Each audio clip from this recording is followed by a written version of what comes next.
In the Marvel Cinematic Universe, the protagonist wields a system capable of merging other cinematic realms into the Marvel Universe, assembling champions from various dimensions. Chapter 1. The Beginning, Town of Tunsberg. MCU Marvel Universe, designated Earth 1-99999. Time. Late February 1942, location, Tunsberg, Norway. In a small three-story inn near the town's center, Xiao Yuebai stands on the balcony of his room, gazing thoughtfully at the flames flickering to the southeast. War, indeed, is humanity's greatest crucible. All life in this gluttonous feast has become a mere tool in the struggle for others' gains. Yet, this has little bearing on our protagonist, Xiao Yuebai, a 35-year-old man who narrowly escaped death in a car accident. In the distance, the thunderous roar of cannon fire reverberates through the darkened sky, reaching the ears of the townsfolk. Many residents have begun to flee with their families, seeking to escape their homeland. Meanwhile, Xiao Yuebai idly plays with his white phone in one hand. His fingers deftly scroll across the screen, illuminating the distinct transform emblem on the back of the device. Logically, this fragile phone should have been shattered, much like his own body, from the collision. In 1942, when the military still relied on hand-cranked telephones, a mobile phone was an incomprehensible artifact to the masses. Thus, Xiao Yuebai had concealed this precious item until now, feeling secure enough to reveal it only when the flames of war reached Norway, and the attention shifted away from his yellow-skinned identity. His arrival in Norway was largely motivated by the need to recharge his phone. With a thumb pressing the power button, a familiar melody plays, and the expansive screen displays the recognizable startup interface. However, instead of the expected operational screen, the device merely glows ominously, displaying the message: "Welcome to the Enhanced World System. To activate this system, please recharge first." Upon reading this exasperating prompt, Xiao Yuebai instinctively grimaces that, in truth, he had been in this world for over a year, having initially arrived in New York, USA. Upon opening his eyes to find himself in the MCU universe, he quickly grasped his predicament that that time. World War II had just erupted, and in the predominantly white New York, a future global metropolis, securing an appropriate status as an Asian individual was exceedingly challenging. Had he merely been a middle-class citizen, his future prospect would ultimately be grim. Moreover, with the information displayed on his phone, Xiao Yuebai felt compelled to leverage his understanding of this world to take action. At the very least, he wished to avoid discrimination in his future endeavors. Bang, bang, bang. Mr. Xiao, hurry and take refuge with us in the church. The Aryans are about to advance. The Norwegian's English carries a unique inflection, and having acclimated to American English, Xiao Yuebai immediately recognizes the distinctive accent of Wells, the proprietor of the inn. "Thank you, boss. He'll be right there." After placing his phone in his pocket, Xiao Yuebai swiftly opens the door and exchanges a brief glance with the owner. In the oppressive atmosphere overshadowed by impending conflict, neither felt inclined to engage in conversation, and they simply shared a knowing smile before hastily departing. The inn. Having crossed the town square, Xiao Yuebai, the innkeeper, and several Norwegians entered the modest church. Finding a corner, he sits on the ground beside the innkeeper, who soon breaks the silence with his somewhat clumsy English. "Mr. Xiao, you are an American. Why are you in Norway at such a time? Though I know Americans often overlook other nations' affairs, surely you cannot be so uninformed?" "Mr. Wells, allow me to clarify. I am Chinese. We Chinese seek identity through culture and lineage, not merely through a piece of paper that signifies nationality." Xiao Yuebai smiles at the innkeeper, whose face is framed by a thick beard, and continues, "Thus, I differ from most Americans, and my purpose in Norway is to seek out an elder from my distant family. The last word I received indicated he was here. However, it seems, under Xiao Yuebai's subtle verbal guidance, Wells, the ordinary innkeeper, instinctively fills in the unfinished thought of the Asian man before him. Seemingly recalling the gravity of their situation, Wells expresses his sympathy with a sorrowful countenance. "Oh, Xiao, I apologize for bringing up such painful matters. It's nothing. In this damned world, one never knows when they might meet a fate akin to that of my elder. Do they?" Shrugging his shoulders, Xiao Yuebai wears a bittersweet smile. Boom! An explosion reverberates once more, intertwining with Xiao Yuebai's earlier remarks and his expression, evoking a profound sense of sorrow within Wells. The Nordic man gazes intently at the dust-laden ground, his expression darkening as he mutters, "Damn the world. This damned war." Noticing the innkeeper lost in his sorrow, Xiao Yuebai allows a sly smile to creep upon his lips.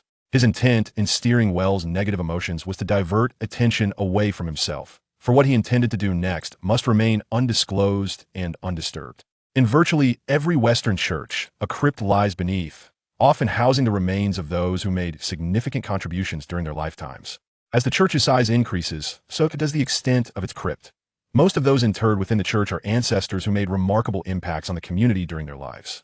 In death, they are allowed burial within the church walls, for Christians believe that being laid to rest in such proximity to the divine hastens their ascent to heaven.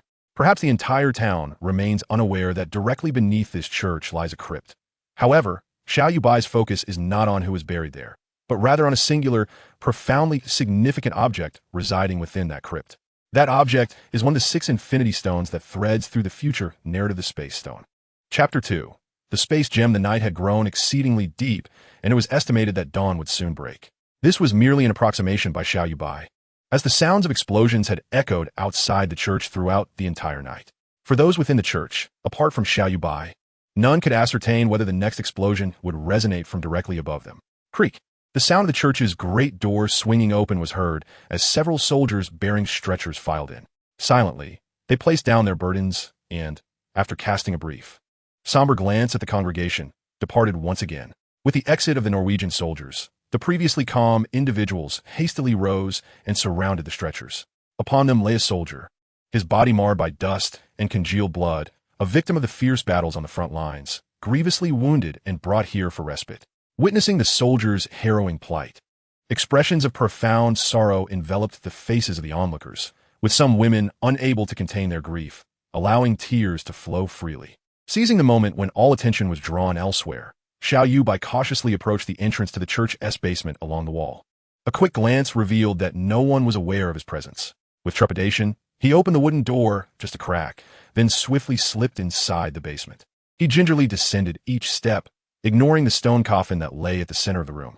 Fully aware of the unfolding narrative, Xiao Yuebai focused intently on the mural at the far end of the basement, depicting Yggdrasil, the world tree. At the roots of the tree, the black dragon, named Nidhogg, and countless serpents coiled, engaged in the act of devouring the roots. The cosmic cube, which Xiao Yuebai sought, was concealed behind Nidhogg. Pressing gently at the dragon's eye, a compartment sprang forth from the mural.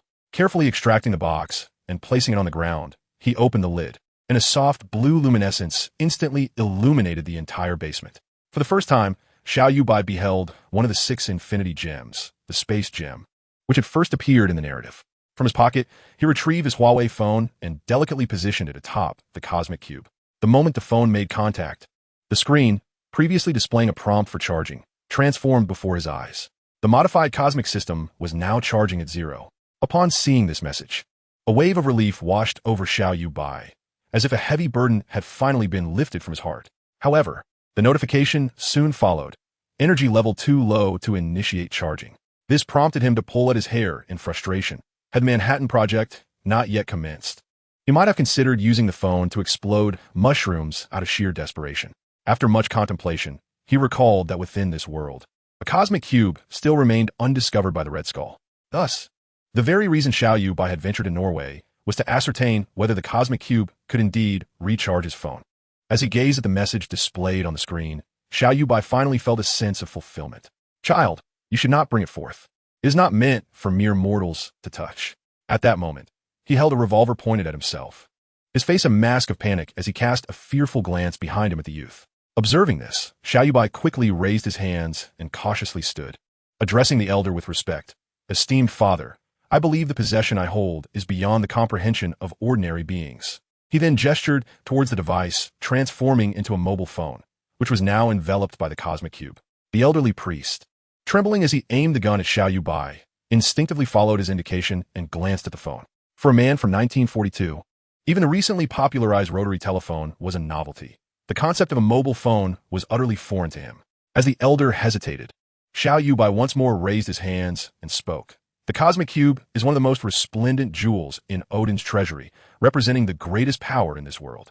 I merely require a fragment of its strength to activate the artifact I possess. Upon hearing Xiao Yuebai's explanation, the old priest paused, contemplating lowering his firearm, but then seemingly recalled something and inquired, "Will you take it away with you?" Of course not. Though the golden finger was indeed a formidable asset for a traveler, it was also something that necessitated time for personal growth. Before gaining a powerful prowess, Xiao Yuebai dared not recklessly alter the course of destiny. After all, the sage Liu Bowen once stated, "Build high walls, amass grain, and delay claiming kingship." Such wisdom is universally applicable to the ambitious, irrespective of the world or circumstances. However, At the moment he lowered the gun, the priest appeared to remember something and asked, "I recall you stayed at a hotel in Wales. An American, correct?" Initially believing he had successfully persuaded the old priest, Xiao Yuebai was taken aback by the elder's words. Unsure of his intent, he instinctively nodded. "If I were to willingly give you the cosmic cube, would you take it to America? What is happening?" Xiao Yuebai's mind screamed in disbelief. The cosmic cube is a space gem, one of the 6 infinity stones of the universe. Was this priest offering it to him for free? To take it or not to take it? Would refusing be foolish? Yet, accepting it posed questions about the unfolding narrative. After a moment of careful deliberation, Xiao Yuebai smiled and looked up at the priest, asking, "Sir, do you believe in destiny?" In this context, Xiao Yuebai used the term destiny, referring to that which is fated to occur. "Child, I understand what you mean, but they're innocent." The old priest's voice was filled with sorrow. Yet Xiao Yuebai could empathize with him. However, the war that had already erupted was not something an ordinary person like Xiao Yuebai, despite his futuristic ideals, could hope to alter. After a prolonged period of contemplation, Xiao Yuebai finally sighed deeply and spoke slowly to the old priest. In the context of this war, who is innocent and who deserves to perish remains an enigma. However, it is undeniable that war has always served as the most potent catalyst on humanity's path forward. Chapter 3. Xiao Yuebai's first battle time swiftly advanced to March 1942, with only a few days remaining until the Red Skull would completely conquer the town of Tensberg. Xiao Yuebai had not anticipated that even with the cosmic cube continuously charging his phone, it had only reached 30% capacity.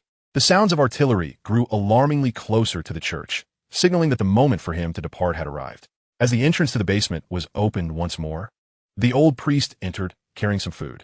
Xiao Yuebai cautiously retrieved his phone, attempting to minimize contact with the cosmic cube, and tucked it back into his clothing. "Is it done?" the old priest asked, visibly anxious. In response to the priest's puzzled expression, Xiao Yuebai stated, "The time has come. I can no longer remain here." His words seemed to deliver a final judgment upon the old priest, who, in a state of despair, released his grip, causing the tray and food to scatter across the floor. "The soldiers occupying this place must be professionals, correct?" the old priest inquired earnestly, as if seeking confirmation. Reflecting on the actions of Red Skull Smith in Captain America, the first Avenger, Xiao Yuebai could not reconcile the notion of professionalism with such malevolence. With a heavy heart, he shook his head and replied, "He is a butcher." Horrified, the old priest clutched Xiao Yuebai tightly and asked, "What shall we do?" "We must flee to the southwest. If we can cross the strait to England, it should be relatively safer there." This was the only course of action Xiao Yuebai could propose, knowing the dire consequences that awaited them. After speaking, he broke free from the old man's grasp and swiftly ascended the stairs, leaving the church's basement behind. Countless civilians, their expressions blank and numbed, either busied themselves with mundane tasks or sat silently in a daze. Through the church's windows, Xiao Yuebai discerned that it was evening. Occasionally, blinding flashes of light pierced through the glass, illuminating the church's ceiling. He realized that the enemy was drawing perilously close, and he needed to vacate the church immediately. As an ordinary individual, he would stand no chance against an army. The inevitable outcome would mirror that of the original narrative, where he, a civilian threatening the old priest, would be slain after the cosmic cube fell into enemy hands. With this thought in mind, Xiao Yuebai hastily navigated through the crowd and reached the church's entrance.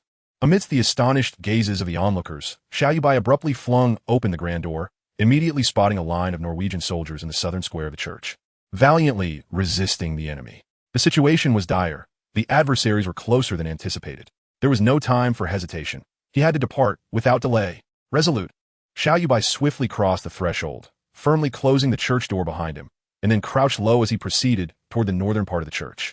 Under the cover of night, he tread cautiously along the dilapidated streets of the town.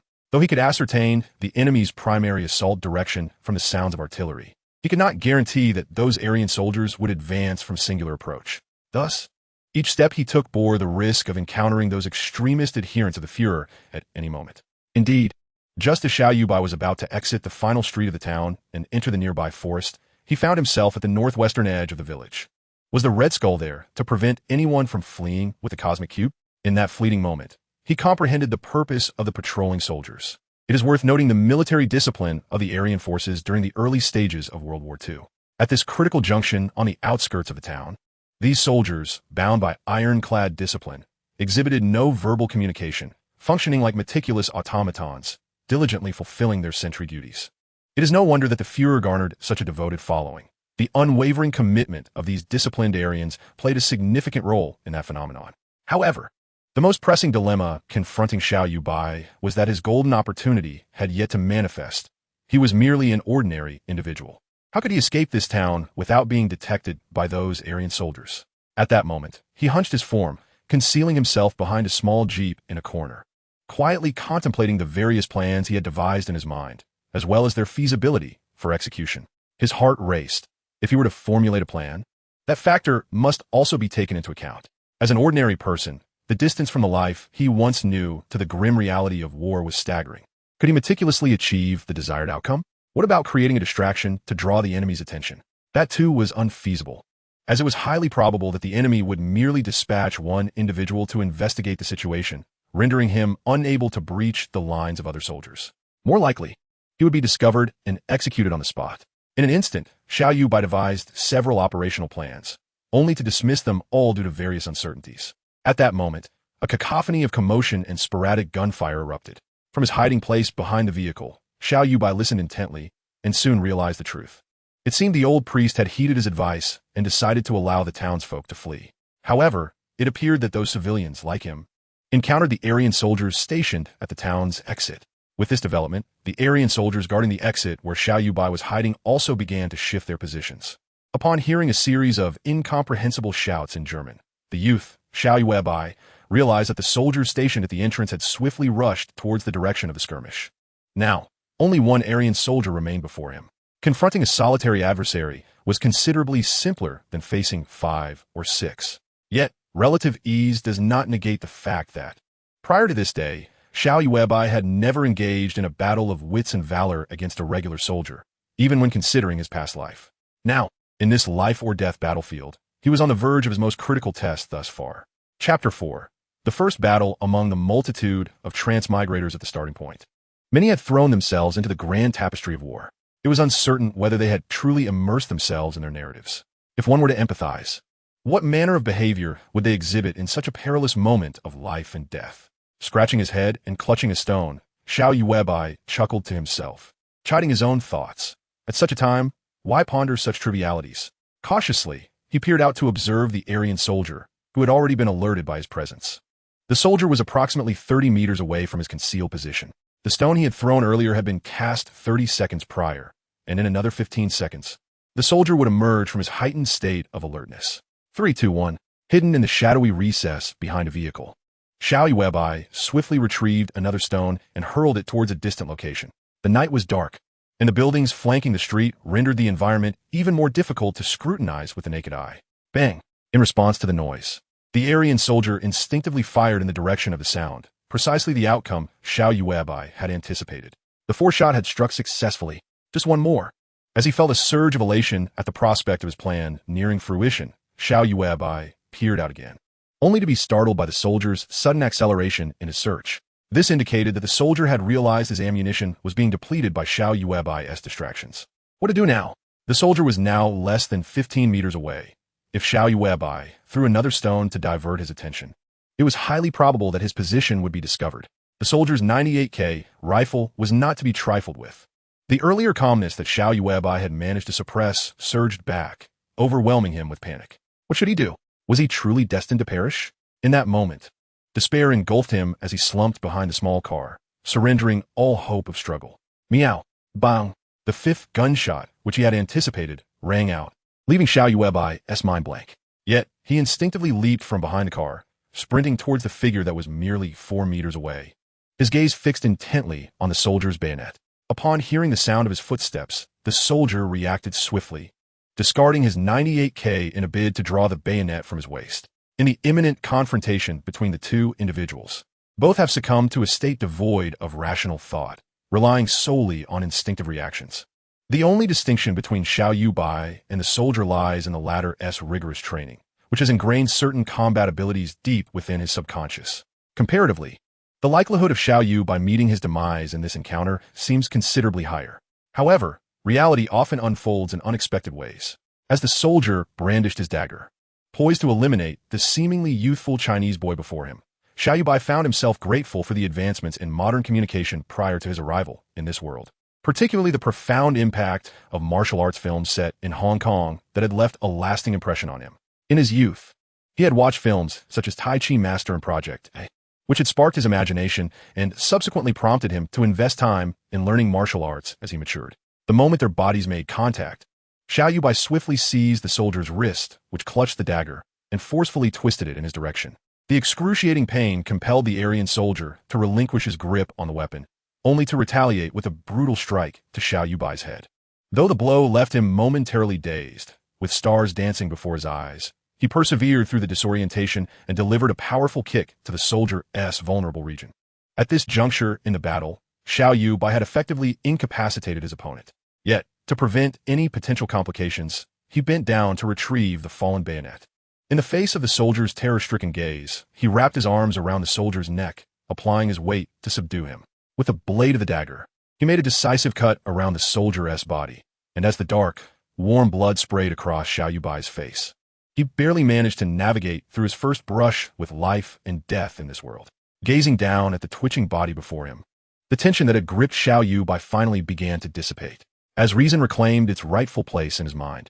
The sequence of his recent actions rapidly replayed in his thoughts. He lifted a hand to touch the now icy liquid on his face, and a nagging reminder from his long-standing existence in a peaceful environment struck him. He had just taken a life.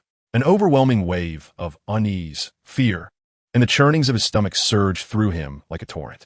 It was only when a piercing pain radiated through his arm that Xiao Yuebai jolted back to reality. Raising his hand, he discovered a neatly defined gash on his forearm, blood having already stained his clothing. This was the first time he had encountered such a harrowing situation. With a rueful smile, he shook his head, recognizing that the wound had occurred during his struggle with the soldier, a consequence of his excessive force while wielding the dagger. As he observed the blood still dripping from his arm, it dawned on him the stark disparity between an ordinary individual and a trained soldier. At least those soldiers, rigorously trained, when confronted with the trials of life and death, endeavor to preserve themselves to the utmost, aiming to survive and accomplish their missions.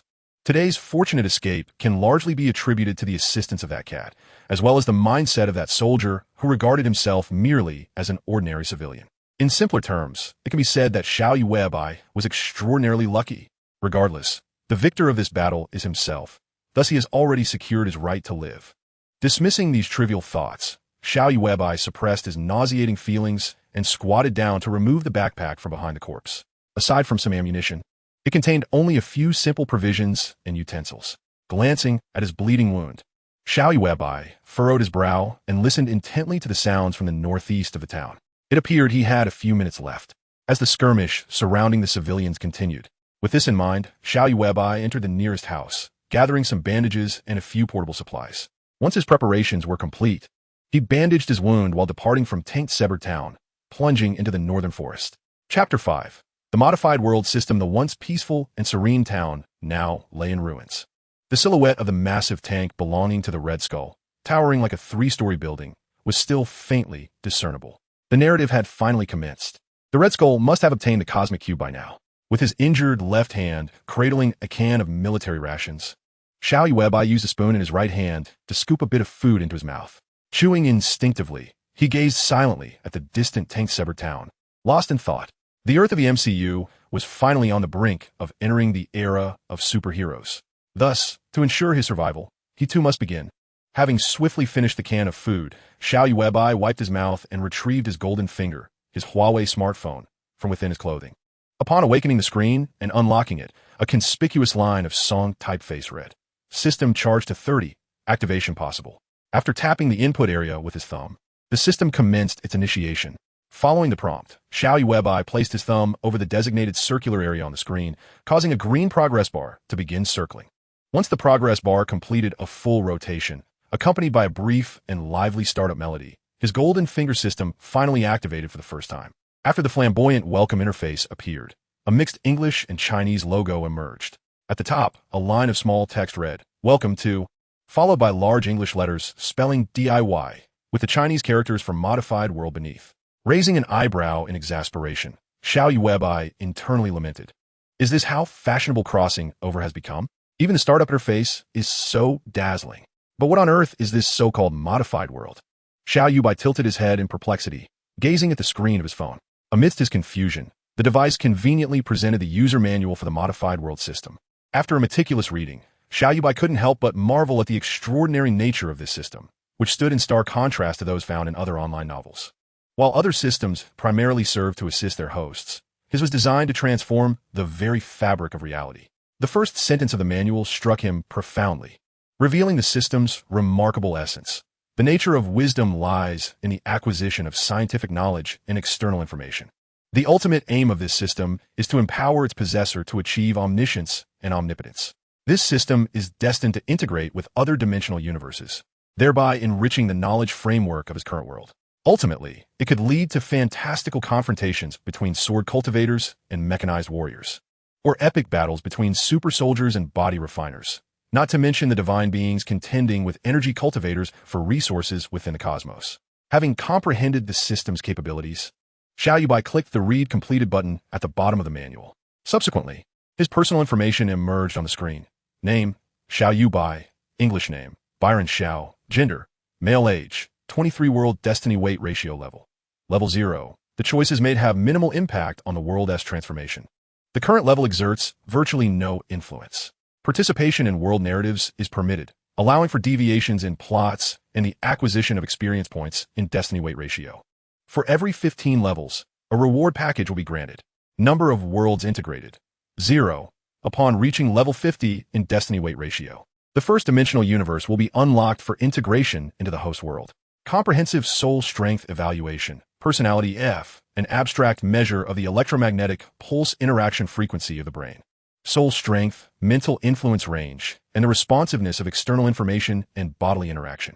Comprehensive physical strength evaluation, Destiny F, includes concrete attributes such as cellular vitality, immunity, muscle density, and organ cellular vitality. Designated system partner, none personal assets within the system. Inventory 1 modified world startup lottery package. An initial capital of 1 kilogram of gold bars, 50 pieces. Xiao Yuebai's gaze remained fixated on the screen for an extended period, particularly on the words world destiny weight ratio. Truth be told, this term was not unfamiliar to him. He recalled a popular character from a domestic anime in his previous reality who had once uttered this phrase. The character had remarked, "This world is never at a standstill. The sum of individual changes constitutes the transformation of the entire world. When I consume a few pickled vegetables, it too is a part of the world's evolution." However, the impact of individuals on the world varies greatly. Some toil tirelessly yet create no ripples, while others, with a mere fleeting thought, can upheave the very foundations of existence. This exemplifies the disparity in destiny weight ratios. If the attribute of fate weight in a modified world system bears the same significance as the fate weight ratio spoken of by the virtual character who gained notoriety after meeting the old master, it implies that the ultimate ambition of this system is to aspire to become the sovereign of destiny, akin to what Taoism refers to as the way of heaven. Is this not a tad far-fetched? As Xiao Yuebai contemplated the concealed meanings within, he could not help but draw a sharp breath, scratching his somewhat greasy black hair. In the distance, amidst the ruins of Tangsburg town, a colossal tank, towering 3 stories high, unleashed its firepower. The profound sound jolted Xiao Yuebai from his reverie. He gazed quietly towards the source, aware that it was the Red Skull perpetrating a massacre upon the townsfolk. Reflecting upon his passage from the town and the current geopolitical landscape, Xiao Yuebai became acutely aware that peace had never truly existed in this world, not even in his original realm.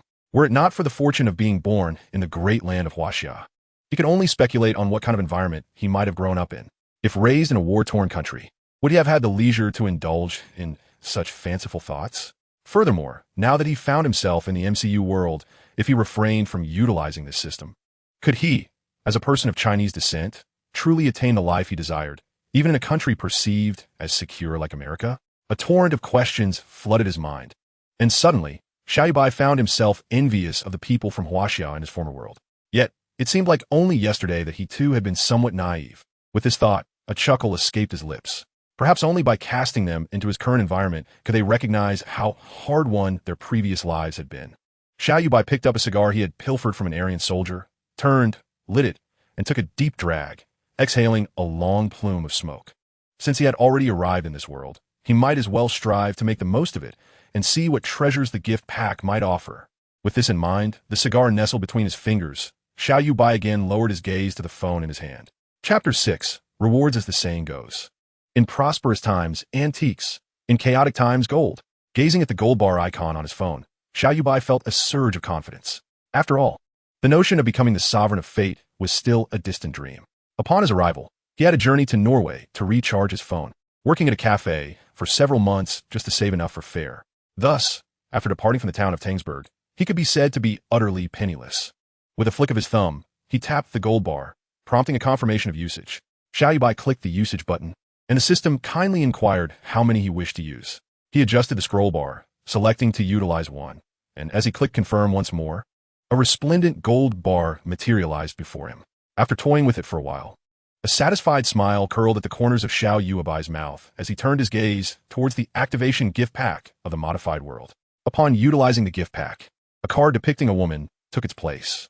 Xiao Yuebai tapped the card with his thumb, prompting the phone screen to display the card's description. S-Class Sealed Partner Selection Card 1 allows the selection of one sealed female partner with S-Class attributes, who will descend with the memories and knowledge of her original world.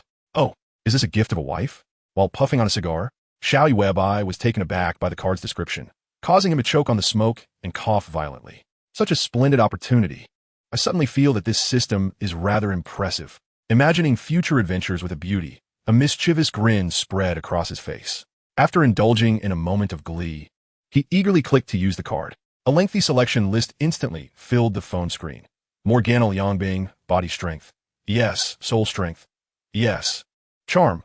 A description from the Hero Alliance universe. Possesses a sealed 4th-generation divine body, a sealed repository of demonic knowledge, sealed demonic wings, and a wealth of theoretical genetics. Being the leader of the demonic civilization. Summoning risk. Extremely dangerous, roughly equivalent to certain death. Kaisha, body strength. Yes. Soul strength. Yes. Charm. A description from the Hero Alliance universe. Possesses a sealed 4th-generation divine body, a sealed repository of Kaisha's knowledge, a sealed arsenal of Kaisha's weapons, and a wealth of theoretical genetics, being the queen of the angelic civilization. Summoning risk. Relatively safe, summonable. Lusweki, body strength. Yay. Soul strength. Yes. Charm. S description from the Juxian universe. Possesses the cultivation technique Taiji Xinkong Dao with a profound foundational knowledge of cultivation civilization. Summoning risk. Extremely dangerous. Roughly equivalent to certain death. Bai Yao, body strength.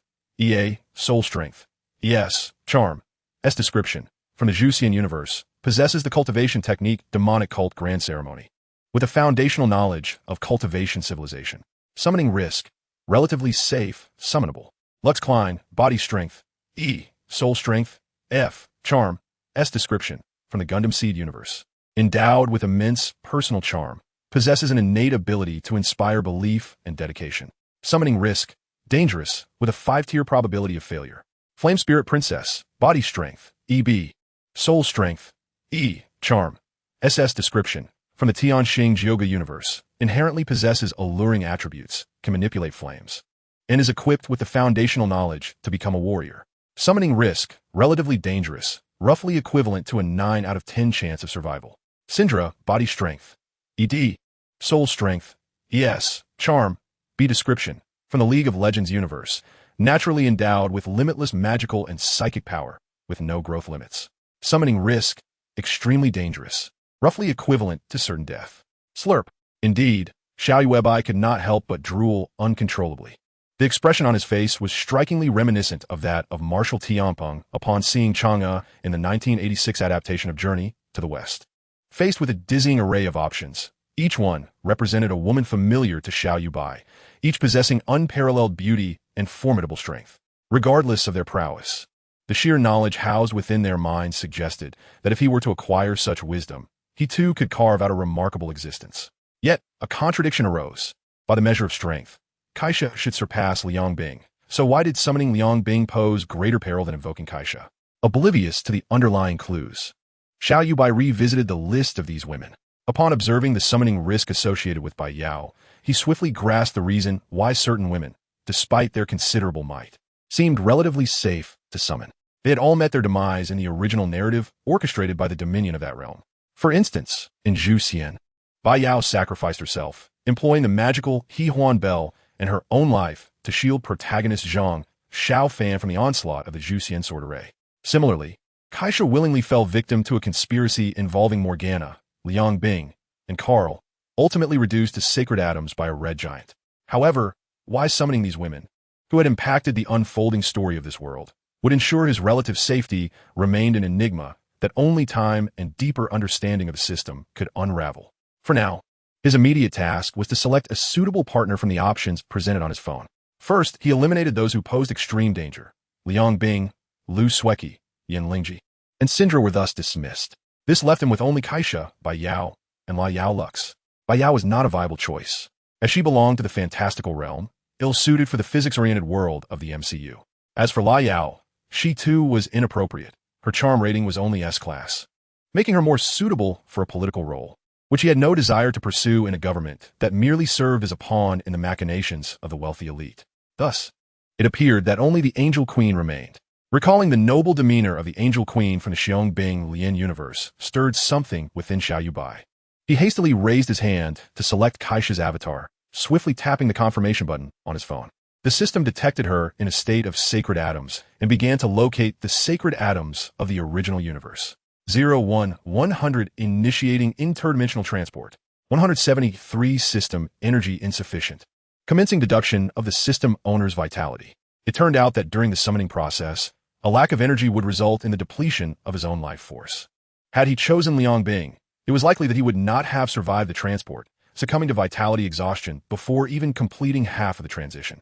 Before Xiao Yuebai could revel in his fortunate circumstances, he suddenly felt as if his head had been struck by a heavy hammer. Just as he was on the brink of losing consciousness, he vaguely heard two statements. Transmission continuing 74100. Transmission complete. The Holy Queen of Angels, Kesha, sealed, has successfully descended into this dimensional universe. Chapter 7. Unparalleled potential across the vast expanse of the Atlantic Ocean, a colossal steel vessel sailed majestically. Its sharp bow cleaved through the sapphire waters, sending forth white, frothy waves. On the deck at the stern, groups of vividly dressed individuals strolled in pairs. Whenever they passed a mooring post at the edge of the deck, regardless of gender, their gazes would be drawn to a figure seated there, under the warm sunlight. Her golden hair radiated a sacred glow. The emerald green eyeshadow accentuated her exquisite features, presenting to all a visage of feminine perfection. Admiration tinged with jealousy, envy, and desire filled the air, yet the woman remained unfazed, quietly observing the rolling azure sea and the gentle clouds. Naturally, there were self-styled, dashing gentlemen who, with an air of sophistication, sought to win her favor. However, they were met with her suddenly cold gaze and unyielding rejection. It was then that a glass filled with pale, yellow champagne appeared before her. Xiao Yuebai smiled and spoke. "Dear Queen Kesha, would you care to sample a human beverage? I believe it would be best for you to omit the term dear, unless you truly think that this so-called system has summoned me to be your lady," Kesha replied, a serene smile gracing her face. Despite the hint of discontent in her words, her regal demeanor enveloped those around her in a warm embrace. Amidst the envious and resentful glances of passers-by, Xiao Yuebai naturally settled beside Kesha. Noting her frown of disapproval, he nodded and said, "Initially, I held that belief. But observing you now, I realize my hopes were but a fanciful dream." "Well, it is good that you understand," Kesha replied, subtly distancing herself from him. With a sigh of resignation, she continued, "I initially agreed to respond to that system's call simply to explore this world for a means to confront the ultimate fears. However, it appears that the technological advancements here are woefully inadequate." As she spoke, a sense of melancholy washed over her. With a deep sigh, she turned her gaze toward the distant sea and mused, "Perhaps the only thing worth my while here is this seemingly eternal and beautiful scenery." A salty sea breeze swept by, tousling Kesha's enchanting long hair. Captivated by her beauty, Xiao Yuebai instinctively reached out to smooth the disheveled strands. Kesha maintained her calm demeanor and remarked, "I must admit, I admire your tenacity. You have but 5 years left to live due to summoning me. While your appearance may remain youthful due to that system, are you certain you wish to engage in such playful banter with me?" After speaking, Kesha released Xiao Yuebai, who, while rubbing his slightly sore wrist, nonchalantly remarked, "Indeed, we are ultimately two distinct races, with different perspectives on various matters."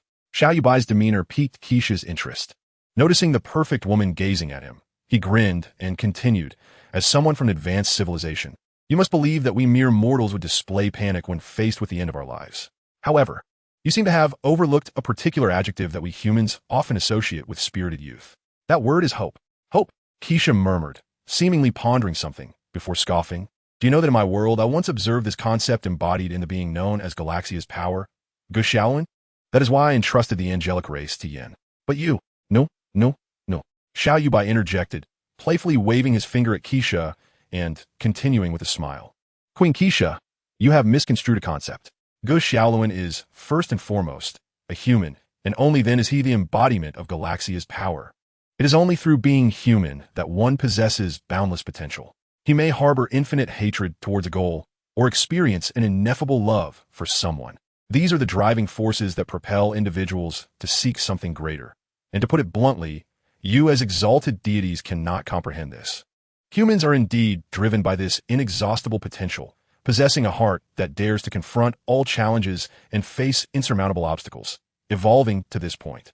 Xiao Yuebai's lengthy discourse appeared to capture Keisha's interest, her previously impassive expression now replaced with keen curiosity as she regarded him and remarked, "Listening to you.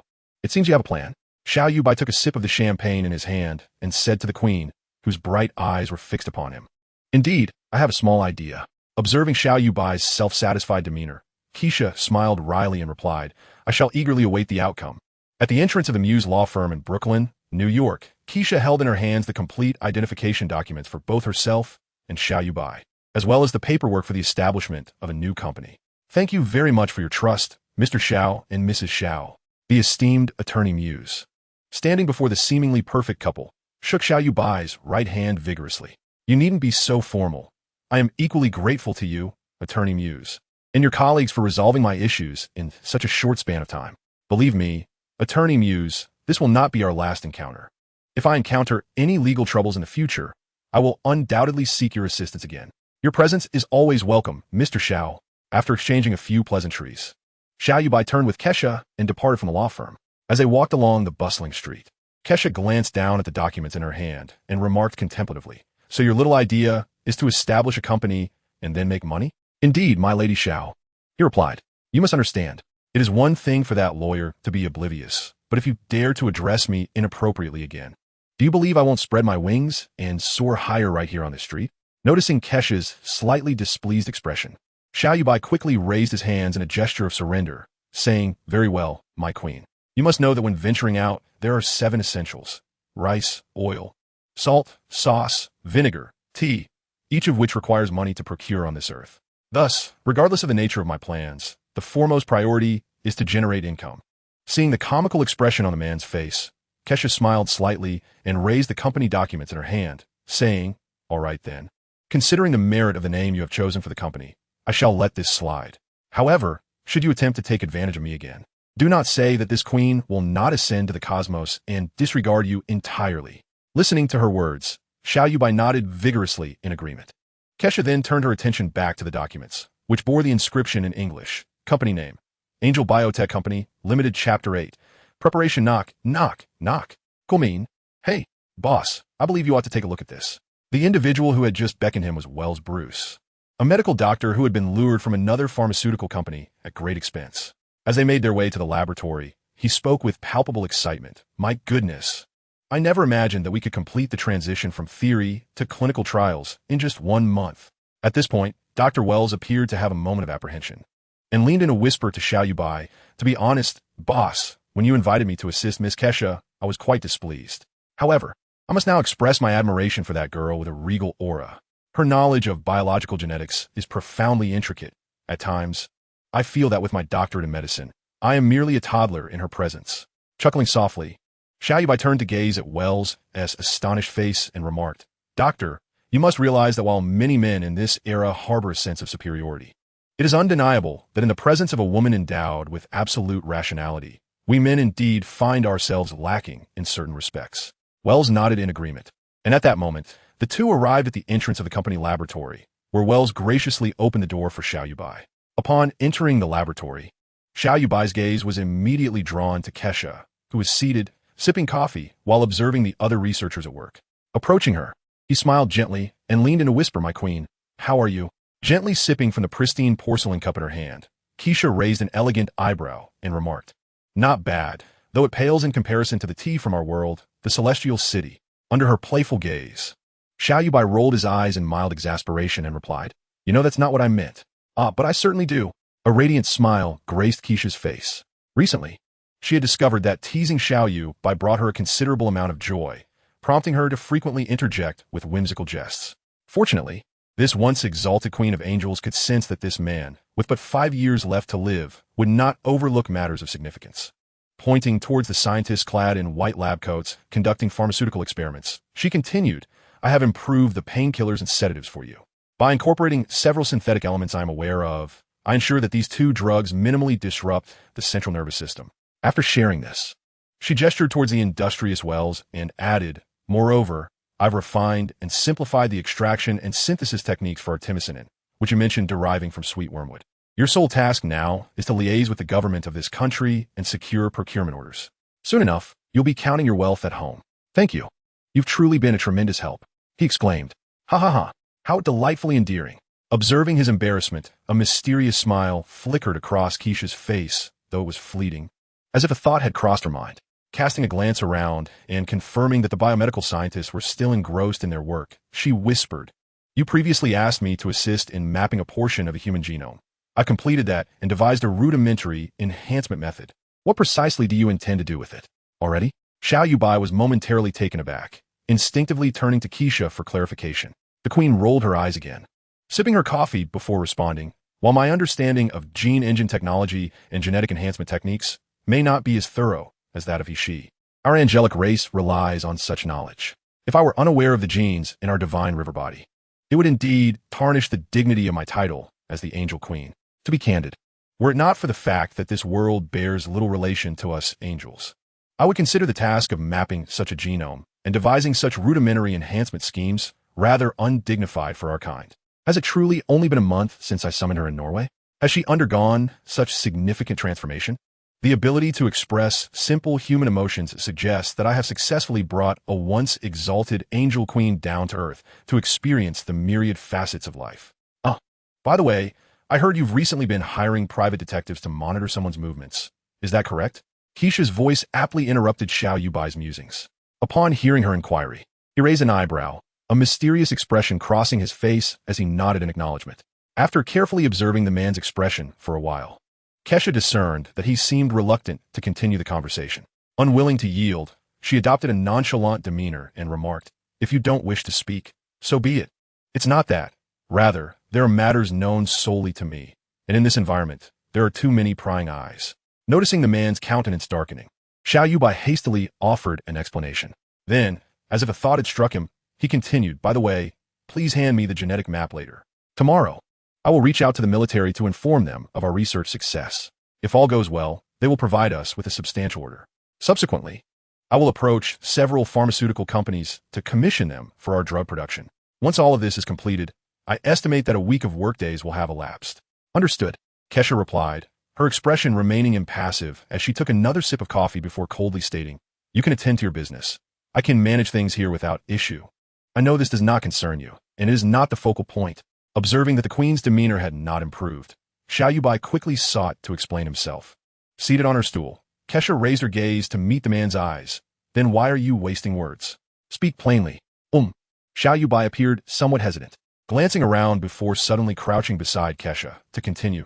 Next weekend, the Future Technology Exhibition will commence. I wish to invite you to accompany me. I also have some matters to discuss. Kesha was momentarily taken aback, her porcelain cup poised in her hand as she regarded the man squatting beside her with confusion. Hey, boss. Wells' voice suddenly jolted Kesha and Xiao Yuebai from their moment. As the middle-aged man clad in a lab coat and glasses drew the attention of others in the laboratory to the seemingly intimate pair, he then uttered a statement that left both parties feeling quite embarrassed. While I envy the bond between you two, it seems rather inappropriate to flirt in the laboratory. Does it not? Chapter 9. Kesha S. Reflection on May 15, 1943, in a cinema in Brooklyn, New York. In the darkened atmosphere, the large screen at the front of the auditorium displayed a recruitment advertisement. Xiao Yuebai and Kesha occupied the last row of the theater. The queen engrossed in a small bag of snacks, savoring them while watching the film, while Xiao Yuebai rested his chin on one hand. His interest piqued by a slender figure seated several rows ahead. Though the diminutive figure was oblivious to his presence, Xiao Yuebai recognized him as the future Captain America. Steve Rogers. What does it matter to me? Just start the movie already. Hey, could you please show some respect? Come on, let's keep the film rolling. Hey, Can we get to the main feature already? Hey, can't you just be quiet? When the tall figure stood up, he inadvertently obstructed Kesha and Xiao Yuebai's view of the movie. What was already an impolite display became even more irksome due to the man's towering stature. As Kesha munched on her snack, she spoke with an impassive demeanor, one who delights in bullying the weak, another who is woefully overconfident. Alas, humanity. Noticing Kesha's newfound attention towards Steve, Xiao Yuebai chimed in, Do you believe you have truly discerned the nature of humanity, my queen? Before them, a towering man seized Steve by the collar, dragging the diminutive figure towards the exit of the cinema. In response to this situation, Xiao Yuebai once again attempted to coax the queen with words, What do you think? Would you like to witness the outcome? Perhaps the unfolding events may astonish you. Upon hearing Xiao Yuebai's words, Kesha's expression remained unchanged, though she paused her snacking and stood, departing the cinema. Unlike her friends, she, who cherished scientific pursuits, and Liang Bing, who relied on her charm, Kesha was a pragmatic individual, driven to act upon her thoughts with unwavering determination and strength to achieve her goals. Women. This was merely a silent lament within Xiao Yuebai's heart, a sentiment he dared not voice aloud. After all, the last time he had quietly criticized her. Her ears, keen as a hawkess, had caught his words, resulting in a thorough beating. Although no visible bruises marred his skin the following day at work, the deep-seated ache in his muscles served as a painful reminder. Recalling this, Xiao Yuebai felt a familiar twinge in his side and hastily rose to pursue the tall figure. At the alley behind the cinema, Xiao Yuebai drove Kesha in his car to this location, observing the large man mercilessly pummeling the frail figure. Kesha furrowed her brow beneath her smooth forehead. In the original world of the Legion of Heroes, after seizing dominion over the Angel clan alongside her friends and sister, Kesha had established a code of conduct known as the Order of Justice. In this code, Angels believed that the strong should inherently protect the weak, advocating for their freedom and a life aligned with moral standards. Acts of bullying and oppression, such as those perpetrated by the large man, were vehemently opposed and loathed by her and her fellow angelic companions. With a determined resolve, Kesha opened the car door for the third time, intent on teaching the brute a lesson. Yet, as before, a man swiftly lunged at her legs, shutting the door once more. No, you do not wish for this, he implored. Did you bring me here to witness a heart devoid of justice bully another who is already disadvantaged? Kesha, now fully engulfed in rage, pointed towards the alley where Steve brandished a trash can lid as a makeshift shield, her ire directed at Xiao Yuebai. Observing the queen's fury, Xiao Yuebai spoke soothingly. Kesha, trust me, what I brought you to witness is not that large man. Instead, it is that little one. Trust me, you will witness the brilliance of humanity in him. Just wait another 5 seconds. Thud. As Xiao Yuebai's words echoed, Steve was once again knocked down by the giant in that narrow alley. You never seem to know when to give up, do you? I could do this all day. Steve's utterance struck Kaisha's heart like a heavy hammer. In that moment, she forgot her earlier anger and stared blankly at the alley, with a small figure striking a fighting pose, fearlessly prepared to face an opponent 2 or 3 times his size. Kaisha, have you noticed? Xiao Yuebai retrieved a pack of cigarettes from his pocket, lit one, and took a deep drag before murmuring, I believe I have grasped something. Hearing this, Kaisha silently nodded. The words spoken by that seemingly weak figure were like an image, firmly etched in the queen's heart, impossible to erase. However, when she looked up and saw Xiao Yuebai exhaling a long plume of smoke, she instinctively snatched the cigarette and tossed it out of the car, just indulging in her whims. After all, a queen is still a woman, a splendid opportunity to impress before the queen had been disrupted, and Xiao Yuebai could only comfort himself with that thought. Nevertheless, he continued to smile as he spoke to Kaisha. Kaisha's face suddenly took on a look of confusion. She watched the man languidly slumped in the driver's seat, while Xiao Yuebai gazed out at the bustling crowd, seemingly lost in thought. I once said that the potential of humanity is limitless, for we dare to confront any obstacle in our path. Perhaps in your eyes, our technology is rudimentary, and our physical strength is utterly lacking. Yet it is precisely for this reason that we are even stronger. Hope drives us, propelling us towards becoming beings like you, advancing relentlessly. But if that is the case, this journey will be arduous for you. A single misstep could lead to irreparable consequences. Are you not afraid? Kaisha, seated quietly, did not become angry again as Xiao Yuebai leaned closer with his probing questions. Instead, in his reflections, she seemed to glimpse some of humanity's shining qualities. Though these sparks may not yet be dazzling, she was certain that even her angelic kin did not possess such radiant traits. Chapter 10. The uncharacteristic queen, after witnessing the fearless spirit displayed by the future Captain America, Xiao Yuebai drove Kaisha to a well-decorated restaurant nearby, where they enjoyed a rather pleasant Western meal. That evening, a sleek black car whisked Xiao Yuebai out of New York City, with Kaisha expertly maneuvering the steering wheel, guiding them towards the Museum of Modern Marvels. As for why Xiao Yuebai insisted on having Kaisha drive, it was simply a matter of necessity. After all, Her Majesty the Queen, in a whimsical moment, yearned to experience the life of a mortal, and it was only reasonable that I did not impede her desires, allowing her to revel in her whims. Fortunately, it was only after we had exited the city that Xiao Yuebai permitted the queen to grasp the steering wheel. At this juncture, one cannot help but admire the remarkable learning capability of the angelic race. In the beginning, aside from a minor scrape with another vehicle, Kaisha has adeptly held the wheel for half an hour without any further incidents that would contravene the traffic regulations of this era. Of course, that initial collision required a slight financial expenditure to resolve. Now, with the military contract secured, I have accumulated a modest fortune.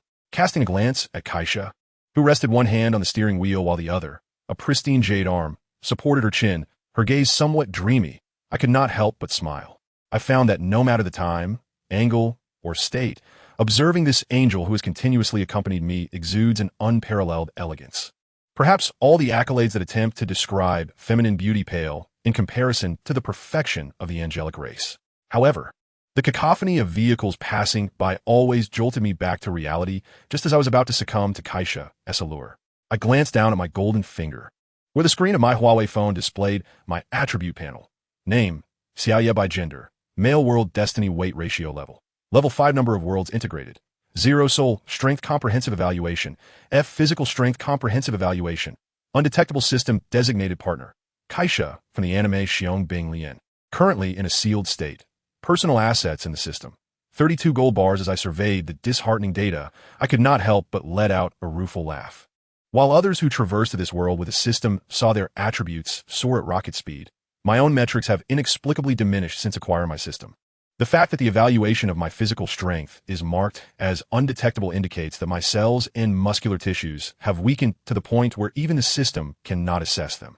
Nevertheless, the sole piece of good news is that my world destiny weight ratio has risen to level 5. This is only fitting, as I am now the proprietor of a biotechnology company, overseeing the livelihoods of several researchers.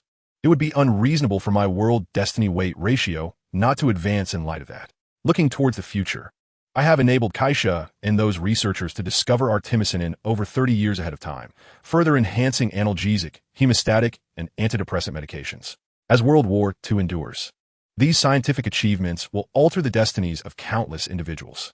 Even if my destiny weight ratio level does not increase rapidly, at least I will possess a stable source of experience. Arrived.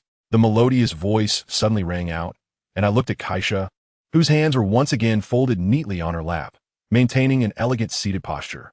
Certainly, during the past 2 months of their companionship, Xiao Yuebai was well aware that should he don a mocking smile, he would undoubtedly face a severe reprimand. Thus, he consciously adopted an expression of admiration and insincerely remarked, "Of course." Kaisha, too, recognized that the man before her was speaking nonsense, yet to Xiao Yuebai's surprise, the queen merely raised an eyebrow, donning an expression that suggested this was entirely expected. He had never before witnessed such playful behavior from Kaisha. Upon realizing that her mood seemed particularly pleasant today, the latent mischief within him stirred restlessly. Xiao Yuebai gently extended his arm, intending to tease Kaisha, hoping she would accompany him as his partner for the exploration ahead. Typically, even in the presence of others, if Xiao Yuebai were to behave in such a manner, the queen would merely cast him a cold glance, exhibiting neither compliance nor opposition, leaving onlookers to believe that this seemingly perfect pair were mere strangers. Thus, when Kaisha delicately placed her elongated hands upon his arm, Xiao Yuebai nearly felt his heart leap from his chest, staring at her as if she were an otherworldly being, utterly bewildered by her amiable demeanor. Embracing a mindset of acceptance, he soon ceased to ponder her unusual behavior. After all, as the old adage goes, a woman's heart is as elusive as a needle in the ocean. Xiao Yuebai had never doubted the truth of this saying. As they meandered aimlessly through the throngs of people, the advanced technology on display was indeed remarkable for their era. However, Kaisha, and even Xiao Yuebai himself, found that approximately 85% of showcased innovations held little novelty for them. Thus, when Kaisha inquired, "So, do you have a specific purpose in bringing me out today?" Xiao Yuebai was taken aback, as she regarded him with her soft smile, her arm linked with his. "What is it?" she asked, raising a delicate finger to point at two figures in the distance, one tall and one short. "I see that promising little one again." As the queen noticed that he seemed poised to explain, she interrupted him, saying, "Do not offer me mere coincidence. If someone else said that, I might believe it. But given your background, do not think I am unaware. You can articulate the intricacies of my world, the Hercules cores. It is implausible that you are ignorant of its secrets." After her thorough analysis, she had nearly unveiled Xiao Yuebai's intentions for the day. Lightly tapping his forehead, he inwardly lamented, "Indeed, a woman's intellect can be a formidable challenge." "Truthfully, I do have a specific purpose," he admitted. "I am here to meet someone who plays a crucial role in the development of our future world. So you understand." After expressing these thoughts, Xiao Yuebai had already resigned himself to the impending consequences of inciting Kaisha's ire. However, to his surprise, the anticipated thunderous reprimand was long in coming. When he glanced back at Kaisha, he was taken aback to see her exquisite visage adorned with a knowing smile. It was not until some time had passed that she turned her gaze towards Steve and Barnes, who were meandering through the throng, accompanied by two young ladies.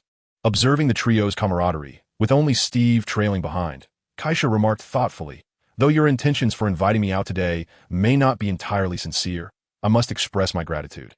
Not only did I gain insight into another facet of humanity, but I also found today as amusement quite satisfying."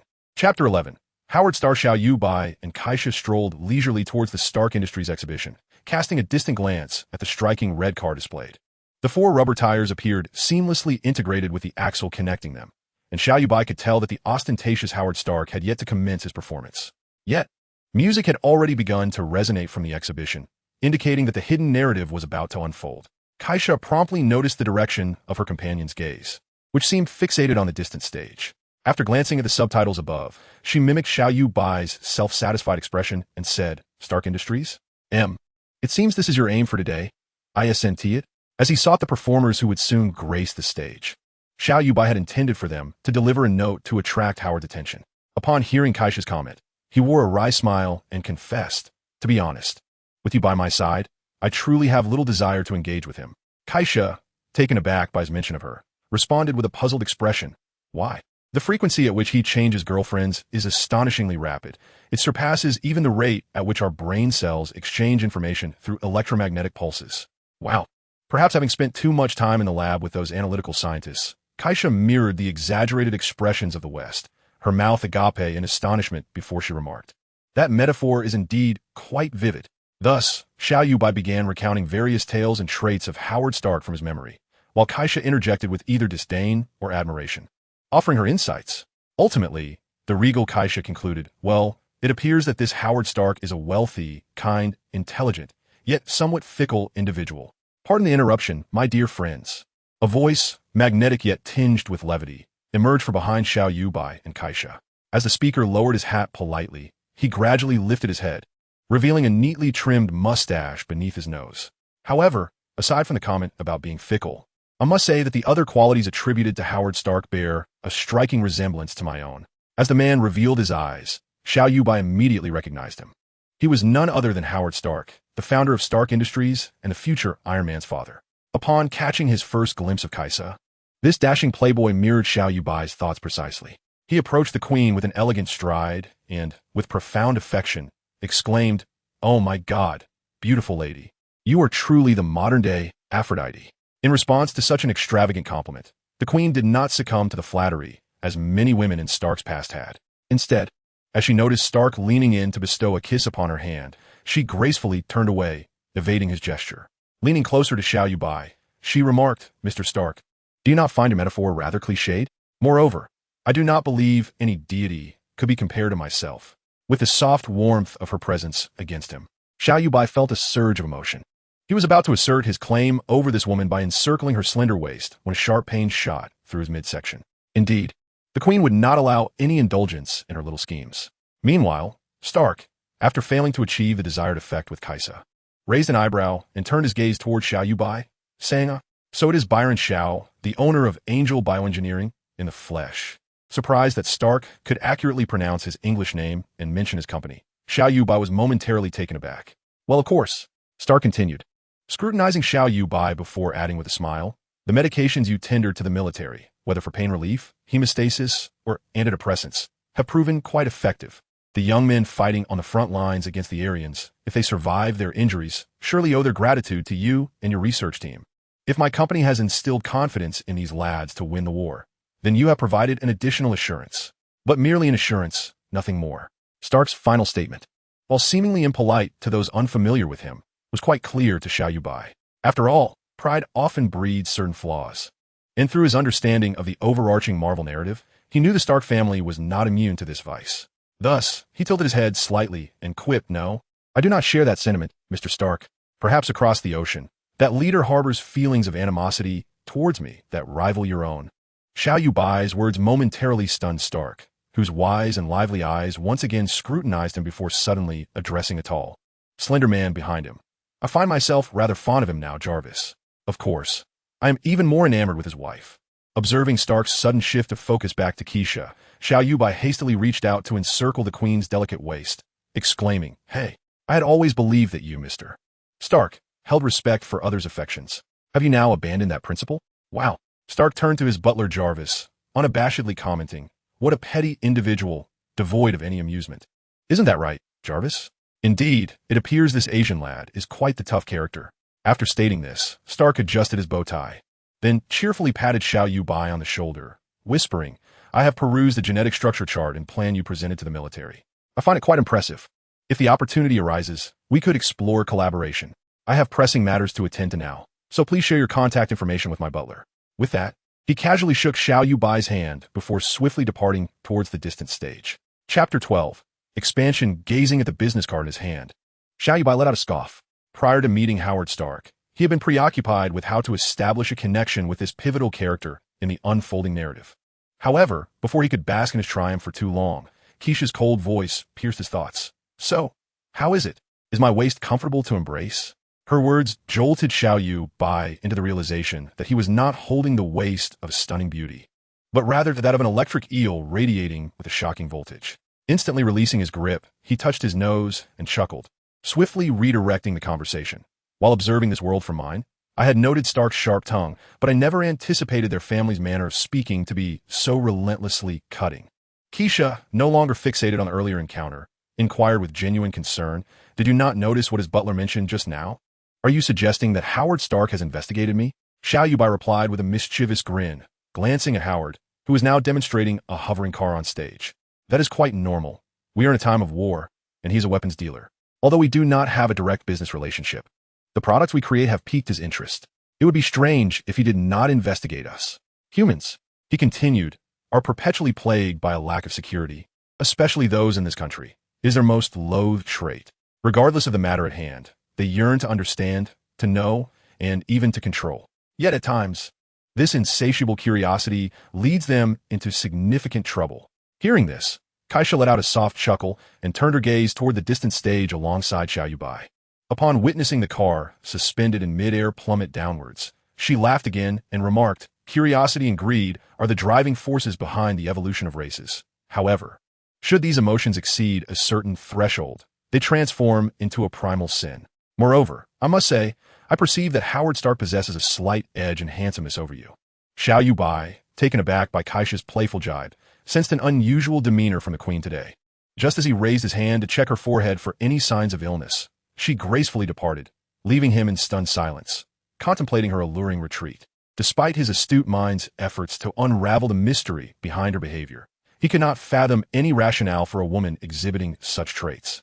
Ultimately, resigned to the enigma of feminine thoughts, he accompanied the cheerful Keisha, aimlessly wandering through the exhibition hall. In the office of the Angel Biotechnology Company, nearly a month had passed since Xiao Yuebai and Keisha's outing, and June had arrived.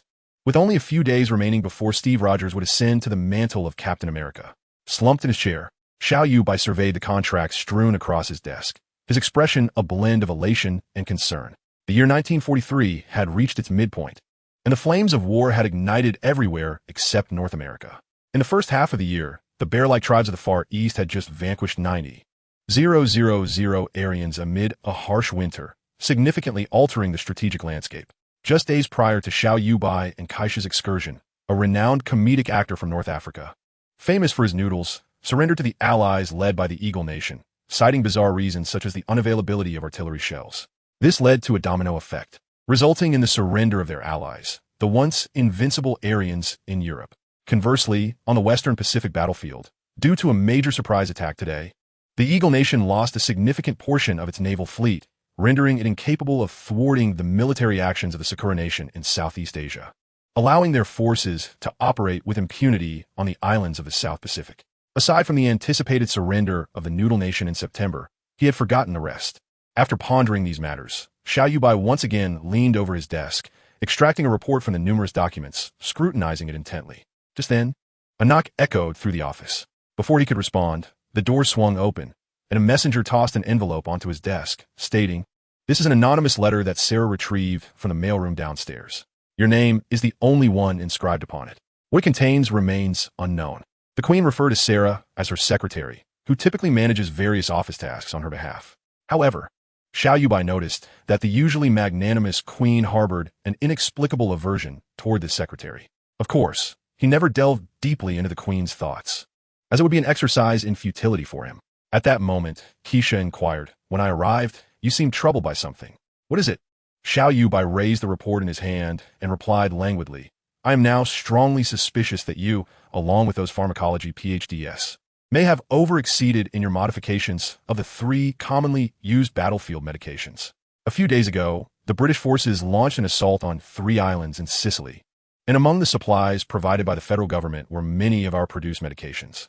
Do you know, in that conflict, aside from those who perished in battle, every wounded soldier treated with our medications in the post-war field hospital survived.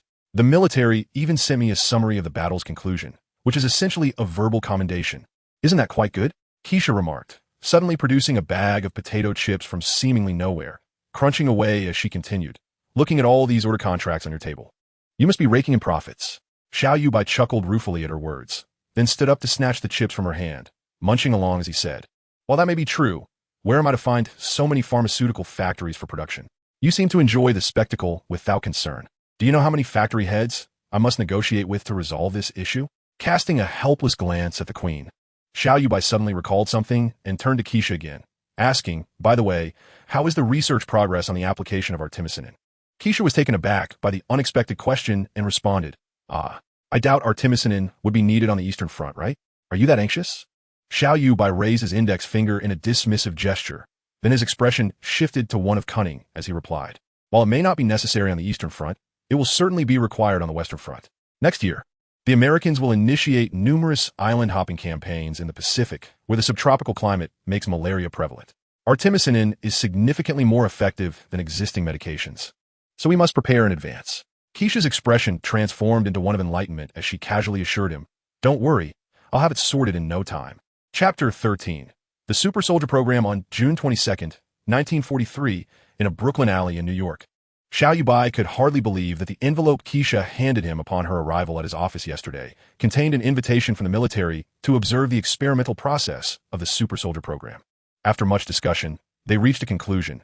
Should the experiment succeed today and align with the outcomes depicted in films, the American military might recruit his company's research team to perfectly replicate Steve's rebirth abilities.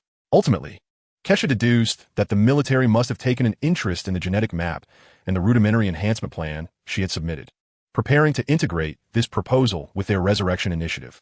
This could potentially simplify the production of super soldier serum, thereby reducing the costs associated with creating super soldiers. Thus, when a plainclothes Strategic Scientific Reserve, SSR, agent arrived to escort Xiao Yuebai this morning, he, confident in his understanding of the narrative, relayed some details to Kesha. Originally, he had intended to bring Kesha along, but alas, the invitation from the military permitted only his attendance. Nevertheless, the agent circled the streets of New York several times before finally delivering him to the entrance of an alley.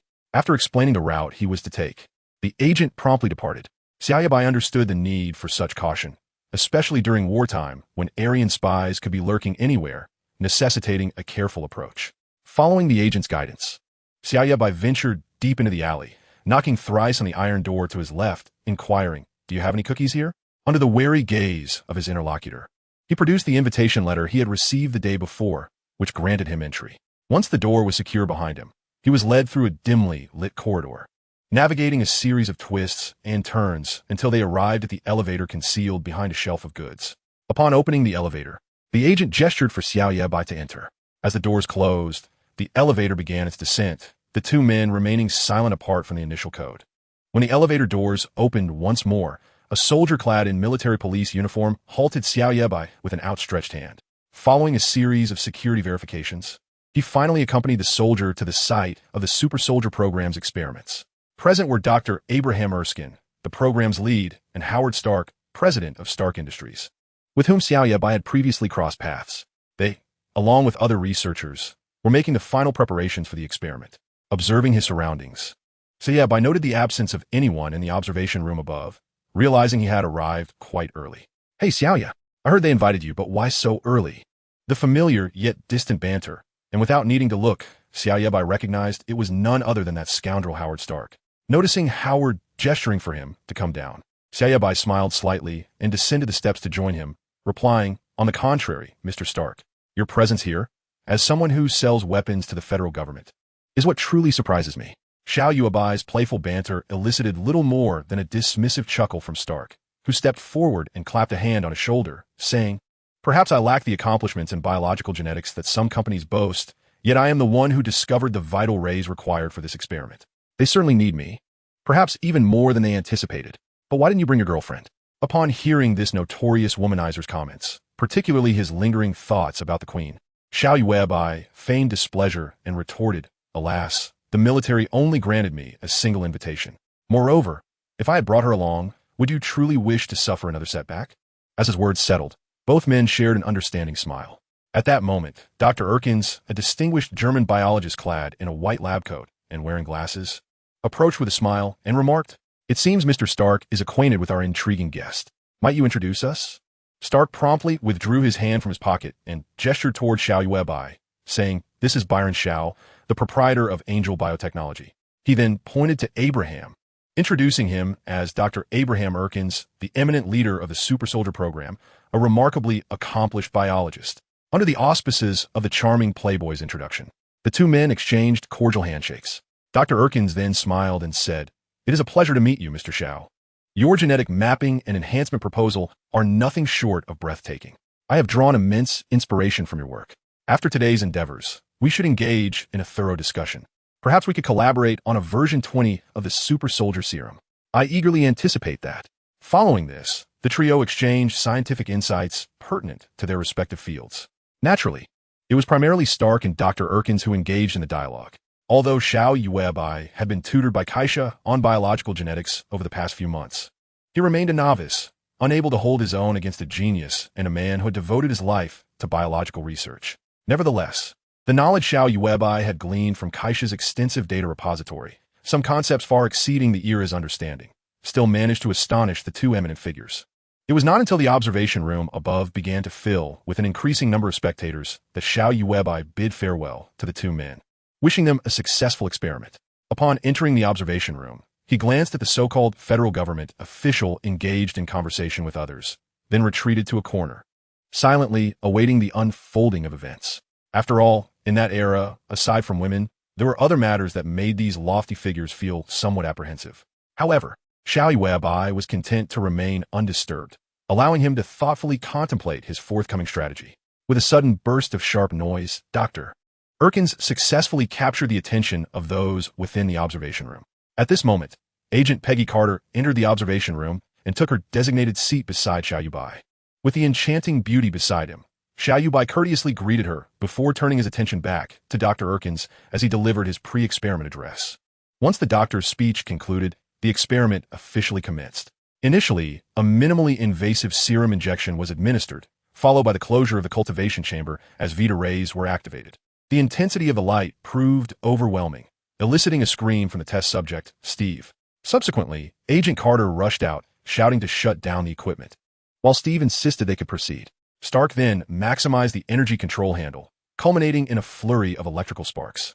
The entire process unfolded without incident, mirroring the scenes depicted in the films. As the cultivation chamber reopened, the once frail Steve transformed into a towering figure, even more formidable than the one who had been mercilessly pummeled in theaters. The spectators in the observation room erupted in joyous cheers. one by one departing to the laboratory below to celebrate together. Only Xiao Yuebai, trailing behind, glanced at the cigarette box left on the chair by a federal employee, a faint smirk gracing his lips before he too exited the observation room. With his hands in his pockets, he felt the syringe concealed within. A token acquired through a request to Kaisha. Chapter 14. The residual serum, if one were to inquire where the safest place would be amidst the impending explosion. The answer would be unequivocal. Rush to the side of Steve and Carter, for that vicinity would undoubtedly be the most secure. Thus, as the last to descend the staircase, feigning exuberance, Xiao Yuebai approached Howard, who was assisting Captain America, and offered no opportunity for a response. He lightly tapped Howard's shoulder with his fist and laughed heartily, saying, "Howard, are you and the doctor performing a magic trick to transform us?" At this moment, Steve Rogers, having undergone the enhancement from the super soldier serum, had moved past his period of weakness and looked at Xiao Yuebai's Asian visage with a hint of confusion. After all, this was their first formal encounter, despite their previous distant observations alongside Kaisha. However, his attention was soon captured by Agent Peggy Carter, as a chill washed over his chest. The marvels of science and technology, limitless in their capabilities, especially those products of Stark Industries. When Howard Stark noticed the Asian youth gazing at him with a face devoid of enthusiasm, he burst into a hearty laugh, perhaps buoyed by the day's successful experiment. The head of Stark Industries was in splendid spirits, even extending his arms for an embrace with Xiao Yuebai, sincerely proclaiming, "I believe that in the future, I will make life more convenient for people, while you will contribute to making our lives healthier." Finally, a coherent statement. After concluding the embrace, Xiao Yuebai, still maintaining a stoic demeanor, couldn't resist a quip, his expression brightening once more. Just as Howard was about to introduce Xiao Yuebai to others, the explosion scripted in the narrative finally erupted. Boom! The vivid crimson flames swept through countless remnants of buildings, prompting Stark and Xiao Yuebai to instinctively crouch down. Despite having endured the tribulations of the battlefield and standing alongside the valiant Captain America, Xiao Yuebai was still taken aback by the thunderous explosion and the ensuing shockwave. Once the tumult subsided, the temperature within the subterranean laboratory remained exceedingly high. Nevertheless, Howard, Xiao Yuebai, Peggy Carter, and Captain America gradually rose to their feet, eager to ascertain the unfolding events. Xiao Yuebai feigned a casual inspection, hoping to uncover some clues. Yet his peripheral vision remained fixated on the Hydra agent lurking at the periphery of the group. As anticipated, when Dr. Erskine stood up and locked eyes with the agent, the latter promptly drew a handgun and fired 3 shots directly at the Dr.'s heart. Once the gunfire ceased, he retrieved the last vial of super soldier serum from the refrigeration unit and fled the scene. Agent Peggy Carter, true to the narrative, was the first to react, drawing her weapon and wounding the foreign agent before swiftly pursuing him. Following closely behind was Captain America, Steve Rogers, who had been directed by Dr. Erskine to act. In that moment, Xiao Yuebai exchanged a glance with Stark, and together they approached Dr. Erskine, their faces etched with concern. Contrary to their expectations, the expression in Dr. Abraham Erskine's eyes, as he lay on the brink of death, seemed filled with a profound sense of release, devoid of any pain. Just before he closed his eyes, he discreetly cast a glance at Xiao Yuebai, who, unbeknownst to the others, stealthily slipped something into his pocket during the entire ordeal. Unnoticed save for the doctor, who had just had a small sample of blood drawn. Following the significant and terrifying incident within the military-driven super soldier program, every individual present faced rigorous scrutiny. The senator accompanying federal officials to observe the experiment drew particular attention. Yet upon investigation, it was revealed that he too was a victim, leading to the cessation of inquiries. Upon opening the door, Kaisha's exquisite visage appeared before Xiao Yuebai, as anticipated. "How was your day?" he inquired immediately after ushering her inside. The queen, casting a glance at the weary man, retrieved a small vial from her belt containing a somewhat grayish-blue liquid and remarked, "The operation was a success. I have procured what you sought. Although part of it has seeped underground, I managed to collect a sufficient amount to analyze its composition." Indeed, Kaisha held in her possession the very super soldier serum seized by the Hydra agent. "How long will it take to complete the serum enhancement?" "I must remind you that my time is limited to less than 4 years. After spending the entire day outside, I feel as though I have fallen gravely ill." To assess the extent of the upgrade, if the aim is to attain the initial level of galactic power akin to being impervious to harm, it would likely require a span of 20 years, and I cannot accomplish this alone. However, should the ancient and unyielding He-She be present, it could be achieved in a mere 5 years, and she could manage it entirely on her own. Kaisha's words caused Xiao Yuebai, who lay upon the bed, to sit upright with a frown directed at Her Majesty. Upon witnessing the man's expression, Kaisha first smiled mischievously, then crossed her legs and spoke languidly. It appears you have come to realize that I am a warrior, not a scholar. Enough of the pleasantries. Hasten to inform me. How long will it take to replicate the serum? Teased by Kaisha, Xiao Yuebai's voice now carried a hint of exasperation. Adopting a more comfortable posture, Kaisha rested her chin on her hand atop the armrest of her chair and replied, if provided with adequate resources, personnel, and equipment, I could recreate the super serum in just 20 days. Moreover, if you can persuade that dandy to allow you a dose of the Vita rays, you could potentially extend your lifespan by at least 80 years. Furthermore, your physical capabilities might also see enhancement, surpassing even that of that little one.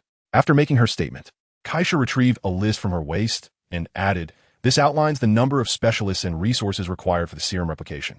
Upon receiving the list, Xiao Yuebai scrutinized it carefully, rolling his eyes in frustration as he exclaimed in a lamenting tone, I've just earned a substantial sum of money. How can I possibly spend it all so quickly? Chapter 15. The arrival of 3 the following morning. Xiao Yuebai was awakened promptly by his biological clock.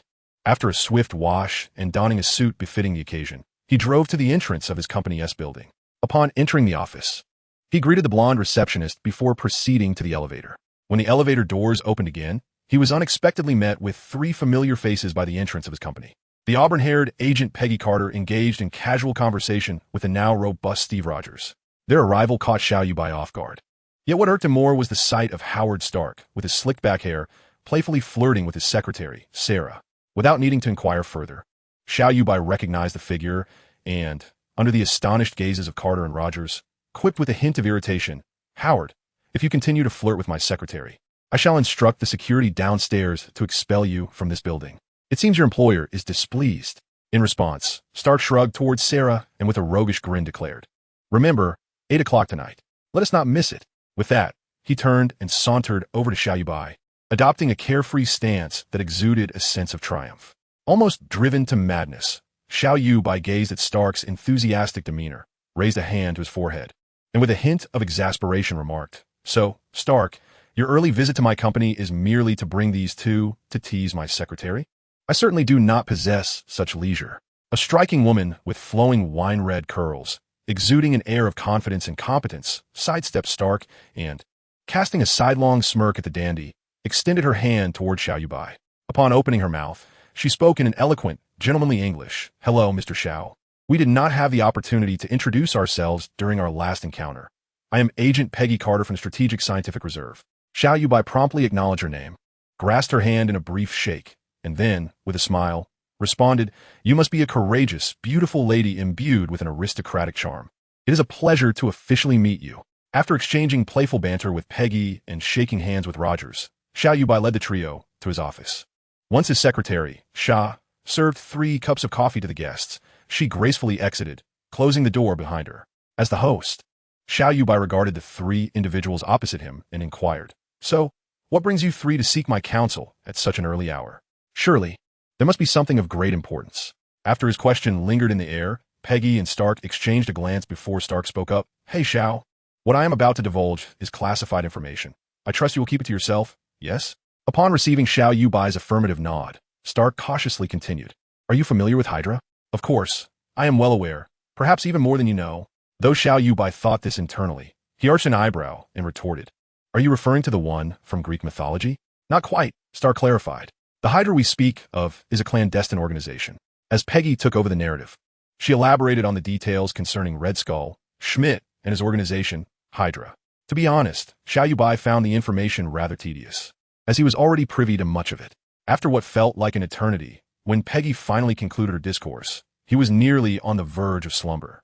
Suddenly, jolted awake by a vigorous nod, he looked at the trio with a furrowed brow, perplexed, and asked, so you still haven't specified what you wish for me to assist you with today?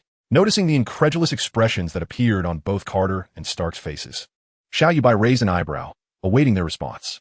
At that moment, Steve Rogers interjected, allow me to explain. Mr. Xiao, Colonel Phillips is determined to eradicate Hydra swiftly, and tonight he will be flying to London alongside Stark and Peggy. Mr. Stark believes you are the only individual, apart from Dr. Abraham, capable of replicating the super soldier serum once more. Thus, before he departs, he wishes for you to draw a sample of my blood and conduct a reverse reasoning study. Quite bold. He raised his hand, giving a thumbs up to the future Captain America, and then turned to Stark with a teasing remark. Do you hold me in such high regard? Hey, buddy, don't think I'm oblivious to your actions. After yesterday's incident, aside from a serum that has seeped into the ground at the dock, there was no excess liquid whatsoever. According to eyewitness accounts, after Steve departed, a strikingly beautiful woman, approximately 8 meters tall, with golden hair, was seen collecting the fluid from ground. Upon learning of this, my immediate thought was of the woman who appeared with you at the exhibition that day. Upon hearing Howard's words, Xiao Yuebai's heart suddenly sank. He instinctively considered fleeing. However, noticing that the other two, despite their furrowed brows, were still watching him with patient, expressionless faces, he suddenly felt that Howard's intention in sharing this information must serve another purpose. Taking a deep breath, he suppressed his earlier amused demeanor and said earnestly, So, you truly came here today, seeking my assistance, to replicate the super soldier serum? Howard nodded quickly and replied in a hushed tone. Among all the individuals I know, aside from the esteemed Dr. Abraham, only you and your team possess the capability to redevelop the super soldier serum. Therefore, I must decline. Xiao Yuebai's rejection was resolute and left little room for dispute, leaving the three before him somewhat perplexed. At this moment, Xiao Yuebai continued to elucidate, to be candid. The reason I am collecting this substance is that my time is running short. If you doubt my words, feel free to draw my blood and have it examined at any biological institution. The cellular vitality within is severely depleted. I can only survive a little over 4 years at most. Thus, my collection of the super soldier serum is a matter of survival. But it does not imply that I desire to profit from it. Having conveyed this, he disregarded the astonished expressions of Stark and Carter, instead addressing Steve Rogers. Steve, you must have heard Dr. Erskine mention that this serum has a significant drawback, correct? Upon hearing Xiao Yuebai's inquiry, Rogers lowered his head and, after a moment of contemplation, nodded heavily in affirmation. He then explained to the others, Mr. Xiao is indeed correct. The doctor once informed me that this serum has a considerable flaw. Not only does it enhance physical capabilities, but also amplifies the individual's inner nature. Just like the current leader of Hydra, Schmidt. The reason he is turned into such a character is due to the serum magnifying his cruel disposition. After Rogers recounted what Dr. Erskine had previously said, Xiao Yuebai spread his hands and gently urged Carter and Stark, Surely, you do not wish for another Schmidt to emerge in this world, do you? Can the life of a solitary doctor not serve as a lesson for us? Chapter 16, Phase 1. Achievement of rewards. After bidding farewell to the other three, Xiao Yuebai found himself alone in his office, gazing out at the bustling streets. Lost in contemplation, the entire morning had slipped away, and even the time spent drawing blood from Rogers at the laboratory had not brought in the sight of Her Majesty the Queen. However, today was not devoid of accomplishments. Notably, he had successfully persuaded Stark and the others to refrain from disseminating the super soldier serum. To ensure the confidentiality of his research on the serum, Stark sold him a vast factory located in the suburbs at an exceptionally low price. They had also entrusted Steve Rogers to oversee him, ensuring he would not renege and sell the serum he had developed. Nevertheless, moving forward, both he and Kesha needed to exercise caution until they amassed sufficient power. It would be prudent to avoid attracting undue attention. In a moment of inspiration, Xiao Yuebai seemed to grasp an important insight. He picked up a pen and began to jot down his thoughts. After some time, he was astonished to realize that he appeared to be simultaneously under the scrutiny of both the government and military, represented by Agent Carter's affiliation with the Strategic Scientific Reserve, while Stark, as a businessman, naturally had ties to the federal government. Connecting these hidden relationships, Xiao Yuebai arrived at this conclusion. Their subsequent acknowledgement of his theory to refrain from spreading the serum was likely a personal endorsement. However, having Steve periodically monitor him seemed to align with the intentions of those behind the scenes, which complicated matters further. After incinerating the note he had written, he stared into the ashtray, filled with dark remnants, and felt a wave of irritation wash over him, unable to devise a solution to his predicament. He scratched his head and muttered to himself, Forget it. Let fate take its course. There will be a way when the cart reaches the mountain. First, I shall inspect the factory Stark has provided me. Driving to the address left by Stark, Xiao Yuebai arrived at the factory situated in the southern suburbs of New York. After confirming his identity with the guard, he was swiftly escorted through the facility by the on-site manager. Upon completing the tour, his earlier assumptions were reinforced. It was evident that this factory, acquired at such a low price from Stark, was simply perfect. In addition to 5 expansive production workshops, There was a remarkably discreet laboratory equipped with basic biotechnological testing apparatus, all meticulously stored within sterile rooms. The entire layout of the factory seemed meticulously designed for a pharmaceutical biotechnology company. To comprehend the nature of Stark Industries, one must recognize that its primary endeavors lie within the realms of machinery and armaments. Its subsidiaries bear little relation to biotechnology. Thus, it begs the question, from whence did he acquire such a fitting establishment for a pharmaceutical enterprise? This can only be the machination of the military or government of the United States, facilitating the transfer of this asset through him. Yuebai, can you hear me? As Xiao Yuebai found himself engulfed in a whirlpool of confusion, the melodious voice of Kaisha echoed in his ears, though she was conspicuously absent from his sight. Could it be? I hear you, is it you, my queen? Accompanied by a delightful chuckle, Kaisha's voice resounded again. Yuebai, you must drive to the town of WWII, located 150 kilometers west of New York. I shall await you by the stream on the northern side of the town. After bidding farewell to the factory manager, Xiao Yuebai restarted his vehicle, racing toward the location Kaisha had indicated. Over 3 hours later, he arrived at the coordinates left by her. Upon disembarking, he immediately beheld the queen, serenely seated beside the pristine waters of the stream, her hands propped behind her as she gazed at the azure sky above. What brings you here? Xiao Yuebai inquired softly, removing his jacket to sit beside Kaisha. Of course it is for you. I ventured beyond Earth, gathering elements from the moon and various meteoroids that are non-existent on our planet. Xiao Yuebai was momentarily taken aback, curiosity piquing as he turned to Kaisha. You managed to leave the planet? Huh? Hastily, he retrieved his Huawei phone from beneath Kaisha's jacket, awakening the screen to discover a conspicuous silent mode symbol at the top. Swiftly, he adjusted the phone's settings to vibrate mode and accessed the modified world system. Name, Xiao Yuebai. Gender, male. Age, 23. World integration count, 0. Soul strength comprehensive evaluation, F. Body strength comprehensive evaluation, indeterminable assets within the system, 32 gold bars. 1 low-tier designated partner card. Gazing at the screen, he noticed Kaisha's name flickering enticingly in the parentheses. He tapped that location, prompting an explanatory page to emerge, revealing Kaisha's current attributes. Partner name, Kaisha. Gender, female. Age, 30. 282. Soul strength comprehensive, DS. Body strength comprehensive, DS. Charm. A description, originating from the world of the King's Legion. She possesses profound knowledge in genetic sciences and has transitioned from a 4th-generation divine entity to an ordinary angelic form. Her treasure troves of knowledge and weaponry remain sealed. She is the queen of angelic civilization. After perusing the partially unsealed attributes of Kaisha, Xiao Yuebai locked his phone and turned to the queen with a smile. So, does this mean we have taken a step closer to that distant realm of unrestrained freedom? In response to Xiao Yuebai's almost whimsical musings, the queen, reclining there, merely rolled her eyes, choosing to disregard the man's cheeky expression. Chapter 17. The queen possessed by fortune. By the time Kaisha rose from the ground, the sun had nearly kissed the horizon. The orange-tinted rays of the setting sun adorned the treetops surrounding the brook with a splendid hue of crimson. During the course of that afternoon, Xiao Yuebai recounted to Kaisha the events that had transpired during the morning of the queen's disappearance, along with his own analytical conclusions. Faced with the dual scrutiny of both the federal government and the military, Kaisha found herself at a loss for effective strategies. However, considering her current physical condition, relinquishing the replication of the super soldier serum would mean bidding farewell to both Kaisha in this world in 5 years' time. With a sorrowful sigh escaping his lips, Xiao Yuebai observed as Kaisha stood up, adjusting her long gown before declaring, "Let us proceed. Sighing here serves no purpose. My current strength is insufficient to contend with the entirety of the Eagle Nation.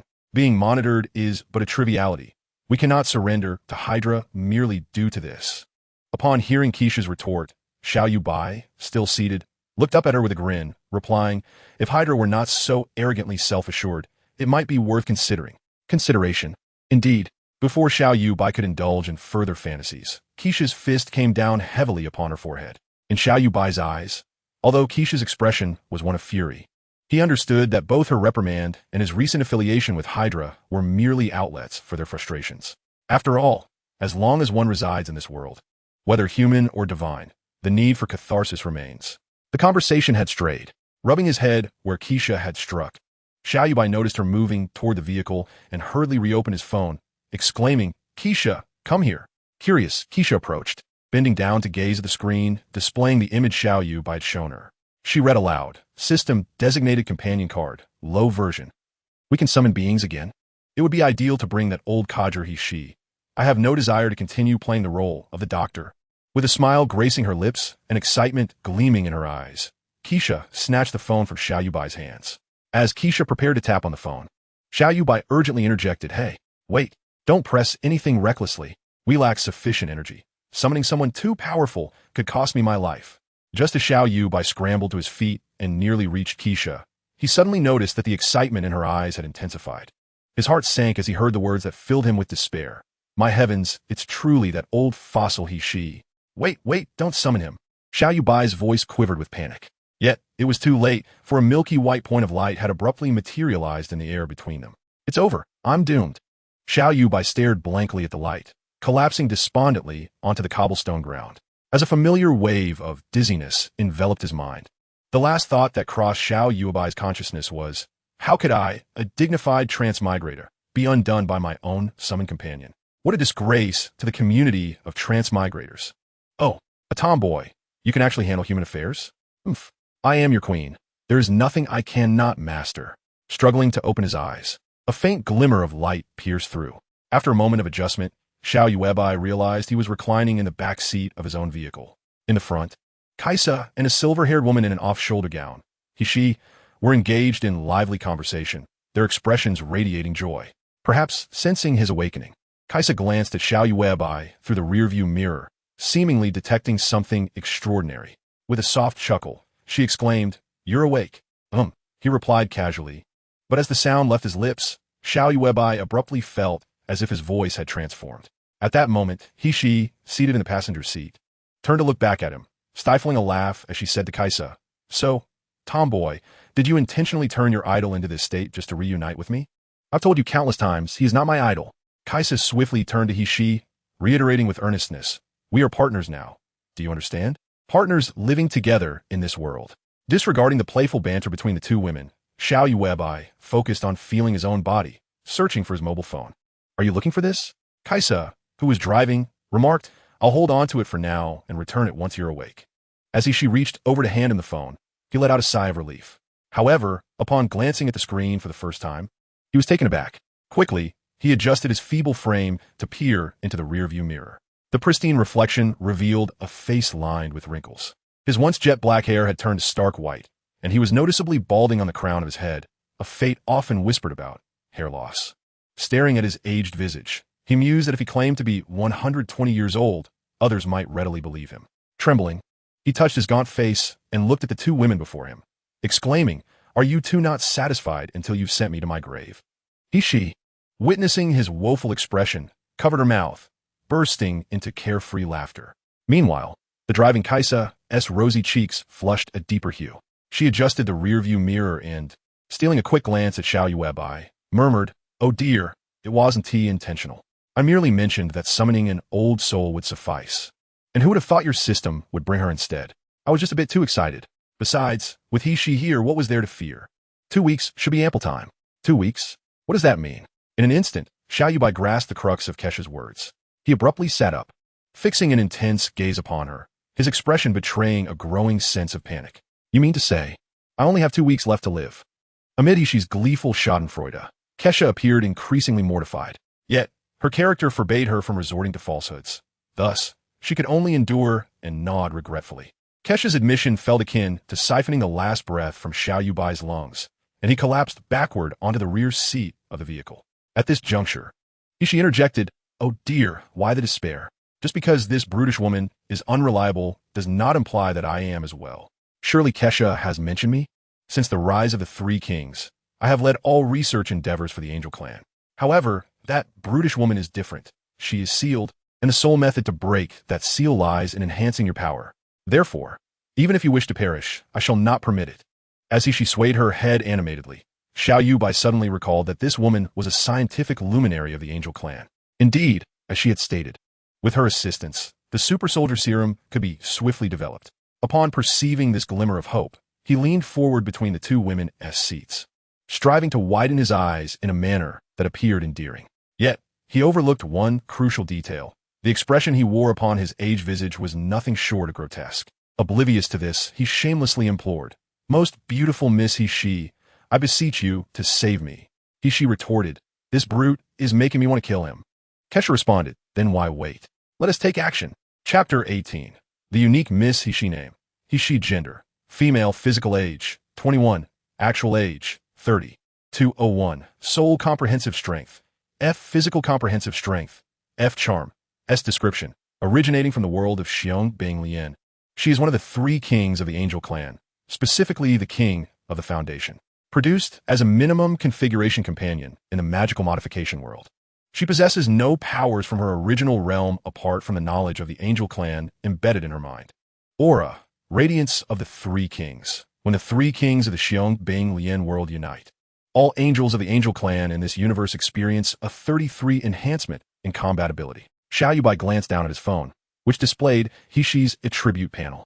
Through her attributes, he comprehended that the term low configuration referred to the fact that, aside from allowing companions to retain knowledge and memories from their world, all other attributes were indistinguishable from those of an ordinary person. This was evident in both He/She's soul and physical strength, as well as her physical age. It was precisely for this reason that Kesha, using Xiao Yuebai's phone to summon He/She, had only deducted a mere 4 years and 9 months from his lifespan. However, what astonished Xiao Yuebai the most was that if the summoned companion had a connection, it could indeed trigger an aura. And, judging by the description of this aura, it appeared to be exceptionally formidable. If in the future I were to summon Liang Bing, I would find myself surrounded by 3 queens of the angelic race, the very ones who once propelled their civilization to become the most formidable in the entire universe. However, before Xiao Yuebai could indulge in his daydreams, the sounds of contention from the laboratory reached his ears. Kaisa, you tomboy, came a voice of He/She. Is this how you utilize the knowledge I placed in your database? Look at this molecular formula of cellular changes. Is this something our angelic race could produce? I dare say any small angel in my lab could generate a better formula than you. Kaisa, of course, would not back down against her old friend. Old hag, let me remind you, she retorted, I am the angel queen, a warrior, not a scholar. The knowledge in the database is a feat in itself for me. Do you truly expect me to wield it as proficiently as you? Enough with your nonsense. Hurry and extract that wretched serum. That boy is already insufferable, and with that old face of his, he is even more intolerable. Huh, intolerable? He/She's voice was laced with amusement. Xiao Yuebai, eavesdropping intently, found their exchange quite entertaining. He/She continued, after you summoned me, I saw him sprawled on the ground in his current state. You were so nervous, back on Melos. I never saw you display such a countenance towards anyone. At that moment, feeling that eavesdropping was becoming tedious, Xiao Yuebai stealthily approached the laboratory door.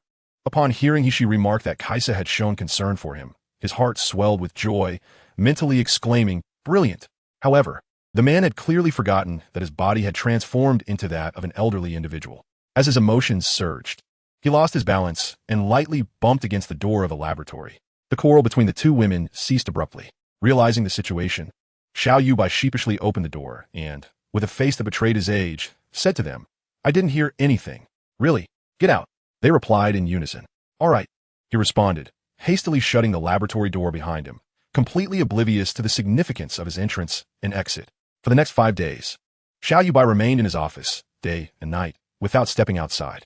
Any necessities were provided by Kaisa, who would bring items to him. Additionally, his office was equipped with a private restroom, addressing his hygiene needs. Through Kaisa's relaying of information, Xiao Yuebai was kept informed about the happenings in the company's laboratory. For instance, the researchers, including Dr. Wells, accepted the presence of the newly arrived He/She in the lab. It was no surprise, for if Kaisa, whom He/She referred to as a dilettante, could earn the respect of these scientists through her knowledge, then it stood to reason that the professional He/She would achieve no less. What remained paramount for Xiao Yuebai was the replication and development of the super soldier serum. Keisha assured herself that progress was remarkably smooth. Benefiting from her previous expedition into the cosmos, she had discovered various extraterrestrial elements. He/She, while engaged in the replication of the super soldier serum, had been inspired to infuse some of these otherworldly substances into the serum, all while maintaining its original efficacy. By Sunday evening, as it was a day of rest, Xiao Yuebai took the rare opportunity to leave the office during daylight, leaning on the cane that Keisha had recently purchased for him. Just then, the laboratory door clicked open, and the figures of He/She and Keisha immediately appeared before him. Upon catching sight of Xiao Yuebai, He/She's face broke into a smile as she softly remarked, Congratulations. We have managed to produce 99 of what you desired. Xiao Yuebai was momentarily taken aback, and, gazing at the two ethereal beauties, inquired 99%. What does that mean? At that moment, Keisha approached the window, opened it, and a flash of white light erupted as two pristine wings sprouted from her back. She explained, this serum requires one final step. It must be activated using gamma rays in a state of centrifugation. Furrowing his brow, Xiao Yuebai retorted, speak in plain language. He chuckled and clarified. What it means is that Keisha needs to fly near Mercury and spin the serum for 5 minutes. Raising an eyebrow at she's explanation, Xiao Yuebai looked at Keisha, who was preparing to depart, and asked, is it safe for you to go near the sun? Rest assured, the one that obliterated me was a red giant. Your solar system star is still quite youthful. With that, Keisha leaped out of the window, her wings unfurling as she soared into the azure sky, leaving Xiao Yuebai in a contemplative silence, and she standing gracefully with her hands clasped in front of her. After a brief moment of quietude, she gently spoke, thank you. She continued, since I arrived in this world, I've noticed that Keisha seems transformed. When we were together, she always wore a frown, as if burdened by endless concerns. However, now I can see that she embraces each day with ease and smiles more than ever. So thank you. With a weight of seriousness hidden beneath her silvery locks, Xiao Yuebai offered a faint smile and replied softly, it's nothing. It is my privilege. The depth of her autumn-hued eyes suddenly brightened as she approached him briskly, playfully pointing a finger and teasing, and yet you claim not to like tomboys? How dull. Move aside. Hey, don't walk away. Tell me, what do you like about her? In the office of Xiao Yuebai, the master of the room leaned on his cane, his expression devoid of vitality as he stared blankly ahead. Opposite him, she, once a celestial queen of the angelic lineage, nonchalantly draped her smooth, fair legs over Xiao Yuebai's desk, unceremoniously indulging in snacks that had somehow surfaced from Keisha's belongings. Occasionally, she would pick up a chip or sample a nearby cookie. The crux of the matter is that even while eating, she could not remain still. After swallowing what was in her mouth, she would proceed to offer her critiques.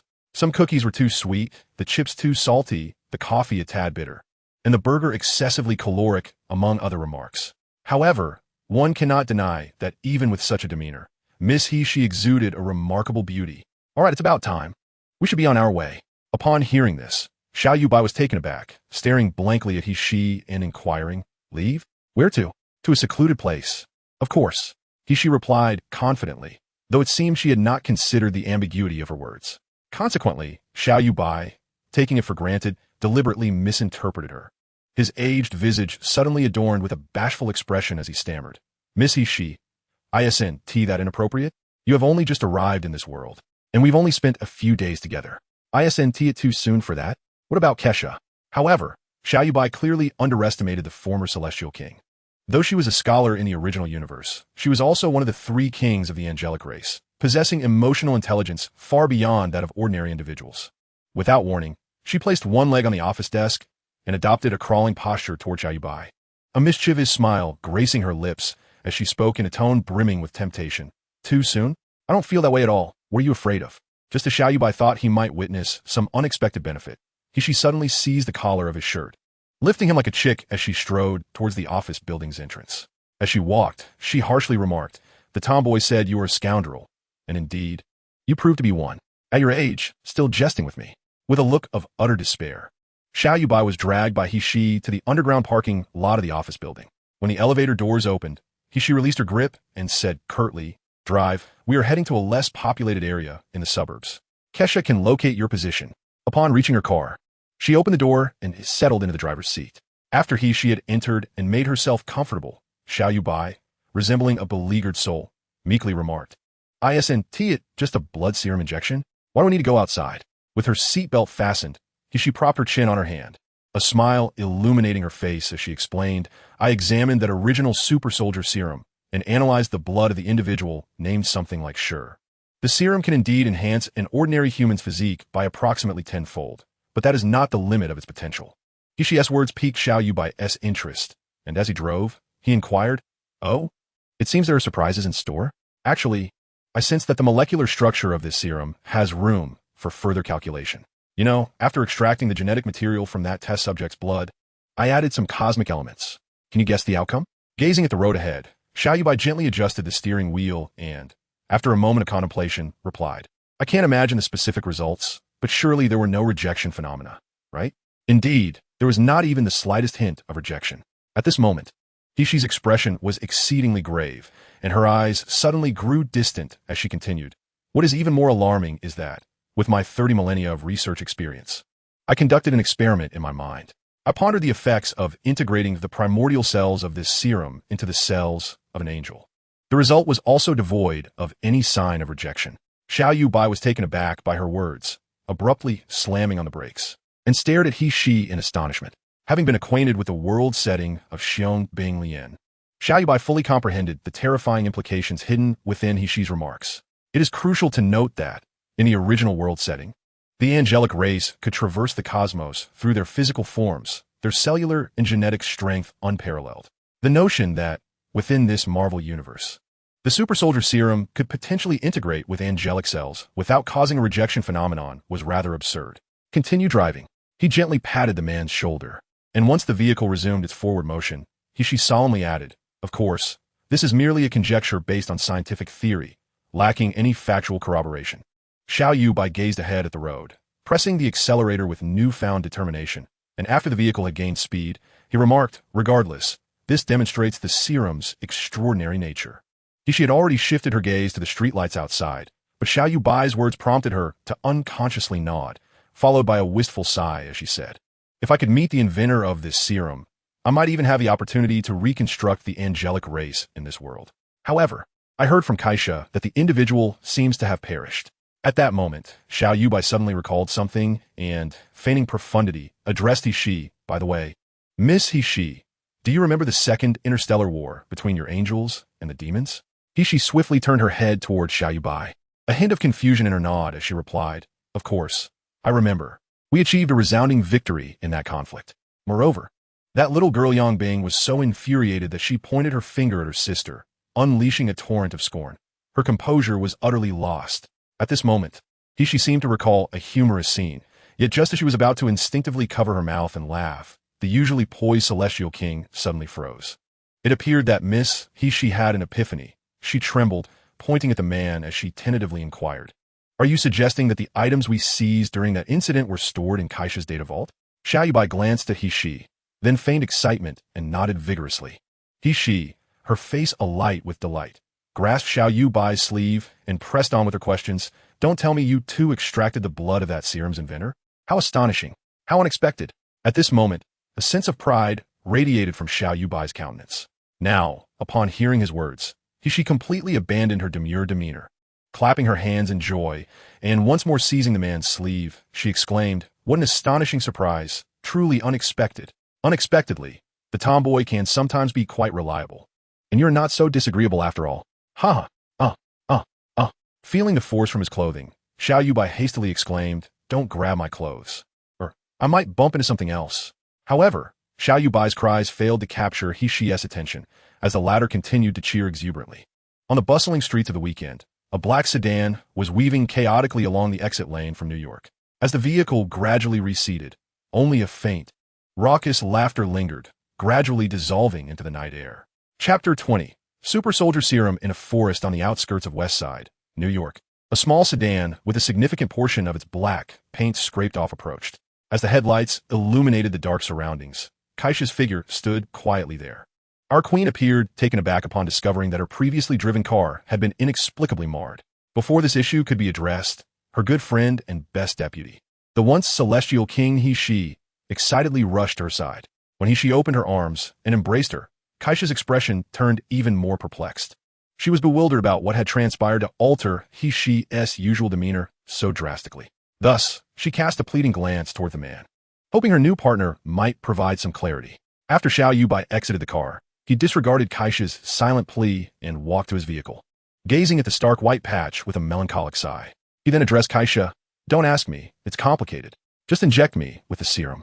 I've had enough of this old face." Kaisha sensed that something had transpired between the two during their journey, so she quietly retrieved a vial containing the serum from her belt and handed it to Xiao Yuebai. Upon receiving it, he scrutinized the super soldier serum, noting that it seemed different from what he had seen before. Although it was still a blue liquid, this vial emanated a faint azure glow. Remarkably, it appeared to harbor some form of energy, shimmering beautifully at intervals. After observing for a moment, Xiao Yuebai looked up to ask Hishi, who was engaged in conversation with Kaisha. How is this used? Should I inject it directly into the muscle? Not quite. He exchanged a glance with Kaisha, then approached Xiao Yuebai, pulling him toward the forest. Once they had moved far from the roadside, she took the serum from his hands and, while walking behind him, said, after the injection, you might feel a bit of pain. The reason I brought you to a secluded place is so you can release that discomfort. A piercing pain shot through Xiao Yuebai's spine at the back of his neck, and he realized that the serum was meant to be injected into his bone marrow to enhance his hematopoietic stem cells. The intense sensation overwhelmed him, causing him to collapse to the ground, as if all his strength had been drained away. As she completed the injection, Xiao Yuebai trembled violently from the intense pain. Noticing this, Kaisa hurried over to assist, firmly holding him in place. It was only when she fully depressed the syringe that he swiftly grabbed Kaisa and fled to a distance. Simultaneously, a chilling sensation coursed down Xiao Yuebai's spine, followed by a wave of similar feelings radiating through his bones, accompanied by a series of cracking sounds. His skeletal structure visibly thickened under the watchful eyes of Kaisa and she.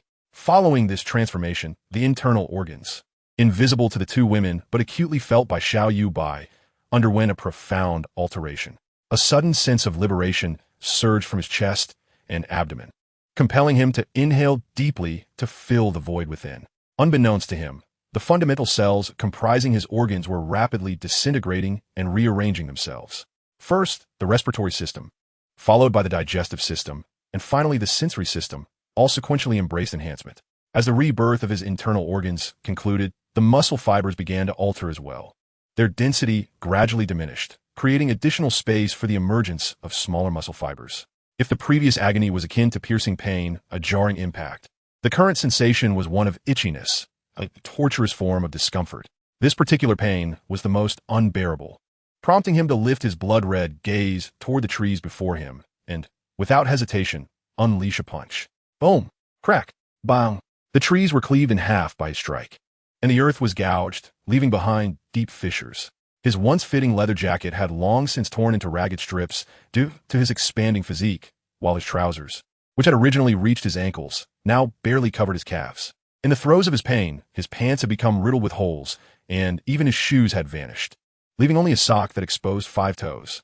It seemed that the enhancement was reaching its climax, and Xiao Yuebai could no longer endure the torment. He raised both hands high, interlocking his 10 fingers above his head, then suddenly knelt down and forcefully struck the ground before him. Boom! Bang! The earth trembled under the force, sending a shockwave that compelled Kaisa and she to shield their eyes. Minutes later, as the dust settled, Xiao Yuebai's body appeared before the two women, positioned in an odd manner, yet rhythmically rising and falling. Realizing that he was breathing, Kaisa was the first to rush over, squatting beside him and softly inquiring, "Yuebai, how are you? Do you feel better?" Hearing the familiar voice, Xiao Yuebai struggled to lift his head, his sweat-drenched face reflecting profound weakness. Meeting Kaisa's delicate visage, her autumn-like eyes brimming with concern, he managed a light smile and replied, "I feel great. I have never felt this good." At this moment, she approached and crouched beside Kaisha, reminding her, "Hey, use your insightful to check on his cellular activity." It was as if Kaisha had awakened from a dream.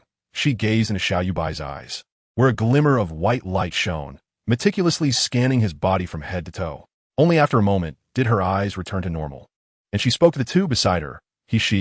Your serum has proven quite successful. Yuebai's cellular activity has reached 95%, and I have observed that his cellular energy consumption rate has decreased by 35% compared to an ordinary person. The results appear promising. She then stroked his smooth chin, continuing, "At least compared to the original serum's test subjects, the enhancement effect of this serum has increased by approximately 15 times. At that moment, Xiao Yuebai seemed to recall she's previous words. Despite the evident fatigue etched on his face, he couldn't help but retort, "Indeed. Steve merely requires exposure to light after using the serum, while I have to endure injections into my spine. If the results are the same as his, I think you, the foremost scientist of the Angel Clan, should just find a block of tofu to end it all." However, she appeared to have not heard him. Casting a glance at Xiao Yuebai's now shortened trousers, he wore a mischievous smile as he said to Kaisha, "Hey, your joyous days are fast approaching. Get lost." Kaisha shot him a glare, her face flushed with anger. Grabbing the man's hand, she continued speaking to he. Chapter 21. Preparing to depart having resolved his most pressing crisis, Xiao Yuebai resumed a mundane daily life with Kusha and He-She. As World War II persisted, the military's orders for medical supplies surged significantly. Fortunately, with Stark's pharmaceutical company at his disposal, the production capacity of his own products expanded once more. During this time, He-She also introduced numerous medical supplies and equipment that were in high demand on the contemporary battlefield into the product line of Angel Biotechnology Company. One such battlefield bandage, paired with the company's own hemostatic agent, even had the remarkable ability to halt bleeding instantaneously. Consequently, after August, the military directed nearly all their orders for medical equipment required on the battlefield to Xiao Yuebai's company. Naturally, this meteoric rise attracted fierce commercial competition from other companies. Yet, regardless of the tactics employed by rivals, they could not thwart the ascent of Xiao Yuebai's pharmaceutical enterprise. After all, the wealth of knowledge stored within He-She's mind far surpassed the scientific advancements of this world spanning thousands of years. Perhaps due to the current era, many scientific technologies could not fully realize their potential. However, it was relatively simple to reduce and distribute costs, thereby creating further profit margins and competitive space. Ultimately, those competitors, in their desperation, resorted to sending assassins or spies in a bid to resolve matters through the most brutal means. Yet, those who thrive in the shadows ultimately faced a fate where they could never again bask in the light. As the sweltering heat of summer gradually waned, time finally progressed to November. That morning, Xiao Yuebai drove two women to the entrance of the factory. After watching them enter, he leaned against his car, intending to indulge in a cigarette. Typically, both the Queen and Miss He-She preferred that he refrain from smoking in their presence. However, when they were out of sight, their concerns became moot. He retrieved the newspaper Kaisa had been reading from the passenger's seat, and as he began to peruse the sections that piqued his interest, he was suddenly greeted by a long-forgotten voice. "Hey, Byron." Upon hearing the call, Xiao Yuebai looked up to see a tall man striding towards him. Recognizing the familiar face, he broke into a smile. "Hey, Steve, it's been a while. What brings you here today?" The Captain America responded with a smile of his own as he approached Xiao Yuebai. "Don't say that. You are now the largest pharmaceutical supplier for the military. It's an honor not to have to wait in line to see you." Steve's gaze fell upon the front page of the newspaper in Xiao Yuebai's hands, which featured an article about him, depicting him riding a motorcycle alongside a model. Although he understood the jest, Steve's expression darkened momentarily. "Hey, brother, don't be downcast. Believe me, my instincts are usually quite accurate. Since Dr. Erkin picked you, it's clear you possess the requisite abilities. You will undoubtedly become the person you aspire to be." "Thank you." Although it was a simple expression of gratitude, Xiao Yuebai could discern the bitterness in Steve's tone. Thus, he quickly shifted the topic. "Buddy, you didn't come here to shed tears in front of me, did you? Or is there something concerning the person behind you?" With the mention of business, Steve promptly masked his gloominess and surveyed the surroundings, ensuring their safety before asking. "I've been instructed to inquire about the progress of the replication work. Although we privately agreed not to disseminate the serum, it would be prudent to respect the higher-ups." Xiao Yuebai understood that Steve sought a pretext to appease those who accompanied him. After careful consideration, he replied, "It's quite challenging. Everything else is manageable, but there are a few critical chemical formulas that we are genuinely struggling to decipher." After stating this, Xiao Yuebai retrieved a notepad from the car and inscribed a molecular formula with his pen, handing it to Steve. Once this was done, he added, "Just show this to those individuals. They will surely know whom to consult for analysis. However, I suspect that if my research team is unable to decipher it, their specialists will fare no better." Steve's mood visibly lifted as he accepted the note, tucking it into his pocket before adding, "By the way, I'll be heading across the ocean tomorrow," continuing with, "You know what? Are you off to the land of noodles?" Xiao Yuebai inquired, and upon receiving an affirmative response, he laughed heartily. "In that case, it seems to align perfectly with your intentions, doesn't it? At least we are now close to the front lines." Upon hearing this, Steve pondered for a moment, then smiled and raised an eyebrow, acknowledging, "You are not wrong." After sharing a light-hearted exchange, it was finally time for them to part ways. Extending his hand, Xiao Yuebai regarded Steve earnestly for a moment before saying, "Safe travels. If you see Stark, please extend my regards." Watching Steve disappear from his sight, Xiao Yuebai secured his vehicle and briskly made his way towards the experimental building within the factory. Upon arriving at He-She's private laboratory, he found, as expected, that Kaisha and He-She were both present. The two goddesses cast inquisitive glances at the man as he entered with urgency. Xiao Yuebai first took a seat on the sofa, contemplating for a while, then looked up at He-She and inquired, "He-She, Can you create a relatively comprehensive security system for this era within 3 days? Recognizing that the man seemed to have something significant to undertake, she lowered her head in thought, then looked up at Xiao Yuebai and replied, the most crucial item in our factory right now is that serum. All its related data is housed in this laboratory. So if you intend to protect it, safeguarding my laboratory will suffice. With Kaisha's assistance, I could devise a watertight security system within 2 days. Xiao Yuebai, upon hearing this, contemplated again for a moment before nodding in agreement. That will do. Please proceed swiftly. After she consented, Kaisha finally spoke up. What is the matter, Yuebai? Has something occurred? After taking a deep breath, Xiao Yuebai recounted the recent encounter with Steve Rogers, then articulated his thoughts. Based on my understanding of the narrative in this world, after Steve travels to Italy, he will undoubtedly rise to prominence. Do you remember that Hydra, which now possesses one of the Infinity Stones? As Stark and his team uncover details related to the stones, I suspect the Strategic Scientific Reserve will extend an invitation for us to join their research. At that point, leveraging the foresight I have of future events, I hope to glean some advantages. Therefore, I need both of you to accompany me. After hearing Xiao Yuebai's analysis, Kaisha and he exchanged a glance and, in silent agreement, began to work on their respective tasks. Chapter 22, Journey to Europe. Indeed, everything unfolded as Xiao Yuebai had anticipated. By the end of November, a letter from the military appeared on his desk. From his seat, Kaisha and he watched as the man opened the envelope, and together they read the letter's contents word by word. Dear Mr. Byron Xiao, in light of your unique capabilities in your field, on behalf of the Strategic Scientific Reserve, we sincerely invite you to join our organization. We hope to collaborate in this war for the freedom of people worldwide. For further details, please consult the Department of Defense at the London office of the United States federal government. Then there were the 2 names inscribed at the conclusion, Howard Stark and Colonel Philip. After the 3 had perused the letter, Xiao Yuebai casually discarded the parchment onto the desk and turned to the 2 women behind him, letting out a wistful sigh. Alas, the days of tranquility are over. Let us 3 prepare to embark on our journey to London. Very well, I shall head directly there. You 2 may take your time with the flight, but do not forget our well-laid plans. Wishing you a pleasant journey. Once Kaisha had departed, she displayed a face of disappointment, gazing up at the ceiling as if reminiscing about the past, and murmured, I want my 4th-generation body, my void engine, my cloning technique, and my stellar energy control. Oh, hasten to return my abilities to me. Gripped tightly by the collar by Xiao Yuebai's expression morphed into one of utter desolation, yet he calmly implored, Dear sister, have mercy on me. It was Kaisha who summoned you, not I. I know that. But what difference does it make whether she summoned me, or you did? She suddenly released her hold on the man's collar, and, with a petulant expression, continued, I am merely expressing my grievances. What of it? Is that not permissible? Very well. Perhaps due to the previous incident where he was lifted, Xiao Yuebai found himself somewhat intimidated by this formidable lady. It was as if something had seized his very essence, and in an instant, he raised a thumb towards Xiao, asserting, Madam, whatever you desire shall be done. If you wish to head east, I shall not venture west. Truly, pursue your wishes, and should anyone oppose you, I shall contend with them fiercely. His exaggerated demeanor, however, rendered Xiao somewhat disinterested. The proud lady of the sky base turned her head haughtily and, adopting an air of aloofness, commanded Xiao Yuebai, Enough. Hurry and assist me with my belongings. We must make our way to the airport. Observing the previously wild woman now transformed into a refined lady, Xiao Yuebai felt a sense of security wash over him.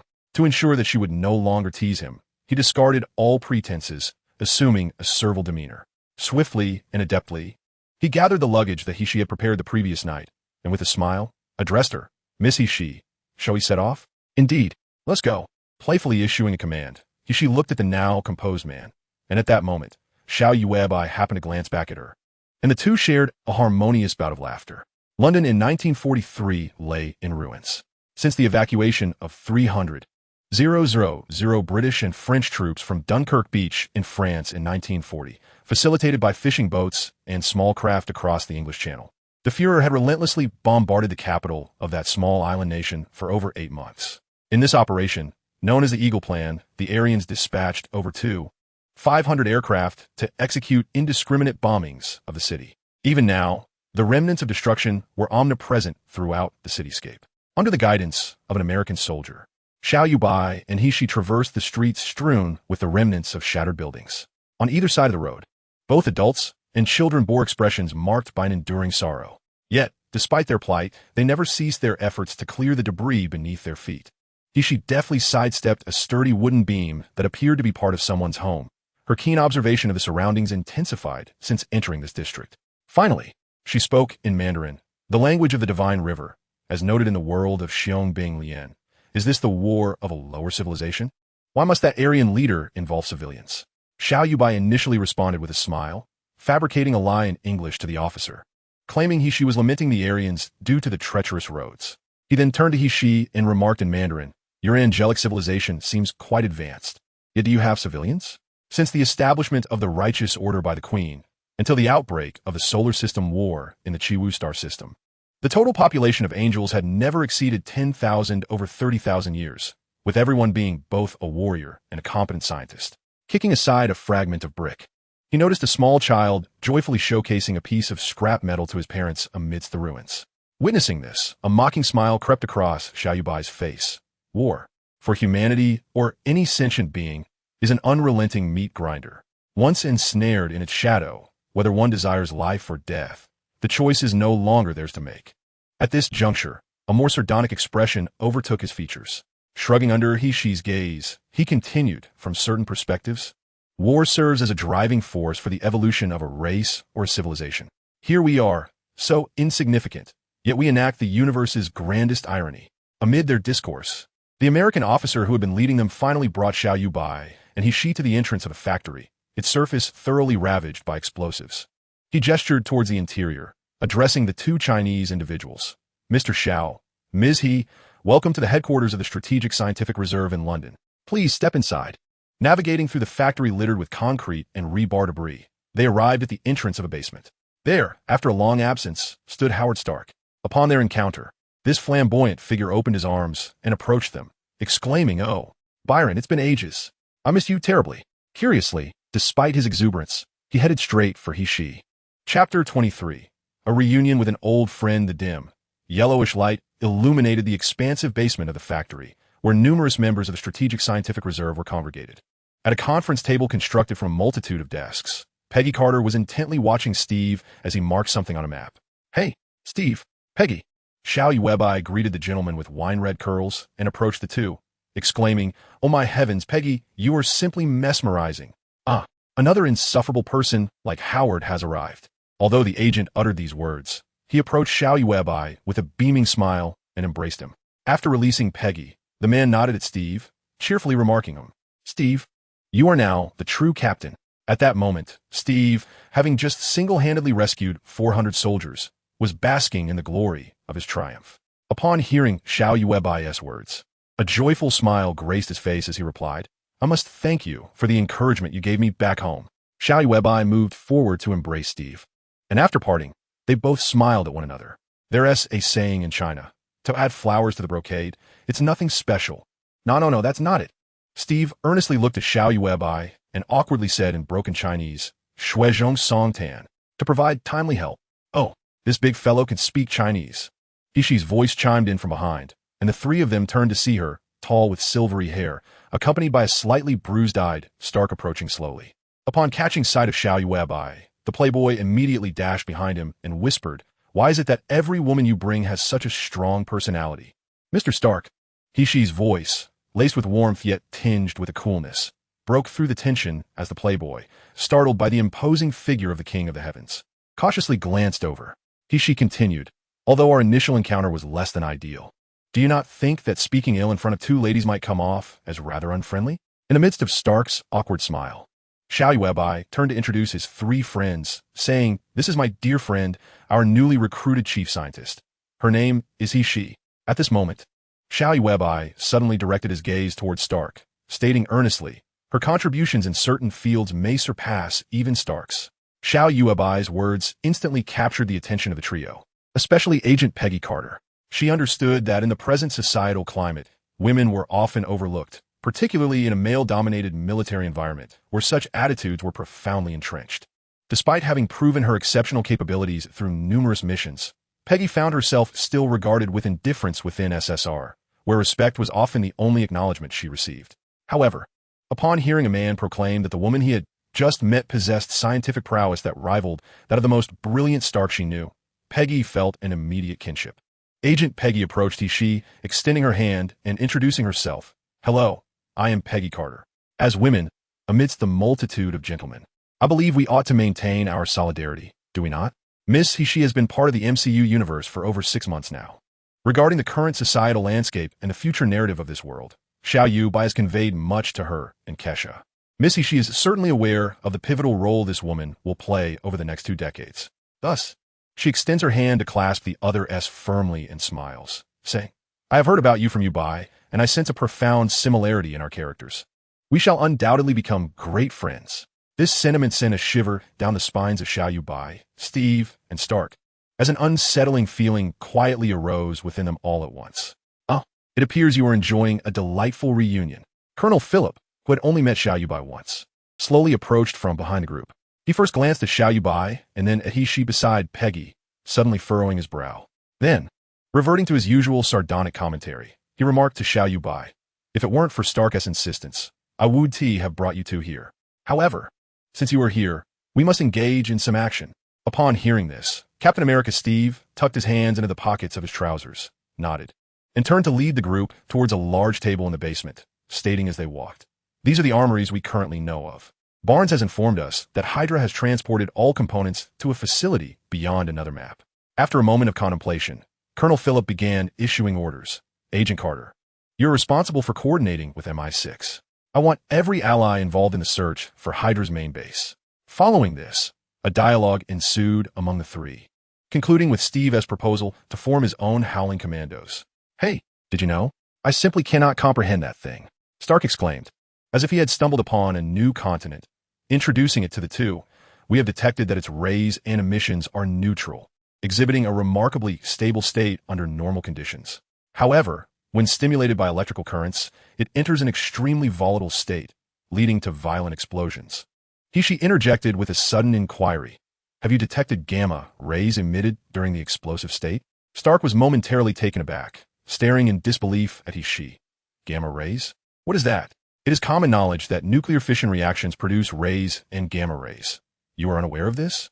He sighed and took a moment to enlighten Stark about gamma rays before turning to Xiao Yuebai, questioning, is he truly one of the foremost scientists of our time? Casting a glance at the visibly embarrassed Stark, Xiao Yuebai sifted through her memory for some scientific knowledge and leaned closer to Miss He to whisper, Now, may I ask, where is the laboratory? I would like to visit it right away. In a state of bewilderment, Stark instinctively pointed in a direction, after which He turned elegantly, leaving a graceful silhouette as she strode toward the laboratory. After a considerable pause, Stark approached Xiao Yuebai, still gazing in the direction He had departed, and murmured, Hey, Byron, I believe she just taught me something that resembled the grace of an angel. Does she possess a penchant for self-mortification?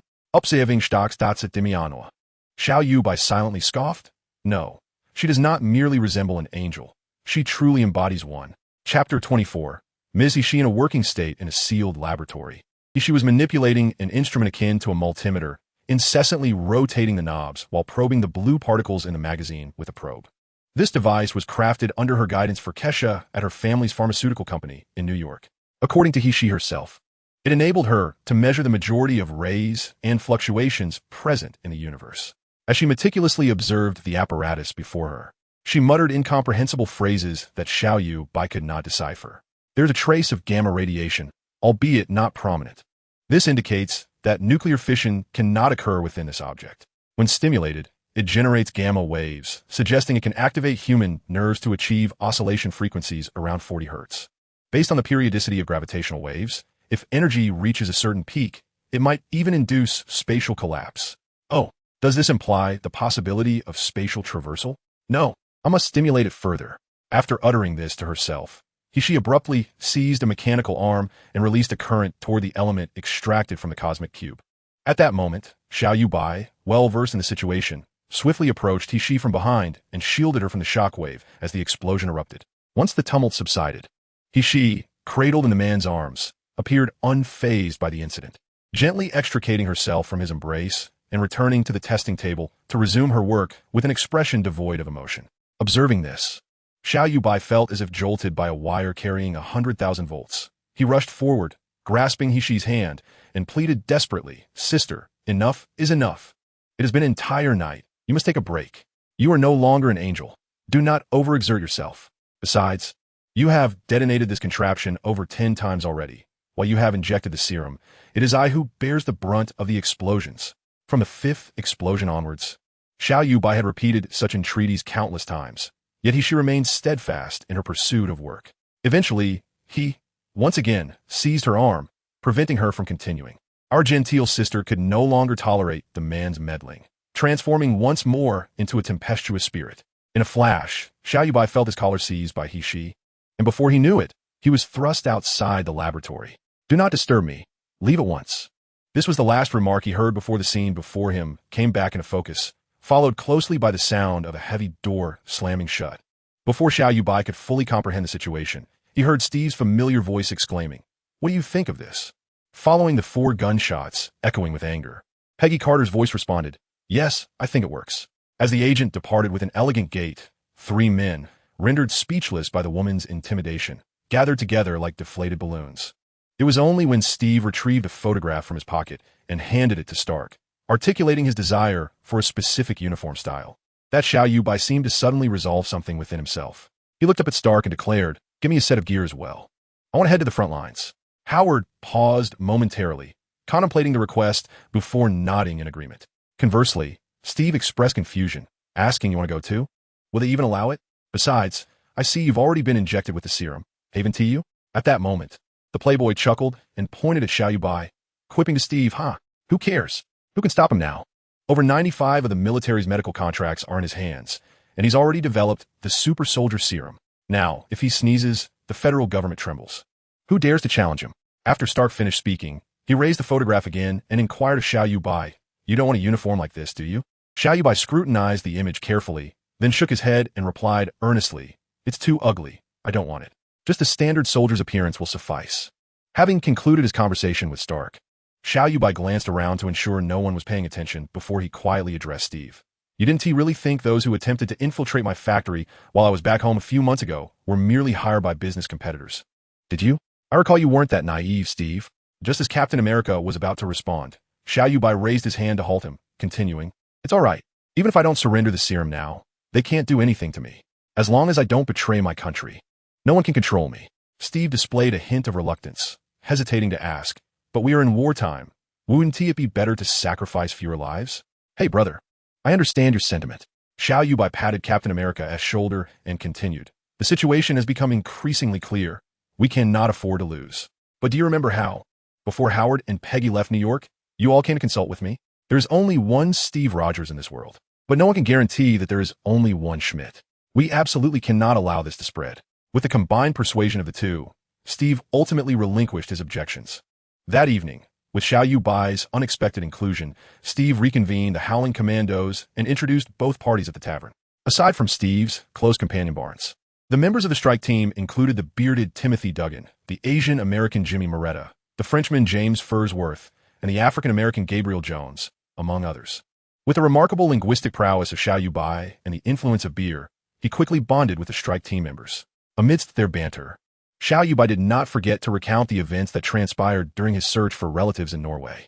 Under the watchful eyes of these battle-hardened men, he exhibited no signs of trepidation. He exaggeratedly claimed to have dispatched 10 Hydra agents, transforming what was a mere act of stealth into a tale of unyielding bravery.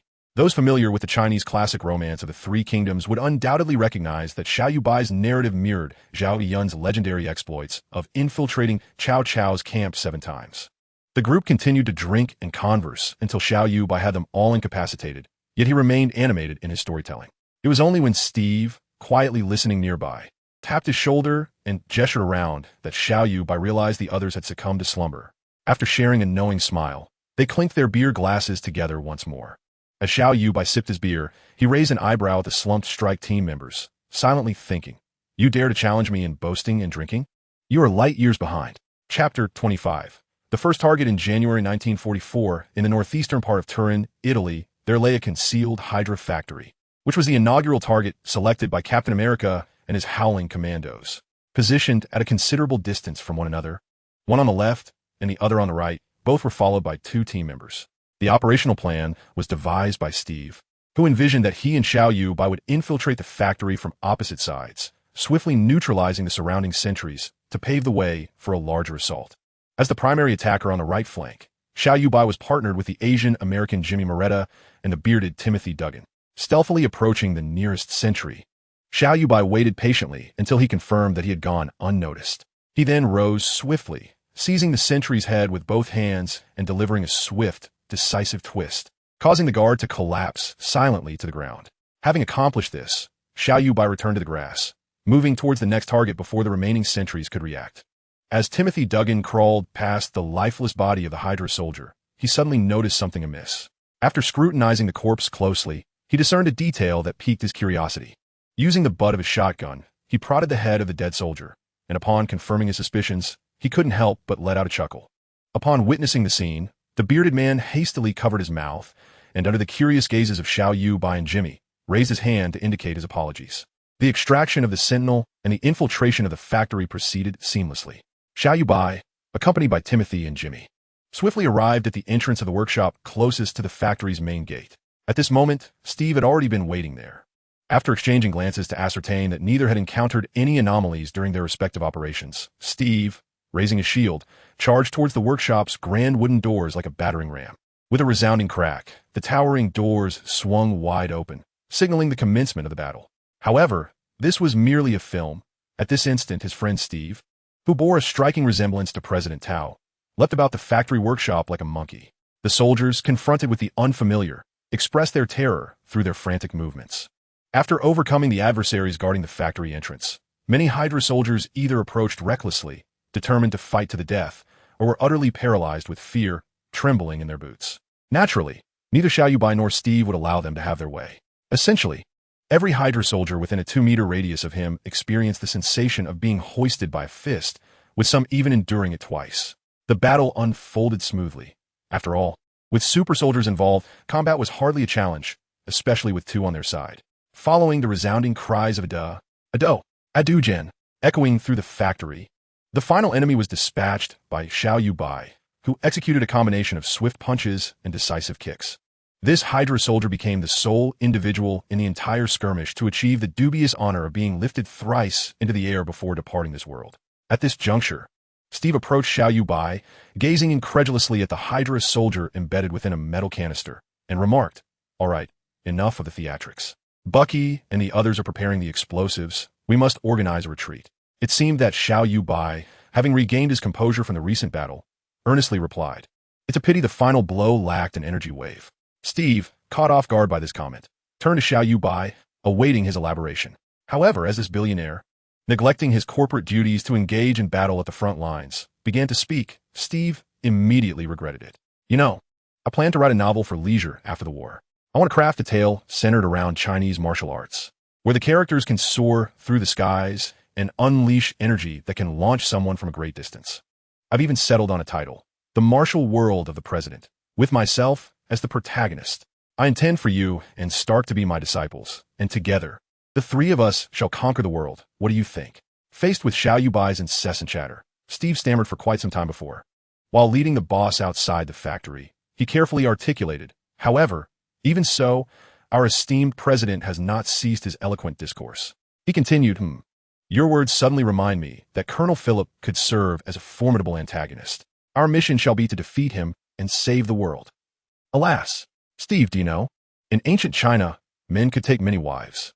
Although their status might be somewhat lower, it was still quite acceptable, akin to how you in the West regard lovers.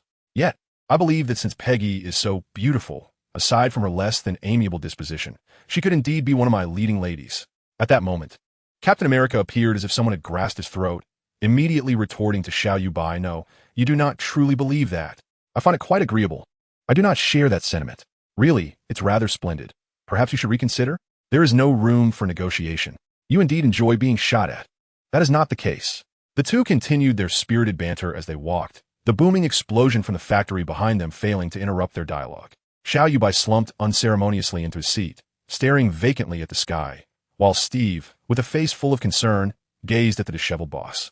Timothy, the bearded one, seemed to recall the corpse he had seen prior to the outbreak of this battle and turned to the boss, inquiring, "Byron, do you remember that night before we departed when you boasted in the tavern about your escapades in Norway's Tonsberg, how you navigated through the Hydra soldiers like a warrior?" Timothy's question successfully extricated Xiao Yuebai from his fanciful musings, and with a self-satisfied demeanor, he resumed bragging to his comrades. Indeed, you have no idea how cautious I was that night. Before Xiao Yuebai could continue his embellishment, Timothy abruptly interrupted. But how did you manage to turn those Hydra soldiers' heads a full 360 degrees today? Huh, was I not correct? Xiao Yuebai queried, perplexed by the laughter from those around him. Shaking his somewhat disheveled hair, Jimmy chuckled and replied, we never exert ourselves for such tasks. A mere flick of the wrist suffices. If you doubt it, you may inquire with the captain. Under the eager gaze of the boss, Steve smiled and nodded, which prompted the entire crew in the vehicle to erupt in playful laughter. Chapter 26. The Tenacious Woman London, SSR Frontline Headquarters. Currently, a tense relocation effort is underway. It has been over 6 months since the Noodle Nation surrendered to the Allies in September of last year. As the domestic environment in the Noodle Nation gradually stabilizes, SSR is preparing to transfer the frontline command to that region. Once Carter removed the marker indicating the Hydra factory from the map, the briefing for this mission came to a close. At that moment, Colonel Philip abruptly addressed Xiao Yuebai, saying, Mr. Xiao, I believe it is imperative for you to visit the laboratory at once. I can bear the destruction of my command center by enemy bombs, but I cannot accept our scientists being harmed by our own people. Taken aback by his words, Xiao Yuebai swiftly turned on his heel and dashed toward the laboratory, flinging open the door only to find several researchers in white coats gazing silently at him. Howard? He inquired tentatively upon seeing a man with a battered face and a distinctive mustache beneath what appeared to be a bruised nose. What happened to you? Suddenly, a deafening explosion echoed, and, amid Stark's fearful gaze, Xiao Yuebai turned to investigate. The walls of the independent laboratory, previously occupied by he now bulged ominously, as if something had violently collided with them. A piercing female scream erupted, followed by an unforgettable cry. This piece of junk, I refuse to believe, I cannot comprehend it. Get in there and bring that woman out. The man resembling Howard spoke up. Ever since you and Steve left, this woman has not emerged. Everyone who has attempted to persuade her has been unceremoniously thrown out. Just look at my face. You should understand the torment we have endured. With such a dire situation laid bare, Xiao Yuebai quickly pushed past Howard and approached the entrance of the independent laboratory. He forcefully pried open the now warped iron door, revealing a disheveled he. Her once silver hair was now caked in dust, and upon closer inspection, singed marks marred her elegant bangs. The white lab coat she wore was tattered, yet her eyes remained bright, fixated on the elemental particles extracted from the tesseract. Upon hearing the door open behind her, she turned to see who had entered and snapped, What do you want? Leave me alone. Ignoring her dismissal, Xiao Yuebai glanced at the floor littered with crumpled papers before crouching down to examine one. It appeared to contain calculations for a mass energy equation, though the final result was evidently incorrect, marred by chaotic lines drawn by its former owner. Picking up several more, he noted they bore similar content. However, he could only decipher a fraction of the information, estimating that aside from Howard, the other scientists outside had little understanding of the matter. Gently approaching Xiao Yuebai softly urged, why not take a break? Kesha would be distressed to see you like this. It's fine, just give me a little more time. I will soon grasp it. She insisted. All right, just tell me how long. He replied, Oh, it won't be long at all. Just wait outside. Upon hearing those words, Xiao Yuebai immediately grasped the situation. She was merely throwing a tantrum. Consequently, he resolved not to reason with her any further. Under Xi's perplexed gaze, Xiao Yuebai approached her, and without any warning, hoisted the queen onto his shoulder. With the laboratory door kicked open, he strode out, carrying Xi as if he were a savior, while everyone looked on in astonishment. Once inside Xi's room, he unceremoniously tossed her onto the bed and barked at her. Behave. Go to sleep. No way. Xi retorted, her defiance met with Xiao Yuebai's unwavering stance. Faced with the man's resolute refusal, Xi resorted to the most venomous words she could muster, hurling insults at him. Perverted fiend. Filthy rogue. You scoundrel. I'm a man. And scoundrel describes a woman. The man's unyielding demeanor made Xi realize that direct opposition would not yield the desired outcome. With a flicker of fatigue in her eyes, she devised a cunning plan, glaring at Xiao Yuebai. If you don't let me go, I'll tell Kaisha that you bullied me and assaulted me, and that you wanted that from me. Xiao Yuebai stood there, momentarily stunned, contemplating when Xi had transformed into someone capable of employing such tactics against him. Xi, you're impressive. Truly, you are becoming more formidable by the day. He raised a thumb in admiration, then teasingly remarked, But please, the next time you threaten me, think carefully. Do you truly believe Kaisha would buy it? With a bemused expression, Hishi's eyes widened in realization. Xiao Yuebai gently pressed his finger against her forehead, chuckling as he said, "Now, get some rest." After which, he turned to the sofa in the room, watching the pitiful sight of Hishi, who had given up her struggle and clung to the blanket. "Don't think of anything else. I'll be right here watching you. You can only return to the laboratory when you wake." After speaking, Xiao Yuebai retrieved his phone and opened the system, only to be astonished by the elevation of his destiny-weight ratio level from 15 to 18.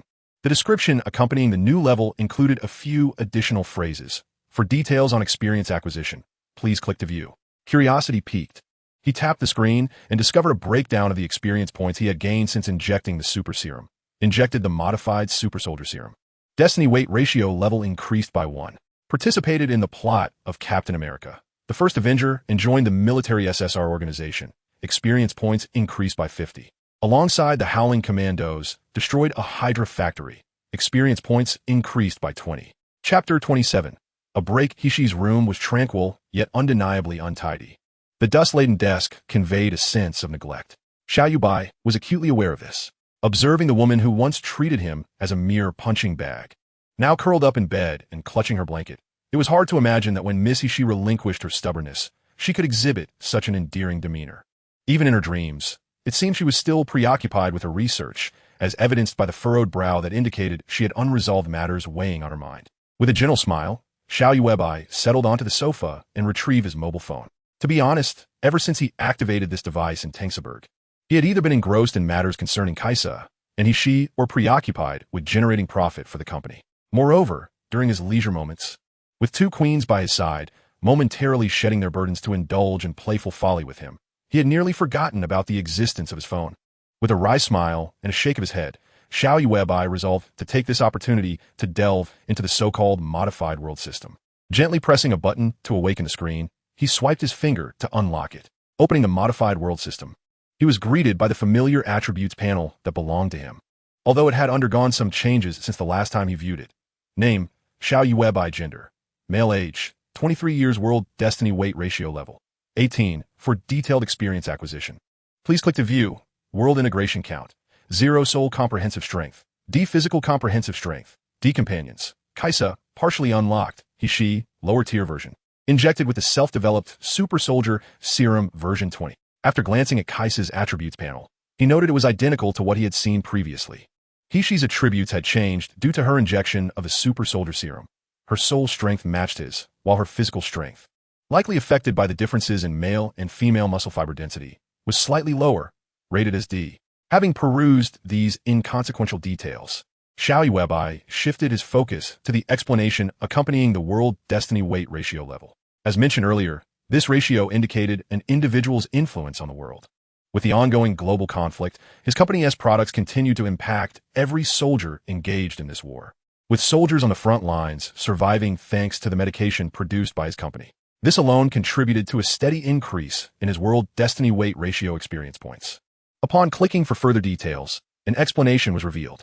Through systematic comparison and analysis, Xiao Yuebai reached a significant conclusion.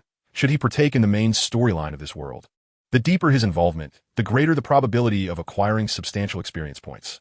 It bore resemblance to the infinite flow narratives of the main god system he had encountered before his transmigration, where one could trigger side quests. However, upon further reflection, he suddenly realized that these side quests might merely serve as early benefits.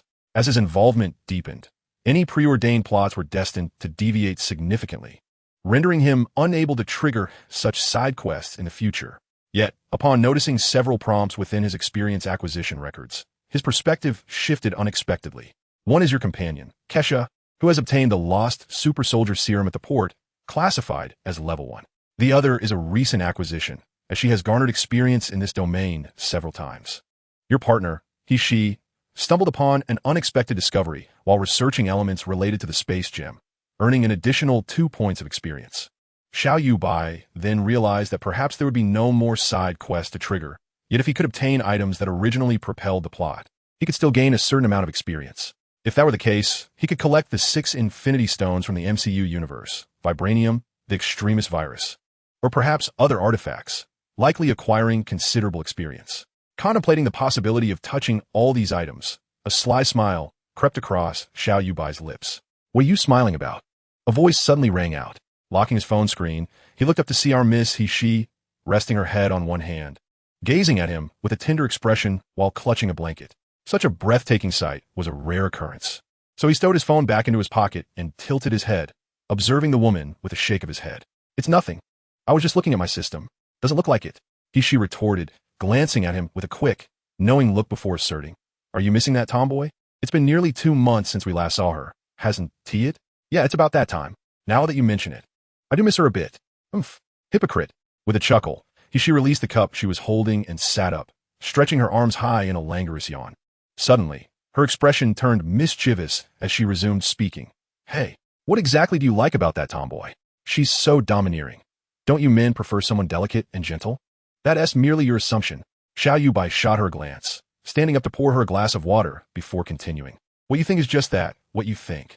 Perhaps I'm a bit unique, and I actually like that sort." Taking the cup, she cradled it in both hands, took a sip and smiled. "Well, you better treat her well. You know what she has gone through in our previous world. It hasn't been easy for her." Receiving the affirmation he sought, she's face filled with a sense of relief. Suddenly, a thought crossed her mind, and her expression shifted to one of humor tinged with bitterness. "Who would have thought that weather in this world were the one I came from? It's all just a movie or an animated series in someone else's eyes."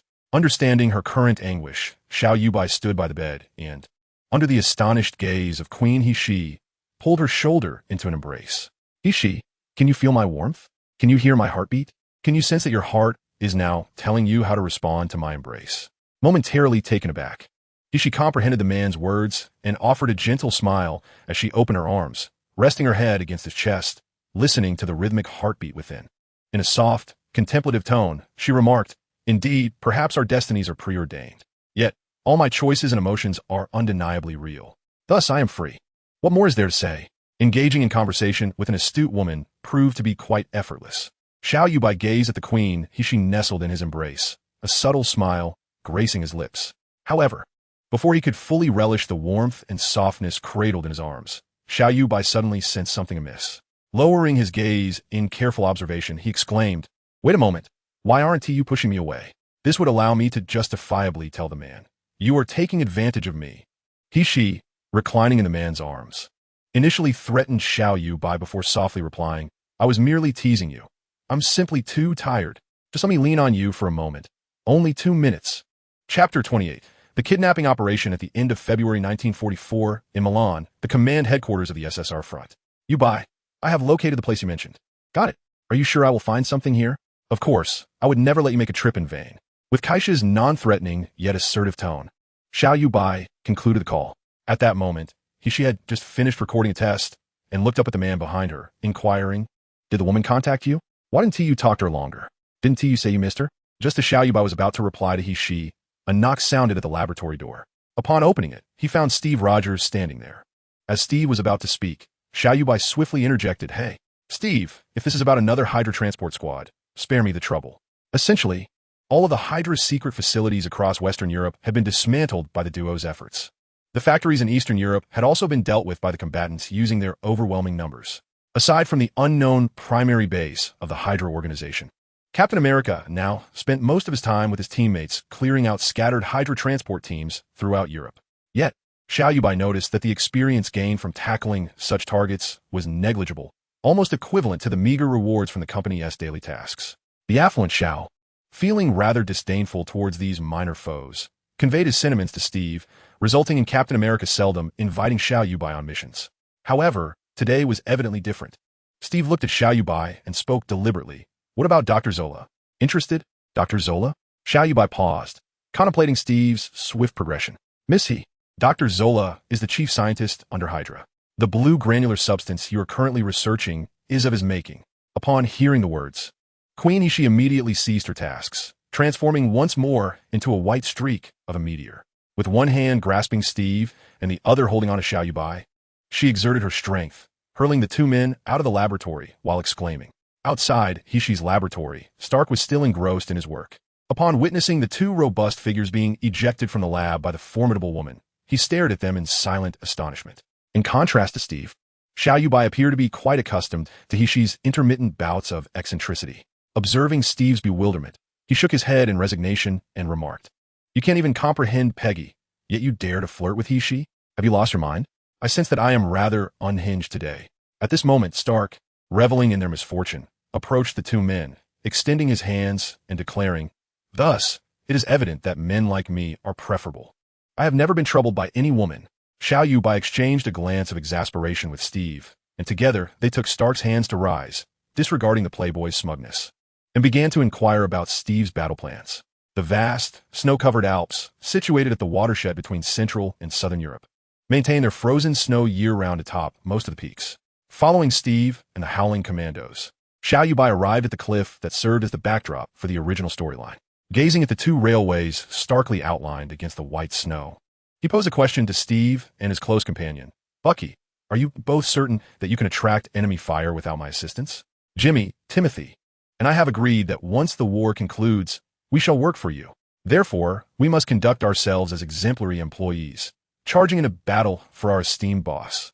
Wouldn't it be splendid to bestow all the accolades upon you alone?" At this juncture, the bearded Timothy joined the trio, chuckling as he added, "To be honest, Byron, Bucky fears that you might get carried away and topple the train cars." At his words, the other team members and Steve erupted in laughter, while Xiao Yuebai merely rolled his eyes in exasperation, regarding them with a look of resigned disbelief. "We are not mistaken. Dr. Zola is indeed aboard that train." Gabriel, the African-American, prompted the group as per the narrative. Upon hearing this, everyone retrieved their zip lines in preparation. Steve donned his helmet, being the first to secure the zip line to his steel cable, his gaze fixed intently on the cliff before him. The Frenchman, James, quickly spotted the speeding train through his binoculars and urged everyone to hasten their actions. Bucky, seemingly unperturbed, humorously quipped to his boss, "Of course. But you can no longer boast about your prowess in battle." With a directive from a mustachioed Jacques Denier, Steve was the first to grasp the zip line and glide down towards the precipice beneath them. Following him were Bucky and Xiao Yuebai, the three maintaining the same distance, successfully landing atop the speeding train as planned. Once the trio had firmly established their footing, they maintained an even distance and began to stride forward with urgency. Upon reaching their designated position, Xiao Yuebai's eyes brimmed with gravity as he beheld Steve and Barnes descending the ladder. Aware of the impending events, Xiao could only silently wish the future White Wolf success in this endeavor, as it was the only assistance he could offer at that moment. Chapter 29. The timid Zola. After a brief pause, Xiao Yuebai sighed, enveloped in a haze of uncertainty. He was unsure whether his actions were right or wrong.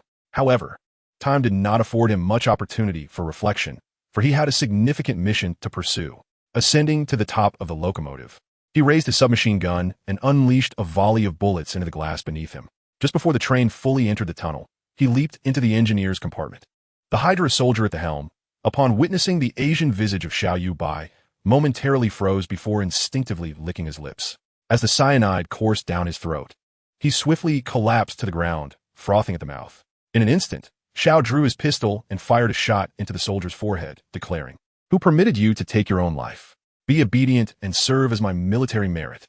Following this, he cast a wicked grin at Dr. Zola, whose diminutive frame shuddered under Xiao's penetrating gaze. As Xiao instructed Dr. Zola to gradually bring the train to a halt, it emerged from the tunnel. The guerrillas stationed by the train promptly commenced unloading vital supplies under Xiao's direction.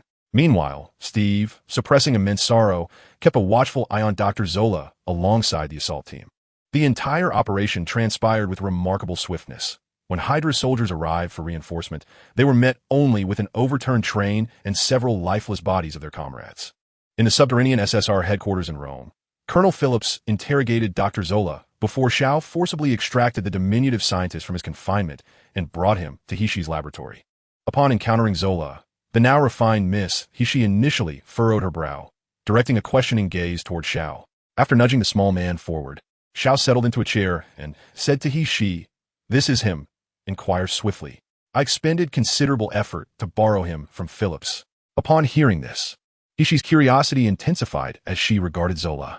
Tilting her head, she pointed to the blue particles in the laboratory and queried the little old man. "Did you create these blue particles?" Dr. Zola nodded hesitantly, casting a glance at the extraordinarily beautiful He/she before shifting his gaze to the imposing figure of Xiao.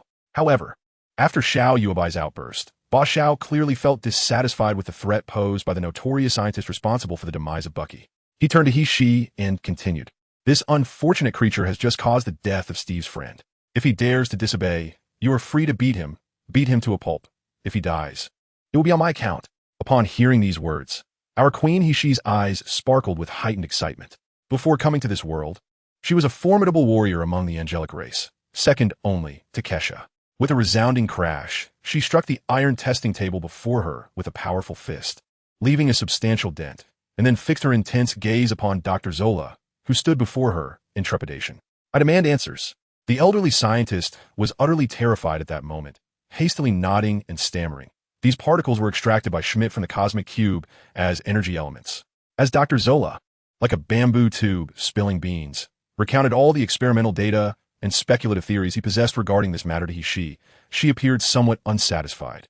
Glancing at the pages filled with notes in front of her, she raised her head and asked Zola, "Is that all?" Zola quickly nodded his balding head, fervently asserting, "That's it truly. Believe me, this is all I know." Hearing this, Hishi nodded in satisfaction, picked up the nearby notes, and, while perusing them, earnestly inquired of the man behind her, "Xiao Yuebai, may I land a couple of punches? Just two. Won't even a bit. I promise not to kill him." Boss Xiao, contemplating the pros and cons with an air of irresponsibility, stroked his chin and nodded. That's a splendid idea. Go ahead." At that moment, outside the independent laboratory, Stark and other researchers were preoccupied with their work when suddenly, a cacophony resembling the sound of sandbags being struck echoed from within the lab, followed by a man's agonized wails. Not long after, under Stark's watchful gaze, the door to the independent laboratory swung open, revealing his friend Byron Xiao, who was dragging a small, swollen-eyed old man by one hand. After raising an eyebrow in amusement, he swiftly departed the public laboratory with Dr. Zola in tow. Shortly thereafter, the woman who had haunted Stark's nightmares emerged from the independent laboratory, rubbing her wrist while laughing charmingly at the onlookers. Upon realizing she was the center of attention, her face flushed momentarily, and with her brows sharply arched, she exclaimed, "What are you staring at? Never seen a beauty striking someone before?" With that, she turned on her heel and briskly returned to her laboratory, slamming the door behind her. Finally, with a collective sigh of relief from the researchers in the public lab, this farcical episode came to an end. At 9 p.m., in the conference room of SSR headquarters, at the conference table, formed by several smaller tables, all the key personnel were gathered, including the ever-dedicated Hishi, who was summoned due to the gravity of the situation. Following Colonel Phillips' customary opening remarks, he turned his gaze towards Miss Hishi and inquired, "So, what insights does our formidable female scientist have to share with us?" Hishi rolled her eyes at the seasoned colonel, then picked up her notes to elucidate for the assembly. "That blue particle is an element not found on Earth. It originates from the legendary cubic cosmic artifact in Odin's vault from Norse mythology. According to my research, the energy contained within can, once it reaches a critical point and is not controlled, trigger a chain reaction. In simpler terms, it can create an invisible sphere capable of instantaneously absorbing everything within an area the size of New York City. No one, be it human, structure, water, or land, can escape the ramifications of such an explosion." At this juncture, Stark interjected, "Indeed, with our current understanding of Schmidt's capabilities, should he cross the Atlantic, he possesses the potential to erase the entire eastern seaboard of America within half an hour." Chapter 30, Farewell, Steve. In the forest, 500 meters from the entrance of the Hydra underground base beneath the Alps, Xiao Yuebai was casually smoking a cigar. Peggy, engaged in conversation with Hishi, furrowed her brow upon noticing Zhao's nonchalant demeanor. "We are still in a covert state. Do you think Schmidt's men want to discover us?" Xiao replied, "Dear Peggy, you should really be more concerned about your Steve. Schmidt might have devised some means to torment your beloved." The red-haired agent's face was immediately etched with worry, while Hishi, having become close friends with Peggy, decided not to indulge Zhao's reckless behavior. With a swift motion, she snatched the cigar from his hand, forcefully discarded it, and threatened, "If you can't speak sensibly, then kindly keep quiet. No one considers you a mute." Seeing Xiao successfully subdued, Queen Hishi turned back to comfort Peggy softly. Meanwhile, Xiao, feeling ignored, drew his massive sword from his back, waving it around whimsically and striking several valiant poses. This spectacle succeeded in isolating him, as Colonel Phillip and the other soldiers regarded him with bemusement, satisfied with the reflection of his visage in the blade.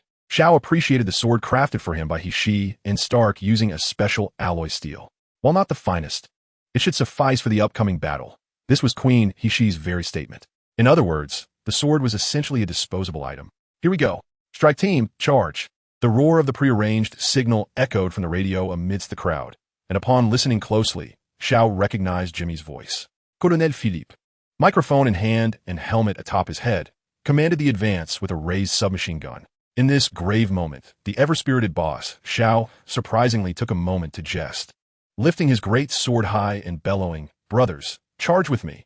Relying on his formidable physique, he surged ahead of the main force, dashing towards the entrance of the Hydra base. Observing the disheveled Xiao Yuebai sprawled on the ground, sword askew across his chest and a grimace etched on his face, Peggy turned to He beside her and inquired, "Is he a fool?" She, feeling utterly humiliated, covered his face and nodded in agreement. Feeling insulted, Xiao Yuebai scrambled to his feet, gripping the sword with both hands and glaring at the distant bunker as he cursed. "Damn it! Dare to embarrass me? Witness my great sword!" Once more, our boss Xiao dashed to the front of the troops, tightly grasping his sword, spinning it thrice before unleashing a dramatic shout of Dalmatia. The heavy sword, slicing through the air, struck the cannon protruding from the bunker with a resounding crash. Following the earlier success against the opposing bunker, Xiao Yuebai was now thoroughly exhilarated, wielding the great sword like a colossal fly swatter. From the entrance to the underground base, every Hydra soldier in his path either soared through the air or was embedded into the walls. For these Hydra soldiers, even death had become a distant luxury. Amidst Xiao's reckless onslaught, many Eagle soldiers who should have perished on this treacherous path survived. Chop off one head, and two shall grow in its place. Damn it! With a furious shout, the Hydra soldier, who had just resolved to face death, was suddenly sent flying before he could finish his vow. At that moment, Colonel Philip, shotgun in hand, glanced at Xiao Yuebai with a grin and suggested, "Shall we seek the other two?" The old and the young exchanged comical expressions before parting ways to dispatch other foes. After running down the corridor and dispatching several Hydra soldiers, Xiao Yuebai turned a corner and caught sight of Steve and Carter. As he approached, Steve shouted, "I'm going after Schmidt. Protect Peggy and ensure she remains unharmed." Slowing his pace, Xiao Yuebai reached the spot where Steve had just stood, only to hear Peggy assert, "I don't need protection." She then hurried after Steve. Our boss Xiao, feeling awkward for a while, finally muttered, "I didn't say anything." Glancing around and finding no one paying him any attention, Xiao Yuebai resignedly shook his head and proceeded towards the hangar. Upon entering, his eyes immediately fell upon Schmidt's car parked in the corner. Realizing that Steve was likely pursuing the aerial fortress, Boss Xiao swiftly climbed into the vehicle, familiarized himself with the dashboard, and started the engine, racing off in pursuit of the aircraft. On the way, I encountered Colonel Phillips and Peggy. Under the colonel's mournful gaze, Peggy climbed into the car, and Boss Xiao restarted the vehicle, pursuing Steve's fleeting silhouette. Subsequently, aside from the change of driver from Colonel Phillips to Boss Xiao, the events unfolded precisely as depicted in the film. After Steve urged Xiao to steady the car, our bold and audacious female agent shared a kiss with Captain America. However, when Captain America turned his gaze towards Xiao, the ever-unconventional boss, Xiao, provocatively suggested, "Why don't I give it a try?" This unexpected remark startled both Steve and Peggy, who regarded Xiao with the same astonishment one might reserve for a creature of myth. Satisfied with the effect of his words, Boss Xiao let out a hearty laugh and told Steve, "Go on, I certainly want to be kissing you." Upon hearing this, Steve exhaled in relief and leapt onto the plane.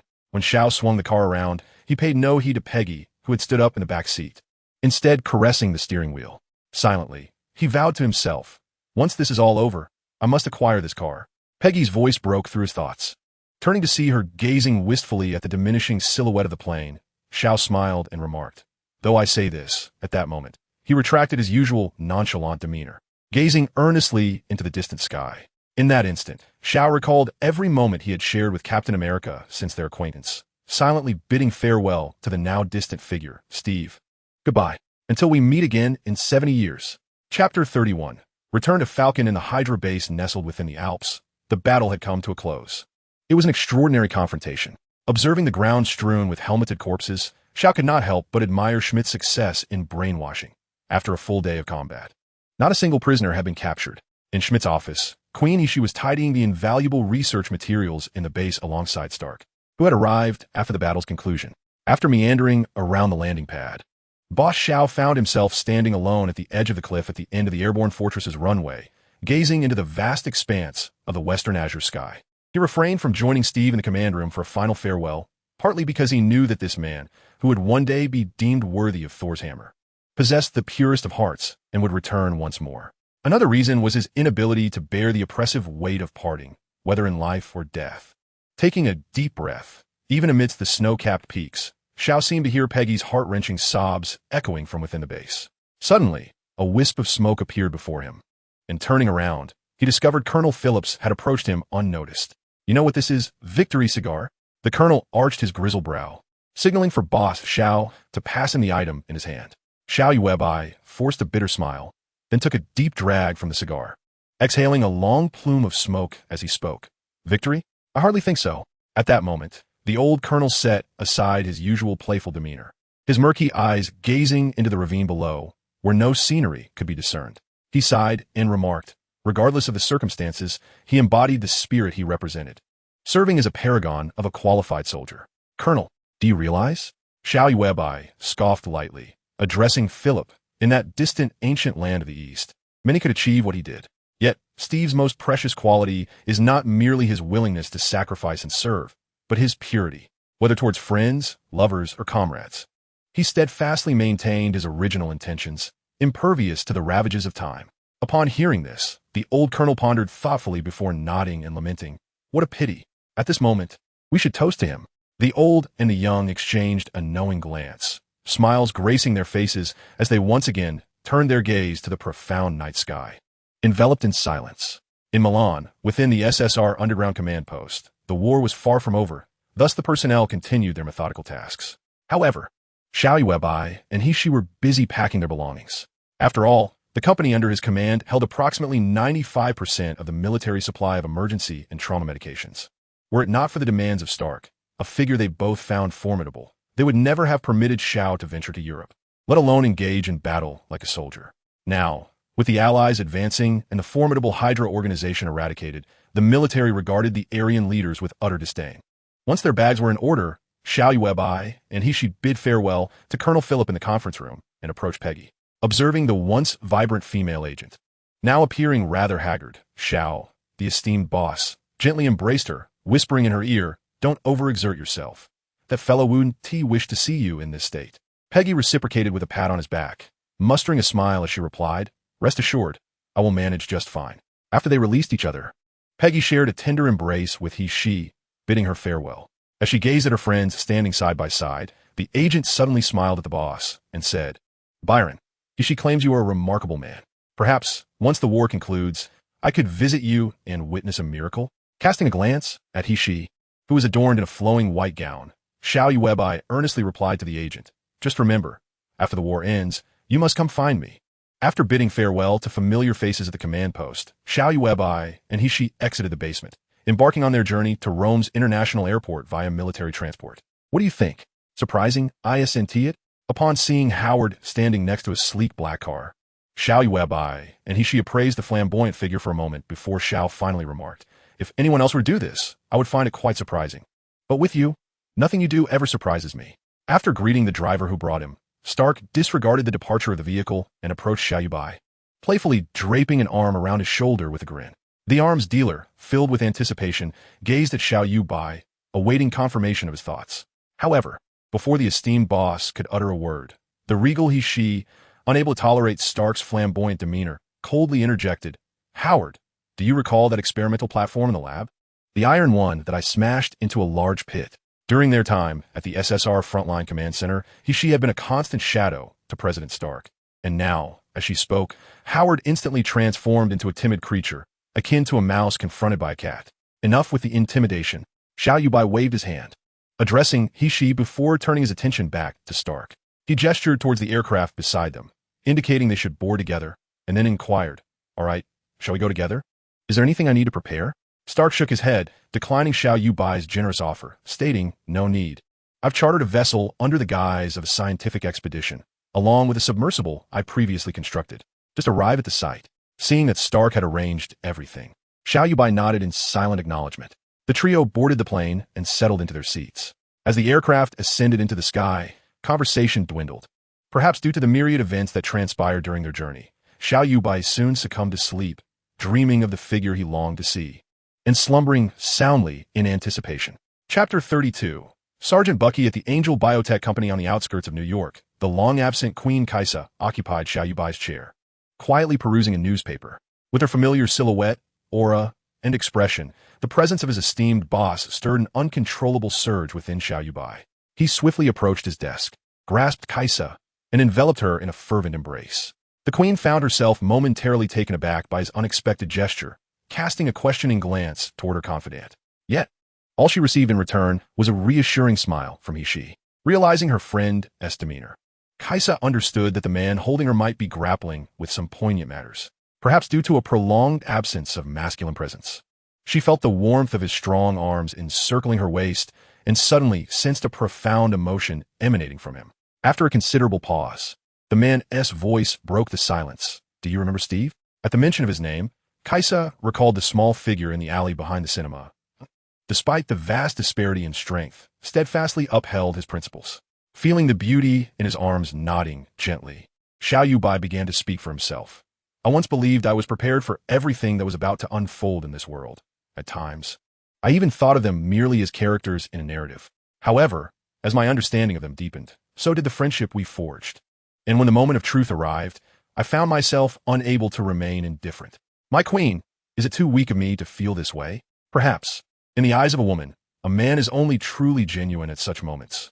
And it is precisely during these times that a woman unknowingly finds herself enamored by the unguarded emotions a man reveals." Kesha opened her arms, gently encircling the man's robust waist, allowing her exquisite visage to sink into his chest as she spoke softly. "Had you posed this question before I was ensnared by Liang Bing and Carl, I would have deemed you weak. However, upon being summoned to this world by you, I realized that compared to you, my former self was laden with complexities I still do not comprehend. We are real, emotional beings. Thus, we tire, long to weep, crave joy, and equally detest that which we abhor. Some matters are indeed beyond our control, but what does it matter? Only after we have cried, laughed, and cherished can we truly feel free, and that is enough." Kesha's words seemed to counsel Xiao Yuebai, to convey a message to He. Yet they resonated more as a self-revelation, as she shed the burdens of the angelic queen. He, who had silently observed from behind, felt her smile grow even more radiant, though she realized her presence felt somewhat superfluous at that moment. Thus, she quietly gathered her belongings and turned to leave the office without a word. Meanwhile, Xiao Yuebai appeared deeply moved by the queen's words, tightening his embrace, drawing Kesha closer. For a man, in that moment, apart from the warmth and softness in his arms, there was nothing else that could alleviate his troubled heart. That evening, in the factory's basement, Kesha accompanied Xiao Yuebai in the elevator, descending to the laboratory below. In the vast, empty space, a man who had vanished from the left shoulder down was engrossed in reading a newspaper. He was none other than Sergeant James Barnes, the steadfast companion of Captain America. Upon the first sight of Xiao Yuebai, the handsome man's previously sullen expression morphed into one of rage as he strode forward, seizing Xiao Yuebai's collar, and shouted, Why didn't you save him? If you could rescue me, why not him? Why?" Raising a hand to halt Kesha, who was poised to intervene, Xiao Yuebai looked at the slightly shorter Bucky and slowly replied, "I'm sorry, truly sorry, but I cannot save him." "Why?" Bucky's roar had transformed into a mournful wail. He struggled to lift Boss Xiao from the ground, but with only one arm remaining and in a state of weakness, he found it impossible. Meanwhile, Xiao Yuebai gently brushed aside Bucky's arm and softly began to narrate a tale. In a distant future, as humanity progressed, the economy flourished and technology advanced. Then, in a third-person perspective, Boss Xiao recounted all the events of that future to Bucky. This narration lasted quite a while, and Bucky listened patiently to the entire story. It continued until Xiao Yuebai described an elderly man clad in a gray jacket, sitting by a lake, sharing his complex emotional journey with two friends. At this point, Bucky had already settled onto a nearby bench, lost in thought. After a considerable pause, he slowly inquired, "So, if I had not met you, I would have been brainwashed by the people of the Northern Bear Nation to become their agent. And Steve would have slept for 70 years, only to awaken in a world unfamiliar to him?" In response to Bucky's question, Xiao Yuebai solemnly nodded. "How can I trust you?" Bucky suddenly lifted his gaze towards the man and woman before him, seemingly seeking confirmation of his doubts. Xiao Yuebai glanced at Kesha, and then, to Bucky's astonishment, the tall and exquisite woman unfurled a pair of pristine white wings from her back. At this moment, Boss Xiao also spoke. "If you believe what I just said is false, how would I know that you fell from such a height and survived?" In that instant, Bucky felt as if he were a balloon emptied of air. He covered his face with one hand and let out a long sigh. So, you truly did not lie. You have compelling reasons for not saving him. And he is now sleeping soundly beneath the glaciers of the Arctic Circle? Upon receiving Boss Zhao's affirmative response, Bucky grasped the situation's context and slammed his right hand onto the bed, shouting in frustration, "That damned fool." After a moment of silence among the three, Bucky took a deep breath and said to Xiao Yuebai, "All right, thank you for revealing so much to me, Xiao, and thank you for saving me.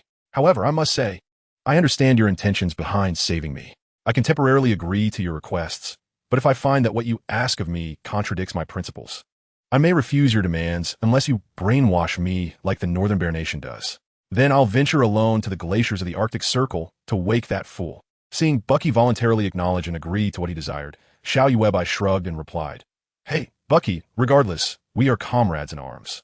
I will consider your thoughts." Bucky shook his head and collapsed onto the bed, grumbling about the troubles of having a friend like Boss Xiao. Indeed, knowing someone like you is the most troublesome. Chapter 33. The Search in the North Atlantic, aboard Howard's rented research vessel. In his private chamber, Xiao Yuebai was engrossed in fiddling with his Huawei smartphone.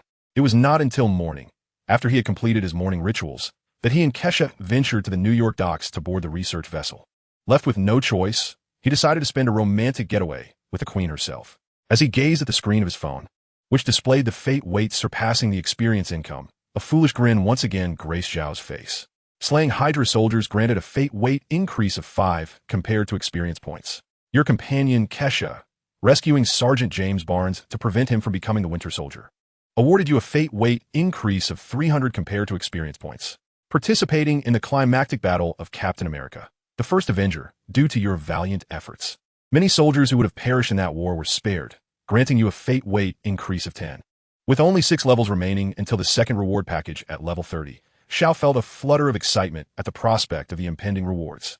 Turning to glance at the sailors bustling on the deck outside the porthole, a white figure standing at the ship's railing captured Xiao Yuebai's attention. With a gentle smile, he picked up 2 garments and exited his cabin. He approached Kesha, draping a coat over her shoulders while cheerfully remarking, "Though the sea is beautiful, one must still take care to stay warm."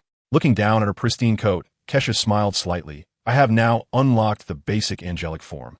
The Earth's temperature holds little sway over me."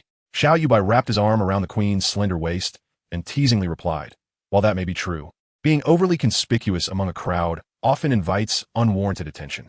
Over time, such scrutiny can breed jealousy, ultimately positioning you in opposition to others." Kesha did not retort. Instead, she casually shrugged off his arm and rolled her eyes, exclaiming, "Humans are truly troublesome, always complicating matters." However, our Xiao Yuebai, undeterred by her rejection, shamelessly encircled the Queen's waist once more. This led to a playful struggle, with the Queen half-heartedly resisting while the audacious gentleman persisted with unwavering determination. Eventually, as a vast expanse of white ice emerged on the horizon, Kesha succumbed to his advances, resting peacefully in his embrace. Her gaze fixed on the seemingly innocent polar bears on the distant ice. Engulfed in a warm atmosphere, the two remained unaware of the passage of time until the familiar voice of Howard broke through. "Hey, you 2 lovebirds. Could you refrain from flaunting your affection in front of the young man? Come up here, I've made a discovery." Although Kesha recognized Howard's teasing held no malice. As a queen, she was not accustomed to such jesting. In an instant, she sprang up from the man's embrace, resembling a startled fawn. Her once porcelain cheeks flushed crimson, as if scorched by fire, fixated on Howard, who stood beside the lookout tower adjacent to the captain's quarters. As the Queen experienced an overwhelming sense of shyness, this fervent emotion swiftly morphed into indignation. However, the just and orderly Kaisha would not unleash her wrath upon someone as feeble as Howard. Yet, her closest companion, the already enhanced super soldier Xiao Dabong, was not so fortunate. In the astonished gaze of Xiao Yuebai, a sudden tightness gripped his neck, and a sensation of weightlessness returned. It was only when the frigid seawater jolted his consciousness that he realized the gravity of the situation. Our Queen, in a fit of extreme embarrassment and anger, had hurled the man into the sea. Although the icy water was indeed frigid, it posed no threat to the already fortified Xiao Yuebai, who observed the sailors aboard the ship frantically attempting to rescue him. As he thrashed his limbs in the water, he couldn't help but internally berate himself. "There's no helping it. I brought this upon myself." Inside the research vessel's cockpit, Howard monitored the underwater detector, retrieving the cosmic cube through a black and white screen. As the door to the chamber swung open, Kaisha, clad in a flowing white gown, stormed in, clutching her coat, and plopped down onto a seat with palpable irritation. "Hey, Kaisha, where's Byron?" Just as he intended to remark on their recent intimacy. He was met with Kaisha's fierce glare, brimming with animosity. Why the urgent summons? After a while, as though the frost had crystallized upon his head, Xiao Dabong appeared in the cockpit, draped in a tattered sheet. "We have just discovered Schmidt's cosmic cube. It is likely not far from Steve's crash landing site. I have already instructed the captain to take us to that area for a search." Xiao Yuebai nodded, contemplating before addressing Howard. "All right, please have the captain prepare 2 sets of snow gear for Kaisha and me." Perplexed by Stark's expression, Xiao Yuebai elaborated. "You haven't seen the size of that aircraft. It's enormous. I believe its mass and the inertia from gravitational acceleration will cause a significant deviation from your calculated location. I wish to accompany Kaisha to the ice field for a more reliable examination." After considering Xiao Yuebai's reasoning, Howard concurred and directed the captain to prepare 2 sets of snow gear for them. Having established a rendezvous point and time with the Playboy, Xiao Yuebai led Kaisha deep into the vast, icy expanse. After approximately a day's journey, he discovered the immense traces left behind by the airborne fortress as it descended and scraped against the snow. Following the trail for over an hour, the pair arrived at the edge of a colossal fissure. Gazing at the faint outlines of the aerial fortress below, Xiao Yuebai and Kaisha chose not to disturb Steve's peaceful slumber. Instead, Xiao Yuebai spoke softly, and after exchanging a glance with Kaisha, the proud queen momentarily set aside her formidable demeanor and embraced the man. Following this simple act of homage, the 2 companions set forth towards the designated meeting point with Stark as planned. Chapter 34. The mundanity of salted fish in the latter half of 1945. Amidst the Führer's self-reflection within that underground chamber, the Allied forces achieved their ultimate victory across the European theater. With the conclusion of the Eastern Front, the focus of the Eagle Nation shifted entirely to the vast Pacific battleground, where the largest naval battles and island skirmishes in human history were unfolding. In that azure expanse, mighty ships and colossal cannons sang their final notes, heralding the dawn of a new era in modern warfare. As the front lines gradually approached the shores of the land of the rising sun, the samurai, inspired by their Bushido spirit, dealt a sobering lesson to the Eagle soldiers who had just triumphed in Europe. Through relentless assaults, kamikaze strikes, and acts of unwavering loyalty, the people of the Cherry Blossom Nation continually reshaped the perception of their adversaries. In that cerulean realm, the Eagle Nation paid a staggering price, perhaps even greater than that on the European front, as they edged closer to the island nation. Meanwhile, in the tranquility of domestic life alongside the 2 queens, the astute Xiao Yuebai seized the opportunity to propel his company to new heights. After all, even in future generations, artemisinin remained the most effective remedy for malaria and related ailments worldwide. In the sweltering conditions of the Pacific battlefield, Xiao Yuebai wholeheartedly supplied the military with various anti-malarial medications derived from artemisinin. His factory had become the largest in the Eagle Nation, both in terms of area and production capacity. The Kaisha Tower, located in the heart of New York City, had also commenced construction at the end of the previous year. Xiao Yuebai still vividly recalled the moment he decided to name the tower after Kaisha. The delight on her face was unmistakable. That evening, when no one was watching, she even allowed him to lift her in his arms. Now, reflecting on her bashful demeanor as she lay across his lap that night, Xiao Yuebai couldn't help but feel a sense of pride. Just as Xiao Yuebai was lost in reverie, he suddenly felt a sharp sting on his cheek, followed by Barnes' magnetic voice. "Hey, Byron, in terms of warrior prowess, you, enhanced by the super serum, pale in comparison to Steve." The merciless taunt elicited a cruel laugh from the blonde goddess in the audience. Casting a sidelong glance at Kaisha, Xiao Yuebai shook off his daydreams and focused intently on continuing his sparring session with Barnes. When Xiao Yuebai became serious and faced a fist thrown by Barnes, he deftly grasped his wrist with a single hand and swiftly twisted, effectively subduing Barnes' body. After struggling a few moments, Barnes tapped the area where he made contact with Xiao Yuebai, signaling his surrender. Once Barnes regained his footing, he shook his head with a hint of resignation, remarking, "Honestly, I am beginning to believe in the remarkable powers of your Eastern Kung Fu. Kung Fu, in essence, is a technique that ensures victory for an ordinary person when the strengths are equal or slightly imbalanced. When one side hold an insurmountable advantage, any skill or strategy becomes superfluous."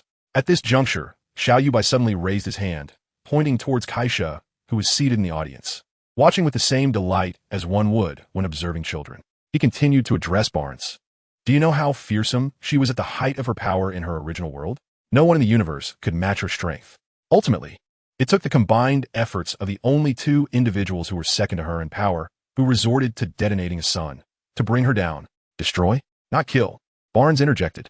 Indeed, it was destruction, not death, with a tone of unwavering certainty. Xiao Yuebai noted Barnes' stunned expression as he stared at the lady who had just acknowledged him. So, given time, she could resurrect? As the regal goddess resumed her own pursuits, Barnes leaned closer to Xiao Yuebai and whispered, how did you manage to win over such a strong-willed goddess? Just as Xiao Yuebai instinctively wished to embellish his own image, his gaze inadvertently fell upon the queen, who, though engrossed in her book, exuded an unmistakable aura of menace from the corners of her eyes. He quickly swallowed his words and replied earnestly, well, how should I put it? It's because of love. Yes, indeed, because of love. Despite this, Xiao Yuebai still felt the weight of the queen's piercing gaze upon him. Just as a sense of unease settled within Xiao Yuebai, his savior appeared. Suddenly, a chime resonated from the basement, and the elevator doors opened to reveal she, elegantly clad in a long gown over a white lab coat. She approached Xiao Yuebai on the platform and announced, Howard is here. He seeks your assistance. I need to discuss a few matters with the tomboy, so you should go up first. Relieved, Xiao Yuebai sighed and signaled to Barnes before taking the elevator to the ground floor. Upon entering his office, he immediately spotted Howard, who wore a disdainful expression while sipping tea. As he saw his flamboyant friend, Howard couldn't help but critique, hey, Byron, why do you Easterners enjoy this leaf-infused brew? It's bitter and astringent. It pales in comparison to our own developed black tea. Truly, you are wasting nature's bounty. Xiao Yuebai plopped down onto the nearby sofa and replied, tea cannot simply be swallowed. One must allow the essence to dance upon the tongue to truly appreciate its intricacies. Is there really so much to discuss over a glass of water? Stark stared blankly at the tea before him. After a moment, he looked at President Xiao with admiration and said, but truly, my friend, your protest against the federal government during last month's press conference was nothing short of remarkable. And the most astonishing part is that you actually halted their supplies for 7 days. Stark referred to this incident in light of the Yalta Conference, where Xiao Yuebai expressed his discontent with the Allied leaders' unjust handling of the Chinese issue. During the brief 7-day suspension of supplies, the Allies, particularly those supporting the Northern Bear Nation, faced a precarious situation regarding their medical provisions. Once the 7-day limit passed, Xiao Yuebai further diminished the production orders entrusted to most American pharmaceutical companies. This stirred considerable dissatisfaction within the U.S.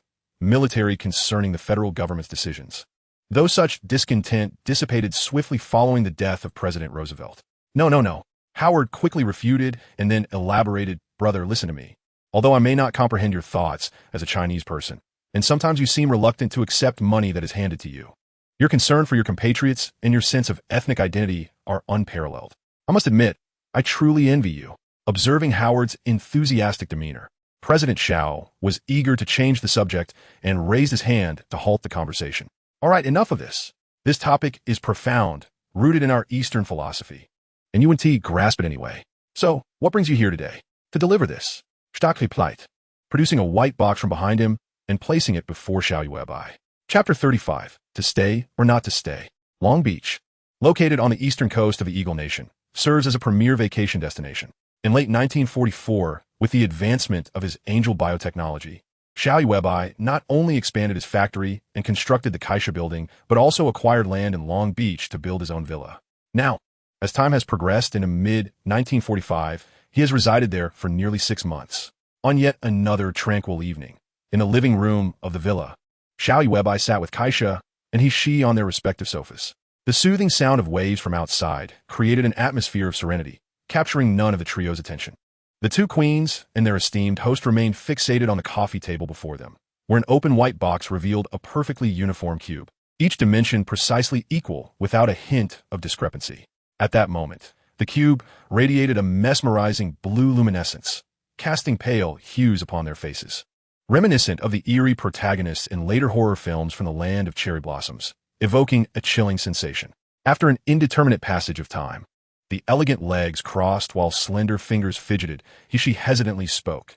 This cube is one of the origins of this world, the space stone among the 6 infinity stones. After Xiao Yuebai silently nodded in affirmation, Kaisa shifted her legs to cross them, her expression indifferent, reminiscent of her former regal demeanor as the exalted queen of the angelic race. You initially harnessed the power within to reassemble me from a sacred atomic state and summon me to this world. Once again, Xiao Yuebai nodded, retrieving his phone from his pocket and placing it upon the cosmic cube. As the screen displayed the charging animation, he gazed at the two women beside him and said, "The reason I called you both out of your rooms tonight is to discuss whether we should keep this thing or not." "Absolutely. Why wouldn't we?" She shuddered at the response, then turned to Kaisa and Xiao Yuebai, saying, "When I was studying Schmidt's weapon, the sensation was less pronounced, but now I could distinctly feel it. This cube emits a terrifying energy. Apart from gamma rays, there lies the dark energy that resonates most deeply within my soul." "What about you, tomboy?" The inquiry from her friend caused Kaisa to squint, a brilliant blue light reflecting in the narrow slit of her eyes, as she calmly replied, "Indeed, I have now unlocked the angelic form, and my sensitivity to dark energy surpasses yours. Hishi, do you know? I now feel an overwhelming urge to flee when I look at this cube, even though my powers have been diminished for various reasons. Yet my mental fortitude remains intact. Can you fathom the horror of an energy entity that invokes such a feeling?" She was momentarily taken aback, then turned her gaze to the cosmic cube on the coffee table, her eyes gleaming with fervor. It was then that Xiao Yuebai unexpectedly interjected, steering the conversation to an unrelated topic. "Are you familiar with the quantum realm?" Kaisa initially shook her head, followed by Hishi, who pondered for a moment before responding. "I have some understanding. I've heard this term describes a microcosmic existence." Under the bewildered gaze of the queen, Xiao Yuebai nodded and proceeded to elucidate the concepts of the quantum realm and time bubbles within the MCU universe to the two women. He then narrated the plots of Avengers, Infinity War and Avengers, Endgame to the queens. After recounting the moment when Steve handed over the shield to his two friends by the lake and bid farewell, Xiao Yuebai let out a long sigh, falling silent. Kaisa and Hishi listened intently, not uttering a word throughout the discourse, until the sigh marked the end of the narrative. After contemplating carefully, Hishi slowly articulated, "Are you suggesting that if we take the cosmic cube, we must be wary of that being called Thanos, who may appear at any moment to seize the cube from us? This afternoon, Stark approached me and handed over a box, at which point I felt my phone vibrate. After he departed, I immediately checked the notifications on my device. Observe this alert. Does it not imply something significant?" The two women exchanged glances before leaning in closer to the screen of Xiao Yuebai's phone, where 3 lines were inscribed in red. "Do you wish to have the ownership of the space gem recognized by the system? Yes, no." Selecting yes grants the user a weight of world fate equivalent to experience level 50. Selecting no grants a weight of world fate equivalent to experience level 2. Thus, in the not-so-distant future, we may encounter, or rather, we are bound to confront Thanos. Xiao Yuebai nodded, placing the phone back on the cosmic cube for charging, and addressed the two women. "While your insights are indeed valid, they miss the crux of the matter." In response to their bewildered expressions, Xiao Yuebai elaborated, "The essential point is, if we acknowledge the ownership of the cosmic cube, when will we encounter Thanos?" Kaisa, having once been a queen, swiftly grasped the implication of Xiao Yuebai's words. "You mean, your greatest fear is that Thanos might arrive unexpectedly before our strength is sufficiently formidable?" With a snap of his fingers, Xiao Yuebai turned his gaze to Kaisa and continued, "It would be somewhat manageable if Thanos were to come alone. At least the 3 of us could contend with him. However, the dire scenario is if he arrives with the other 5 Infinity Stones, suddenly emerging from the quantum realm before us. Can you fathom the prospect of facing an additional adversary before us? One wielding 5 stones that radiate energy levels akin to that of this cube? With our current powers, we would stand no chance against such a formidable Thanos."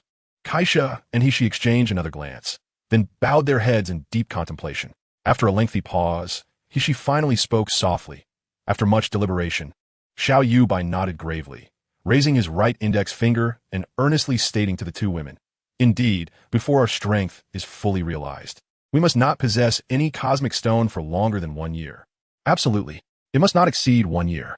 Kaisa concurred, looking at Hishi before continuing. "Otherwise, our future enemies may deduce, through rough calculations, the duration of our possession of the cosmic stones, and, consequently, they could suddenly emerge from the future to confront us in the present."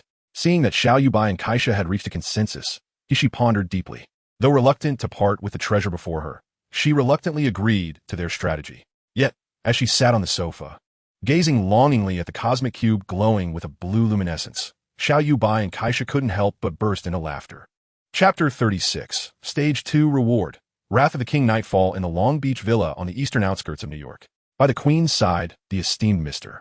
Xiao was intently gazing at his mobile device, fixated on the notifications popping up on the screen regarding his accrued experience.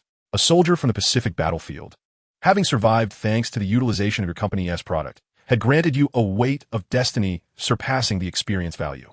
As these notifications appeared with increasing frequency, Xiao Yuebai understood that behind them, on some island battlefield in the vast Pacific, a fierce confrontation had just concluded, with the alerts continuing unabated. The level displayed on his screen transitioned from 29 to 30 within mere minutes. At that moment, he heard a muffled sound from the Queen, and upon glancing at the smile gracing Kaisha's lips, his anxious heart settled. He accessed Kaisha's attribute panel, and, as he had anticipated, the Queen's attributes had once again ascended. Companion name, Kaisha. Gender, female. Age, 30, 284 years. Soul comprehensive strength, CSS. Physical comprehensive strength, CSS. Charisma, A. Description, originating from the world of Heroic Legion. She possesses a wealth of genetic scientific theories and has transitioned from the fourth generation of divine bodies to the first. Kaisha's reservoir of knowledge and arsenal has partially unlocked, as she stands as the queen of the angelic civilization, gazing at the attributes before him. Xiao Yuebai was certain that the Queen was now the most formidable being on this planet, second only to the ancient sorcerer meditating in seclusion in the Himalayas. Suddenly, Kaisha, adorned in a flowing white gown, rose from her seat. In a swift turn, a dazzling set of melodic armor enveloped her form, the heavy shoulder plates draped with a blood-red cloak that accentuated her tall stature. With a gentle leap, the Queen ascended into the dark, crystal-clear night sky, reveling in her emotions. After a moment of exhilaration, she gradually descended towards the soft sands, facing the sea and taking a deep breath. Then, she turned abruptly to gaze at the man behind her, her golden hair and crimson cloak painting a striking scene as she spun, further enhancing her already breathtaking figure, captivating all who beheld her. In a few strides, Xiao Yuebai approached Kaisha, keenly observing her expression from close proximity. The Queen now embodied a perfect amalgamation of nobility, gentleness, elegance, and valor, seamlessly integrating these qualities into her demeanor and essence. The allure emanating from such a woman was akin to a most potent poison to men, and Xiao Yuebai was no exception. In a trance of obsession, he gently caressed her delicate, rosy face. The moment his fingers made contact with her smooth, cool skin, a wave of exhilaration surged through Xiao Yuebai's heart. What a delightful experience it was. Under the man's tender touch, the Queen's once bright eyes became clouded with reminiscence, evoking memories of her time spent with him since her arrival in this world. Driven by such emotions, she instinctively tilted her head, seeking to bring her cheek closer to his robust hand. The intoxicating expression on her face nearly melted Xiao Yuebai's heart. With his other hand encircling her slender waist, clad in silver armor, he could no longer contain himself. He yearned to convey his affection through a kiss. As she leaned her cheek once more against his palm and smiled, she remarked, "This is quite nice." Yet, this left the man momentarily stunned, unable to respond. When he finally regained his senses, awakening from the depths of her crystal-clear gaze that rivaled the night sky, he leaned in, playfully exclaiming, "Oh no, this is an ambush. I had no time to react. Do it again." The Queen, seeing his bewilderment, burst into laughter and playfully tapped his face a few times, proudly declaring, "Impossible. Time waits for no one." With a look of exasperation on his face, Kaisha left him with the words, "My matters are resolved. Now it's time for you to consider your own rewards." With that, she turned and walked away with a light step toward the villa, leaving the esteemed Xiao on the beach. Without hesitation, he pressed the thumbs-up icon for yes, and a familiar card materialized before him. Wrath of the King, it read, describing a signature skill belonging to the king of monsters from the world of Godzilla. King of monsters? Was it Ghidorah's gravitational rays, or Godzilla's atomic breath? Rubbing his hair in confusion, Xiao Yuebai found himself perplexed. What troubled him more was why this skill originated from a monster. After all, he was but a man. Was it truly appropriate for a human to wield such a power?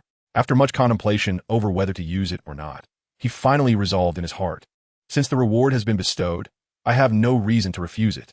Let us do this." With determination, Xiao Yuebai pressed the button to confirm usage. Suddenly, a tingling sensation coursed through his body, which intensified over time into a sharp, electric pain, as if he were surging with millions of volts. In the moments before losing consciousness, he observed streams of yellow electricity surging from his fingertips, followed by golden flames that continuously scorched. Just before he fainted, he could even smell the singed scent emanating from his own body. It was only at that moment that he recalled, in the world of Godzilla, both Ghidorah and Godzilla had once reigned as kings of monsters. In essence, the so-called Wrath of the King is a fusion of the gravitational rays and atomic breath skills. Gazing at the pitch-black night sky before him, Xiao Yuebai felt an overwhelming urge to exclaim in frustration, "Damn it, it seems I've been duped." Chapter 37.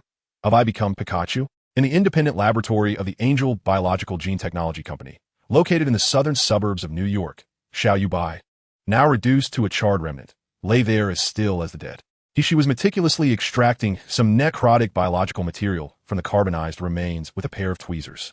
After processing the samples, she placed them under a microscope for closer inspection. After a while, she furrowed her brow and lifted her gaze towards the silently concerned Keisha. Although the queen's expression revealed little of her emotions, the deep worry reflected in her eyes was unmistakable to her close companion of over 30,000 years. Approaching Keisha, she gently patted her shoulder and reassured her, "Do not fret. As I mentioned earlier, his physical attributes are all normal. There must be some reason his brain is obstructing control over his body. He will surely recover once he awakens." Taking a deep breath, Keisha closed her eyes and shook her head, indicating that she was fine. When she opened her eyes again to glance at the charred remains, she inquired of He. "I'm all right. What is the status of you by now?" "It's hard to say," He replied, stepping closer to Keisha, both of them sharing a worried gaze at the figure on the bed. "From my recent observations of the necrotic cells, I discovered that the residue on his body is the result of a massive surge of electricity that has caused burning. Yet, under normal circumstances, the human body cannot generate such substantial electric currents." Just as Keisha and He finished their exchange, an extraordinary phenomenon occurred within the laboratory. Suddenly, it seemed that all objects in the room were freed from the constraints of gravity, gently floating upwards into the air. Amidst this bizarre occurrence, a crackling sound emanated from the blackened remains. Both women quickly realized that the current state of the laboratory was likely caused by the charred remains lying before them. And at that moment, the owner of those remains was about to awaken. With a resounding "ah," that was a delightful sleep. The black carbon material enveloping Xiao Yuebai suddenly fell away in a flash. Upon seeing the two astonished women beside him, Xiao Yuebai wore a radiant smile that he believed to be quite charming. "Good morning to you, lovely ladies," he greeted, as he noticed Keisha staring at him in a daze. Memories of their enchanting encounter from the previous night flooded his mind, prompting him to offer her what he thought was a gentle expression. However, Keisha seemed to feel otherwise, and though Xiao Yuebai could not comprehend why, he sensed her previously rosy complexion had turned a deep crimson. Before he could fully comprehend the unfolding events, the queen abruptly turned on her heel and exited the laboratory, slamming the door with considerable force. After a brief moment, the proprietor, Xiao, could still hear the faint murmurs left behind by Her Majesty. "Perverse fool. Why don't you just perish? How dare you display such an infatuated grin at me?" Confounded by the circumstances, Xiao Yuebai turned his beseeching gaze towards He. At that instant, Miss He seemed to emerge from her earlier shock, delicately stroking her chin with her graceful arm, and spoke to herself, "Goodness, Yuebai, I had no idea your physique was so remarkable, and your obsession with Kaisa is surprisingly profound." Realizing the nature of the incident, Xiao Yuebai glanced down to find himself standing there, utterly exposed, his every reaction having been witnessed by the two women moments prior. In a fit of shame and indignation, he swiftly scurried under the bed like a mouse, shouting at He, "You shameless girl, how did you see everything? Hurry and fetch me some clothing." He, holding a cotton swab, grinned mischievously at Xiao Yuebai and said, "Big pervert, open your mouth." Her relentless teasing left Xiao Yuebai feeling utterly humiliated. He shot her a glare, retorting, "Are you ever going to stop? That was not intentional. Who could have known that my body would react so drastically after last night as reward?" All right, I understand. Just open your mouth, be a good boy." Still smiling, she extracted some oral mucosa from Xiao Yuebai's open mouth. Glancing towards Kaisa, she began preparing a slide while seemingly conversing with herself. "Oh dear, let us be reasonable. Some individuals did not act with intent, and others should refrain from being relentless." Kaisa, seated with a book in hand, flinched at Hishi's words, then set down her reading material, responding tersely, "What does that have to do with you? Continue with your work." She then raised the book to shield her face, attempting to conceal her cheeks, which were as crimson as an apple. "Goodness, Yuebai, what on earth was that reward you received?" Amidst Kaisa's embarrassment and Xiao Yuebai's unabashed gaze, He-She's exclamation captured their attention. She looked up at the two of them, concern etched on their faces, and explained, "How shall I put this? Based on the current cellular activity in Yuebai, the fundamental elements constituting his cells, namely his genes, show no significant alterations. However, his cells are now manifesting the basic principle of gravity on a cosmic scale, with genes acting as celestial units. We all know that in the microscopic realm, gravity is essentially the interplay of repulsion and attraction between two electrons. Therefore, during last night's enhancement process, it is possible that an excess of electrons was produced within his genes, affecting his skin." After exchanging a glance with Xiao Yuebai hesitantly inquired, "So, does this mean I have become Pikachu now?" "Indeed." He nodded with a smile and continued to speak to Xiao Yuebai with a tone of affirmation. 100,000 volts is no longer a dream for you. Moreover, the lightning you unleash should also possess the ability to alter the electronic properties of matter, thereby transforming its gravitational field. Upon hearing this, Xiao Yuebai nodded and seemed to muse aloud. Is this the essence of gravitational rays? Altering the electronic properties of matter, thus causing a gravitational imbalance. But that's not all. He suddenly interjected, revealing further astonishing news to the two of them. I have also discovered an unknown isotopic element within your body that bears a striking resemblance to uranium-235. Therefore, my conclusion is that once the power of the gravitational rays you just mentioned surpasses a certain critical threshold, the increased activity of electrons within you will raise your body temperature. At that point, if the temperature reaches the conditions for a fission reaction, your body, do you understand? Your current bodily structure is not equipped to withstand the destruction wrought by a fission reaction. He-She's warning left Xiao de Boss utterly alarmed. He had anticipated that his premonitions before losing consciousness would come true. Not only the gravitational rays, but also Godzilla's atomic breath had been implanted within him by the system. Chapter 39. A surprise for Miss He in Midtown Manhattan. The Kaisha building stood tall. When Xiao Yuebai initially acquired this piece of land, he enlisted Howard's assistance and spent a considerable sum to secure approval from the New York government. He also invested a significant amount of money into several construction teams to ensure they would build the highly anticipated building to the utmost quality. Finally, in July of 1945, the Kaisha building, rising to a height of 476 meters with a total of 128 floors, completed all its internal and external works, preparing for the acceptance and handover ceremony by the end of the following month. With a few days remaining before the company's relocation, Xiao Yuebai, in mid-August, took Kaisha and He for an early tour of the building. As he drove the two queens to the entrance of his own edifice, he unexpectedly spotted an uninvited guest waiting for him. "What brings you here?" Xiao Yuebai inquired, observing Howard leaning against a parked car with a cup of coffee in hand. After taking a sip of his hot coffee from the paper cup, Howard wiped his mustache and replied, "I heard from J.R. that your building is completed, so I came to take a look." "How generous of you," Xiao Yuebai remarked with a furrowed brow, scrutinizing Howard. Yet, in response to Howard's playful demeanor, he gradually approached him. With a hand resting on Xiao Yuebai's shoulder, Howard turned to Kaisha and He, saying, "Ladies, I can hardly wait to tour your magnificent building. Shall we proceed inside?" With that, under the warm gazes of Kaisha and He, Stark led Xiao Yuebai into the building. As the four of them entered, Stark took a brief glance at the grand hall and raised an eyebrow, addressing his three companions. "What a beautiful architectural style. I truly admire it." Once the four individuals formed a circle, Stark quietly remarked, "A friend of mine in the military informed me that just a few days ago, they deployed boys and the hefty ones against the Sakura Nation." Upon hearing this, Xiao Yuebai and the others were momentarily taken aback. After Kaisa and He exchanged a glance, Xiao Yuebai hesitantly inquired, "Are you referring to those little fellows?" "Indeed." Stark raised an eyebrow and surveyed the three before affirming, "The war is drawing to a close." After another shared glance, Xiao Yuebai spoke in a low tone, "Hey, brother, thank you for relaying such crucial information. But what do you intend to do moving forward?" Howard chuckled dismissively and explained to Xiao Yuebai, "Haha, Byron, you must understand that as times evolve, technology continues to advance.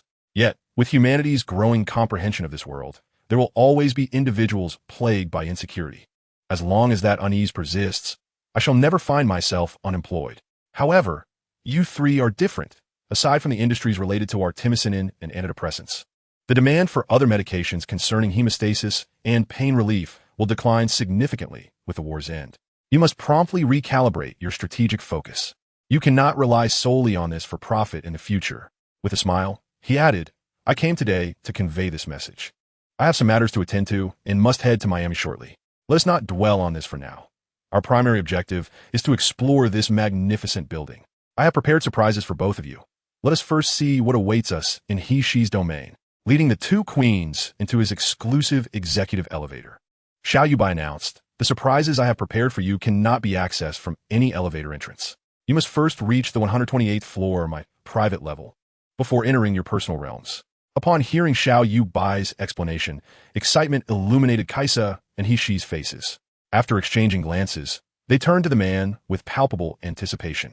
When the elevator chimed, Xiao Yuebai guided Kaisa and he/she into the corridor of that level, pointing towards the three largest offices that occupied the entire floor. These three compartments are our offices. The one on the left belongs to Kaisa, the one on the right is for he/she, and the one in the middle is mine.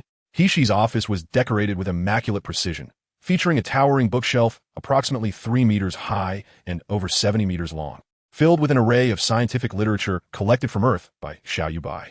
In contrast, Kaisa's office exuded opulence, adorned with high-backed chairs embellished with gilded details, enveloped in rich crimson and gold hues. Additionally, behind their office chairs stood a wall of floor-to-ceiling windows, along with a glass door leading to an external balcony, allowing them to gaze upon the scenery at their leisure. Upon exiting their respective offices, the two women exchanged excited glances, their expressions reflecting immense satisfaction with their new workspaces. However, our esteemed Lady Kaisha appears to be remarkably more composed. With a slight adjustment of her brow, she addressed the illustrious Mr. Xiao. "Is this it? Well, I do indeed have a fondness for it. I cannot say it is truly surprising, can I?" "Of course not," replied Xiao Yuebai, producing an imasse from his right pocket and teasingly offering it to he/she. "Miss he/she, please wear this for now. Kaisha and I will take you to see the surprise we have prepared for you." Casting a playful glance at her friend and Xiao Yuebai, he/she obediently donned the eye mask placed in her hands. With the support of Kaisha and Xiao Yuebai, the trio stepped into another elevator. Once inside, he/she heard Xiao Yuebai's voice whisper nearby, "Miss he/she, the surprise I have prepared for you awaits just beneath your room. This elevator was constructed specifically to take you to the secret space we have arranged for the two of you." Ding! The familiar sound of the elevator doors opening echoed, and he/she, bursting with anticipation, exclaimed, "Can I see it now, Mr. Manly Yuebai?" "Now you may." With Kaisha's cue, he/she eagerly pulled off her eye mask. As she beheld the space before her, words of excitement eluded her. "This is the surprise prepared for you, Miss he/she," Xiao Yuebai gently continued, gesturing towards the laboratory that occupied an entire floor. "This laboratory is a clandestine facility within this building, invisible to all but the three of us. No one can enter here without our permission, no matter the means. Moreover, every aspect of this space has been reinforced, allowing you to operate freely. The builders assured me that even if this entire structure were to collapse, certain load-bearing areas would remain intact. What do you think? Do you like it?" He/she instinctively nodded, her gaze sweeping over the walls painted in soothing shades of light blue, adorned with an array of the most advanced experimental apparatus of the current age. After a prolonged moment of hesitation, she tentatively inquired, "Yuebai, is this entire floor truly mine? Just for me?" "Absolutely. From this moment on, all of this belongs to the celestial sovereign he/she." Chapter 40. The most romantic confession. It had been a long time since she had seen her so jubilant. Watching he/she dart about the expansive laboratory, touching one thing and then fiddling with another, Kaisha could not help but exclaim in genuine admiration. Meanwhile, Xiao Yuebai smiled softly, turning to Kaisha with a solemn tone. "Ever since I arrived in this world, the two of you have accompanied me on this journey. You are privy to my origins and secrets, and I must express my gratitude for sharing this burden with me. It is my honor." He/she, caught up in her revelry, suddenly shouted back at Xiao Yuebai before resuming her playful antics in the laboratory. Kaisha, with a playful smirk, tilted her head upward to gaze at Xiao Yuebai. When he noticed her watching him, she gently inquired, "Now that he/she surprise is revealed, what about mine?" "Naturally, I would never let my queen down." As Xiao Yuebai spoke, he retrieved a blindfold from his left pocket and, under the obedient demeanor of her majesty, gently adorned her with it. Once the world around her was enveloped in darkness, Kaisha, despite being able to discern her surroundings through her ears and other senses, perhaps due to an innate affinity for ritualistic experiences that women possess, relinquished control over her body and entrusted everything to the man beside her. She allowed Xiao Yuebai to take her hand and lead her into the elevator. When the doors opened again, the queen, clad in a flowing white gown, was guided out by Xiao Yuebai. Upon the release of her hand, A flicker of panic crossed Kaisha's features, a manifestation of the anxiety that arose from the abrupt loss of the support she had grown accustomed to. Noticing her reaction, Xiao Yuebai smiled faintly and moved behind the queen, slipping his arm around her waist, and whispered close to her ear, "We've arrived. Just to clarify, if you find it displeasing, you mustn't blame me afterwards. After all, this is something I've meticulously prepared for you." "That won't do," she retorted. "You have known me long enough to understand that if I am truly dissatisfied, you shall not have an easy day ahead." Hearing this, a playful smirk graced Xiao Yuebai's lips, and he leaned in closer to her ear, asking, "What is it, my queen? Are you feeling envious that I have prepared a surprise for she, fearing that you might not enjoy what I have in store for you?" "Yes," Kaisha replied, tilting her head slightly back, inviting him to ponder. "I want to guess. Howard once said something I believe to be true. The moment I think I understand a woman's thoughts is when I am in the most perilous position." With a soft chuckle, Kaisha placed her hands over his, resting on her waist, nodding in agreement. "I must admit, that playboy speaks wisely." Sensing the emotional groundwork was laid, Xiao Yuebai grasped her delicate fingers and said, "My queen, unveil the blindfold and see what I have prepared for you." As she lifted the blindfold, her gaze was met with the vast blue sky, where fluffy white clouds drifted leisurely. Upon closer inspection, Kaisha realized she stood beneath the dome of a grand building. Through the pristine glass, the entirety of New York unfolded before her, igniting a sense of lofty ambition within the queen's heart. "How do you know I would like this?" Just as Kaisha assumed that Xiao Yuebai had merely arranged a dome for her, her eyes caught sight of an elevated platform on the opposite side beneath the dome. Atop this platform rested a chair with a tall back, designed in the style of the Angel Queen's throne from the world of the Legion of Heroes. At that moment, Xiao Yuebai approached her side, pointing to the tiles adorned with the emblem of the Heavenly Blade King and the throne in the distance, softly saying, "My queen, please ascend to your rightful throne." His words, though gentle, struck like a hammer, shattering the queen's defenses, and her bright eyes momentarily shimmered with the depth of autumn waters. Under the guidance of Xiao Yuebai's outstretched hand, Kaisha gracefully moved her slender legs beneath her flowing gown, slowly advancing towards the throne. Behind her, as he beheld the woman's determined stride, the man's gaze grew increasingly luminous. In that moment, Kaisha seemed to sense the man's encouragement. Her steps became resolute, and amidst the ripples in the air, familiar silver armor floated beside her, swiftly enveloping her enchanting figure. When the queen lifted her hands to rest on her waist, the familiar crimson cloak draped once more over her shoulders. With a vigorous flourish, she tossed the cloak behind her and seated herself upon the throne, adeptly crossing her legs and resting her arms upon the armrest to support her fair, delicate visage. It was a day etched in her memory, the day she triumphed alongside her sister and she, bringing an end to the tyrannical reign of the male angels, securing freedom for all female angels, and ascending the angelic throne embraced by her sisters. Kaisha recalled that day as the most fulfilling of her life, a moment of unprecedented gratification. As she gently closed her eyes, a cascade of familiar faces emerged before her. Liang Bing, Yu Tong, Ruo Shi, Carl, and that haunting nightmare. Suddenly, she opened her eyes wide, gazing at the man below the platform who watched her with fervent eyes, her previously restless heart instantly at ease. "Yuebai, come here." In her gentle smile, Kaisha beckoned Xiao Yuebai with a wave of her finger, calling his name. He hurriedly ascended the platform, and upon reaching the throne's side, Kaisha straightened her posture, gesturing for him to sit beside her. Once he settled by her side, she smiled brightly and inquired, "Am I beautiful?" In that moment, the queen's demeanor, grace, and her unparalleled beauty were fully unveiled before him, and Xiao Yuebai found himself ensnared in admiration once again. Unconsciously, he raised his hand to caress the queen's cheek, uttering heartfelt words. Beautiful, a beauty that must not be desecrated by anyone. The man's praise filled Kaisha's heart with warmth and joy. She gently placed her 10 slender fingers in the palm of his hand and earnestly asked, "Do you truly wish to be with me?" "It would be my honor." His affirmation caused Kaisha's already rosy cheeks to flush with shyness, as she lowered her head, bashfully for the first time in his presence. "Of course not." Kaisha suddenly lifted her head, her expression mirroring the playful cunning he had just shown her. As she noticed the urgency in his demeanor, she continued, "Give me 3 days. I shall provide you with an answer and a surprise. All right?" Chapter 41. A gathering of comrades at midnight on August 14th, 1945, beneath the dome of the Justice Sanctuary. Named by the Queen herself in the Kaisa Mansion, Xiao Yuebai stood at the edge of the Grand Hall, gazing silently at the myriad lights on the western side of the edifice. She seemed to be entangled in her thoughts regarding the surprise that Kaisha had mentioned earlier. After a considerable pause, as the elevator doors opened, Kaisha swiftly approached Xiao Yuebai and observed her intently. Finally, Xiao Yuebai spoke, "Do you know? Right beneath our feet, on the other side of the earth, a momentous signing ceremony is taking place in the land of cherry blossoms." "Not yet," Xiao Yuebai replied, shaking her head, instinctively reaching out to embrace the queen beside her. However, to her surprise, Kaisha, who was accustomed to physical contact with this man, unexpectedly declined her request. Smiling as she said, "Perhaps you should focus on how to generate income instead? Hishi's research expenses have been escalating, and you're nearly unable to support us both."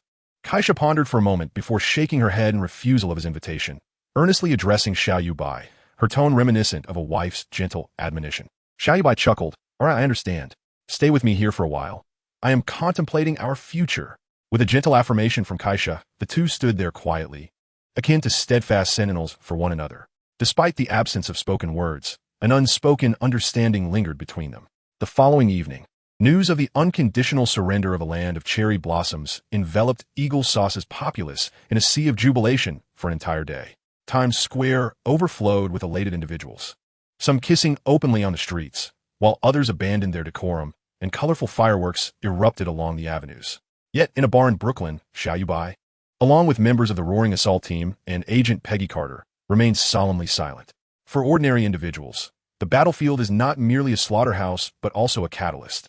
Anyone who has endured the harrowing struggle for survival experiences a profound transformation in their mindset.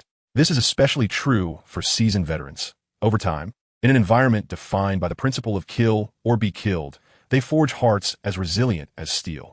Yet, despite their unyielding spirits, humans are not machines, and even the most steadfast hearts require an outlet for their emotions. Nevertheless, the former comrades maintained their restraint, quietly sipping beer in a corner of the bar, sharing tales of their tumultuous lives since their separation.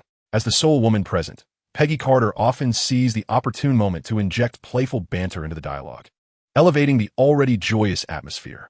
However, beyond the light-hearted exchanges and boasting, Peggy was more concerned about the future of her companions.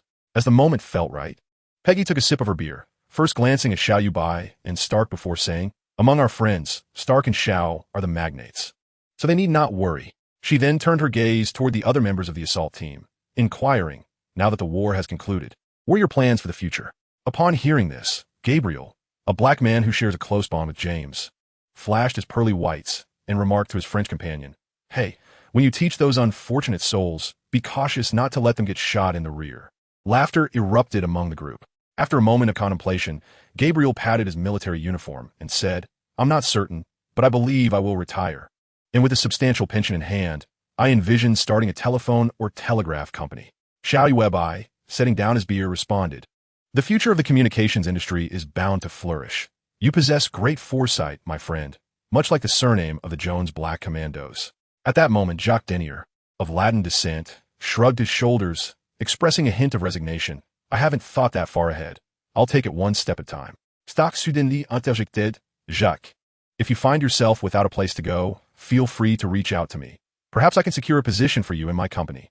Xiao Yuebai, with a playful jab at Stark, exclaimed, "Hey brother, you just snatched the words right out of my mouth." Timothy, the bearded one, chuckled at the scene of the two bosses vying for attention, took a sip of his beer, and added, "I have it simpler. The military has informed me that they plan to keep me on active duty. I will also continue my position with the SSR, so this life will persist." Upon hearing the mention of Mountain City, Xiao Yuebai paused, and, after a long time without hearing that name, he inquired, "Jimmy, are you of Chinese descent?" The unexpected encounter with a fellow countryman filled Xiao with delight, and he extended his hand to shake Jimmy's, exclaiming, "How remiss of me. We share the same complexion. Yeah, I never thought to ask. My Chinese name is Xiao Yuebai." After releasing each other's hands, the two exchanged smiles. However, at that moment, Gabriel boomed, "Hey gentlemen, don't disregard us just because you've found a compatriot. Let's converse in English, shall we?" Apologies for the excitement of encountering a fellow countryman. But we are all friends here. Nationality and lineage matter not, do they? Xiao's words successfully eased the tension among the group, and they soon erupted into joyous revelry once more. Nevertheless, amidst the festivities, they had not forgotten that only one lady, Peggy, had yet to share her post-war plans. With everyone now aware of each other's future paths, it felt as though a weight had been lifted, allowing them to fully immerse themselves in the celebration. As the night grew late, They silently raised a toast to the fallen Steve and Bucky before bidding each other farewell. Before departing, Xiao Yuebai specifically sought out Liu Yexing, hoping he could assist him with a matter, the specifics of which he wished to discuss in person the following day at his office. Chapter 42. Private conversations among angels. While Xiao Yuebai and his former comrades commenced their exuberant revelry, a warm and intimate conversation was unfolding in the Kaisha building in Manhattan, New York. At this moment, two queens occupy the 127th floor of the building, a shared retreat belonging to Xiao Yuebai and the three of them. Aside from their spacious individual chambers, this sanctuary boasts a reception area, a gym, a cinema, a bar, an outdoor barbecue venue, and a swimming pool. Currently, the two queens find themselves in the bar, with Ishi seated behind the counter, experimenting with various beverages they both wish to try. Kaisha, on the other hand, perches at the counter's edge, her hands resting upon it, as she observes Ishi's theatrical mixology. With a flourish, Ishi opens the shaker and pours a mysterious concoction into a glass for Kaisha, exclaiming, "Come, sample my latest creation." Kaisha delicately lifts the crystal-clear glass to her lips, taking a sip and nodding with a pursed smile. Here they are, a novice in earthly libations, savoring a drink crafted by one utterly unfamiliar with the art of bartending, both reveling in their shared amusement. After a considerable time, Ishi seems to lose interest in mixing drinks and retrieves a fine bottle of whiskey, pouring a measure for both herself and Kaisha, adding ice cubes to each. Once this task is completed, she props her chin on one hand, swirling her drink while gazing curiously at Kaisha, inquiring, "So, you truly intend to be with Yuebai?" At this, Kaisha lowers her glass, her eyes dreamy as she gazes back at Ishi, rebutting, "What is wrong? Do you think we're ill-suited for one another? How could that be?" Ishi dismisses her concern with a wave of her hand, a smile illuminating her face as she continues earnestly, "Let me tell you, a man like Yuebai is a rare gem, practically impossible to find even with a lantern in hand. I'm utterly envious of you." Suddenly, Kaisha recalls something, her face breaking into a teasing grin as she points at Ishi, bantering, "Hey, who said we're a pair? I'm still an angel, while you're no longer one." Upon hearing her friend's words, Ishi looks taken aback, as if grasped by the throat, glaring at Kaisha.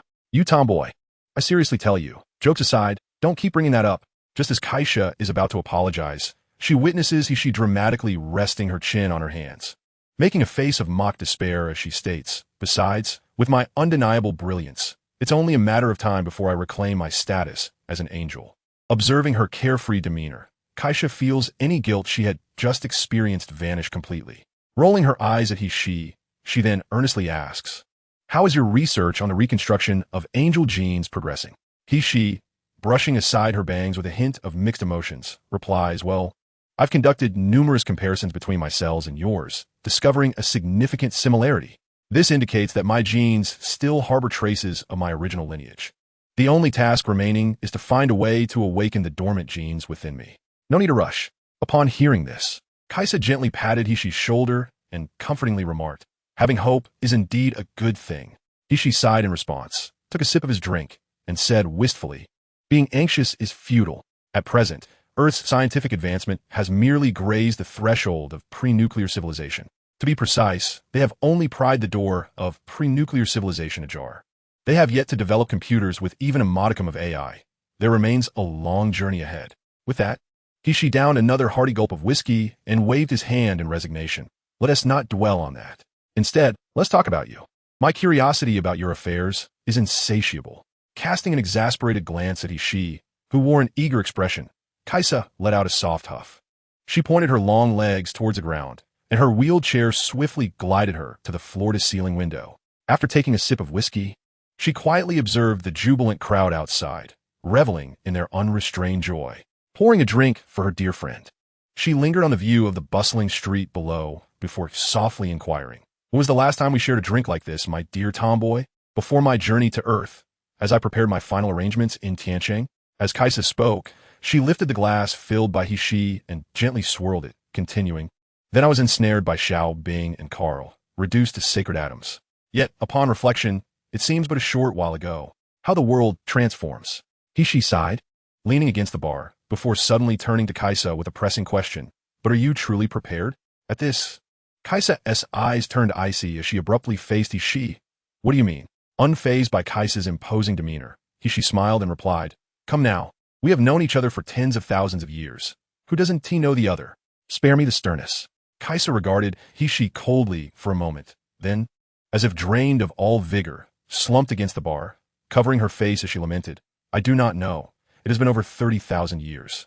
Just when I think I might forget, that nightmare ensnares me once more." He-she, feeling a pang of sympathy, took Kaisa's hand resting on the bar, her eyes becoming misty. "You may not even realize it, but despite your outward happiness following the end of the Battle of the Angry Sea, every night, while we toiled until dusk and took our rest, you would invariably be plagued by nightmares. In those moments, lying in bed, you appeared so fragile and pitiable. Do you know that even on the night you came to Tiansheng to see me before your journey to Earth, you were still haunted by that same nightmare?" He-she then lifted her head, gazing earnestly at Kaisa. "But do you know, ever since I was summoned to this world by you, even though you have lost your previous strength, I have observed that you have not experienced that nightmare again. Not even once." "I know." Kaisa nodded, turning to face he-she on the other side of the bar. She covered her face with her hands and, with a smile, confessed, "But I don't know how to talk to him. I'm afraid he might think I'm filthy. I even feel, as the illustrious king of the celestial blades, the supreme ruler of the angelic race, that I am somehow unworthy of Yuebai. Oh, I am truly frightened. What if Yuebai cannot accept my past? What if, when the moment arrives, I cannot accept my own past? Have you lost your senses?" He-she exclaimed, observing Kaisa's bewildered expression after playfully tapping her forehead. "Have you forgotten where Yuebai came from? I suspect that from the moment he was created in our original universe until the end of time, he knows everything that has transpired." Once she noticed Kaisa's eyes welling up with tears, she quickly continued, "Oh, don't cry. It's a well-known fact that women in love possess negative intelligence. If that boy cannot accept your past, how can he continue to be so accommodating towards you? Or do you think your strength surpasses his, and his kindness towards you is merely your due? Honestly, you are so oblivious to your own fortune." "But Kaisa began to respond, but she suddenly grasped her friend's cheeks with both hands, speaking in a serious tone.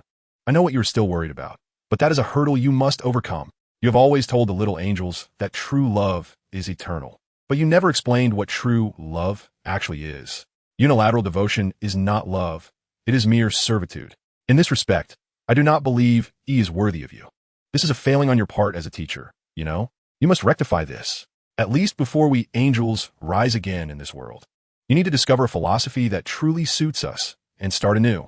The encouragement from her friend transformed Kaisa's expression. Her previous anxiety dissipated as she contemplated he-she's words seriously, nodding earnestly. "Oh, by the way, I must share something with you, but don't tell Yuebai." After a moment of hesitation, a blush creeping on her cheeks, Kaisa spoke mysteriously to he-she. With an expectant look in her eyes, he-she urged her on. After a brief pause, Kaisa revealed, "After Yuebai summoned me, that pure proof was also restored." "What?" he-she exclaimed, jumping up in surprise. "So you mean to say that you—" "Yes." Upon hearing Kaisa's admission, he-she ran her fingers through her long, flowing hair, exclaiming, "Goodness, that system is far too meddlesome. It can even repair that?" The two friends continued their conversation for quite some time, lingering by the floor-to-ceiling window of the bar, gazing at the view outside until late into the night. "Thank you, old friend," Kaisa expressed gratefully. "You're welcome, tomboy," he-she replied. With the arrival of the final cool drink, the prospect of re-establishing the angelic race felt all the more natural. Chapter 43. The future of the company the next afternoon. In the office of Xiao Yuebai on the top floor of the Kaisa building. As the newly constructed building was just completed, the company was at a pivotal moment of strategic realignment. Thus, Xiao Yuebai decided to allow the administrative departments, which could be relocated with relative ease, to occupy the new premises first, while departments such as biological laboratories, equipped with large machinery, would adjust or relocate according to plan. Unbeknownst to him, after attending a gathering with comrades the previous night, the two queens within the building had engaged in mysterious activities. However, upon awakening this morning, he sensed an unusual atmosphere. Upon encountering he-she, a young lady who occasionally displayed erratic behavior, she unexpectedly greeted him with a wave and a cheerful good morning. This startled Xiao, for he firmly believed that anything out of the ordinary was ominous. Throughout the entire morning, he did not catch a glimpse of the queen's presence. When he inquired about her whereabouts, she cryptically smiled and replied, "You'll find out by evening." The peculiar occurrences sent a chill down Xiao's spine, and his instincts warned him of impending trouble that night. As the afternoon working hours commenced, Xiao Yuebai sat in his office. The unease within him remained unresolved. When a knock echoed at the door, he hastily suppressed his anxiety and called out, "Come in." Upon looking up, he discovered he-she entering with an air of fury. accompanied by the somewhat apprehensive head of the market research department. With a loud thud, a stack of documents was forcefully placed on Zhao's desk, and she, in a fit of rage, exclaimed, "Look at this. Just look at the research direction suggestions sent by the market research department. What on earth is this? It infuriates me." Observing she transformed into a tempestuous figure, Xiao felt no concern. Her frenzy indicated that matters were still in a state of normalcy. "What is the matter? Why such anger? Who has provoked you?" he asked, glancing at she, who stood with her arms crossed, while he opened the documents that had been thrown before him. Upon closer inspection, laughter erupted from Xiao Yuebai as he realized that the market research department's suggestions for future research included items such as kidney health supplements, safety medications, and stimulants. He chuckled, unable to contain himself, and after finishing the last word, he burst into hearty laughter. "Ha ha ha," he exclaimed, looking at she and turning to the head of the market research department. He inquired, "So this is the outcome of your market research?" "Indeed, boss." The head of the market research department, a middle-aged man in his 40s with a receding hairline, noticed the laughter of his superior, but also sensed the dissatisfaction reflected in his words and gaze. He quickly elaborated, "Our department has conducted thorough investigations into the market and arrived at a prudent conclusion. We believe that with the war's conclusion, the military's demand for our previous products will significantly diminish. Hence, we suggest shifting our clientele from military to civilian. As the citizens of our esteemed nation find themselves devoid of external threats, the majority tend to gravitate towards products that enhance the quality of life. The document in question delineates those items we believe would contribute positively to the populace's living standards, and which our company is capable of producing." After listening to his explanation, Xiao Yuebai's expression transformed abruptly, and he glared at the supervisor, exclaiming, "So you believe our company is only capable of manufacturing these health supplements?" The supervisor, momentarily taken aback, responded earnestly, "Our company previously provided the military with pharmaceuticals that were enhancements of existing products. Thus, we firmly believe we can elevate the quality of health supplements and seize a significant share of that market. What about artemisinin? Wasn't that also developed from similar medications? Where's your intellect?" Xiao Yuebai slammed the document onto the desk and stood up, directing his ire at the supervisor. "You and the employee who drafted this document should promptly collect your salaries for the month from finance. Starting tomorrow, you need not come to work." The supervisor, too intimidated to retort, exited Xiao Yuebai's laboratory in silence, casting a disdainful glance at him before closing the door behind him. Xiao, unable to contain his frustration, leaped from his desk in pursuit of the supervisor. Fortunately, she swiftly embraced his waist, urging him to calm down. Seething with anger, Xiao Yuebai seized an ashtray from his desk and smashed it onto the floor, bellowing at his office door. "Damn it. If it weren't for my relentless efforts alongside Kaisha to enhance the quality of our medicines, how many lives of your kind would have perished on the battlefields of Europe and the Pacific? Now that the war has just concluded, you disdain my company's lack of innovation? Where were you when it mattered? Why don't you just blow up the sun?" He continued, "Though such attitudes are prevalent, not everyone in our nation looks down upon us. Consider Stark, Steve, and Peggy. There are still many good individuals." After exhaling deeply and reflecting on Hishi's mention of those individuals, Xiao felt a wave of relief wash over him. After a moment of composure, he remarked to Hishi, "We cannot sever ties with the military. It is time to offer them some incentives. With the war's conclusion, their focus will undoubtedly shift to domestic matters. Unlike the federal government, those politicians engage in petty maneuvers, but we need not fear that. The military remains our primary concern, and they are manageable. If we provide them with some benefits, they will be satisfied. Unless there are competing products, if we maintain our lead, they will surely engage with us." She, upon hearing this, settled into the chair across from the desk and contemplated briefly before articulating his thoughts. Xiao Yuebai nodded in agreement and pondered further, stating, "Let us temporarily solidify our military contracts, but we must also consider civilian products. Despite that individual being quite irksome, there are aspects of his thinking that we can indeed learn from." "What do you mean?" He fixed his gaze upon the esteemed boss Xiao, his expression suddenly darkening with displeasure. Xiao Yuebai hastily raised his hand in a placating gesture, clarifying, "It's not the kind of health products he suggested. I mean, we can endeavor to develop medicines that can prevent various common ailments. Our target audience primarily consists of the affluent, those wealthy individuals whose lives have reached their zenith. If we can prolong their existence, it will undoubtedly align with their desires. Moreover, compared to the supplies we need to provide to the military, the products for these tycoons can be of a lower configuration. This should be quite manageable for you, right?" "Absolutely. It's exceedingly simple," Hishi replied without a moment's hesitation. "By the way, don't forget to visit the dome tonight. Kaisha has prepared a surprise for you. Ah, understood. Chapter 44. The Angel's Oath. That evening, within the Justice Sanctuary atop the Kaisha building, as the elevator doors slid open, Xiao Yuebai immediately spotted Kaisha, seated upon her throne. However, she was not adorned in her customary white gown. Instead, she wore her armor and cloak, legs crossed, eyes closed in serene contemplation. As the elevator's arrival chime echoed, Kaisha slowly opened her eyes, casting a gentle smile upon the esteemed boss Xiao. "My dear, what surprise do you have for me?" Xiao Yuebai approached the edge of the throne, instinctively reaching out to grasp the queen's hand, intending to tease her. Yet, despite not fully comprehending the situation, a sense of unease from earlier in the day began to wash over him anew. He stared at Kaisha, bewildered, and asked, "What are we waiting for?" "Shihi." The succinct words from Kaisha punctuated the air, after which she resumed her previous posture, eyes closed, remaining utterly still. It was not until a considerable time had passed that the elevator doors opened once more. Following the sound, Xiao Yuebai turned and was taken aback. He could not fathom what these two queens were plotting. He beheld she, similarly clad in silver armor, her blue cloak emblazoned with her celestial king insignia. However, it was evident that both the armor and cloak were of rather crude craftsmanship, hastily assembled. "I have arrived. Did you wait long?" she inquired, stepping quietly to stand below the throne, her expression one of eager anticipation as she gazed up at Xiao Yuebai and Kaisha. The oppressive atmosphere left Xiao Yuebai even more perplexed. He scratched his head, glancing from Kaisha to she and back again, before finally speaking. "What are you two up to?" At that moment, Kaisha abruptly rose from her throne, stepping to face Xiao Yuebai.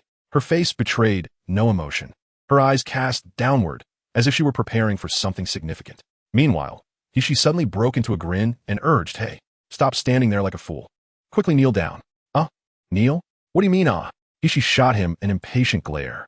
"Stop asking so many questions and just get on one knee. Hurry." "Oh, although I still don't understand why. Out of trust for these two queens whom I have known for so long." Xiao Yuebai complied with she's request and knelt before Kaisha on one knee. Kaisha, without uttering a single word, retrieved a blazing sword from her armory and poised it upon Xiao Yuebai's shoulder. Upon witnessing this alarming development, our esteemed Xiao Yuebai, fearing that Kaisha intended to punish him once more, plopped down in fright, trembling as he pointed at her with a quivering finger, exclaiming, "What are you doing? I haven't done anything. Why are you targeting me again?" Laughter erupted from the audience, as she, stifling her giggles while clutching her belly, endeavored to suppress her amusement. Kaisha, seated opposite the flustered Xiao Yuebai, appeared equally strained, striving to maintain a straight face. She, seemingly aware of her friend's predicament, shot a fierce glare at Xiao Yuebai and urged, "Why must you complicate matters? Quickly assume the kneeling position you held earlier so that the valiant lady may continue. Otherwise, both you and she shall regret it for a lifetime." Xiao Yuebai, clearly not a fool despite his occasional antics aimed at amusing his friends, comprehended the underlying implication of she's words, which were as clear as day. Thus he hastily scrambled to his feet, knelt before Kaisha on one knee, and reverently lifted the queen's sword, resting it upon his shoulder. Once Xiao Yuebai was adequately prepared, Kaisha inhaled deeply and addressed the man kneeling before her with solemnity, declaring, "I, Kaisha, the Blade Sovereign of the Holy Angel Kingdom, the sole ruling queen of the Angel Empire, willingly pledge to become Xiao Yuebai's guardian angel. I shall love what he loves, think what he thinks. I will bear his pains and endure his hardships, regardless of poverty or wealth, lowliness or nobility. Amidst chaos or divine neglect, I shall unsheathe my sword to fight for him, and withdraw my wings for him, unwavering and steadfast, until eternity." As Kaisha completed her vow, she chimed in, exclaiming, "The oath of guardianship is fulfilled. Witness, the left-wing guardian angel of Kaisha, the Blade Sovereign of the Holy Angel Kingdom, the sole ruling queen of the Angel Empire." She, after fulfilling her role as a witness, she grinned and addressed the still kneeling Xiao Yuebai. "All right, you may rise now." "I disagree." The voice of Xiao Yuebai thundered through the vast hall, shattering the serene composure of both queens. At that moment, as he lifted his gaze from the ground, he met the tear-streaked face of Kaisha, who gripped her sword, her eyes brimming with panic, disbelief, and a tinge of despair. Just as the queen was on the brink of succumbing to this painful reality, Xiao Yuebai suddenly broke into a peculiar smile.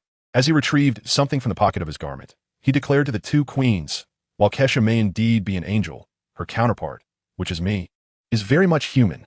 Among the trio, She had interacted the most with others aside from Xiao Yuebai. And as she beheld the man pulling out a small red box, her expression brightened with intrigue. As I gazed into Kesha's eyes, a profound envy shimmered within them.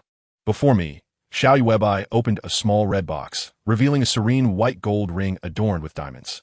He withdrew the ring, tossed the box aside, and gently took Kesha's right hand. I vow, from this moment forward, regardless of the circumstances, be they prosperous or humble, healthy or ailing, triumphant or defeated, I shall steadfastly support, protect, and cherish you. Together, we shall endure both joy and hardship, building a beautiful family until the end of time. Will you, Kesha, consent to marry me? The sound of a long sword clattering to the ground broke the silence, and Kesha, covering her lips tightly, eagerly nodded in acceptance of the man's proposal. With a playful grimace directed at the quietly observing she solemnly slid the diamond ring onto Kesha's ring finger. Once this was accomplished, Xiao Yuebai rose from the ground and embraced Kesha tightly. After a tender moment, they reluctantly parted. Noticing she's eyes glistening with unshed tears, Xiao Yuebai scratched his head and, in a rather unceremonious manner, posed a rather jarring question. Isn't the angelic oath supposed to be spoken directly? Why involve weapons? She, with an air of knowing, explained, you are referring to Yin and Ji Xian situation, aren't you? Their oath occurred in a near-death experience, hence it was much simpler. Moreover, they bore witness to each other's vows, which, in our eyes as angels, is not deemed a violation. Under normal circumstances, it requires both the angel and the divine male to kneel on one knee, each grasping a sword, while the angel recites the vows, with witnesses present. However, Kesha is not like us. She is the angel queen, and for the honor of the angelic lineage, she does not need to kneel. Additionally, let me tell you, this entire ceremony was established by Kesha herself. More importantly, whether in the original universe or this one, you are the first to whom she has recited this oath. In our eyes, you are her only legitimate divine partner. Chapter 45, A New Product in Washington. At the SSR headquarters on Pentagon Island, Xiao Yuebai sat at a conference table facing Philip, who had recently been promoted to the rank of Major General. The assembly listened intently as an officer delivered a report. Through our month-long trial involving a randomized selection of 120 soldiers, we have observed a slight overall enhancement in their physical capabilities during the drug's efficacy period, encompassing armed cross-country maneuvers, combat, and other physical metrics. Conversely, there has been a reduction in physical exertion.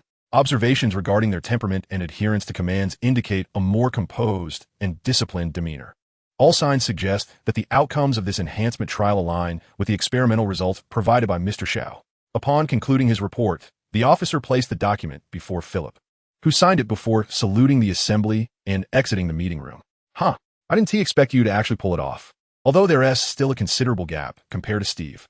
Xiao Yuebai, upon hearing this, spread his hands and, with a rueful smile, replied, I'm afraid I can only sustain the drug's efficacy for 30 minutes. At this moment, she, dressed in professional attire beside Xiao Yuebai, remarked, Our reverse engineering project, based on the data left by Dr. Abraham, is indeed progressing slowly. Aside from my boss's occasional whimsical success with a particular unit, we can currently only manage to enhance soldiers' physical abilities by twofold within a span of 30 minutes. This is the utmost limit achievable without impacting the soldier's physical potential, temperament, or psychology. As he closed the documents in front of him, Philip stood up, extended his hand, and with a subtle nod, stated, Thank you for your contributions to the military. As for whether we will proceed with the procurement and the specifics of the procurement plan, that remains to be decided in our internal meetings. After both parties expressed their amicable intentions, Philip escorted Xiao Yuebai and she out of the Pentagon. Once they were in a secluded area, Xiao Yuebai instructed she to wait in the car while he turned to the old general, anticipating the words he needed to share. After a brief pause, Philip scrutinized Xiao Yuebai and jested, I never would have imagined that your seemingly frail body possesses the same strength as that of that lean monkey.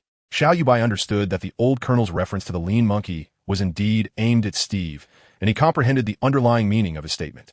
After a moment of contemplation, he replied, Major General, we truly cannot replicate the serum developed by the doctor in its entirety. You have seen my performance on the battlefield. I still have a gap compared to Steve. Upon hearing this, Philip chuckled as if he had heard a joke, waving his hand dismissively. All right, enough of that, Byron.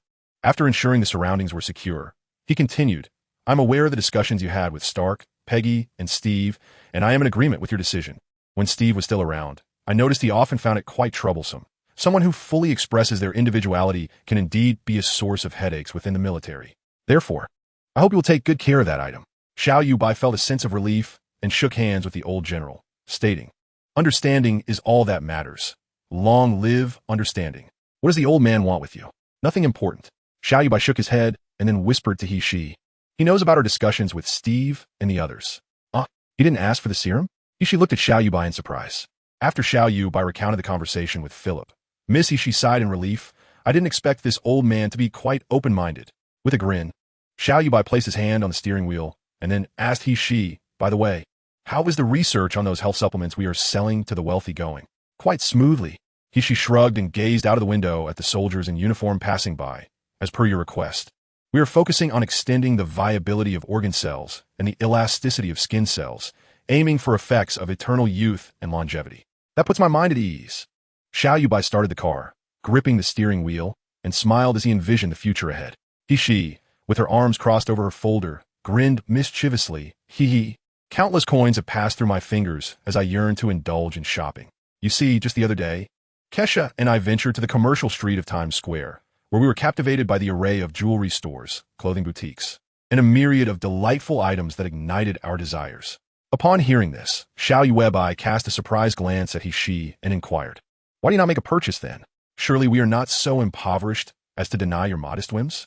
"What?" He, taken aback, turned to Xiao bewildered, and tentatively asked, "Did you not mention that our company is on the verge of going public and requires substantial liquidity on the books?" Xiao Yuebai, caught between laughter and exasperation, replied, "While you are correct in that assertion, even if you were to buy everything in those shops, it would hardly amount to a fortune." "Alas!" He exclaimed, playfully striking Xiao on the shoulder with her folder, before lamenting, "Why did you seem so anxious when you spoke to me that day?" "Do refrain from striking. Be cautious not to collide with someone else." After soothing He's emotions, Xiao Yuebai retorted, "It is simply that I was unaware of your thoughts. To suggest purchasing the entirety of Long Beach as a private vacation retreat is quite extravagant. Had you not made such a proposal, I could have helped you both spend less." With a scrutinizing gaze fixed on Xiao, He adopted the demeanor of a pouting girl and began to complain. Just as Xiao was about to retort, the innocent girl morphed into a curious gossip, leaning closer to him and asking, "By the way, you two have been living together for over a month since your marriage, correct?" After a hesitant affirmation from the man, He pressed on with her audacious inquiry. "What was it like when you two were intimate? With her figure, did you not find yourself utterly captivated, lost in the experience?"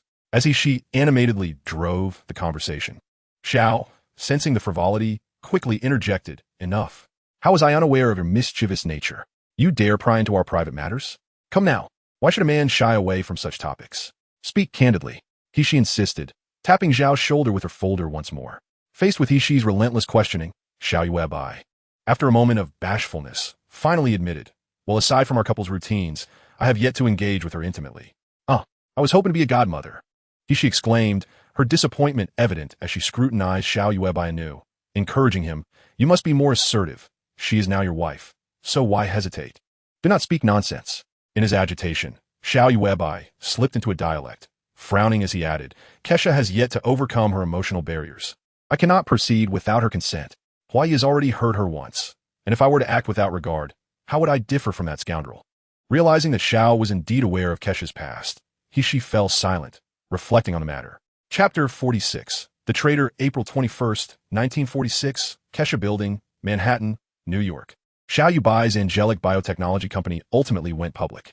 After supervising the financial department for 2 months, the esteemed boss finally conceded, as he was utterly bewildered by the intricacies of the futures and stock markets. Adhering to the principle of entrusting specialized matters to professionals, he contentedly settled into his office, awaiting the flow of profits. Regardless of the circumstances, he was assured that he would not incur losses, especially since the military still placed great importance on the time-sensitive enhancement serum he had provided. Although they had expressed dissatisfaction regarding his inability to deliver a genuine human enhancement solution, he had at least managed to present them with a satisfactory outcome, and his reasoning was sufficiently logical. They had no choice but to accept it, for they were politicians, not biologists, with the assurance of a robust enterprise. Xiao believed that even if he faced losses in the financial market, they would be negligible. After all, he was wealthy. as the company gradually returned to a stable trajectory. Xiao began to indulge in a lavish lifestyle alongside their queen.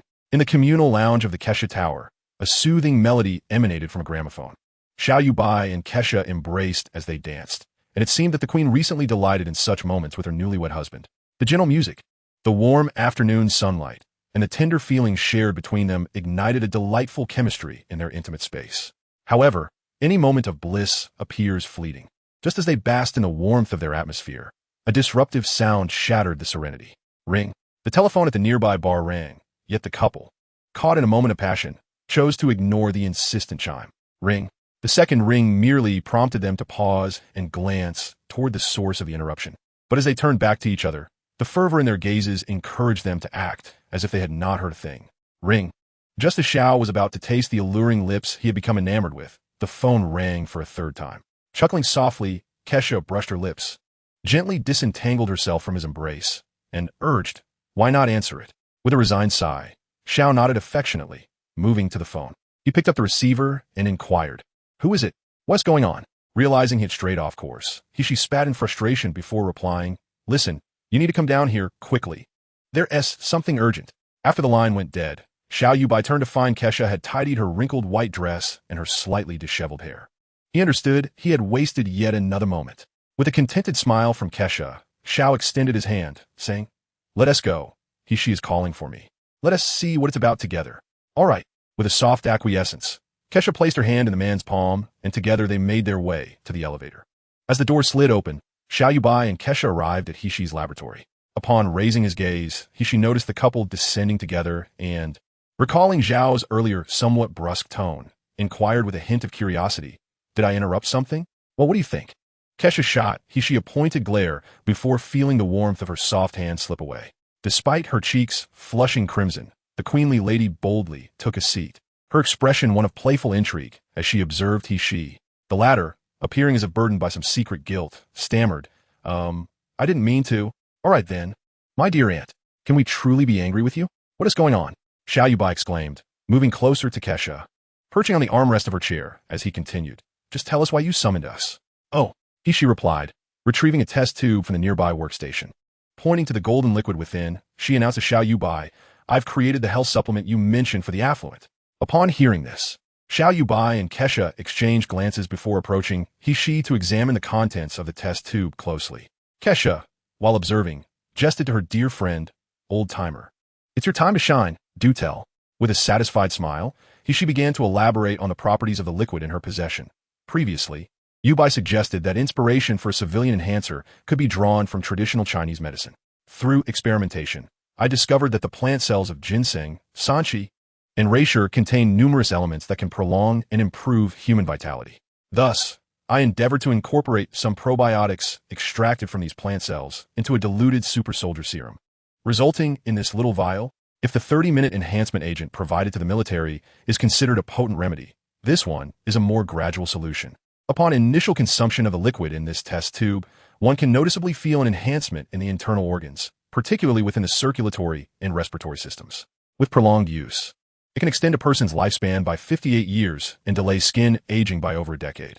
The sole drawback is that it cannot prevent terminal illnesses. Xiao Yuebai, taken aback by the revelation, gazed at the vial in his hand and exclaimed, "Good heavens, Hishi, you are extraordinary." Indeed, Hishi beamed at the praise, giving Xiao a friendly pat on the shoulder. "I procured what you wanted. You can now go celebrate with Stark." Just as Hishi finished speaking, the laboratory phone rang. After listening for a moment, she hung up with a wry smile and remarked, "Peggy has arrived, and she has brought Stark with her. Moreover, she informed me that Stark has been accused of treason." Upon hearing the words, Xiao Yuebai and his spouse exchanged a glance. It was not only Xiao Yuebai who considered Howard a friend. Everyone present, be it Kaisha or Hishi, had come to understand Howard well. Aside from his occasional flippancy, both queens regarded him as a commendable companion. Upon learning of the situation, the three could no longer remain seated and hurriedly took the elevator downstairs to meet Peggy. The moment the female agent spotted them, her first words were, "Guys, it's bad news. Howard has been misjudged by the government as a traitor. He is accused of selling strategic technology to enemy nations." Chapter 47. An angry Peggy on the top floor of Kaisha Tower, in Hishi's laboratory. Xiao Yuebai furrowed his brow as he watched the two figures diligently working alongside Hishi. He turned to Howard and said, "Hey, Howard, are you really so unconcerned about Peggy being out there investigating on her own? Stark, engrossed in his tasks, paused momentarily, then looked up at Xiao Yuebai and retorted, Byron, how did you come to be like everyone else in discriminating against women? Enough with the nonsense. Xiao Yuebai waved off Howard's jest, responding earnestly. This could put them in danger. If something were to happen, how would you explain it to Steve?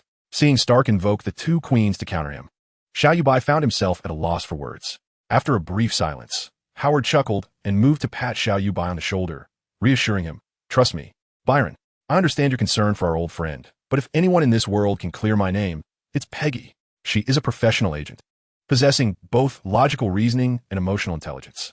No one is better suited for this than she is. With a resigned glance toward Stark, Xiao Yuebai silently retreated to a nearby chair, watching as she and Stark continue their work. It had been 2 to 3 months since Peggy brought Howard to Kaisha Tower to evade the SSR's scrutiny. Thanks to his presence, Hishi's laboratory had acquired numerous valuable items that were unavailable in the market, such as a large computer, a small particle accelerator, a Vita ray exposure chamber, and a crucial blueprint for an arc reactor. In addition, there were several pieces of advanced technology that were far ahead of their time. Although plentiful, they currently served little purpose. With a sigh, feeling somewhat aimless, Xiao Yuebai glanced at Howard, who was tossing a palm-sized sphere back and forth in his hands. Each time the small ball leapt into the air, it emitted a flicker of pumpkin-colored light. Having watched the television series Agent Carter, Xiao Yuebai instantly recognized the object. As Stark caught the small pumpkin ball, Xiao Yuebai dashed forward to grasp Howard's hand, preventing him from tossing it again, and glared at him, Howard, are you out of your mind? Playing with nitroglycerin molecular bombs, like they're baseballs, at over 120 floors high? Enough of this. In that moment, Xiao Yuebai felt as though he had reached the limits of his understanding regarding Stark's unreliability. Addressing the dandy before him, he exclaimed, Are you truly intent on turning my building into rubble? At that instant, Hishi interjected, Yuebai, you needn't be so anxious. Just a couple of days ago, I adjusted the variables of the molecular formula, and now the bomb can be stabilized. Of course, as long as it doesn't fall and shatter on the ground. It is indeed quite stable. Upon hearing this, Xiao Yuebai became even more agitated, pointing an accusatory finger at Hishi. He is unreliable. And now you have joined him in his folly? We have a perfectly fine biotechnology pharmaceutical company, and you are now wasting your time being led astray into weapon development? Observing the furious demeanor of their boss, Stark and Hishi instantaneously transformed into obedient children. One continued with his work, while the other hastily abandoned his nitromolecular bomb to engage in a different task. Ding! The laboratory elevator doors swung open, and Kaisha, elegantly clad in a long gown, gracefully entered. She cast a silent nod towards her husband. A playful smile suddenly graced Xiao Yuebai's face upon noticing his wife's subtle gesture. He stood and led her to a nearby chair, gently pulling her down to sit. Leaning down to kiss the crown of Kaisha's head, he whispered, Let us sit and wait for the spectacle to unfold. The queen, feeling the warmth emanating from above, glanced thoughtfully at her husband. After a brief exchange of glances, the couple shared a knowing look, their eyes glimmering with anticipation for the events to come. Indeed, after a little more than 10 minutes, Peggy, brandishing a temporary presidential elevator pass, appeared at the laboratory entrance. The moment she stepped inside, her gaze fell upon the busy Stark, her expression brimming with fury. She hastened towards the dandy, raising a test tube filled with crimson liquid. Howard, tell me, what is this? Peggy's tone was charged with urgency, as if she had already grasped the gravity of the situation, seeking only a denial from Howard. Tell me, Howard. Unable to contain her emotions any longer, Peggy shouted. What is this? After a moment's hesitation, Stark, under the watchful eyes of Xiao Yuebai and she, slowly replied, I'm sorry, Peggy, this is Steve's blood. Smack! Tears streaming down her face, Peggy abruptly raised her hand and struck Stark across the face. Trembling as she spoke, You used me. You deceived me. How could you hit me? Following a fierce argument, Peggy, with a heartbroken expression, turned and exited the laboratory. Witnessing this scene unfold, Xiao Yuebai exchanged glances with she from a distance, signaling her to follow Peggy and offer her some comfort, as it was the least a friend could do. Meanwhile, Xiao Yuebai approached Howard, patting him on the shoulder. So, the military still seeks to bypass us and replicate Steve's path to success? Is that what the Rebirth project entails? Stark sighed, running a hand through his hair and nodding. Indeed, they have exhausted their reserve of 11 vials, leaving only the one recently taken by Peggy. Let Peggy handle it then, suggested Xiao Yuebai softly, leaning against the laboratory table beside Stark. My company is dedicated to promoting health for all of humanity. Steve's blood should rightfully belong to Peggy. None among us is more deserving of that vial than she is. Wouldn't you agree?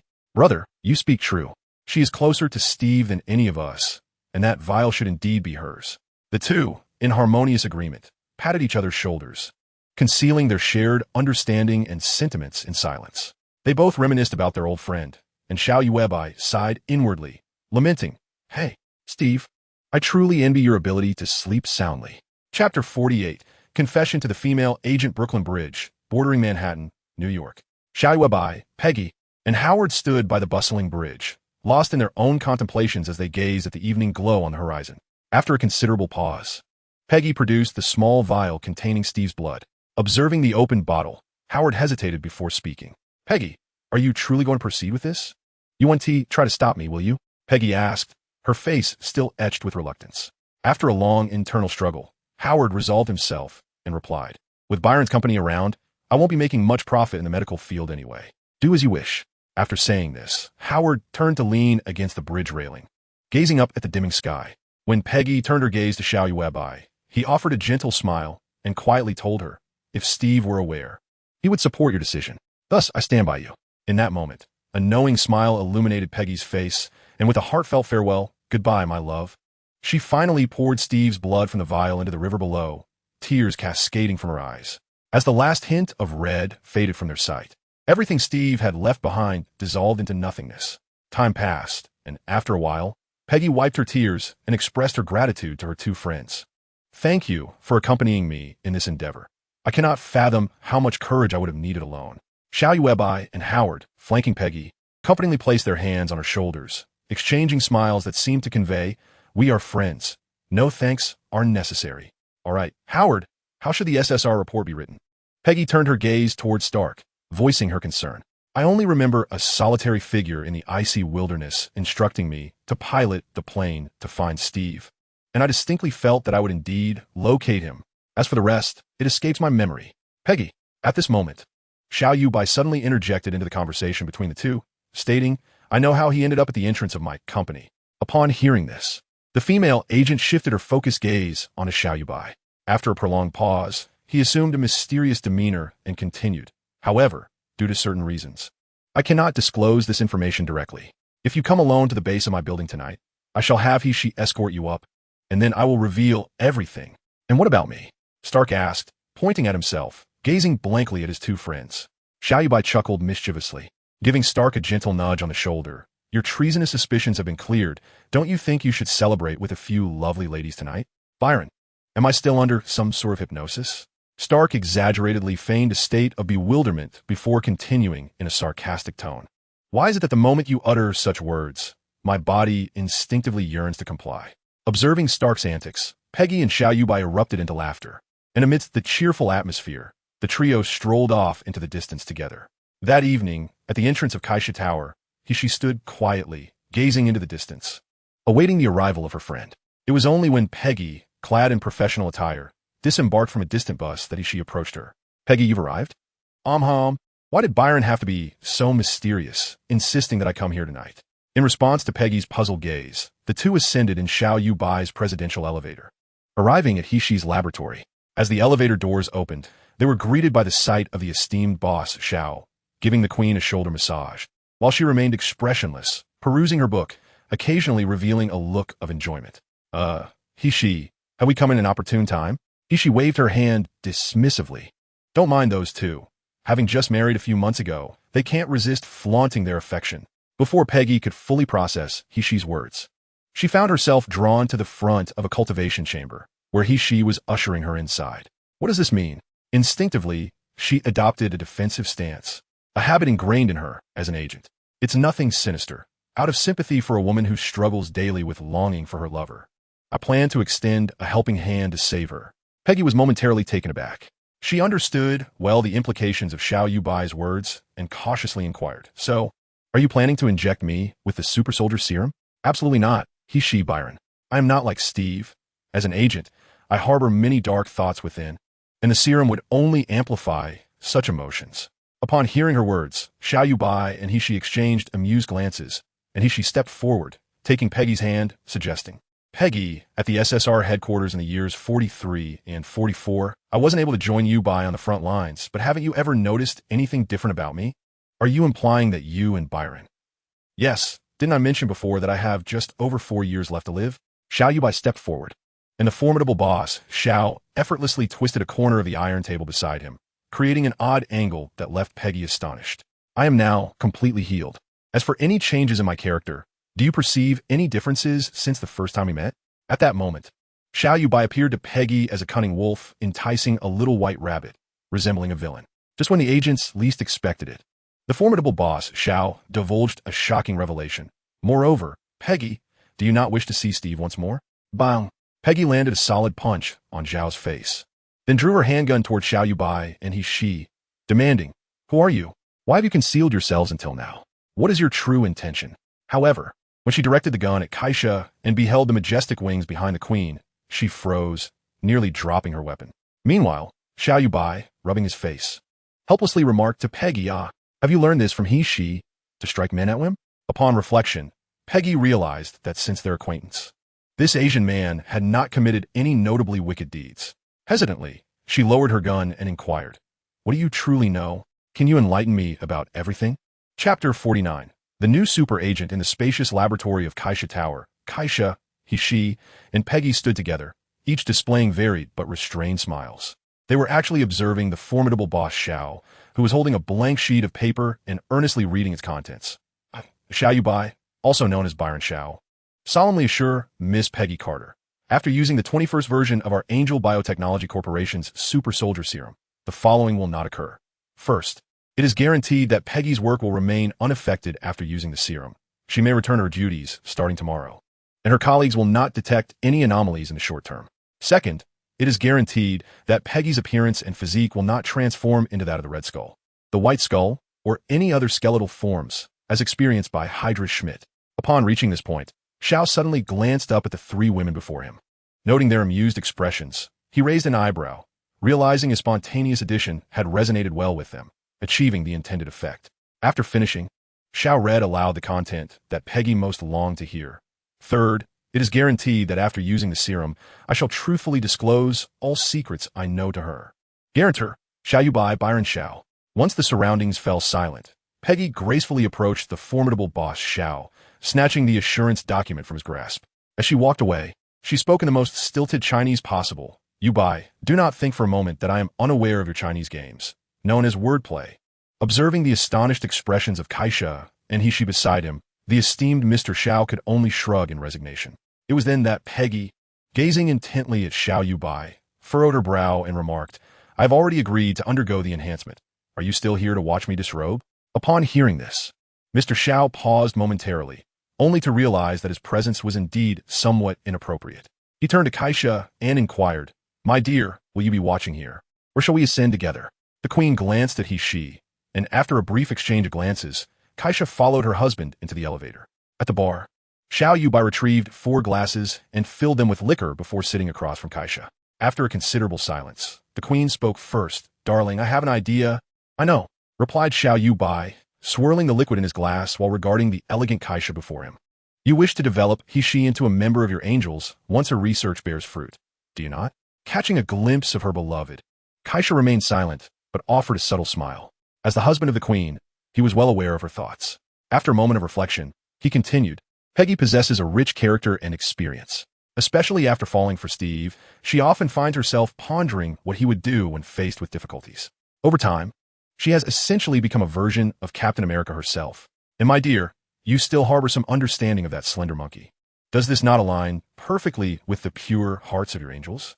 Upon hearing this, a radiant smile graced the queen's face. She took her husband's hand, which lay on the bar, and caressed her cheek with it, savoring the moment before laughingly stating, "You have articulated everything I wish to express. What more could I possibly add?" The couple relished their intimate moment, enjoying their world for two, until the sound of the elevator doors opening interrupted them. The queen swiftly removed her hand from her cheek as Mr. Xiao cast a resigned glance. She, supporting Peggy's arm, approached the bar together. With a weary expression, Peggy glanced at Xiao Yuebai and quipped, "Steve didn't seem to experience such agony when he received the serum, did he?" Placing the glasses before she, and Peggy, Xiao Yuebai chuckled, And she fared relatively well. When I was injected, it nearly devastated an entire forest. Raising her glass, Peggy downed the strong liquor in one gulp. After a moment of recovery, she turned her gaze back to Xiao Yuebai and inquired, "So, can you now recount the events that transpired?" "Of course." Xiao Yuebai poured Peggy another glass before settling down opposite the three women. For the next 2 hours, he elucidated Steve's current situation, the reasons for his inability to rescue him, and shared various aspects of his life, divulging everything except for the intricacies of the modified world system. Your implication suggests that whether they be angels, Norse deities, or other supernatural legends, they are merely advanced extraterrestrial beings or entities from alternate dimensions. Humanity's limited understanding in the past led them to revere these beings as gods. In the future, will Steve indeed lead our superheroes in a confrontation against these divine figures? With a parched throat, Xiao Yuebai lifted his glass and took a sip, then nodded in acknowledgement, affirming, "Indeed, that is precisely the case. And you too arrived from another universe, merely an ordinary individual prior to this? Can you ascertain that you are the sole representative from your world?" Peggy, once more seeking confirmation, inquired. Nodding in agreement, the esteemed Xiao spread his hands across the bar top, earnestly stating, "I should be the only one who has come to this world. For the current developmental trends in other regions align perfectly with the historical knowledge I possess, showing no signs of external interference." His response brought relief to Peggy, who then raised her glass filled with wine, muttering to herself, "Thank goodness you descended upon the Eagle Land. Had you ventured to Aryan or Cherry Blossom territories, I shudder to imagine what this world might have become." However, to avoid an abrupt awkwardness in their conversation, Xiao did not voice these thoughts. Yet, the melancholy that emanated from his eyes was perceptibly captured by the queen, who, having spent several years with him, was well aware of his inner turmoil.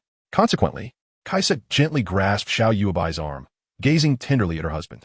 Xiao understood the reason behind her gesture in moments of desolation. Nothing serves as a more potent remedy than the comfort of a beloved. Due to the presence of an additional guest today, Xiao had to share the bed with the queen. Subsequently, she arranged for Peggy to stay in her own room while he entered Kaisa's chamber. On the grand bed, both had already donned their respective nightwear, embracing as they drifted into slumber together. Chapter 50. Shadows of the Void, with Peggy Carter departing early the next morning to immerse herself in her thrilling, exhilarating career as a spy. Xiao Yuebai began a mundane, yet heartwarming daily life alongside the two queens.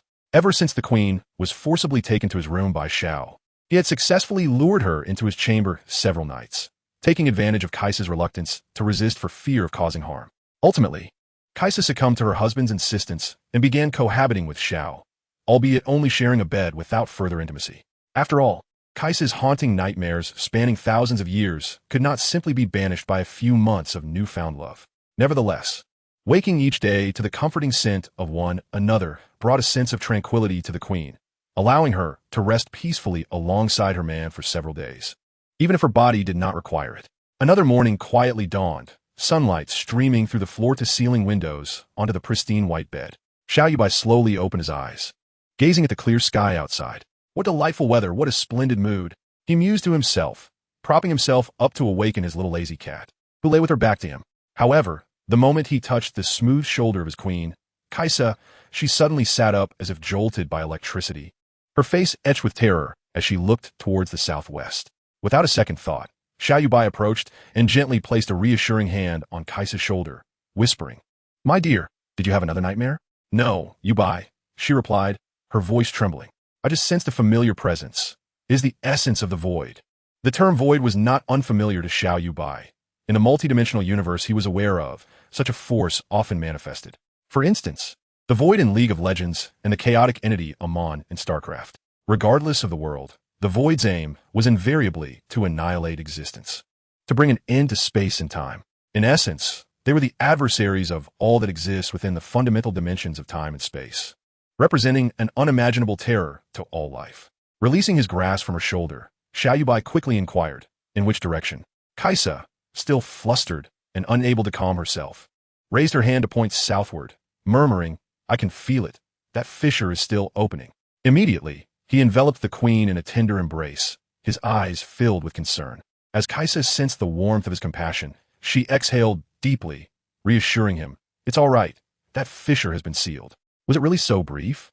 Xiao Yuebai mused aloud, tightening his embrace as he gently rubbed his lips against the top of Kaisa's head, offering solace to the shaken woman. After a moment, an epiphany struck him, and he looked up, exclaiming, "I remember now. Something must be happening with Peggy and the others."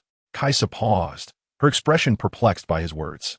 Understanding the urgency, Xiao Yuebai hastily sprang from the bed, dressing while explaining to Kaisa, "We need to find He quickly. We are heading to Miami."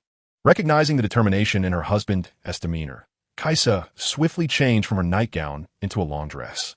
Together, they knocked on He-Shi's door, and once she was ready, the three of them ascended to the rooftop of the building. After opening the skylight, Xiao Yuebai utilized his abilities to carry the two queens into the sky, and they soared towards Miami in southern Florida.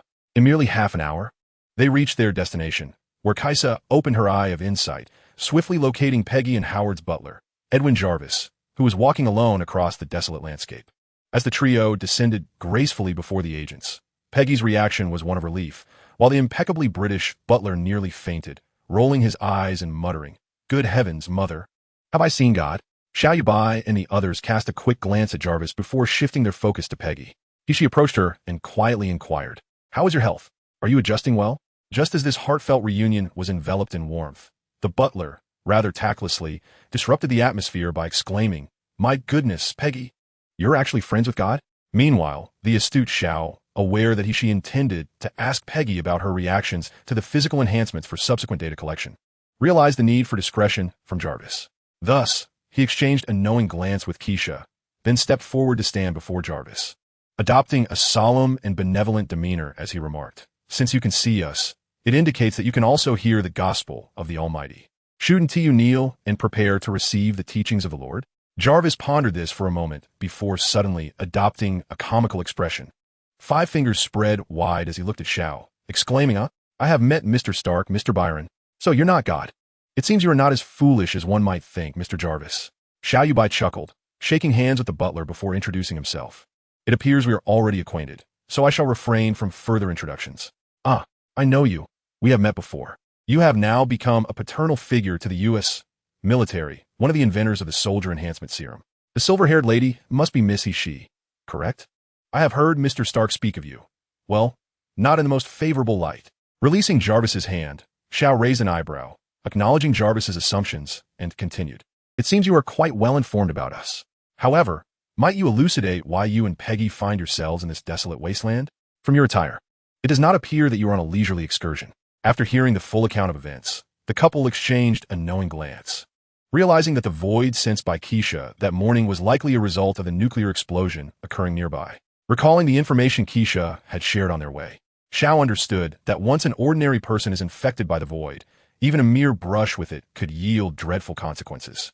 These void entities, bent on annihilation, would consciously incite sentient beings to succumb to their innermost obsessions and desires, amplifying these emotions exponentially, particularly for those who are deeply entrenched in their own obsessions.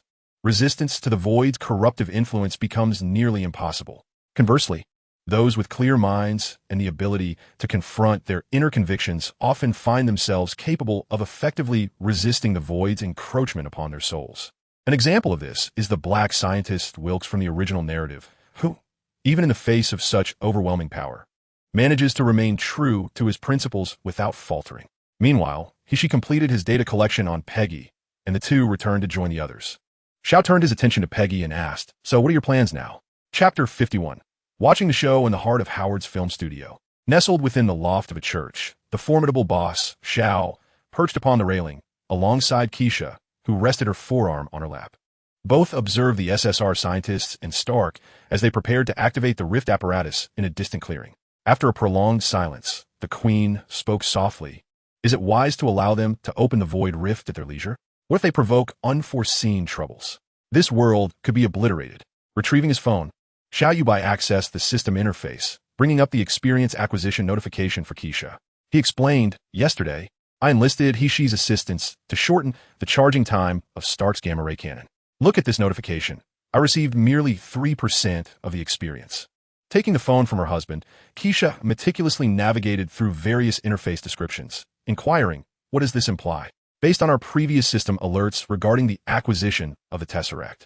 The deeper we engage in the narrative, the greater the peril, yet the more substantial my rewards shall be. as Keisha pondered her attributes. She tilted her head upon hearing his words, then grinned, echoing her husband's sentiment. I see. Since she's modifications yielded such minimal experience, it suggests that this narrative progression should be relatively safe. Gently tousling the queen's shimmering hair, Xiao Yuebai beamed at Keisha as she fiddled with his phone. Indeed. You are astute. Upon receiving her husband's praise, Keisha glanced up, rolling her eyes playfully before returning her focus to the device. Moments later, she ascended from below, clearing his throat as he observed the affectionate duo, then stated with gravity, They are ready. We must simply remain vigilant from here. Exchanging looks with the two queens, Xiao Yuebai leaped down from the railing, and the three stood side by side, observing the movements of the crowd in the small square ahead. With a hum, the machinery whirred to life, producing a blinding light, followed by a distortion in the space above the apparatus. Soon, a pitch-black rift emerged, transforming into a spherical void encircled by a halo of yellowish mist. It bore a striking resemblance to the black hole depicted in the film Interstellar, which Xiao Yuebai had seen before arriving in the MCU world. The unfolding events mirrored those from the MCU series Agent Carter. As the infected Whitney arrived and was repelled by Stark and the others using the gamma ray cannon to expel the zero matter that had possessed her. As the trio observed in silence from aloft, she was the first to inquire, What do you think? Given that Peggy must conceal her abilities to avoid suspicion. Should we lend a hand? Keisha shifted her gaze to her husband, her look echoing Hishi's query. However, upon Xiao Yuebai articulating his intentions to assist, he noticed the queens regarding him with peculiar expressions. Boss Xiao awkwardly scratched his head and said, All right, I'm going. He then hurriedly turned and descended the staircase, striding briskly towards the safety line marked by the African-American scientist, Wilkes. Grasping the rope behind him with one hand, he pointed with the other at the disabled agent still floating in midair and shouted, You there, yes you. Your name is Souza, right? Hurry up and shut that thing down. After uttering those words, fearing that the agent might not reach the lever, Xiao took a couple of steps forward, startling Peggy, Stark, and the others behind him. However, when they discovered that Boss Xiao was still standing there firmly, they gazed at him with expressions of bewilderment. After a considerable effort, Souza finally managed to turn off Stark's device, prompting everyone to exhale in relief. Following a brief celebration, SSR agents Thompson, Souza, and the scientist bid farewell, leaving only Peggy, Stark, his butler Jarvis, and the scientist Wilkes. As they observed Wilkes, Peggy discreetly waved at Xiao, and the two of them began to walk away, conversing. Hey, brother. I have a job opportunity 1D like to discuss with you. Are you interested? What kind of job? Xiao asked, momentarily taken aback and puzzled. He wondered how Stark Industries, with its focus on arms and machinery, could intersect with his own endeavors in biotechnology and medical science. Pointing to the cracked generator still behind them, Stark whispered in explanation. This matter transcends the realm of ordinary human experience. It involves supernatural events. I believe that as science progresses, such occurrences will become more frequent. We need a global organization dedicated to addressing these issues. Upon hearing Stark's words, Boss Xiao recognized the rare seriousness in the playboy's demeanor. Yet, he still inquired, What made you think of me for this? Who else could I partner with aside from you? Stark replied matter-of-factly, We are both individuals who cannot be easily influenced by the federal government, so we need not complicate certain matters. Upon reflection, Xiao realized Stark had a point, especially since, with the soldier enhancement serum he possessed, the military had to curry favor with him. After all, their soldiers benefited from a temporary 30-minute enhancement, which was a significant advantage in the event of war. If the federal government were to provoke him, the military would undoubtedly side with him, placing him in a position of considerable power, akin to Stark's high degree of autonomy. In fact, without you, I was planning to go it alone. If you join me, the growth of this organization will be remarkably swift, Stark declared. After contemplating this, Xiao remembered that, historically, this organization had indeed been initiated and established by Stark. Now, with the opportunity to participate, the advantages to be gained were bound to be unimaginable. Extending his arm to clasp the shoulder of his companion, he nodded and inquired, Very well, count me in. What is it that you require of me? Upon receiving his friend's acquiescence, Stark reciprocated by resting his hand on the shoulder of the esteemed boss, stating, I will submit the formal application directly to the World United Council. Therefore, next month when you come to Washington, we can discuss the initial composition of personnel once we obtain the approval documents. Are you moving this swiftly? Xiao Yuebai expressed his surprise at Stark having submitted the application beforehand. All right, I concede your prowess. He glanced at Stark before continuing. Have you decided on a name yet? Without a moment's hesitation, Stark replied, The Bureau of Homeland Strategic Defense, Attack, and Logistics. Is it really that lengthy? We can always revise it later. Chapter 52. The Genesis of S.H.I.E.L.D. In the capital of Eagle Sauce Nation, Washington, D.C. Within Howard Stark's luxurious estate, the esteemed boss and the playboy lounged on beach chairs by the pool, thick folders resting on their thighs. At that moment, the boss was wielding a fountain pen, writing while addressing Howard. Since the organization we are establishing will engage with supernatural phenomena, certain matters must remain confidential to prevent unwarranted panic. Not a chance. Xiao Yuebai raised his pen, pointing toward Stark, and continued. What if a situation arises that poses a crisis to the entire globe, or even a universe? To avoid unnecessary public alarm, it is prudent that as few people as possible are informed. Stark, upon hearing this, suddenly regarded Xiao Yuebai with a gaze filled with caution and disbelief. After a moment of contemplation, Xiao Yuebai sighed and said to Howard, "Do you believe there exist humans with naturally silvery white hair? What are you implying?" Stark was about to inquire about Xiao Yuebai's identity when he noticed him abruptly halt, cutting off his question. "Howard, some matters cannot be disclosed just yet. Once I finalize the confidentiality settings on this information, I will share it with you." After a moment's reflection, Howard relented, flipping through the documents before him, and then spoke again. "Byron, I have a question and would like to hear your perspective." Upon hearing this, Xiao Yuebai paused his fervent writing, lifting his gaze to Howard. "Given our personalities, I believe we are ill-suited to serve as executives within this organization. Do you have any suitable candidates in mind?" Shaking his pen, Xiao Yuebai nodded. "Indeed, our dispositions are often too erratic for such a role." Howard responded, "The individual occupying this position must possess extensive operational experience." Xiao Yuebai added, "and have a keen intuition regarding the evolution of events." Howard continued, "They should also approach problems from various angles for comprehensive observation." Xiao Yuebai remarked, "Moreover, being two men, don't you think it lacks diversity?" Howard agreed, "Absolutely, they must be attractive and fit." Xiao Yuebai concluded, "Furthermore, they should be able to comprehend our ideas and collaborate seamlessly with us." Howard's eyes brightened.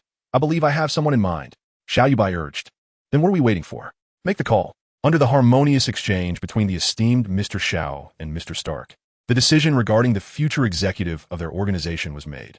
5 days later, when the butler Jarvis appeared before them, accompanied by Peggy, Mr. Xiao and the playboy remained as they had been days prior, lounging in their beach chairs. As they observed Peggy approaching with an expression of pure joy, the two men simultaneously adjusted their sunglasses. "Ah, is this how you two gentlemen greet your female companion?" Peggy quipped, casting her customary playful sarcasm at the sight of the two men clad in sleepwear. Stark gestured towards the vacant beach chair beside Mr. Xiao, handed Peggy a document, and said, "Take a look at this first, and then we shall discuss it among the three of us."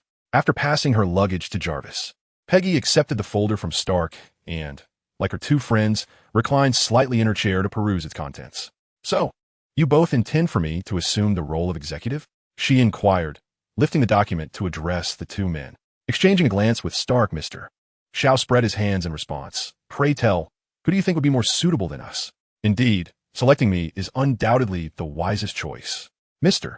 Xiao then presented Peggy with a sheet detailing recent successful endeavors, asking, "Your insight surpasses ours. Could you assist in identifying areas that require improvement?" Though labeled as work accomplishments, the contents were, in truth, appropriated from a confidentiality tier devised by a future employee of the organization, one Maria Hill. However, Mr. Xiao had not merely copied it. He had made certain modifications. "I find the level 110 classification commendable, and I believe having a maximum of 33 official suffices. Why then, must you establish additional tiers of 99, 77, and 55? Peggy inquired, pointing at the hierarchical structure proposed by Mr. Xiao. After a lengthy sigh, Mr. Xiao pondered deeply before responding. "As for the level 99 official, I can assure you, there shall always be but one, and that is I." The expressions of the two men shifted noticeably upon hearing Mr. Xiao's declaration. Howard's face bore an incredulous look, unable to comprehend, while Peggy's brow furrowed in contemplation, soon transforming into a look of clarity. Just as Howard was about to voice his thoughts, Peggy interjected, explaining, "Indeed, Byron could very well be the level 99 official. His origin is beyond our imagination, and the knowledge he possesses pertains to the entirety of the universe." Howard Stark, not a fool, and a close friend of Peggy's, recognized that if she endorsed Mr. Xiao's assertion, it implied he possessed the capability and credentials to fulfill the role of a level 99 official. Therefore, Howard swiftly redirected his focus to Mr. Xiao, asking, "Byron, since Peggy has acquiesced to your appointment as the level 99 official, I shall inquire no further.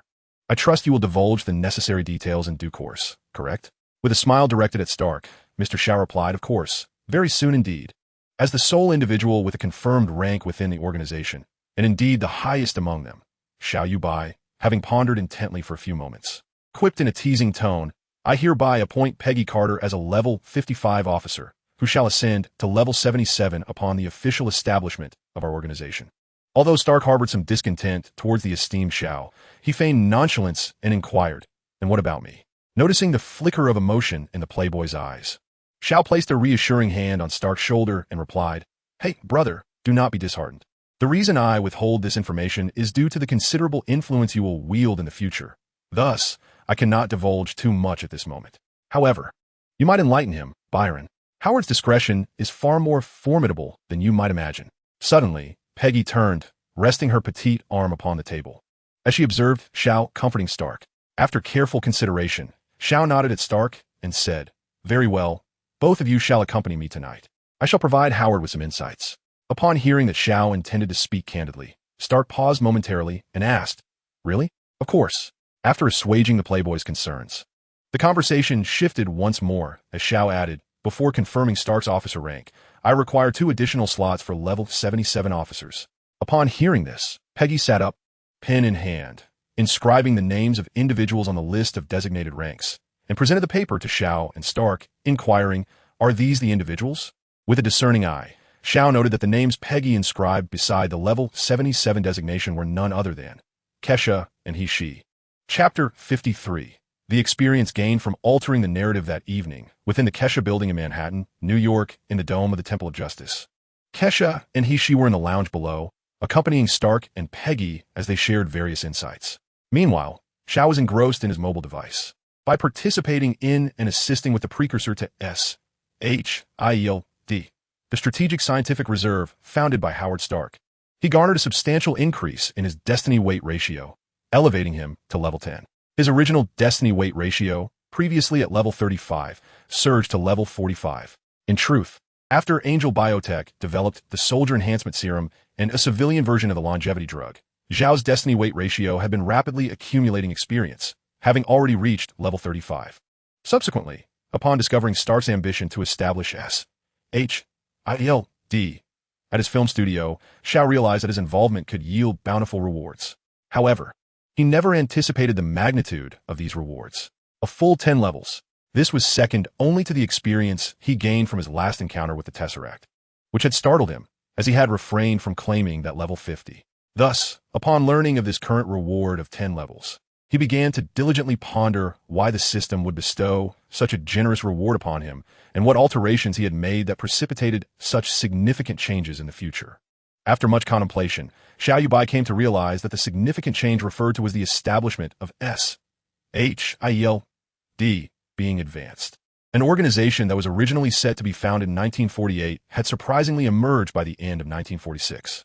This shift could be attributed to his own involvement, which led the federal government to believe that the collaboration between the largest domestic pharmaceutical and arms merchants warranted urgent action. What was initially a protracted 2-year approval process was hastily expedited to just a few months. During those 2 years, with his and Stark's financial resources, combined with Peggy's strategic planning, it was certain that SHIELD, already a formidable entity in the original narrative, would undergo even more alarming transformations.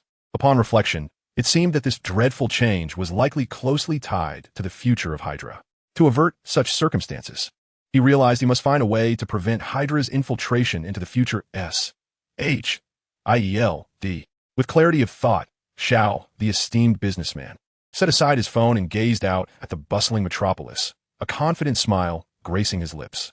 From her current perspective, even the Ancient One might not pose a challenge, and she could potentially stand a chance against an unloved Thanos. However, upon noticing a newly appeared option on the system interface regarding the integration into the universe, she felt a twinge of confusion. Yet, with 4 people conversing downstairs, she had no time to linger.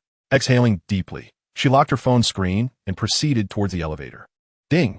As the elevator doors opened, Xiao Yuebai observed the animated conversation among the 4 at the bar. Oh, have you finished your business? Howard, raising his glass, remarked with pride. Surrounded by 3 stunning beauties, there is no greater happiness. Upon hearing this, Xiao approached the bar, playfully wrapping her arm around Keisha's waist, teasing the playboy. Too bad. 2 out of the 3 are out of your league. No, I have 3 fingers up, Howard retorted, glancing around at the women. After eliciting laughter from the 3, he suddenly turned to Xiao and inquired, "So, are you 3 from another world?" Seeing Xiao affirm this, Howard raised an eyebrow and pointed to Keisha and she, continuing his questioning. "Are they angels? The kind mentioned in the Bible? Though not entirely the same, it is somewhat accurate." Xiao responded, taking a sip from Keisha's drink while eyeing Stark. Howard scrutinized Xiao closely and posed his most pressing question. "Do you truly know the significant events that will unfold in the future? Given the circumstances, do you still doubt me? What do you think I possess, aside from sweet words, to provide an angel with a fulfilling life materially?" At this moment, Keisha played along with her husband's act, leaning into Xiao with a smile. "Money? What need do we angels have for human currency?" After her statement, the queen flapped her wings in front of Howard, demonstrating that they were indeed real and not mere props. Upon hearing this, Howard seemed somewhat convinced and quickly asked, "Hey, brother, tell me, what does my future hold?" "Hey, brother, don't put me in a difficult position, will you?" Xiao Yuebai spread his hands, smiling as he replied, "The future consists of countless branches. If I were to reveal your fate, it would influence your judgments and choices. Should you diverge onto a path unknown to me, I would lose my prophetic advantage. Moreover, your fate carries more weight among the 3 of us. If your choices remain beyond my foresight, the entire world, even the universe, could face accelerated collapse due to your misguided decisions. That seems rather extreme." Xiao Yuebai shook his head, then continued. "There is an ancient saying in our culture, destiny is predetermined, yet fortunes can be altered. This translates to the idea that the significant events of the universe's future are fated, but everyone's choices can indeed change them. By connecting these relationships, one realizes that fate is, in essence, quite simple. There is no need to overthink it. Simply be yourself. Such minor deviations will not impact the future." After pondering for a moment, Howard suddenly looked up at Xiao Yuebai, his expression noticeably lighter than before. He feigned confusion and inquired, "Is it truly impossible to say anything? Will I meet my true love? Will my child be a boy or a girl? Cannot say. I have a date with an actress tomorrow. Will it be 5 minutes, 10 minutes, or 1 hour? Get lost." After successfully irritating the big boss, the playboy redirected his attention to Peggy, who had previously refrained from enlightening him, jesting, "What about you? What did you learn from Byron?"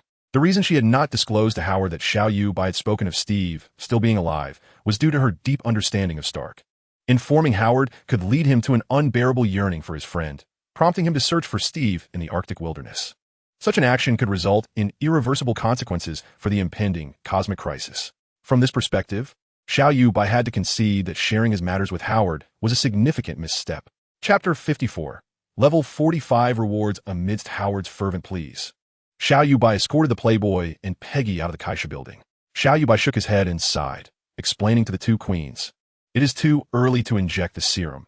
At least I must wait until his child is born before I can consider it. After all, if the serum alters Stark's human genes, it would become exceedingly difficult for him to procreate with ordinary humans. The implications of this would dramatically alter the plot of Avengers: Infinity War, where Thanos might face a united Avengers as a family. If the primary goal is to unite the future Avengers, the one element that cannot be changed is the assassination attempt on Howard Stark by the Winter Soldier. Should Stark receive the serum at this juncture, he and his future wife would confront that assassination with ease, leading everything to deviate entirely from its intended course. Let him and Peggy feign death together, then hide in the shadows to observe this world, preparing for the increasingly complex crises of the future. Upon hearing this, he waved his hand dismissively and said, "I won't go. After you finish, you will undoubtedly come down to let me see. I'll just wait for you in the laboratory." After speaking, he watched as she took the elevator down to the laboratory while he embraced Kesha, and the two ascended to the Justice Temple atop the building. Sitting together on the ground beneath the throne as high platform, Boss Xiao glanced at his phone for a moment. Recalling the skill he had drawn last time, which had almost led to his demise, he noted how fortunate the queen was to have drawn her desired sister. Thus, it was only natural for Boss Xiao to entrust this opportunity to his wife. "My queen, you have good fortune. Please, you open it." He offered his phone with both hands, smiling broadly. The interstellar battleship Hyperion. Shall it be used?" After a moment, the queen looked at Xiao Yuebai with a puzzled expression, narrowing her phoenix eyes at him. Upon hearing the reward Kesha had just drawn, Xiao Yuebai was instantly taken aback. He hurriedly scrambled to Kesha's side, gazing at the phone screen in her hand. where a familiar battleship silhouette awaited beneath his attributes panel in the personal assets section. Do not use it yet. Do not use it yet. Once he discerned what it was, Xiao Yuebai swiftly snatched the phone from his wife's grasp, chuckling awkwardly. This is not something to be used here, otherwise. Tomorrow the entire Eagle Nation will know there is an alien spacecraft floating atop our building, and your Justice Temple shall be no more. Is it really that large? The once frigid queen suddenly transformed into an adorably naive figure, gazing at her husband with a soft sigh, reflecting on his days as a sailor before his journey through time.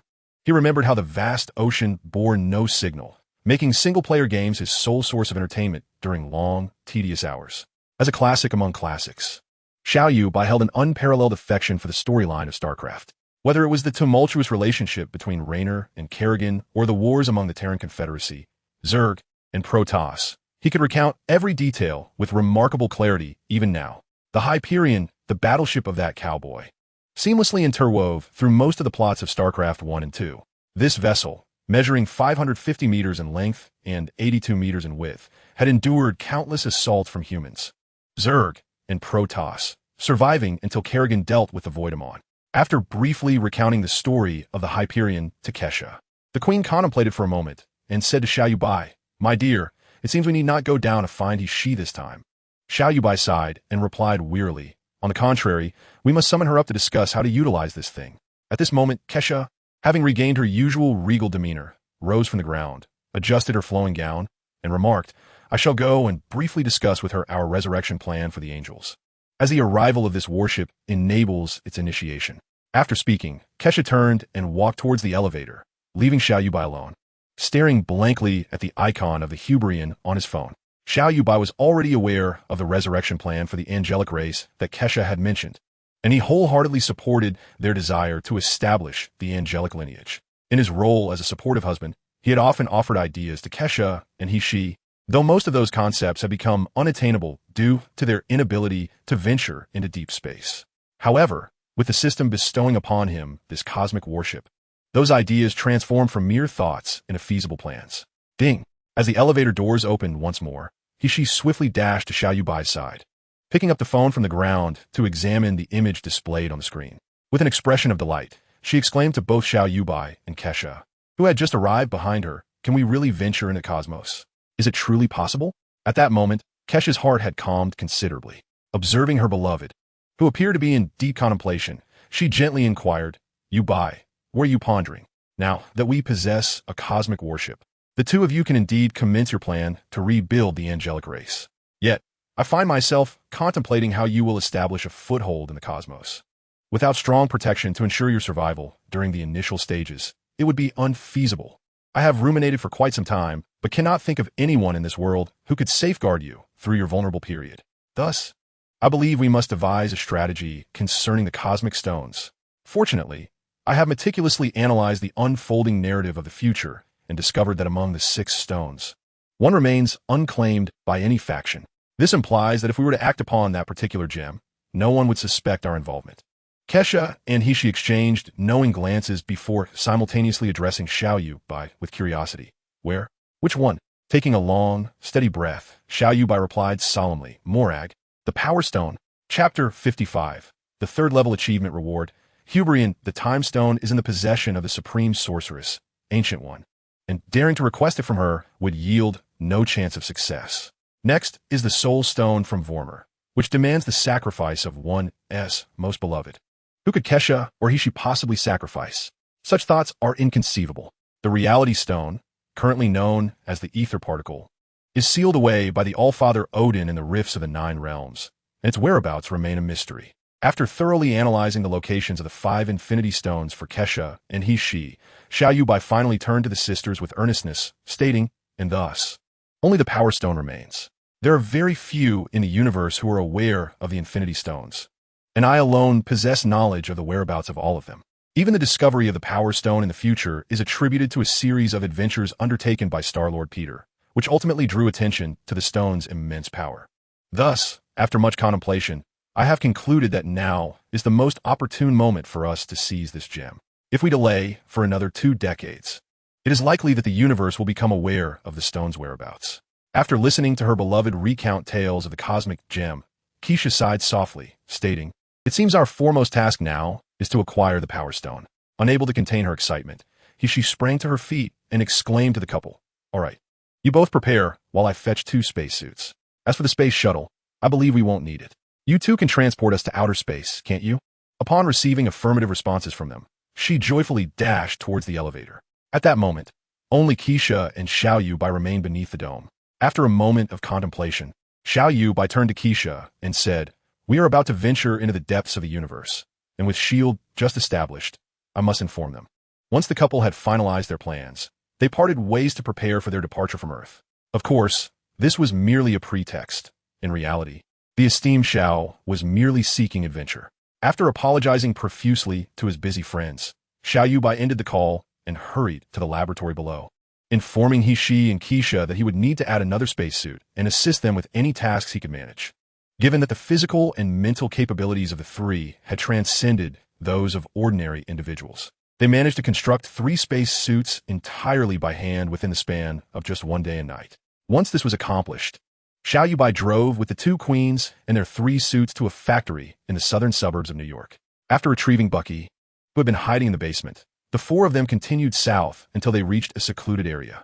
Once Xiao Yuebai, He, and Bucky donned their suits, the armored Xiao effortlessly lifted He in a princess carry.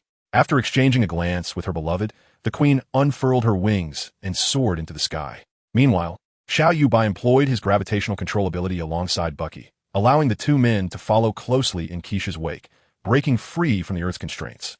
The 4 traversed the thick clouds, and as they ascended, the sky transformed from azure to deep blue, eventually yielding to a pitch-black expanse. They finally arrived in outer space, and as they gazed into the seemingly bottomless cosmos, both Xiao Yuebai and Bucky, experiencing this marvel for the first time, stood in awe for an extended period. After drifting far into the void, Xiao and Xiao Yuebai halted their advance, still guiding He and Bucky. Under Xiao's watchful gaze, Xiao Yuebai turned away from Bucky to unlock his phone screen and selected the option for the USS Hope. When a colossal blue interstellar battleship materialized before them, Xiao, Xiao Yuebai, and Bucky were all left awestruck by the ship's magnificent and imposing presence. As the owner of a warship, Xiao Yuebai was taken aback. It is noteworthy that in StarCraft, the colossal vessel before him was comparable in size to the head of the Zerg's Queen of Blades, Kerrigan. Not to mention the impressive length of the Spear of Adin, which measured 75 kilometers. The magnitude of those 2 ships was beyond his imagination. However, once the initial visual shock of the gigantic ship subsided, Xiao, being the most agile of the 4 in the vastness of space, set out to locate the entrance to the warship for them. Upon entering the vessel, the 4 followed their prearranged plan and found a map of the internal passages on one of the walls. After recognizing the familiar English lettering, they agreed to regroup on the bridge before dispersing. He and Xiao split up, one heading to the engine room and the other to the armory. Meanwhile, Xiao Yuebai proceeded to the bridge to gather various data and documentation about the ship's interior, while Bucky ventured to the public lounge and entertainment area to search for and inventory the supplies on board. After diligently working for over 10 hours, the 4 reconvened on the bridge to review the information Xiao Yuebai had collected. Xiao ascended to the ship's command platform, pressed the computer's power button, and initiated the warship according to the guiding program. As a series of buzzing sounds echoed through the once desolate Hyperion battlecruiser, it finally awakened in the MCU world with the activation of its nuclear fusion core. Under He's guidance, the 4 of them reconfigured the environmental parameters on the 4 control consoles before activating the navigation, life support, weapon, and factory systems. After a chaotic 2 hours of adjustments, the basic system startup of the Hyperion was finally completed, as the simulated gravity and atmospheric pressure gradually reached their designated values. He measured the oxygen levels within the ship. Xiao, removing her spacesuit helmet, took a deep breath and nodded to the others. Xiao, the boss, slowly approached the viewport in the cockpit, gazing out into the vast cosmos. A surge of youthful ambition welled up within him, and he pointed toward the brilliant stars, exclaiming, "Towards our goal, the stars and the sea, onward." Naturally, the only responses he received were the exasperated glances from the Queen and Miss He. Chapter 56, Software Upgrade of the Warship, February 1947, Outside Earth, in the Hyperion's armory. Observing Xiao as she worked diligently at the computer on the armory management platform, rewriting the intelligent program for the armory factory, Xiao Yuebai leaned against the railing and chuckled. "My dear, I never knew that angels could adeptly write AI programs." Kesha looked up from her work and smiled at her partner, responding, "You should know that GXIN can assist Xiao Yuebai in writing ambitious programs that alter matter. Is this simple electronic language program truly difficult?" "Indeed." Xiao Yuebai shrugged lightly, then approached Queen Kaisa from behind, wrapping his arms around her waist as he gazed at the rapid succession of command codes appearing on the computer screen.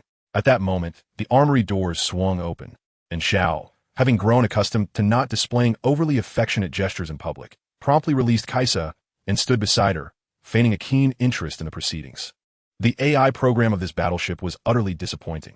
Despite possessing exceptional hardware, it lacked software capable of harnessing its full potential. Xiao turned to glance at Bucky, who had entered alongside He-Shi, now equipped with a cybernetic arm and adjusting to its movements. He-Shi soon reached Kaisa's side, observing her programming efforts on the computer with a satisfied nod before venting her frustrations. "You know, my friend, while I was in the lab sifting through the data left by the previous owner of this battleship, I was astonished to find myself still using that antiquated manual unlocking method.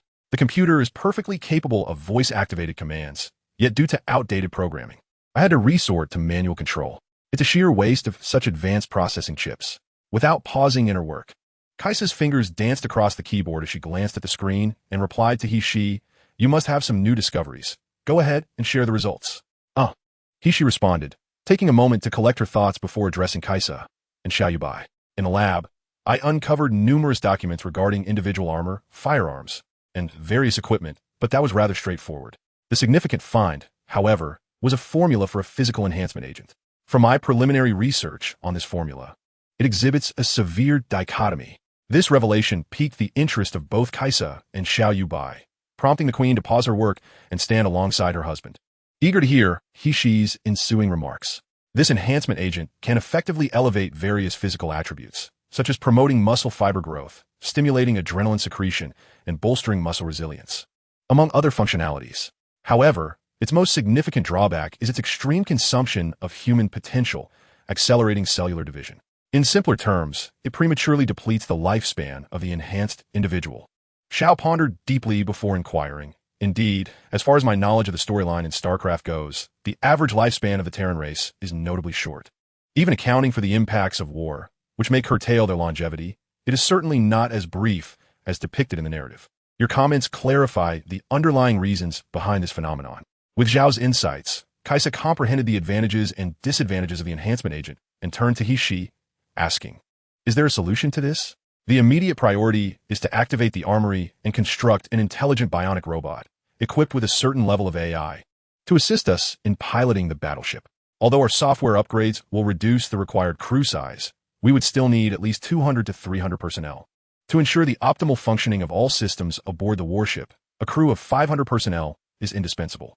However, we have no means to recruit such a multitude and must rely on our own ingenuity to create intelligent bionic robots." At this juncture, Kaisa gestured toward a mechanical aid stationed in the corner of the armory and remarked, "Fortunately, we already possess a prototype, which allows us to enhance and modify it, thereby guaranteeing the warship's full operational capacity.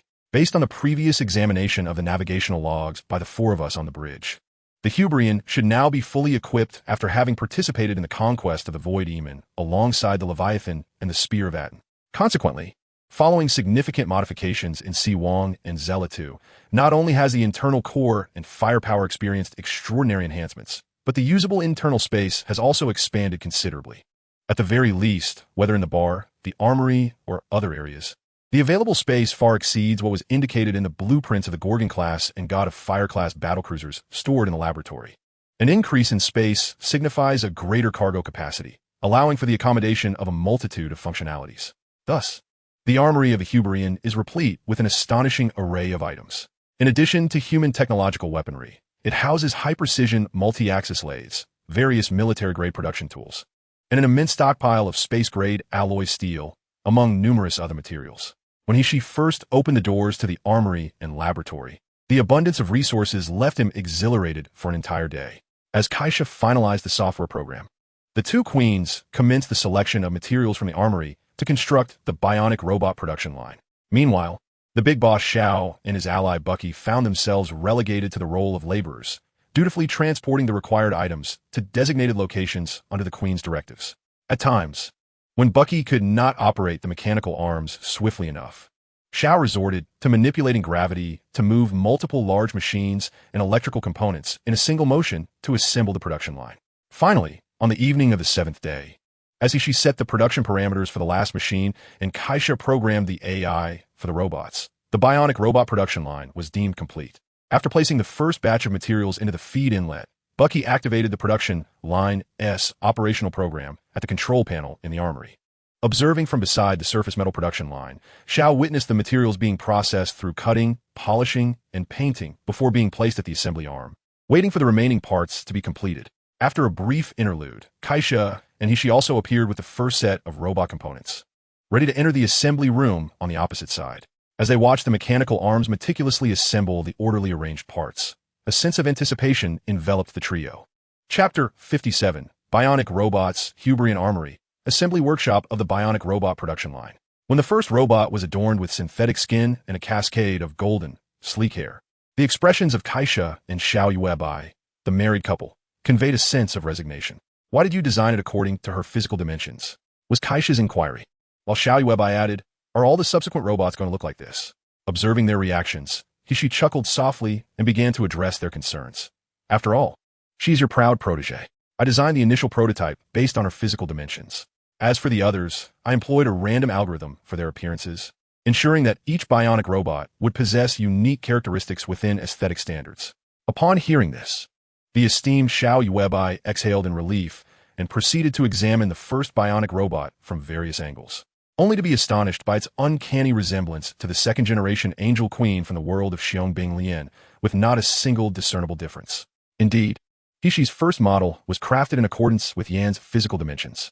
Noticing her husband meticulously inspecting the robot, Kaisha playfully remarked to Xiao Yuebai, so, what do you think?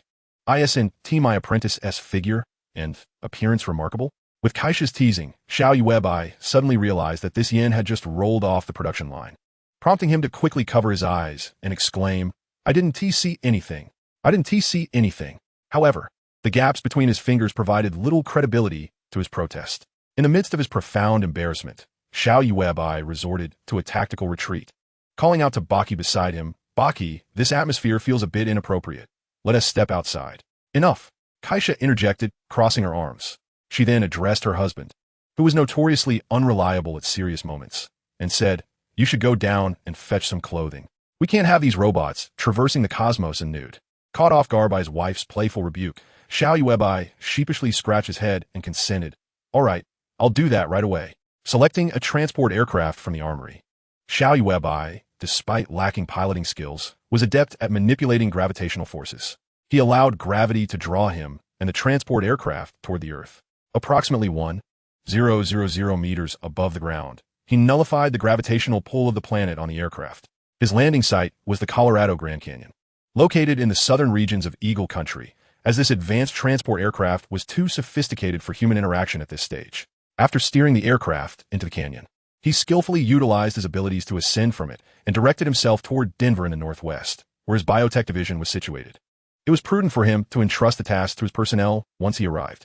Upon reaching Denver, Xiao Yuebai hailed a taxi and made his way to the office building leased by his division, where he verified his identity with the responsible party.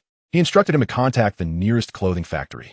With no concern for financial constraints, the wealthy boss, Xiao, offered the factory owner 3 times the usual price to expedite the production of 2,000 uniforms within 2 days. After 2 days in Denver, the factory owner fulfilled his promise, delivering the uniforms to Xiao and receiving the full payment. Renting a bright truck, Xiao had the project manager personally drive it into the Colorado Plateau. Under the watchful gaze of the onlookers, Xiao utilized his abilities to unload the cargo. Once the unloading was complete, Xiao took up a pen and paper, writing down a phone number to hand to the manager, instructing him, tomorrow, resign from the headquarters. Then call this number to contact Howard, the president of Stark Industries.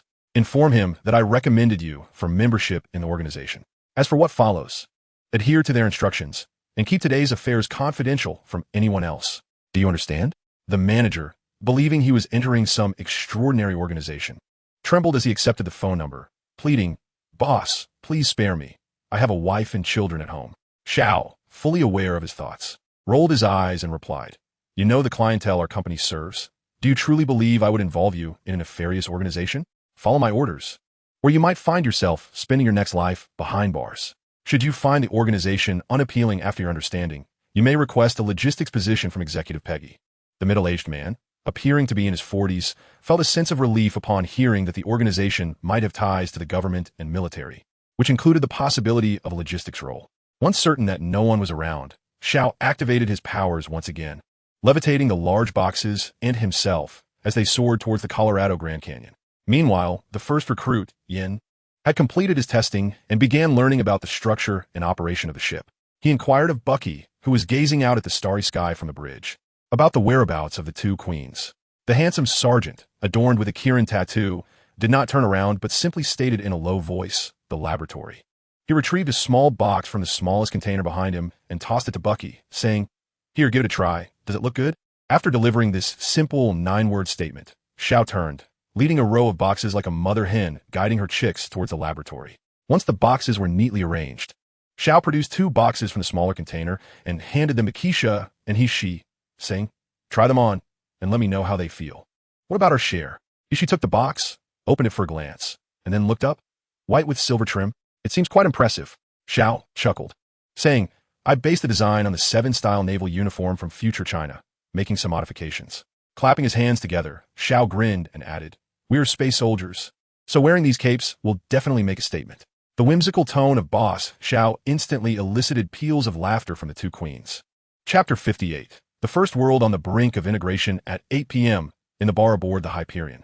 With an increasing number of bionic robots descending from the production line, the atmosphere aboard the Hyperion felt far less dreary. After a leisurely stroll through the corridors for over 10 minutes, one would invariably encounter a couple of bionic robots diligently engaged in their tasks. As a being from several centuries apart from this warship, Baki was stationed at the control platform in the laboratory, immersing himself in the operations of individual armor and weaponry. Meanwhile, the bar was occupied solely by Kesha, Shi, and Xiao Yuebai, who was seated at the bar, indulging in a drink. The 2 queens reveled in the pulsating music while fiercely battling at the arcade machine nestled in a corner of the bar. "Be careful. Dodge the projectiles. Deploy the bombs. Oh no, the Leviathan-esque tentacles are about to emerge." Observing Kesha's calm manipulation of the arcade joystick, Hishi's incessant chatter inadvertently caused the queen to squander 2 precious lives. At this moment, our esteemed boss, Xiao, sat quietly at the bar, sipping on a concoction crafted by Yin while perusing his mobile device. Name, Xiao Yuebai. Gender, male. Age, 27. World destiny weight ratio, level 47. Number of integrated worlds, 1. Currently integrating. For details, please click to view the explanation. Soul Strength Comprehensive Evaluation. D. Physical Strength Comprehensive Evaluation. D. Enhancement. Super Soldier Serum version 20 skills. King S. Fury. A unique ability from the world of Godzilla. Has now awakened Gravitational Ray, Atomic Breath, and Red Lotus State. Partner. Kesha has partially unlocked her seals. Hishi has accepted the enhancement of Super Soldier Serum version 20. Personal assets. The Hyperion, a legendary warship from the StarCraft universe, associated with the Terran S Rogue Marine organization. While everything else seemed satisfactory, Xiao Yuebai was primarily concerned that integration into other worlds might skew his future plans. Now, with a bit of time before embarking on a quest for the Power Gem, he sought to examine the details of the integration process, hoping to glean some valuable insights. Upon clicking the explanation behind the integration world option, a detailed document of approximately 5,000 words materialized on his mobile screen. After meticulously reviewing each word, Boss Xiao finally closed his eyelids to grant his eyes a brief respite, yet his mind continued to sift through the newly acquired information. The so-called integration world is fundamentally based on the MCU, merging all universes with independent dimensions into this realm. For instance, the world set to be integrated bears an astonishing resemblance to the MCU, specifically the X-Men universe. In terms of anime nomenclature, it would be more precise to refer to it as the X-Men movie universe. The rationale behind this assertion lies in the fact that, barring any external interference, this world mirrors the X-Men film series that he had previously watched. However, in 1973's X-Men, Days of Future Past, it undoubtedly poses a conundrum. Perhaps with time, one might fathom the implications of other dimensional universes merging and their influence on the MCU cosmos, as well as the essence of such amalgamation.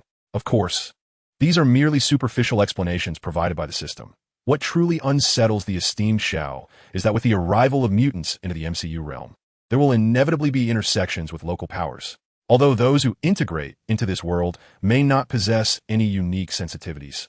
The sudden emergence of mutants could trigger a chain reaction among the inhabitants of the MCU world.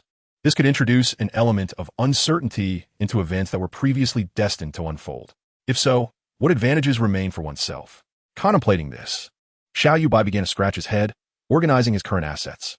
He soon realized that his advantages were quite substantial. Firstly, there is the omniscient and omnipotent advantage. While the anti-war sentiment in the future world may or may not align with the cinematic narratives in his mind, he possesses comprehensive knowledge of all the characteristics of various powers. Should he acquire these abilities, he alone could maximize their application in the shortest span of time. Another advantage lies in his multitude of trump cards, whether it be the current starship, the Reborn, or the future angelic lineage represented by his beloved.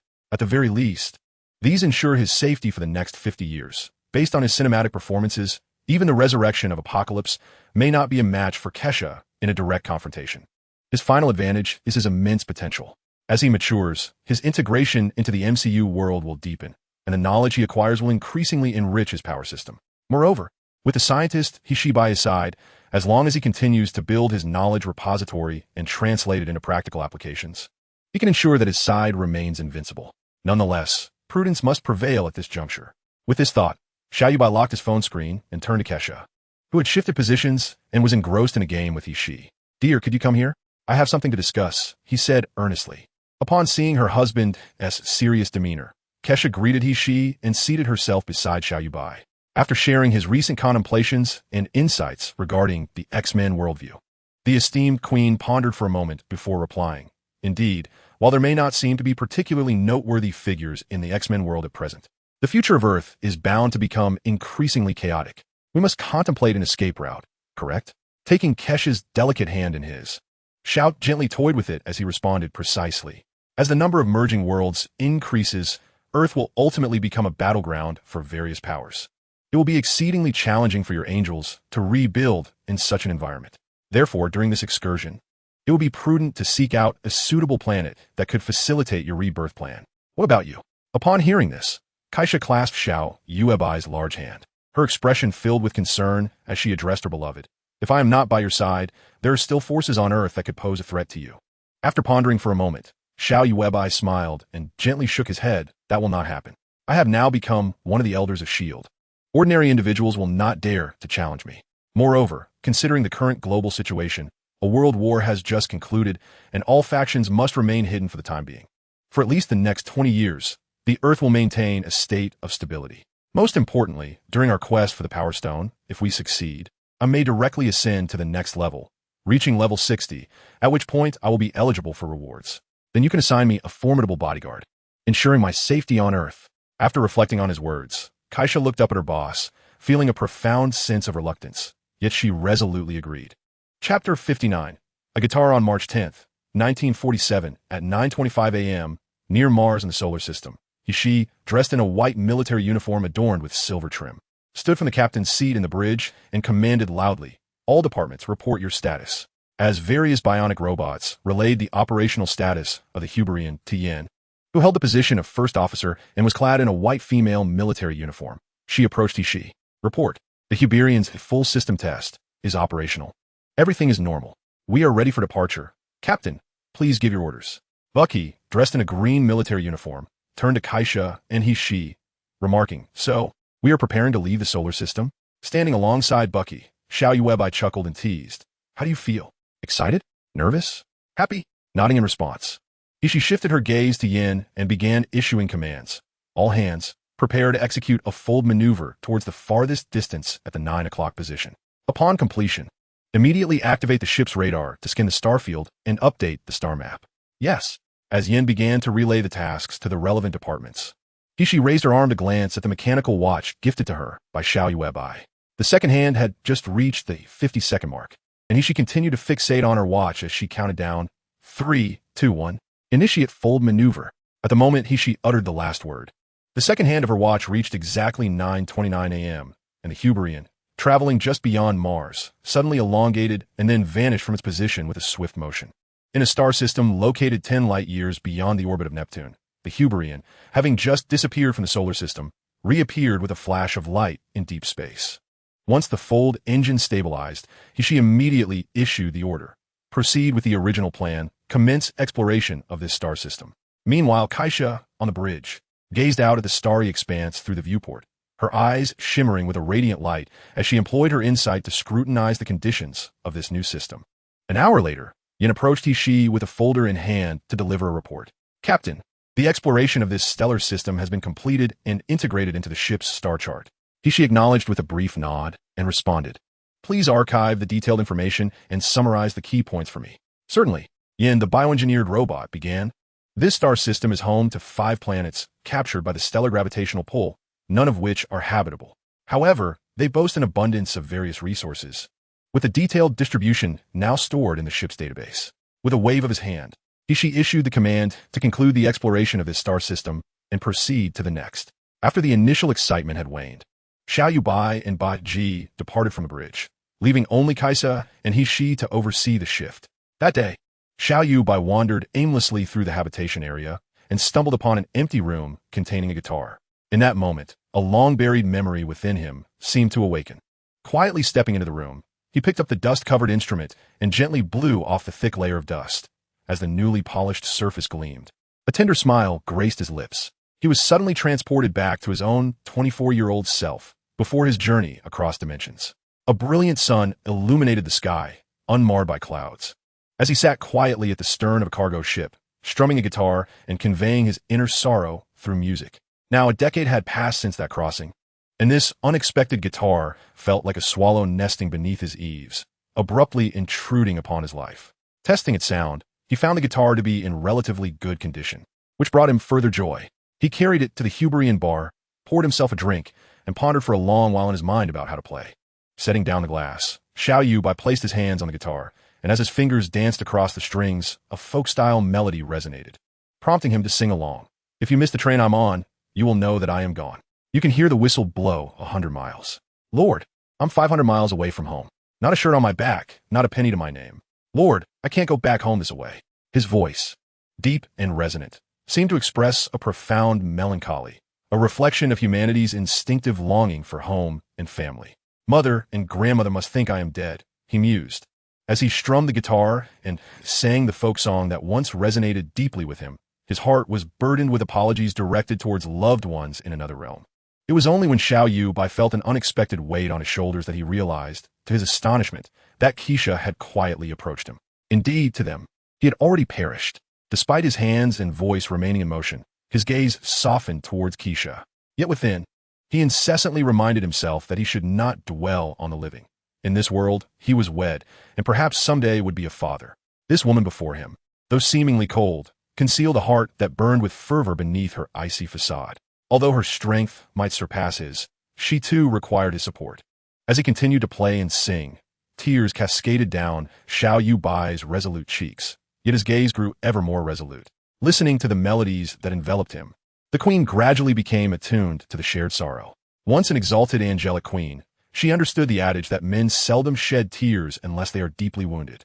Watching his beloved sing of homesickness, tears streamed down her face, for after 4 years together, she had come to comprehend that he was yearning for his family from the original world. Immersed in the tender yet melancholic song, Keisha found herself reminiscing about subordinates, disciples, and even the troublesome sister from her past. Moreover, in a not-so-distant future, they would be parted for an indeterminate time. The queen, who had led her people to supremacy for 30 millennia, finally shed tears once more. The song continued, resonating with profound melancholy, and as he felt the gentle reliance beside him, a warm smile unexpectedly graced Xiao Yuebai's lips. Chapter 60. The unknown civilized planet in the 7th month since the Huberian departed from the solar system. An uncharted stellar system lay ahead. The universe, deep as ink, revealed another constellation whose name eluded Xiao Yuebai. Upon the Huberian's arrival, which had occurred the previous day, both the ship's radar and Keisha's perceptive vision swiftly detected traces of civilization on a terrestrial planet located 180 million kilometers from the star. Consequently, Keisha promptly ordered the Huberian to halt, prohibiting any approach towards the target, and convened a discussion with the three. "Have they discovered us?" Baki inquired, stroking his chin with a furrowed brow. Xiao Yuebai, who had been cleaning his guitar, abruptly ceased his task and looked up to again ask Yen, "What is the level of their civilization? Is it discernible?" Yen nodded, stating, from the analysis of their engine exhaust and thermal signatures from the hull, It appears they are a nuclear fusion-level space-faring civilization. So they have already harnessed nuclear energy for space travel? Keisha, seated in the first officer's position, rested her chin in thought, her eyes distant as she reflected on his words. She then turned to Xiao Yuebai. What do you think? Should I initiate contact? Wait. Xiao Yuebai raised his hand to halt Kesha's thoughts, contemplating carefully before inquiring once more of Yen. Is it possible to ascertain the primary biological species of the opposing civilization? Indeed, Yen replied.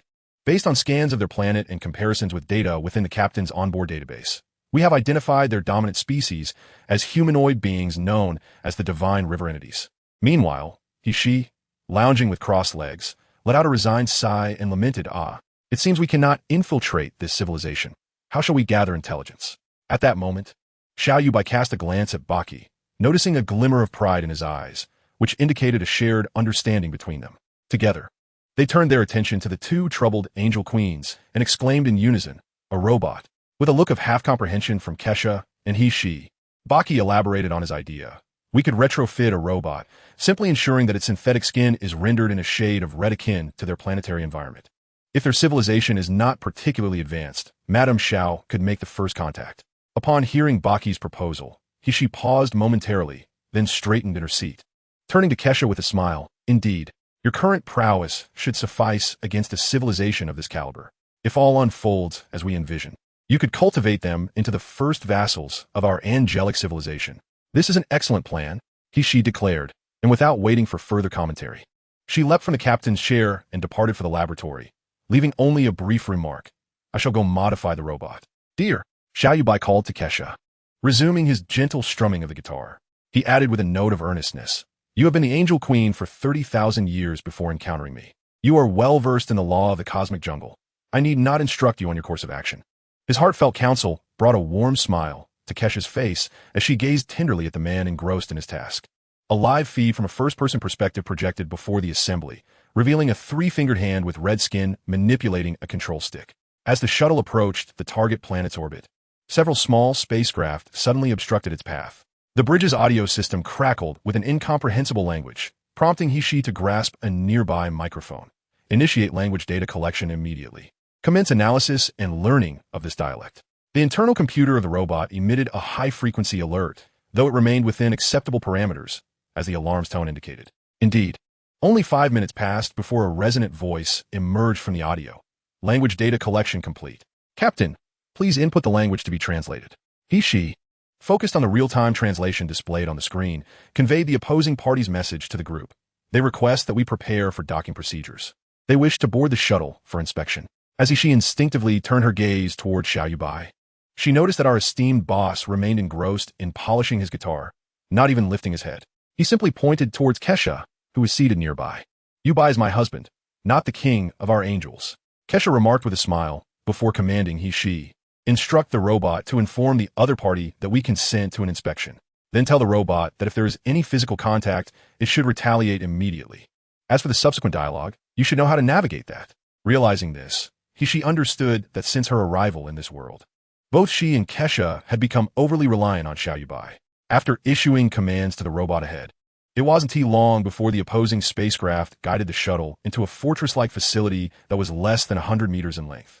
Once the two parties completed docking, two individuals clad in spacesuits and wielding unfamiliar firearms entered the shuttle. After a thorough examination of the shuttle, one of the three individuals attempted to use a device to inspect the robot. However, the robot, adhering to the parameters set by she, swiftly seized one of the individuals as soon as they approached, effortlessly hurling him against the shuttle's wall. I have been modified by a superior race. They have instructed me that my body should not be probed indiscriminately. Yet, before the robot could articulate she's designated response, it noticed the remaining two individuals raising their weapons to fire. She hastily ceased her verbal instructions and commanded a counterattack. With two resounding bangs, the soldiers quickly lost their ability to resist. She then ordered the robot to retrieve the discarded firearms.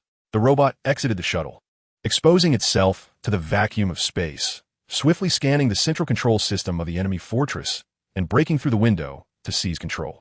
Subsequently, she directed the robot to rapidly alter the core code of the fortress's internal control system, effectively infiltrating the enemy's ground network. By this point, All information pertaining to the planet was firmly in the grasp of He and Kesha.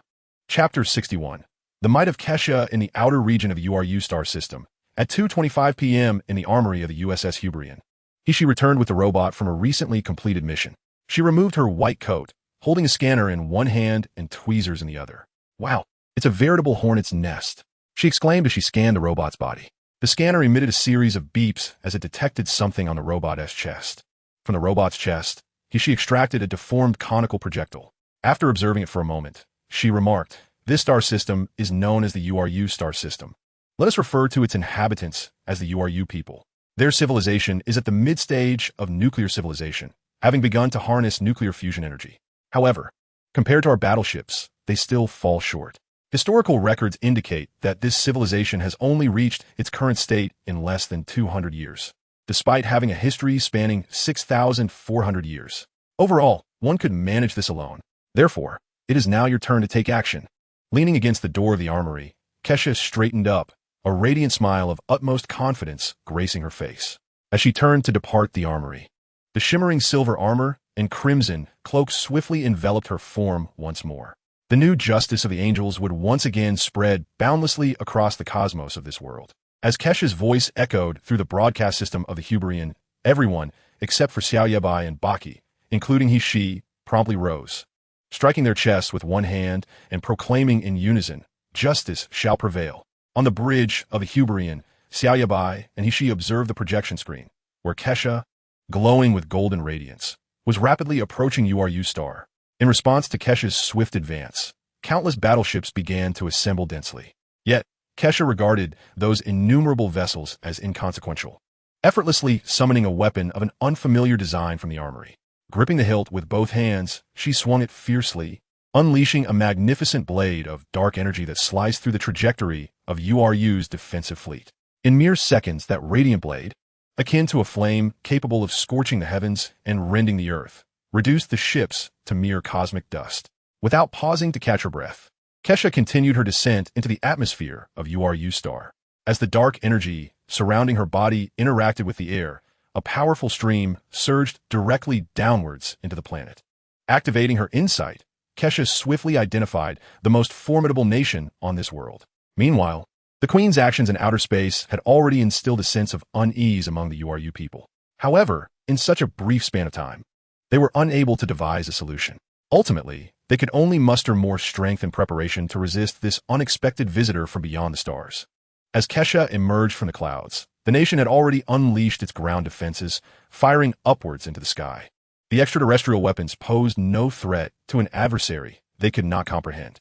Despite the weapons striking around her, Kesha remained unperturbed, her speed undiminished. At an altitude of 500 meters above the surface, Kesha suddenly halted, curling her body inward. Upon reaching a critical threshold of power, she erupted, expanding her form and transforming her inner dark energy through her genetic engine into an electromagnetic pulse shockwave that rapidly radiated outward.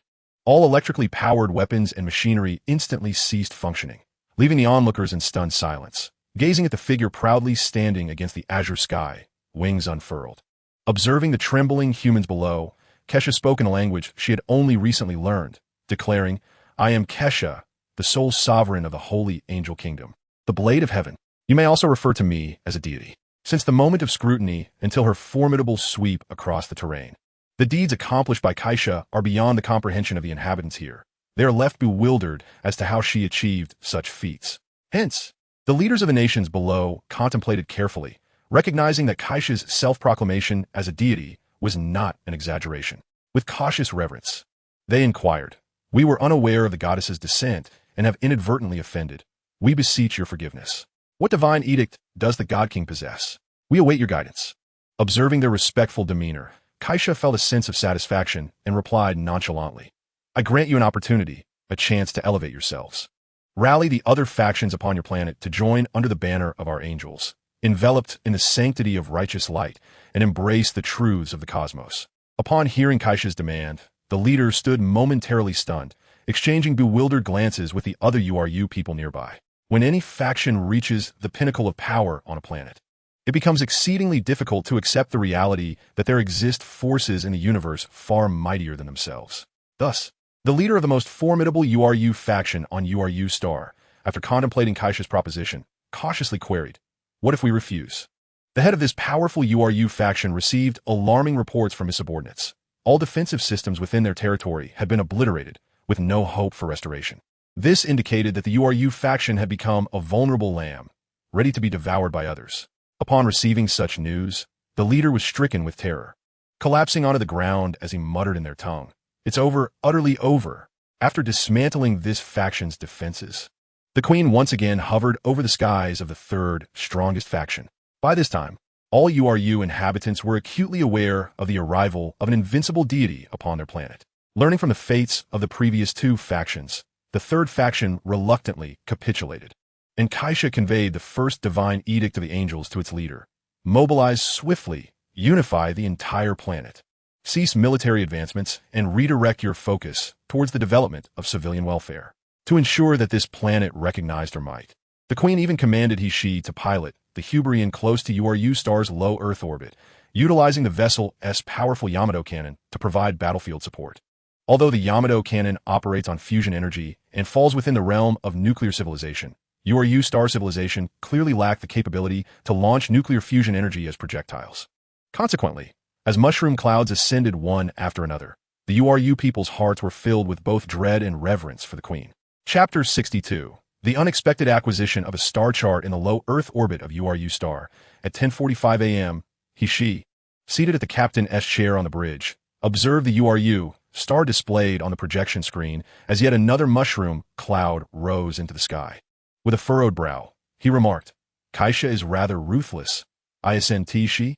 Although our main cannon employs fusion energy and the areas struck do not radiate, it will undoubtedly require immense effort to rebuild, won't it?" Recently, the music-obsessed Xiao Yuebai, while strumming his guitar beside he, offered a wry smile as he explained, "There is little choice. After all, among the angelic lineage, only you and she remain.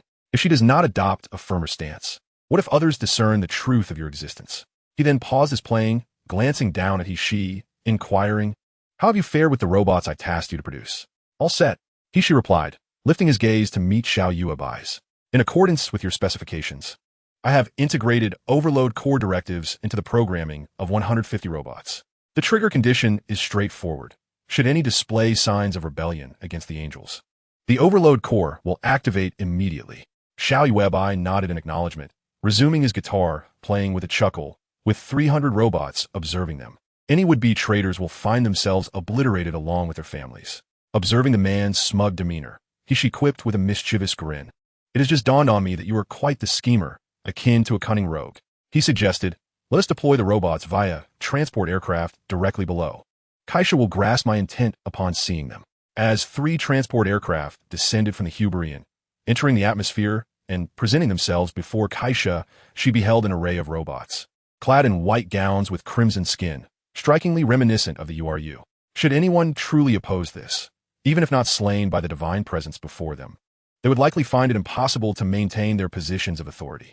Thus, they hurriedly feigned satisfaction, expressing their gratitude for the divine blessing. Seeing the URU's demeanor, the queen raised her hands, clasping her slender waist, her smile radiating a profound sense of fulfillment. "The war has nearly reached its conclusion. You must diligently study the moral order and wisdom I have imparted. When the angels call upon you, the moral order will guide your actions." With these words, the queen, amidst their reverent farewells, spread her wings and ascended into the cosmos. On the bridge of the Reborn, as the sensing door opened, Kaisha, adorned in military attire and wielding a uniquely designed sword, strode in.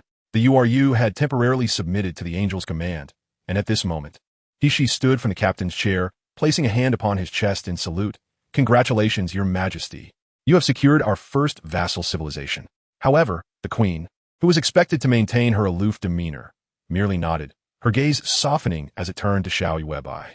"My dear, you are truly remarkable. Your commanding presence is unparalleled." Upon receiving her husband's extravagant praise, Kaisha did not succumb to the typical reactions of most women, collapsing into his embrace to relish his affection. Instead, a smile graced her lips as she raised an eyebrow at him, responding candidly, "It is nothing, merely a small civilization." In the original universe, upon hearing of the angels' arrival, they exhibited even greater subservience than these URU. As for the First Nation that dared to question my words, that was utterly inconceivable. Xiao Yuebai understood that it was nearly impossible for Kesha to display her dependence on him in the presence of others. Therefore, her ability to articulate so much was commendable, and he did not dwell on it excessively. As she adjusted her armor and the cloak draped over her shoulders, Kesha lifted her gaze, her eyes glazed over. She was in the process of uploading the data she had acquired from URU Star into the database of the Hebrian. After a brief moment, when her eyes returned to normal, she remarked, "This is a star map I discovered in their planetary database. According to historical records, this map was obtained through a trading center with another extraterrestrial civilization. Essentially, all the city-states on this planet utilize electromagnetic weapons as standard armaments, while the strategic-grade weapons are astonishingly constructed from a multitude of nitrate molecular vacuum implosion bombs." Kesha paused briefly, approached the operations console on the bridge, and while retrieving the star map, she smiled and added, "However, the greatest gain from this expedition is not the annexation of their kind as vassals, but rather this." After scanning the star map, Kesha delicately pointed at a gray planet, which was magnified on the projection. The accompanying text, originally in URU Star script, had been translated by the Huberians database. It was indeed the most crucial destination of their journey, the location of the cosmic spirit sphere that contained the power gem, the planet Morag. Gazing at Morag on the star map, Xiao Yuebai could not help but chuckle wryly. Is this a trope of encountering a protagonist with extraordinary skills in a cave, or perhaps the cliché of a bandit stumbling upon an unparalleled beauty during a robbery? Aside from Morag, what surprised Xiao Yuebai even more was that URU Star had also observed traces of civilization from Skrull, Kree, and Xander. He couldn't help but marvel at the fortuitous luck of the URU people, who, despite not existing in the original narrative, somehow managed to engage and trade with other civilizations. Upon closely examining Morag's position, he noted that it lay slightly on the outer edge of the Xander sphere of influence. The Huberian could navigate carefully through the fold points, allowing them to arrive at Morag's extraterrestrial orbit without alarming any factions. At that point, they could secretly retrieve the cosmic spirit sphere, and the power gem would belong to Xiao Yuebai without the knowledge of the entire universe. With this thought in mind, Xiao Yuebai glanced at Kesha, who was also studying the star map, and said with a smile, "The treasures of the universe are beckoning us. Let us proceed." Chapter 63. Landing on Morag 2 years after the Huberian departed from Earth, in the near orbit of Morag, within the Huberian's laboratory, the cultivation chamber's door opened. Xiao Yuebai, clad only in shorts, emerged, having just undergone the enhancements of the Super Soldier Serum version 30. This new product was developed by He, combining the strengths of the Super Soldier Serum version 20 with the enhancement agents left behind in the Huberian Starcraft, specifically designed for the Terrans. Aside from erasing the disadvantage of exacerbated consumption of visceral cells, Xiao Yuebai's originally defined musculature did not transform into the grotesque and fearsome physique reminiscent of a 50 character from StarCraft. Instead, it evolved towards a more harmonious and balanced aesthetic. In He-Shi's words, although the quantity of muscle fibers had diminished, there was a significant enhancement in their quality, resulting in a remarkable increase in tensile strength. This allowed for greater force output from the limbs, maintaining the original range of motion. "Give that thing a couple of punches." He assessed Xiao Yuebai with a nod, then pointed towards another machine. That was the power meter He had developed the previous month, which he had tested prior to this enhancement, yielding approximately 1 ton of force. Now, following the enhancement, it was time to test himself once more. Following the red indicator, Xiao Yuebai delivered a powerful punch. The red value on the display immediately began to fluctuate, ultimately settling at 5T, which equated to 5 tons. After flexing his fingers and observing the figure on the display, Xiao Yuebai nodded in satisfaction and said to He, "You, Baki, and I'm the last to undergo enhancement. Now that we're all done, it's time to head down. We've been observing here for 3 months without spotting any other civilizations passing through. We should be able to safely retrieve the cosmic spirit sphere." Tossing Xiao Yu by his military uniform and overcoat, He nodded and said, "I'll go find Kaisha. You and Baki should don your armor first. Remember to select the T1 model. That's the one I modified." During these 2 years in the cosmos, Hishi's total downtime had not exceeded 3 months, as she had been diligently preparing for numerous endeavors. Particularly, she had sought to awaken her own angelic genes, requesting 0.5 kilogram of fresh blood from Kaisha for genetic and cellular analysis. Her research was now nearing completion.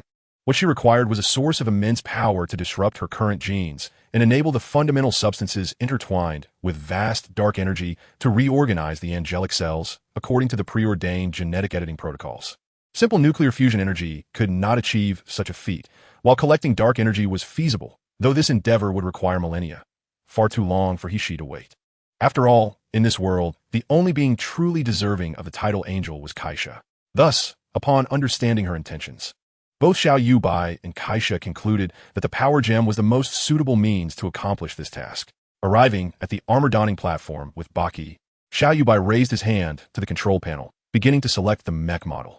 Following Hishi's instructions, he chose the T1 landing armor. Stepping onto the platform, Xiao Yuebai removed his shoes and placed his feet into a pair of iron boots. With a gentle press, he initiated the armor-clad procedure. From mechanical arms extended from the walls, and Xiao Yuebai observed two of them bearing gauntlets as he raised his hand to insert it within. Afterward came an elegant suit of armor, donned within 2 minutes. Compared to the original human soldier armor aboard the Hyperion, the armor modified by Hishi became significantly more lightweight.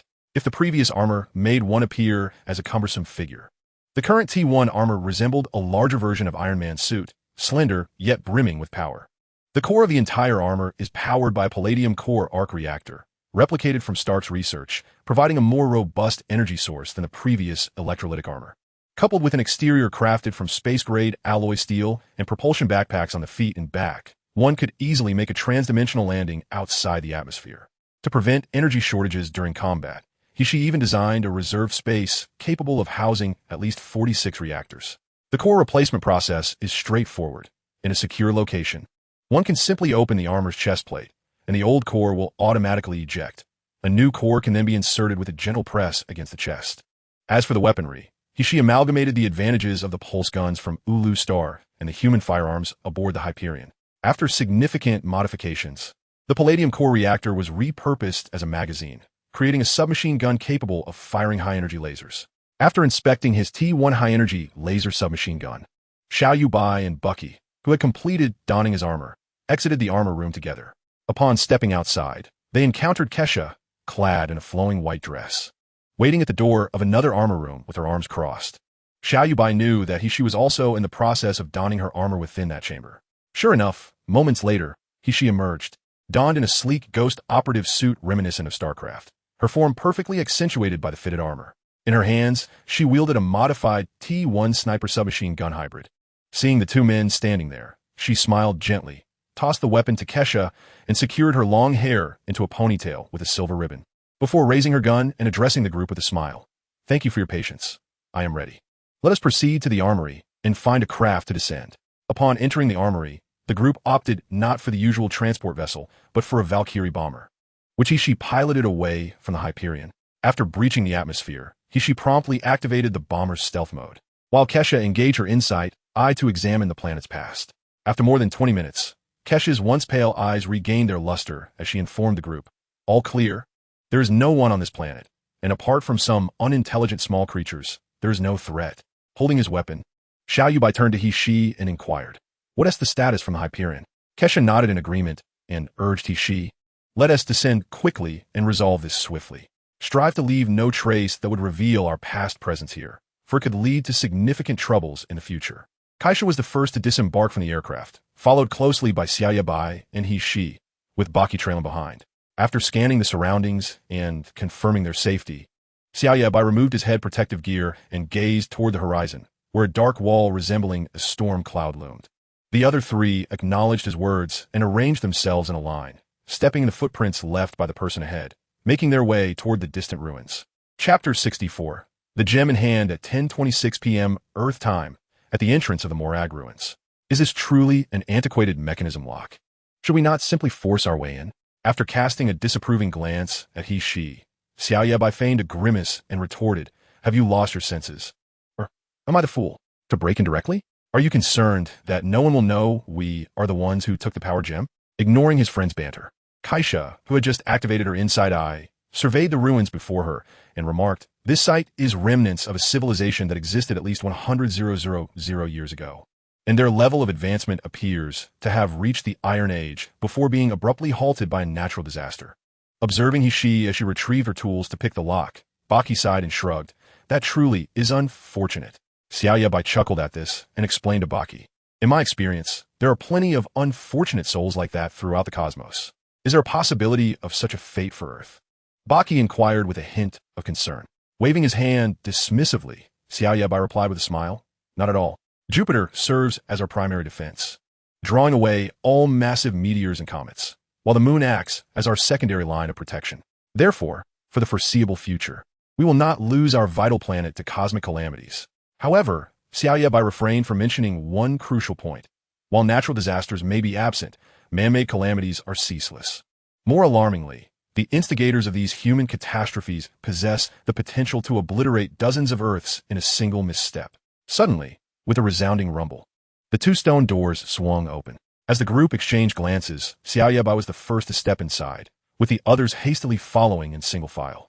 Are you certain there are no traps or other defensive measures? Baki queried, cautiously treading in the footprints of Xiao Yuebai.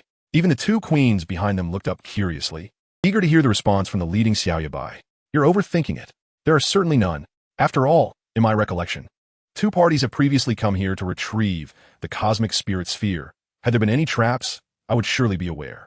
Reassured by his words, the other three followed Xiao Yuebai closely, approaching the cosmic spirit sphere that was now within their sight. Pointing at the orb protected by a plasma energy shield, Xiao Yuebai sighed. Now, we are left with but one conundrum. How do we retrieve it? Before Xiao Boss could finish his words, Kaisa suddenly drew a gleaming silver longsword, and with a fierce flick, she sent the cosmic spirit sphere flying out as if she were swatting a fly. The silver sword, having brushed against the plasma light curtain, exhibited only a slight reddening, devoid of any significant damage. Dark silver equipment. I have plenty in my arsenal, Kaisa remarked with a subtle smile, lifting the silver sword in her hand. Raising an eyebrow, she observed Baki, who was busy retrieving the cosmic spirit sphere, leaving Xiao Yuebai somewhat speechless. It is well known that during the viewing of the heroic troop, both the flamboyant Somali and the youthful Xin had remarked on the rarity of dark silver equipment. Yet here was his wife wielding such a considerable dark silver longsword, as if it were a mere fly swatter. Wasn't this a bit extravagant? Baki, after tapping the cosmic spirit sphere twice, broke the awkward silence, inquiring, how do we open this thing? Didn't we agree to only take what's inside? Just twist it like a Rubik's Cube. I recall it's comprised of numerous layers of interlocking teeth, designed to contain the power of the gem, he explained. Indeed, after approximately half an hour of twisting, Xiao Yuebai heard a satisfying click, and the group realized the cosmic spirit sphere had been unlocked. However, Xiao Yuebai did not immediately separate the two halves of the sphere. Instead, he cautiously stated, the power gem represents all energy and absolute power in this universe. It must never be touched directly with bare hands. My dear, please select a weapon from the arsenal that you fancy and embed the gem into it. This way, in future battles or other endeavors, you can wield it directly.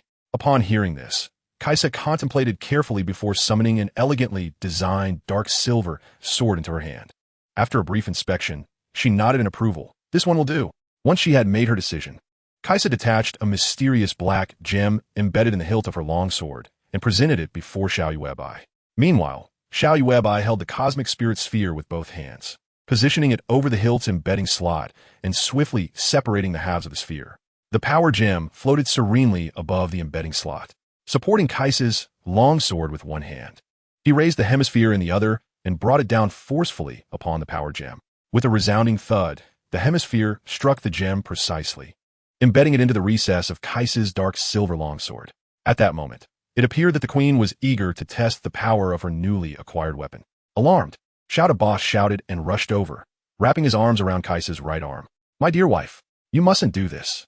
Wielding such immense power could obliterate the very planet beneath us. Kaisa, halted in her intentions by her husband's embrace, displayed neither embarrassment nor resentment. Instead, she softly acknowledged, understood. Following this exchange, the group began to clear their traces while making their way outward.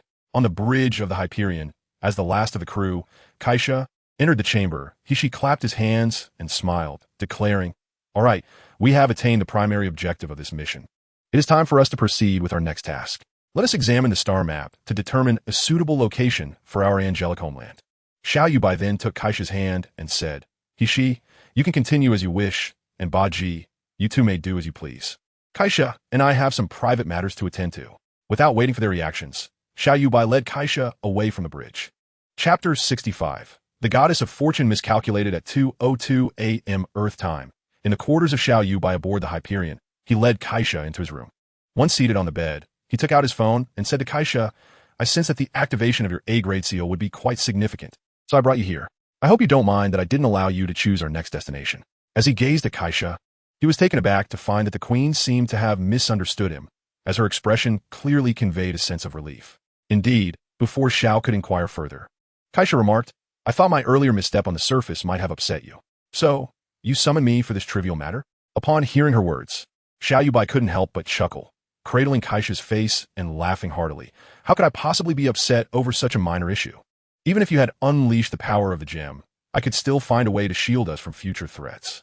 Now that we possess the Hyperion, as long as we continue to drift through space without pausing, even Thanos would find it impossible to use the quantum realm to locate us without a fixed point of arrival." In their secluded world, Kaisha once again shed her icy queen persona, gazing softly at Xiao Yuebai and urging, "Quickly, take out your phone and let us see our rewards." Xiao Yuebai, upon hearing this, grinned and retrieved his phone from his inner pocket, awakening and unlocking the screen with fluidity. Name, Xiao Yuebai. Gender, male. Age, 27. World, fate, weight level, 48. Experience acquisition details available upon request. Number of worlds integrated, 1. X-Men currently integrating. Soul comprehensive strength evaluation. D. Physical comprehensive strength evaluation. D. Companions. Kaisha, partial seal lifted. He/she, super soldier serum 30 enhancement. Skills, King S. Fury. A skill derived from the King of Monsters in the Godzilla world. Gravitational ray mastered. Atomic breath and Crimson Lotus states, not yet mastered. Enhancements. Super soldier serum 30 enhancement. Personal assets. 1 Hyperion class battlecruiser, a legendary Terran vessel from the StarCraft world, lightly modified by he/she. After reviewing his status panel, Kaisha had already nestled closely against Xiao Yuebai's shoulder, her eager demeanor eliciting a knowing smile from him. Upon opening the explanation behind the level, the newly emerged information requiring examination was summoned forth. The primordial force of the MCU universe was detected. One of the 6 Infinity Stones, the Power Stone, prompting a confirmation of whether it would be classified as personal property. Yes, the weight of the world's fate outweighs level 20, or no, immediate return, no level increase. As the couple read this, a moment of unspoken understanding passed between them. Upon witnessing the determination in each other's eyes, Xiao Yuebai cautiously selected the yes option. A soft exclamation escaped his lips, a result of the overwhelming force unleashed upon the body after Kaisha broke her seal. After a brief moment, Kaisha acclimated to her newfound power, her face illuminating with joy as she gazed at Xiao Yuebai. In turn, the esteemed Xiao also accessed Kaisha's attribute panel. Partner's name, Kaisha. Gender, female. Age, 30. 284 years. Soul comprehensive strength. AS physical comprehensive strength. AS charm. A description, originating from the Hero Alliance world, endowed with profound genetic scientific theories. Possessing the ability to transition from the 4th generation divine body to the 3rd generation divine body. Access to Kaisha's repository of knowledge and weaponry has been fully unlocked. Save for the Silver Wing, Queen of the Angel Civilization. Gazing at her attribute panel, Kaisha understood that her husband merely needed to reach level 7 to completely lift the system seals upon her.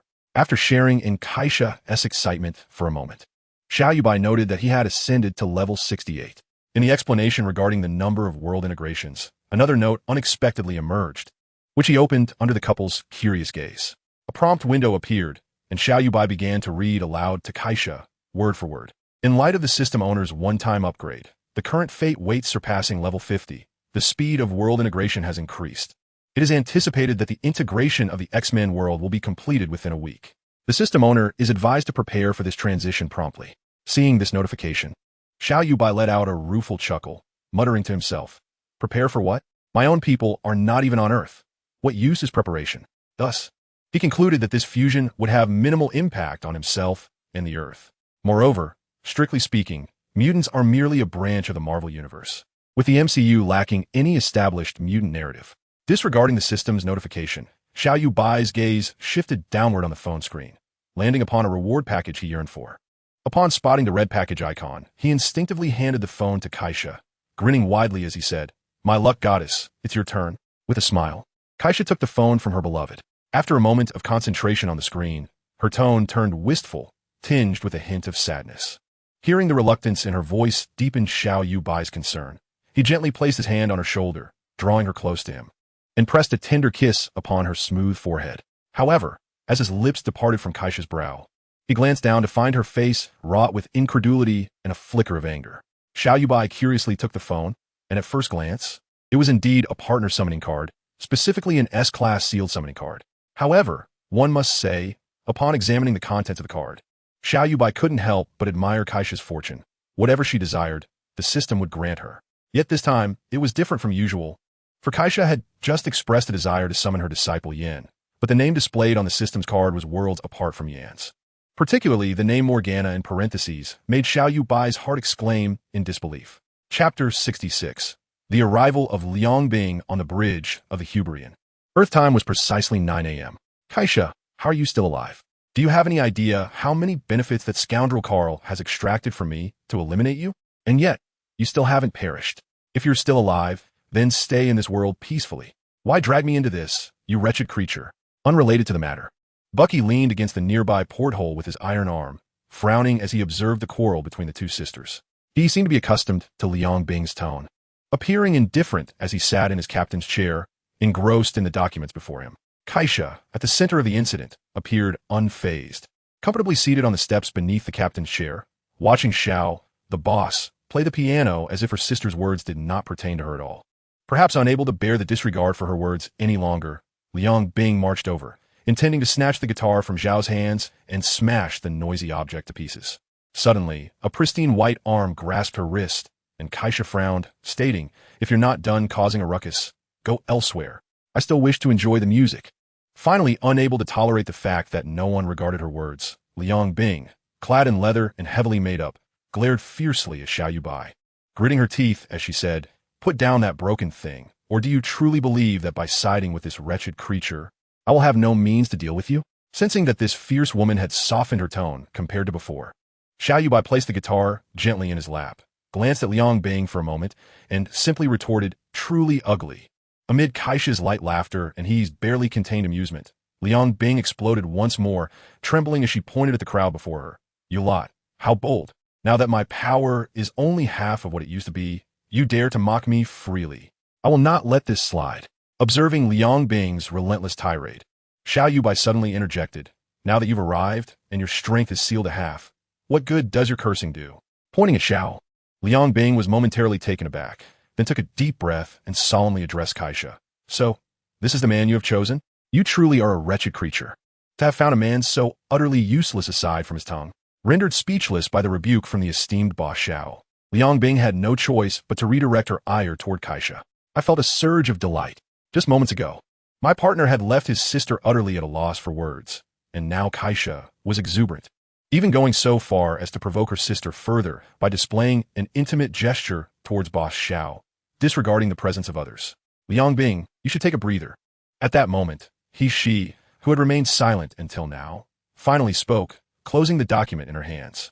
She gazed at her former friend, now an adversary, with bright eyes and a serene expression, saying, "While I am aware that you and your sister are at odds, we have no enmity between us, do we?" "Huh? Who do you think you are?" Liang Bing retorted with haughty disdain, turning her head to stare at the ceiling of the bridge.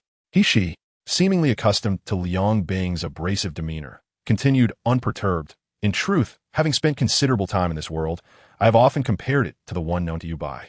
Kaisha, Liang Bing, and Yuebai, do you think I've stumbled upon something intriguing? Allow me to hint at it. It is indeed a fascinating phenomenon. It is Earth." Extending a finger, she smiled as she elaborated, "As we delve into the world of Xiong Bing Lian and glean knowledge of the dimensional universe known to Yuebai, I uncovered an intriguing observation. Essentially, every dimensional universe is inextricably linked to a celestial body, or rather, a solar system, namely Earth and its solar system." Upon hearing this, Xiao Yuebai paused momentarily, then nodded solemnly, stating, "Indeed, all the tales I am aware of unfold on Earth or on planets akin to it." "What are you insinuating?" She then posed a curious counter-question to Xiao Yuebai. "Why must every dimensional universe possess an Earth? If we were discussing parallel universes, it would be reasonable, given that differing atomic trajectories yield parallels with a similarity exceeding 85. Yet, in universes devoid of such similarities, why does Earth still emerge? Do you not think this implies something significant? You are referring to humanity, aren't you?" Listening to Hishi's prompt, Kaisha suddenly turned to her with unwavering certainty, continuing, "Because the unique characteristic of every Earth is humanity. For instance, the Earth we once inhabited, known as the world of Xiong is akin to this Earth called Marvel, both dominated by humankind. Moreover, even in the original world of our warship, StarCraft, humanity thrived. Coupled with the dimensional universes previously mentioned by Yuebai, such as Gundam Seed, League of Legends, and Zhu Xian, all depict humanity's journey in crafting civilization. At this juncture, Liang Bing finally fell silent, casting a glance at Kaisha, and suddenly realized her lingering resentment towards her sister. She then looked up and inquired, "Are you suggesting that the ultimate solution to the fear of civilization's demise lies within these humans?" Xiao Yuebai adjusted his guitar against his chest, contemplating deeply before nodding in agreement. That makes sense. Even if civilizations of the universe are formidable, they cannot thrive beyond the point of temporal oblivion. The ultimate fear mentioned by Liang Bing and Carl refers to the factors that could lead to the annihilation of civilization, with time being one of the most significant contributors to this ultimate fear. Suddenly, a thought struck me regarding the legendary Panga civilization you often speak of in your world of Xiong. How did it meet its demise? At that moment, aside from the bewildered Baki, the former angelic triumvirate turned their attention to boss Xiao, simultaneously inquiring, how did it disappear? Amidst Kaisha's and Liang Bing's mutual disdain, as well as Ishi's focused demeanor, Xiao Yuebai meticulously organized his thoughts and responded.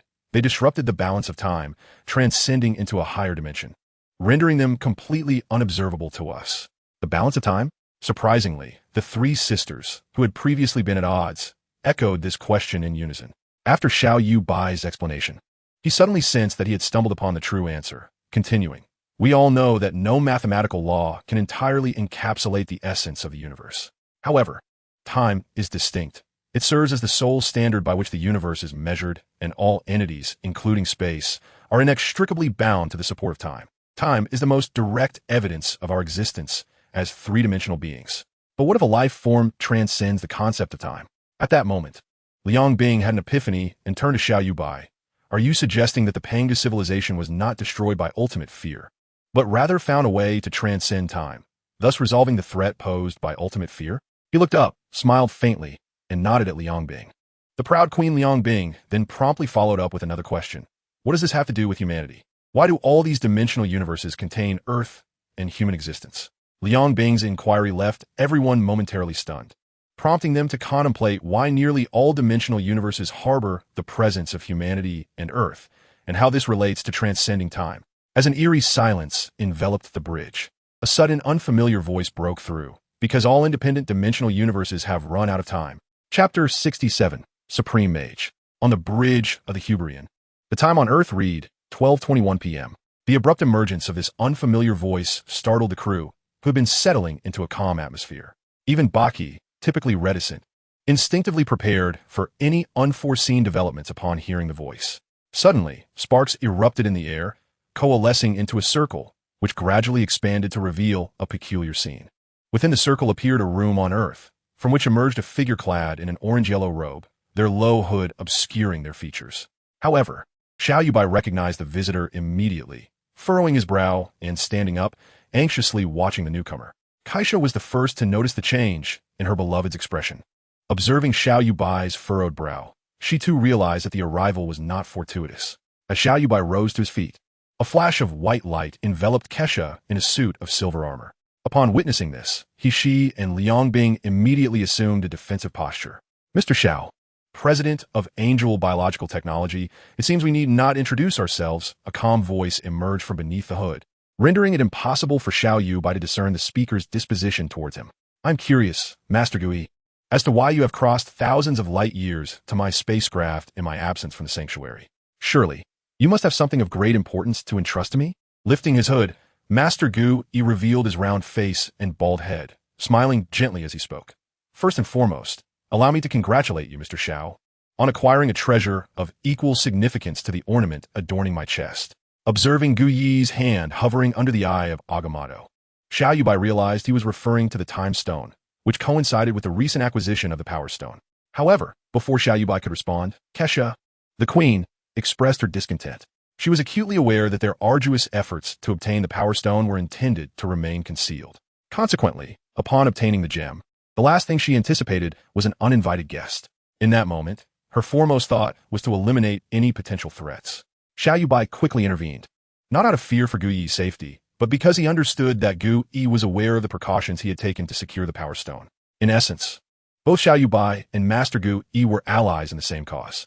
As he restrained Kesha, who was poised to strike, he turned to the equally poised Gu Yi and remarked with a smile, "I suspect your visit is not solely to congratulate me on acquiring the Power Stone, is it? One might say you are aware of the purpose of this ornament before me.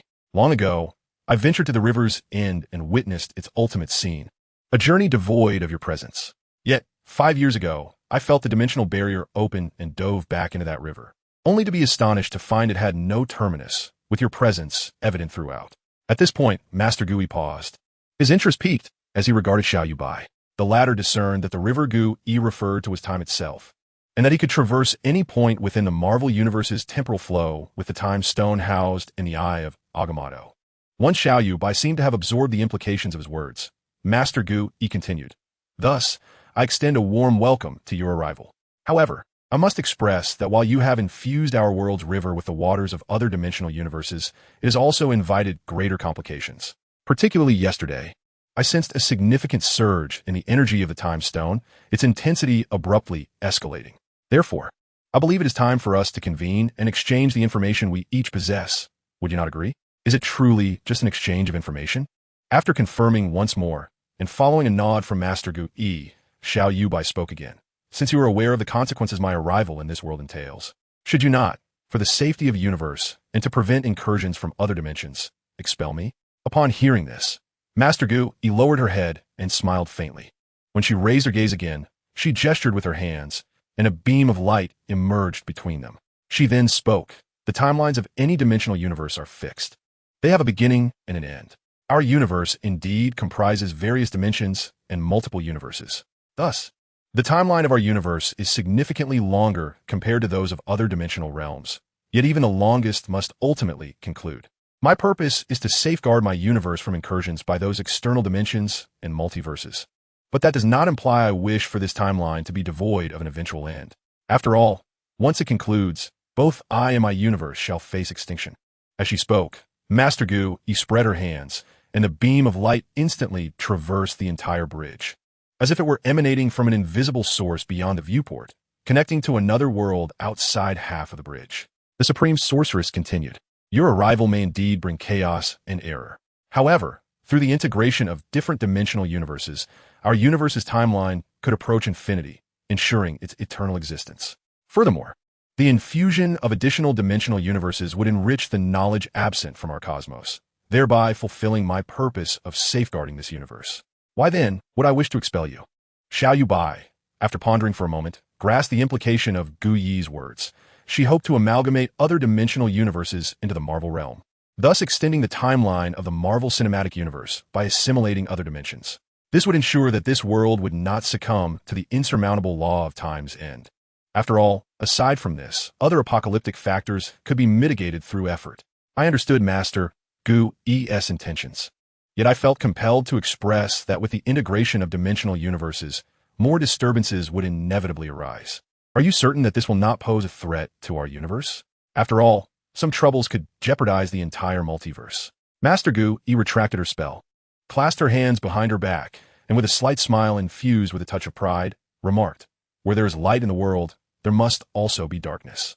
Where there is good, there must be evil. As a person of Huaxia, you surely comprehend the philosophy of yin and yang.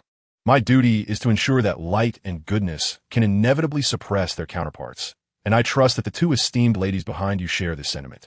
Given this, I believe you will not allow our concerns to materialize, will you?" Xiao Yuebai, with a slight grimace, thought to himself, "It's not you who is burdened. It's my wife and my friend who are overwhelmed, and it pains me, not you." Yet he replied, "I see, Yuebai has learned much." To which she responded, "There is no need for such formality. We strive together." Wow! The internal exclamation of Xiao Yuebai echoed. Gu Yi can actually speak Chinese. Chapter 68. The Radiance of the Three Kings at 3:15 p.m. Earth Time, aboard the Huberian, in the quarters of Xiao Yuebai and Kesha. Seated in his chair, Xiao Yuebai's gaze fell upon the table before him, where lay Kesha's dark, obsidian sword embedded with power gems, his mobile device charging atop it. After summoning Liang Bing earlier, his phone had consumed a staggering 75 of its battery, necessitating a recharge. As he observed the charging icon on his phone screen, Xiao Yuebai pondered the words of Gu Yi during their earlier meeting. From her demeanor, it was evident that she did not perceive the merging of other universes with the MCU as a mistake.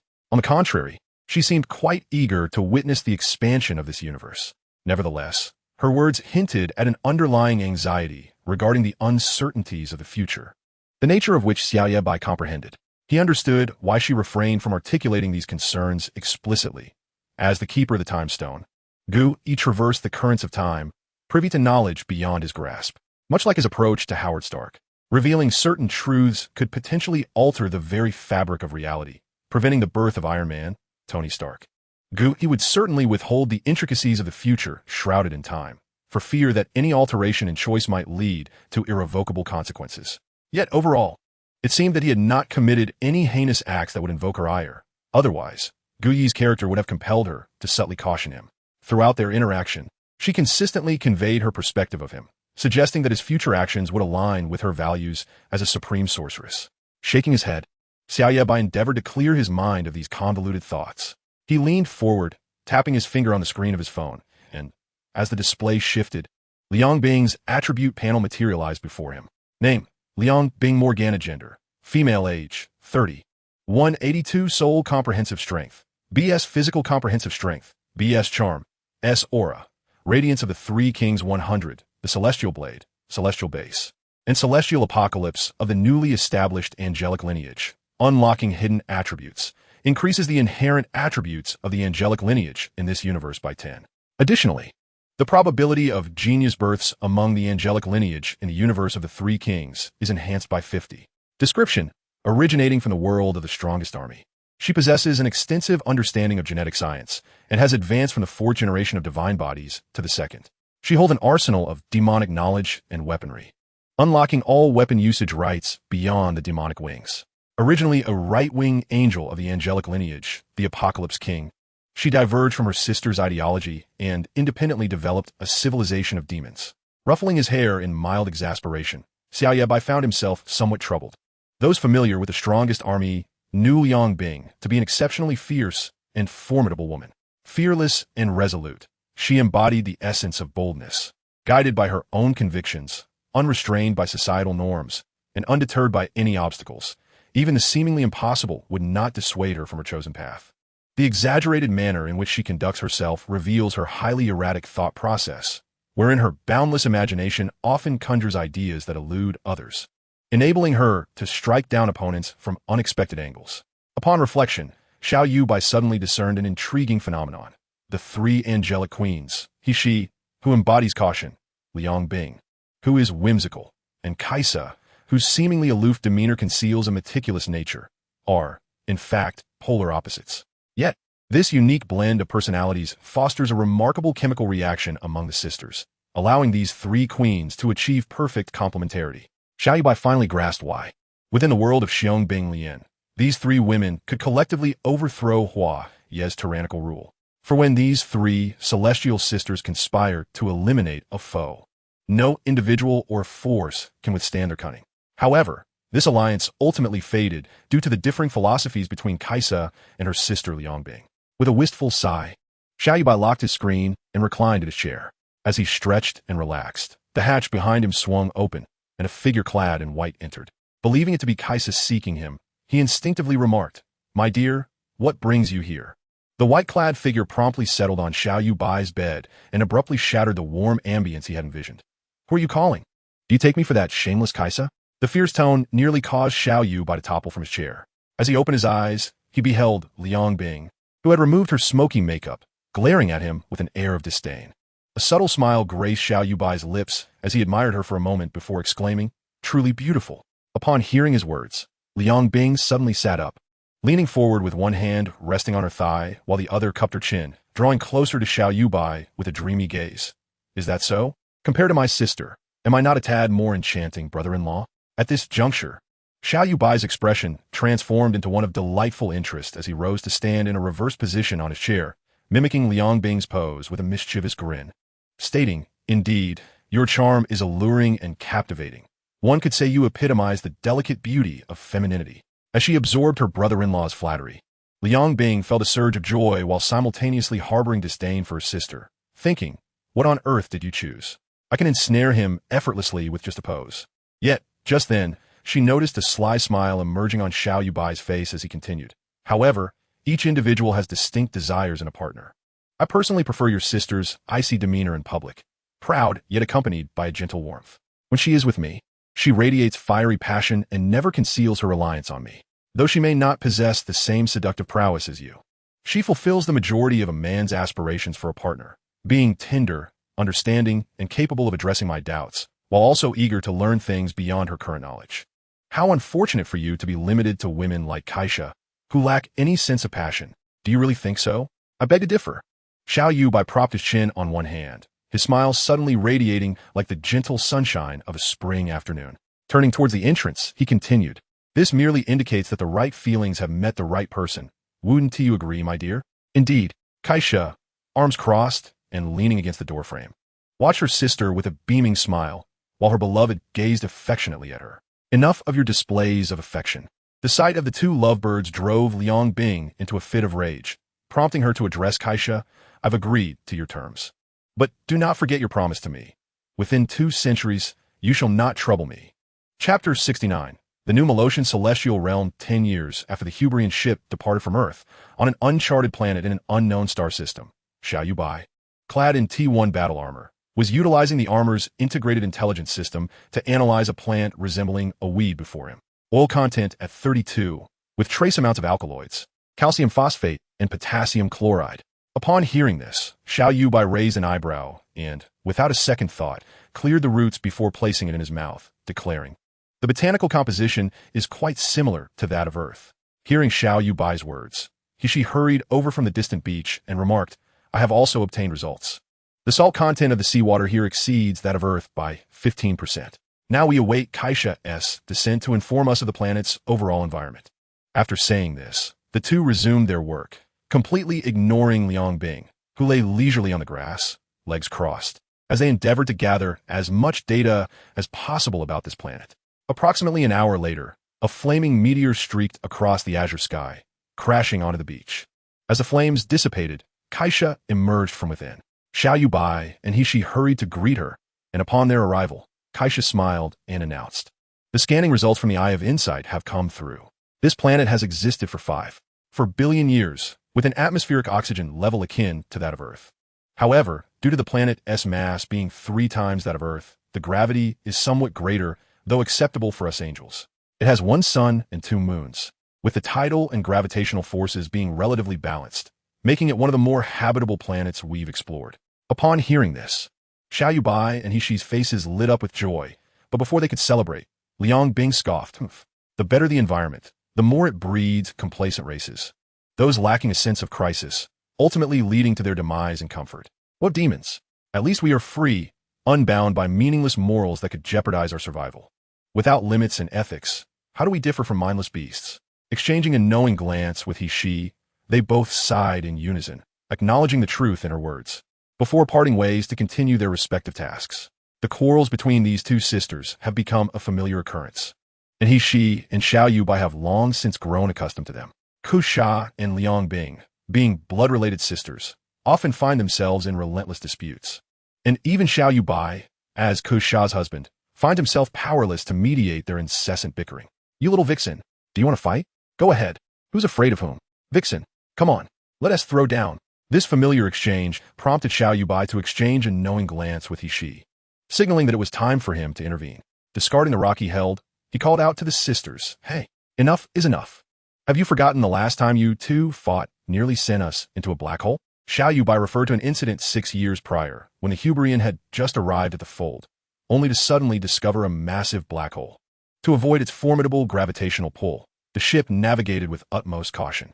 Unbeknownst to them, the sisters had crossed paths in a bar, and, as usual, their altercation escalated into a physical confrontation. To ensure the safety of the Hubrian, they typically took their scuffles to outer space, where, in the end, Kusha always emerged victorious, much to Liang Bing's chagrin. However, during that particular fight, someone had clearly exerted excessive force, causing the shockwaves of their battle to divert the Hubrian from its course, which was then ensnared by the black hole's gravity. The sisters, standing outside, dared not venture in to assist, as they could not guarantee they would not also succumb to the black hole's pull. Fortunately, she remained composed under pressure, calculating the angle needed to navigate the black hole's trajectory, leveraging the immense gravitational slingshot effect to propel the Hubrian back to safety. This maneuver took 5 years. A fortunate outcome compared to the perilous close encounters depicted in Interstellar, which required prolonged proximity to the black hole's corona to escape its grasp. Even long after the incident, the queen herself had to gently implore her husband to temper his anger. Turning to Liang Bing with a stern expression, she stated, "And Liang Bing, let me remind you, while it is true that forgetting the presence of danger is unwise, there is also a saying, in times of peace, prepare for war. Taking extremes in any situation is never beneficial. Perhaps your sister once lacked understanding and acted impulsively, but she has now recognized the hidden perils lurking beneath her sense of justice and order. I can assure you, her intellectual and moral development far surpasses yours. She simply chooses not to stoop to your level of ignorance in evaluating her greatness." She discreetly gave a thumbs up, teasingly remarking, "Well said. A resounding and enlightening statement. It's just a matter of educating that naive girl." At that moment, Kusha, having overheard Xiao Yuebai's words, chuckled and playfully patted her partner, saying, "Don't speak so lightly. After all, she is my blood-related sister. You may educate her, but don't let it go to your head." Straightening his posture, Xiao Yuebai chuckled lightly before adopting a serious demeanor. "Let's not dwell on her. Instead, let us discuss matters of importance. Having thoroughly surveyed our surroundings, I dare say this is the most favorable of all the habitable planets we have encountered thus far. What do you think? Is this place suitable?" After exchanging glances with he lifted his gaze to the azure sky above. Kaisa nodded in agreement, affirming, "Yes, this shall suffice." Gently patting Hishi's shoulder and wrapping his arm around Kaisa's waist, he smiled and proposed, "Since this will be the new abode for you angels, let us christen it." After glancing at his friend and then back at his beloved, Kaisa pondered for a considerable time before softly declaring, "In our former world, we angels originated from the Mylo-Ocean court. As a tribute to our past, let us name this place New Mylo-Ocean." Reflecting on it, Xiao Yuebai remarked, "Indeed, that holds significant meaning. Henceforth, it shall be known as New Mylo-Ocean." Unbeknownst to them, Liang Bing, who had once again reclined on the grass, overheard their conversation. Her expression shifted to a dreamy state, as if recalling something, and she whispered, "Ah, the New Mylo-Ocean court." Chapter 70. Return to Earth on August 31st, 1961. Near Neptune in the solar system, the interstellar journey of 5 individuals, Xiao Yuebai, Kaisa, Hishi, Bucky, and the recently joined Liang Bing, finally came to an end after 14 long years. As they gazed at the azure planet displayed on the star chart of the bridge, an air of silence enveloped them, for the moment of parting was imminent. The hatch opened, and the expressionless biotic robot Yen addressed Hishi, stating, "Captain, the succubus bomber is ready for departure, with a course set for the United States of America, specifically the southern suburbs of New York at the Angel Biotechnological Factory." With a long sigh, Hishi waved her hand, signaling her acknowledgement. Turning to look at Kaisa, who was resting on Xiao Yuebai's shoulder, Hishi suggested, "Bucky, it has been an honor to embark on this adventure with you. How about we go to a bar for a drink? Consider it a farewell." James Barnes, casting a glance at the silent couple beside him, smiled and nodded, replying, "It would be my honor. Please lead the way, Ms. Hishi." With that, Bucky exited the bridge first, while Hishi cast one last look at Kaisa before rising to take Liang Bing's hand, and the 3 departed together. As they left, an eerie silence settled over the bridge, broken only by the emotionless tasks of the biotic robots. After a moment, Kaisa, who had been leaning against Xiao Yuebai's shoulder, suddenly adopted a resolute expression, as if she had made an important decision. She rose from his shoulder, taking his hand, and together they exited the bridge. Navigating the lengthy corridor, they arrived at the cabin they had shared for over a decade. However, their long companionship had attuned them to each other's every gesture and expression, allowing them to discern each other's desires. As they succumbed to their passionate entanglement, sparks of fervor ignited within their hearts, transforming into an inferno that consumed them in a moment of restless yearning. As the flames were on the verge of sublimation, Kesha, with the remnants of her rationality, shyly remarked, "When you summon me, that was also restored, so be gentle." Xiao Yuebai, nearing his 50s, understood his beloved's gentle admonition. Yet in this moment, no semblance of logic could quell the surge of emotions within him. Love, at times, is so uncomplicated and fervent, akin to a sword blade glowing red from a forge.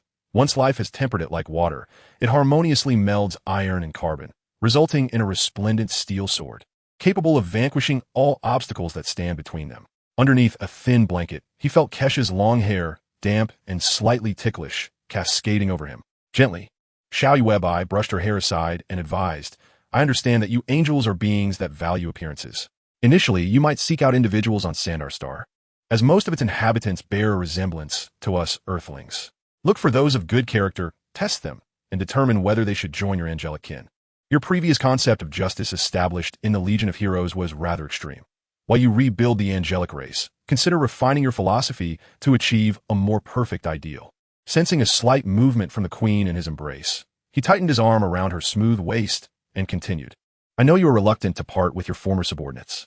I will expedite the upgrades on my end, striving to integrate the Legion of Heroes world into the Marvel Universe swiftly. This way, you will have your old subordinates at your disposal, facilitating your angel's development. Won't it? I understand. Kesha's voice was soft and gentle, her cheek brushing against the man's skin as she spoke. In my absence, take good care of yourself. She has left you a cross-galaxy communicator. Do not misplace it. And please look after Liang Bing. Although her personality may be rather difficult, she is, after all, my sister. Any shortcomings on her part stem from my lack of discipline as her elder sister. So please be more understanding. And do not worry too much about me. I am the queen of angels and a seasoned warrior. Please maintain your unwavering faith in me. No one shall harm me. What else is there? Surely, there must be more. In that moment, the once formidable and icy queen transformed into a tender woman, exclusively for Xiao Yuebai. She searched her mind, longing to convey more to her beloved. All right, gently patting the queen's back, Xiao Yuebai lowered his gaze to Kesha, speaking softly, we have been together for nearly 20 years. Have we not? Indeed, nearly 20 years, Kesha replied, suddenly falling silent. She pondered 20 years. Never had she felt time pass so slowly yet so swiftly at the same time. In her 30,000-year existence, these past 2 decades should have felt like the blink of an eye. Yet, within the recesses of her mind, she found herself pondering the nature of those 30 millennia. Kesha suddenly recalled a phrase spoken by her beloved from his world. 1,000 years is too long. We only seize the day. Reflecting on it now, she realized the truth in those words. Each day spent with the man who held her was imbued with tranquility and warmth. She no longer needed to contemplate what schemes Carl might be plotting, nor the petty troubles her sister might concoct, and certainly, she was free from the burdens of mediating trivial matters for the civilizations under her command. In his presence, she was liberated from all thoughts, simply relishing the way he endeavored daily to bring her joy with various antics, jokes, and gestures. Whenever she smiled, it seemed as if he had accomplished the most magnificent feat in the world. Was love truly this simple? Kesha mused silently, her hands instinctively encircling the man's waist. Xiao Bai, came the voice of she from beyond the hatch. Both Xiao Yuebai and Kesha understood that their time together had come to an end, and what lay ahead was a farewell that was at once fleeting yet prolonged. They silently adjusted their attire, gazing into the mirror before stepping through the hatch. Hand in hand, under she's watchful blessing, the trio made their way to the armory, where they released Kesha's hand, and in her eager gaze, embraced the sisterly she tightly. Then, with smiles, they said, take good care of Kesha, and yourself too. I hope when we see you both again, you will still be as radiant. Tightening her grip around her beloved's waist, she replied with a playful smile, that's impossible. By the next time you see me, I will have transformed back into an angel, undoubtedly more beautiful than now. After parting from Xiao Yuebai turned his gaze once more to the woman he adored. For a long while, they remained silent, exchanging no words. As he turned to board the transport aircraft without a backward glance, a gentle smile graced Kesha's lips. After bidding farewell to Baki and Liang Bing, she watched the transport aircraft ascend towards Earth and curiously inquired, why didn't Yuebai say a word to you when he left? Parting is merely a prelude to a more splendid reunion. Some sentiments are best expressed when we meet again, as they appear far more heartfelt. Observing Kesha's mood had returned to normal, she teased, oh, when did our tomboy become a romantic sage? In response to her close friend's jibe, Kesha playfully retorted, you old hag, when you finally have a man of your own, you will understand. Tomboy, old hag. Chapter 71. The Home of Longing at 3:05 a.m. on November 15th, 1961, in the Angel Biotechnology Factory on the outskirts of New York, the Eagle Country. Baki deftly piloted the succubus fighter jet, which had activated its cloaking mode and smoothly descended into the factory's secret warehouse. This was a facility that Xiao Yuebai had commissioned to be built before he departed Earth to seek the Power Stone, following the acquisition of a Hubrian. Half an hour later, the plane was transferred to an underground warehouse. Observing Bucky, Xiao Yuebai remarked, "Bucky, for the federal government. You perished in the war over a decade ago." Recently bidding farewell to his beloved. Xiao Yuebai's expression dimmed upon hearing Bucky mention their mutual friend still entombed beneath the glacier. However, he quickly regained his composure and cheerfully said to Bucky now, "It's just me and your sister's younger sibling, Liangbing." He gestured for Liangbing to follow and turned towards the factory's parking area. 15 years had elapsed. Yet the antiquated vintage car remained parked there. Noticing the thin layer of dust atop it, Xiao Yuebai surmised it had been periodically maintained. He and Liang Bing climbed into the vehicle, and upon attempting to start it, to his surprise, it roared to life. Memories of adventures shared with Kaisha and she in this very car brought a smile to his face as he drove towards the factory's entrance. At 3:30 in the morning, the security personnel stationed near the factory's gates were diligently guarding their post when they caught sight of the vintage car, momentarily taken aback. "You have worked hard over the years." Observing the security guard's somewhat aged features, yet still bearing the familiar trace of recognition, Xiao Yuebai greeted him warmly before starting the car and leaving the factory. "Is he really the boss? How can he be so young?" A slightly younger man queried behind the old guard. The elder shook his head in confusion, replying, "Our boss vanished for 15 years, yet he appears unchanged, except for the woman in the car, of course." The young guard scoffed, "Ah, those wealthy individuals are all the same. To them, any beautiful woman is merely a plaything, easily replaceable." From the exterior, the building still glimmered with scattered lights, indicating that there were individuals present in the laboratory. Of course, it was also possible that the scientists resided within the laboratory, ensuring that lights were always aglow. The security and reception staff were strangers to Xiao Yuebai, and he paid them no mind. Under their astonished gazes, he led Liang Bing directly to the executive elevator, slipping past the front desk before they could intervene. As the elevator doors opened, Xiao Yuebai and Liang Bing stepped inside, and the elevator swiftly ascended to the top floor. Gazing at the familiar scenery, yet missing familiar faces, Xiao Yuebai suddenly felt the need for a respite, reflecting on his years of wandering.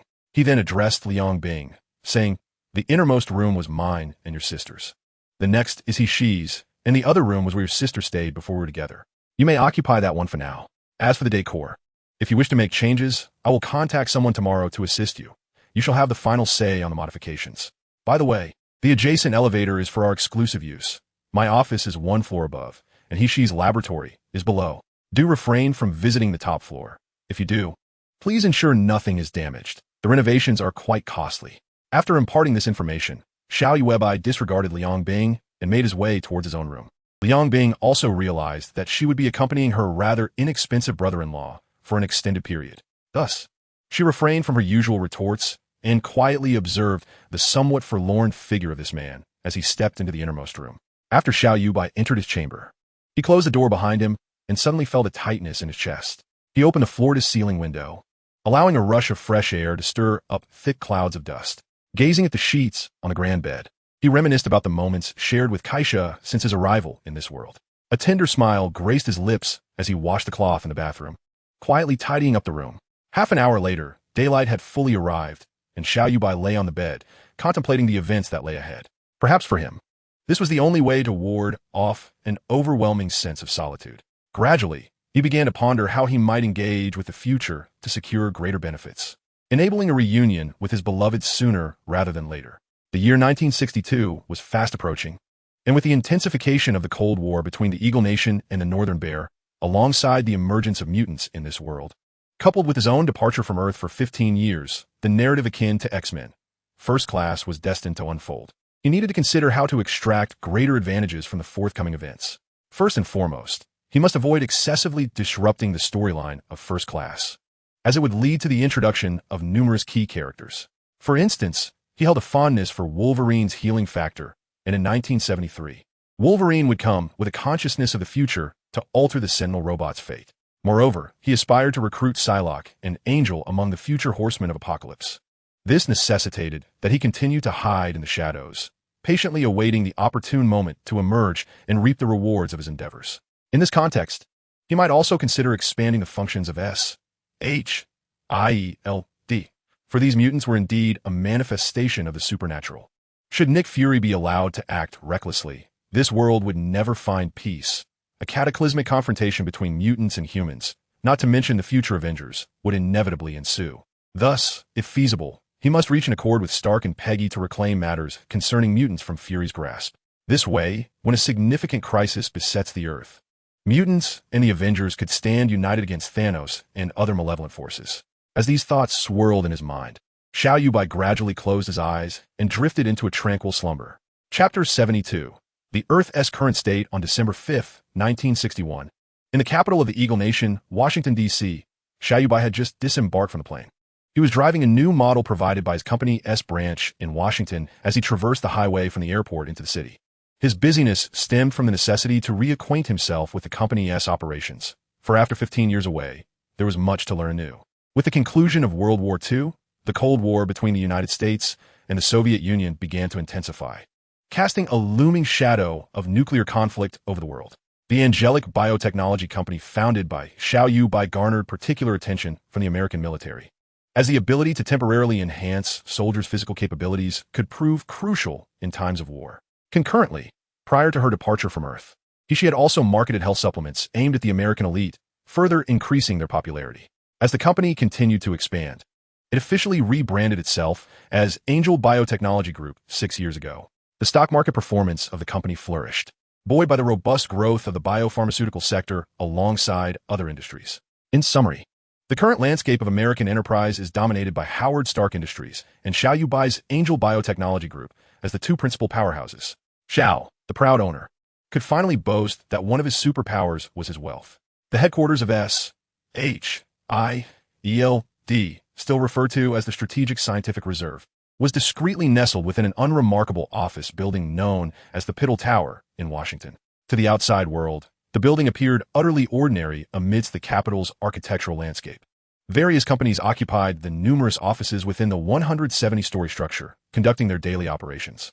However, only those affiliated with SHIELD were aware that the headquarters lay above the 140th floor, concealed from the public eye. Upon reaching the 140th floor and utilizing his unique access card, Xiao Yuebai unlocked the exclusive 170th floor. When the elevator doors opened once more, the expansive area revealed nothing but 3 small rooms and a large conference room.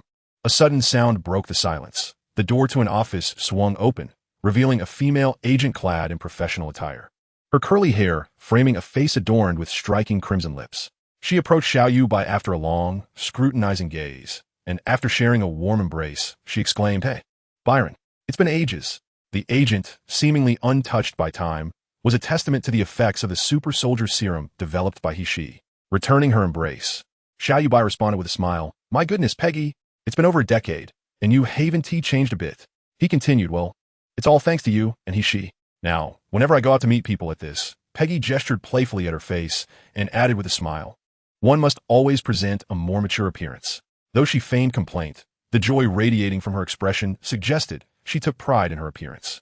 The seed had been sown. Xiao Yuebai shrugged his shoulders and sighed softly, saying, "Although I possess a wealth of knowledge, I am, after all, not a deity. Thus, it requires time for seeds to take root, sprout, and ultimately blossom into resplendent flowers." Peggy nodded in agreement and sighed. "Indeed, sometimes all we need is to make a start. The rest demands only our patience." Compared to 15 years ago, he appeared significantly more mature. Aside from his characteristic mustache and slicked-back hair, it was challenging to associate this man before him with the dashing young man etched in his memory. He stepped forward to embrace Xiao Yuebai, then turned to Peggy, remarking, "You two seem unchanged." Xiao Yuebai understood that Howard was feeling envious, as he was the only one among their close-knit quartet who had yet to receive the enhancement of the super soldier serum. Patting Howard, now to be referred to as the charming god, on the shoulder, Xiao Yuebai chuckled, "Don't worry, in a few years, you'll be just like us. Is there anything I can assist you with?" Originally, it was the 3 of them who founded S.H.I.E.L.D., yet over the past decade, the bulk of the work had been carried out by Howard and Peggy. Xiao Yuebai couldn't help but feel a twinge of guilt, which prompted his offer of assistance. After exchanging a glance with Howard, Peggy contemplated for a moment before nodding and elaborating on Xiao Yuebai's proposition. "Actually, there is. We have a department under S.H.I.E.L.D., nominally affiliated with the CIA. According to a report from the department head, during a mission briefing at the CIA, a female agent mentioned that supernatural phenomena were suspected in Las Vegas. I believe you should investigate. If the situation proves true, our strategic scientific reserve would, well, let us just say, if it is indeed the case, Our department will take over the investigation from the CIA. Upon finishing her statement, Peggy precisely extracted a thick manila folder from her embrace and handed it to Xiao Yuebai. After accepting it, he opened it to reveal several keywords: Mr. Shaw, whirlwind, diamond, teleportation, and so forth. Connecting these keywords, Xiao Yuebai quickly deduced that this was likely related to the remnants of the Reich in Las Vegas. Sebastian Shaw and his Hellfire Club were up to no good. Their objective was straightforward: to bribe Colonel Henry Bob in the military to facilitate the deployment of missiles in Turkey, consequently provoking the Northern Bear to position nuclear missiles in Cuba. After meticulously reviewing the plot of X-Men, first class in his mind, Xiao Yuebai nodded and declared, "I am quite interested in this mission. Allow me to take charge." At this juncture, Xiao Yuebai suddenly recalled something and added, "By the way, I have been absent for 15 years. Please arrange a new identity for me. Let us say I died during this 15-year span, and I am Byron's heir. Whether I am a son or a nephew is up to your discretion." Having said that, he turned to leave, but Peggy quickly interjected, "Wait, arranging an identity is no problem, but where are you planning to go?" Holding the documents, Xiao Yu scratched his head and said, "I must travel to Oxford, England, to attend a lecture." Howard, momentarily taken aback, inquired perplexedly, "The mission is situated in Nevada. What purpose do you have in England?" "You know that I am privy to much information." Xiao Yu pointed to his head and continued, "Coincidentally, I possess some knowledge about this matter. To conduct a thorough investigation, one must begin with a professor from Oxford University." After exchanging glances with Peggy, Howard pondered for a moment, retrieved a pen from the pocket of his suit, and approached Xiao Yu, inscribing a telephone number on the document sleeve. "This is the contact number for our organization S branch in the UK. Should you require assistance, our team is available there, and your official rank is sufficient to command them." After glancing at the number, Xiao Yu raised the document sleeve, bid farewell, and departed once more. Chapter 73. Mutants on December 25, 1961, aboard a flight to the United Kingdom. Within the luxurious first-class cabin, Xiao Yu sat alone at the forefront, engrossed in his mobile device. Name: Xiao Yu. Gender: male. Age: 41. World Destiny Weight Ratio: Level 68. World Integration Count: 1. X-Men Movie Universe Soul Comprehensive Evaluation Strength: D. Physical Comprehensive Evaluation Strength: D. Partner: Kaisha has unlocked most of the seals. She possesses the 20th version of the Super Soldier Serum Enhancement, while Yangbing is in a semi-sealed state. Skills: King S. Wrath: a skill derived from the King of Monsters in the Godzilla world. Gravitational Ray mastered. Atomic Breath not yet mastered. Crimson Lotus State not yet mastered. Personal assets: 1 Huberian-class cosmic battleship, New Melrose, with a power gem embedded in Kaisha's dark silver sword of the Nightshade. Observing his static physical attributes after a prolonged period, Xiao Yu furrowed his brow and scratched his head. He then turned to the stunning Liang Bing seated beside him and asked, "Hey, have you seen the improved version of the Super Soldier Serum, the 20th edition that she developed?" Closing her book, Liang Bing cast a disapproving glance at her brother-in-law and responded, "However, she should have informed you that the growth limit of that serum is boundless. It depends on how we enhance it. Therefore, if you wish for me to assist you in augmenting the serum's potency, it will depend on the quality of materials you can procure. I hope those mutants you mentioned truly possess such miraculous abilities. Their X gene could provide me with additional templates. Otherwise, without a direction for enhancement, I can only improve the serum's fundamental effects." Xiao Yu nodded in acknowledgement. The reason he intended to travel to Oxford University was to seek out the newly appointed Professor Charles Xavier, hoping to follow the narrative to locate the wandering Wolverine, Logan, and acquire his healing factor. It is worth noting that during the decade of wandering the cosmos with Kaisha, he felt he had reached a bottleneck in his manipulation of microscopic electronics. However, it is essential to note that Godzilla, through the absorption of nuclear radiation, releases a fierce torrent of nuclear energy. The temperature for nuclear fission can reach several million degrees, and when considering the temperatures unleashed by nuclear fusion, which can soar into the hundreds of millions of degrees, the implications are staggering. Without a robust physique to withstand such ionizing forces, one would be utterly incapable of enduring those searing temperatures that could melt anything in existence. Thus, while traversing the cosmos, Xiao Yuebai received a system notification indicating that the universe of X-Men had merged with his own. His immediate thought was of Wolverine's healing factor. Moreover, if feasible, he aspired to acquire the genetic material of the formidable antagonist, Sebastian Shaw. With Shaw's genes incorporated into a super serum, he could harness any form of energy, providing an additional safeguard when unleashing his atomic breath in the Crimson Lotus State. However, the pressing dilemma lay in how to approach Professor Charles Xavier. A man before whom no secrets could remain. His telepathic and mind control abilities were daunting. If he were to refuse permission for the extraction of genes from mutant bodies, Xiao Yuebai's goals would be exceedingly difficult to achieve. After a moment of contemplation, feeling utterly at a loss, Xiao Yuebai turned once more to Liang Bing and inquired, "May I ask you something?" Liang Bing, who had just opened a book and barely read 2 lines, snapped the book shut in annoyance, responding, "What is it? Ever since you got together with my sister, that vixen, you really look down on me, don't you? One moment you're feeding me, the next you're poking at me. Am I not worthy of a name? Or do you think of me as the Demon King and fear me?" Under the scrutiny of her strikingly beautiful eyes, Xiao Yuebai recognized that his manner of summoning her had indeed been somewhat impolite. Thus, after a moment of serious contemplation, he addressed Liang Bing earnestly. "I apologize. Miss Liang Bing, it was my mistake." In Liang Bing's eyes, she perceived the man before her as her sister Kaisha's partner. The mere fact that her sister had chosen him suggested that, even without Kaisha's formidable power, he must possess a certain arrogance. Liang Bing was prepared to confront him with indignation and retort fiercely. However, upon witnessing his sincere apology, the Demon Queen found herself momentarily taken aback.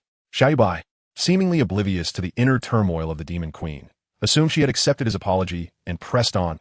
"Liang Bing, may I pose a question to you?" Caught off guard by his actions, Liang Bing's expression flickered with confusion, but she concealed it well. She swiftly turned back to her book, pretending to read while asking, "Go ahead, I'm in a good mood today, so I might share some information with you." Not fully comprehending what had just transpired with his sister-in-law, Xiao Yuebai realized that her previous demeanor was a result of his unexpected apology catching her off guard. Observing her haughty demeanor, the esteemed Mr.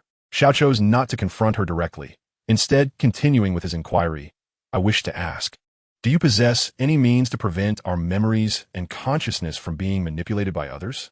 Upon hearing this, Liang Bing closed the book, resting on her elegantly crossed legs for the 3rd time, gazing at Xiao Yuebai in astonishment. "Are you suggesting that during our journey, we may encounter mutants capable of controlling consciousness and spirit, as well as extracting our memories?" Nodding affirmatively to confirm her suspicion, Xiao Yuebai recognized the gravity of the situation reflected in Liang Bing's serious expression.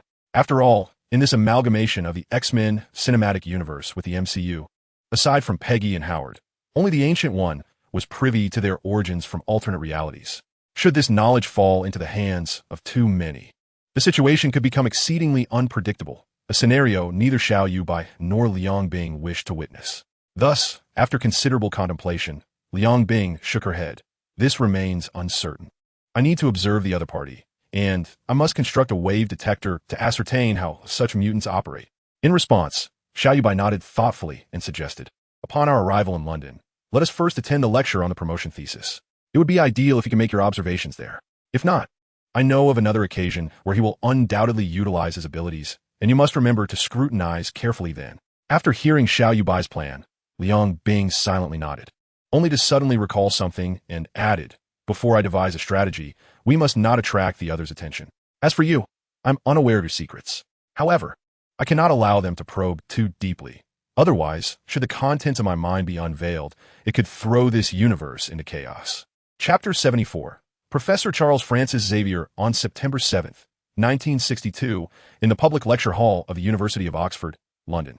Upon disembarking from the plane, Xiao Yuebai and Liang Bing realized they had arrived much earlier than Charles' scheduled promotion.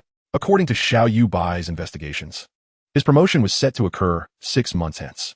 Today, the public lecture hall was hosting a presentation for faculty advancement, delivered by none other than the individual soon to be appointed as a professor, the very reason for Xiao Yuebai and Liang Bing's visit to England. In conclusion, I wish to convey this. We all understand that genes are the fundamental building blocks of cells, and I must assert that it is our human genetic makeup that enables us to dominate this world. This is due to a mesmerizing mutation that occurred millions of years ago, endowing us with the capacity for learning, exploration, and creativity. Is this mutation a singular event? No, I do not believe so. I contend that in the not-too-distant future, as science and imagination advance, our genes will undergo another transformation. What consequences may arise from this? Uncertain, but we can certainly ponder the possibilities. In a realm where one could soar through the skies, read the thoughts of others, and transform into any form imaginable, we find ourselves in a world beyond our wildest dreams. Thank you. As the handsome young man on stage bowed in gratitude, concluding his speech, An elderly gentleman with silver hair ascended the stage, clutching a diploma. He addressed the microphone, exclaiming, "What a splendid presentation! Let us congratulate this young scholar on becoming a professor of genetics. His name is Charles Francis Xavier." Observing the charismatic Professor X on stage, Xiao Yuebai leaned towards Liang Bing and whispered, "What do you think? Any insights?" Liang Bing, her expression one of keen interest, shook her head and replied softly, "This Charles fellow seems quite ordinary. However, the concepts he discussed were rather intriguing. If it weren't for his ability to probe into the consciousness and memories of others, I would have liked to engage him in conversation." Xiao Yuebai, noting Liang Bing's curiosity about the possibility of Professor X mutating into a mutant linked to temporal genes, mused that it wouldn't be long before the professor would celebrate at a bar that evening, likely encountering a female agent during his revelry. He would undoubtedly utilize his abilities then, and they would observe the outcome. After exchanging a few more words, the promotion ceremony finally came to a close.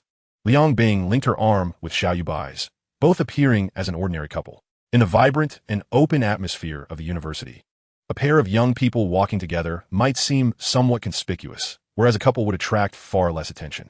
Ignoring Professor X's playful banter with Mystique at the entrance of the auditorium, they departed from the collegiate precincts of Oxford. Later that evening, Xiao Yuebai and Liang Bing arrived at the bar, where events were set to unfold. At that moment, Charles was surrounded by his students and Mystique, who were encouraging him to down a long-necked bottle of beer. In a corner, Xiao Yuebai and Liang Bing quietly observed, with Liang Bing sensing that under these circumstances, the man Xiao Yuebai was watching would not employ his abilities. She inquired, "Are you certain he will use his powers tonight?" Just then, a sharply dressed woman entered the bar, and Xiao Yuebai, smiling subtly, pointed towards her and said, "Absolutely certain. The one who will prompt him to use his abilities has arrived." As if scripted, after Charles finished the beer, he prepared to approach the blonde woman. However, CIA agent Moira intercepted him, leading to the exchange reminiscent of their first encounter in X-Men First Class, when Professor X raised his finger to his temple. It signified the activation of his powers as he began to probe the memories of the woman before him. Meanwhile, in the corner, upon receiving a signal from Xiao Yuebai, Liang Bing closed her eyes to sense the fluctuations in the ambient air and discreetly activated a device beneath the table. After all, the CIA is a pivotal intelligence agency tasked with monitoring and understanding global affairs, and as a member, the agent undoubtedly harbored a wealth of clandestine knowledge. After an extended period of contemplation, Charles finally discerned the intentions of the female operative. It was not until he acquiesced to Moore's request and departed the bar with her and Raven that Liang Bing, with a newfound realization, opened her eyes. Seeing this, Xiao Yuebai hurriedly leaned forward and inquired of the demon queen seated across the table, "What have you discovered?" Liang Bing took a deep breath and, with a serious nod, replied, "Were it not for my possession of a second-generation divine body, I would have been utterly incapable of detecting the ion wave fluctuations concealed within the air. Such an unusual technique." After expressing her astonishment, Liang Bing smiled and continued, "Are you familiar with brainwaves? This Charles is quite intriguing. His brainwaves are remarkably powerful, strong enough to traverse the air and penetrate the target's mind, thereby influencing their brainwaves.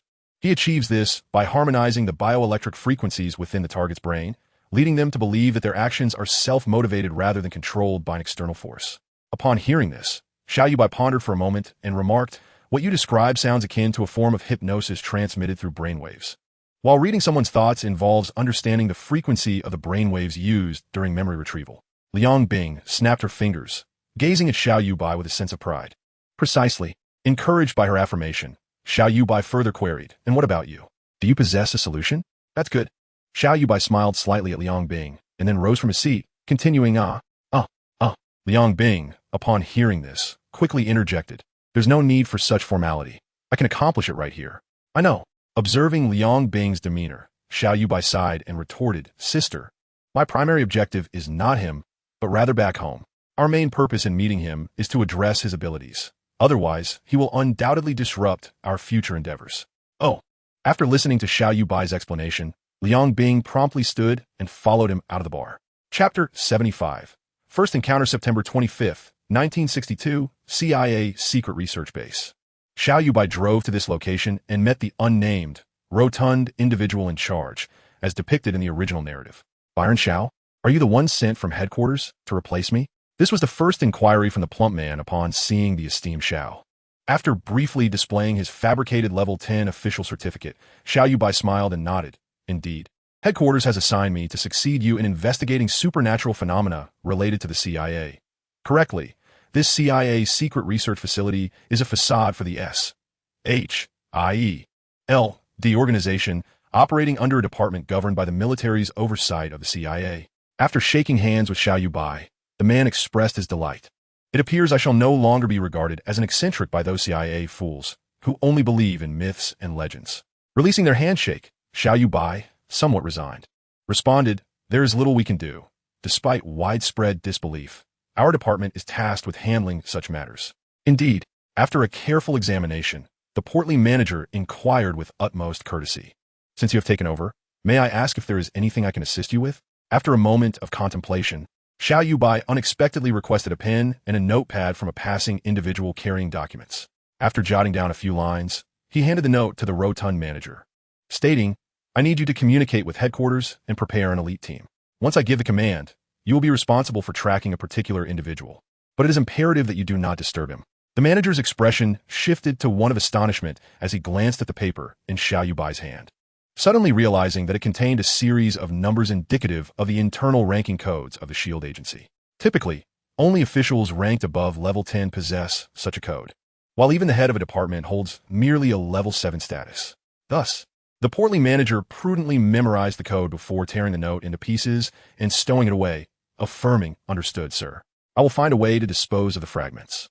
Thank you for your assistance here." Nodding in acknowledgement, Xiao Yuebai bade farewell to the manager and proceeded to the office of the division head. No sooner had he settled into his chair than a man clad in a black suit knocked on the door. Upon receiving permission to enter, he announced, "Sir, the director of CIA operations, John, along with Deputy Director Strick, has invited you to a meeting concerning supernatural events."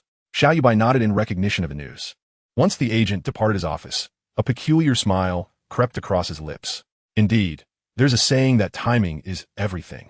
Having just secured the position of head of this department from Peggy, he was fortuitously present at the onset of the unfolding narrative. After confirming the address of CIA headquarters, he promptly drove to the location. Upon arrival and learning of the meeting venue, he finally encountered the two CIA operations heads, who appeared ineffectual and often inadvertently counterproductive throughout the storyline. After introducing himself and presenting the appointment credentials sanctioned by the SHIELD agency and the federal government, Xiao Yuebai, in a manner befitting the plot, settled into a corner behind the two heads, patiently awaiting the commencement of events. As Mora entered with Charles and Raven, the female agent introduced them to the assembly, followed by Charles's somewhat cliché presentation on mutants. The exchange between John and Strick, rife with banter regarding the absurdity of mutant existence, unfolded in perfect alignment with the storyline. It was only when Charles activated his abilities and publicly revealed the strategic nuclear deployment orchestrated by Eagle Eye and Turkey that John, incensed, demanded the immediate incarceration of the two mutants. Meanwhile, Xiao Yuebai, unnoticed in his corner, rolled his eyes in frustration upon hearing Professor X disclose the military's missile arrangements. Internally, he began to critique Professor X. Can this Charles truly lead a band of peace-loving mutants to survival in the future? Such military deployments, shrouded in secrecy prior to their public revelation, are indeed classified information of the utmost importance. With so many individuals present, how dare one speak of it openly? Furthermore, consider the actions of Mystique, Raven, following the outbreak of conflict.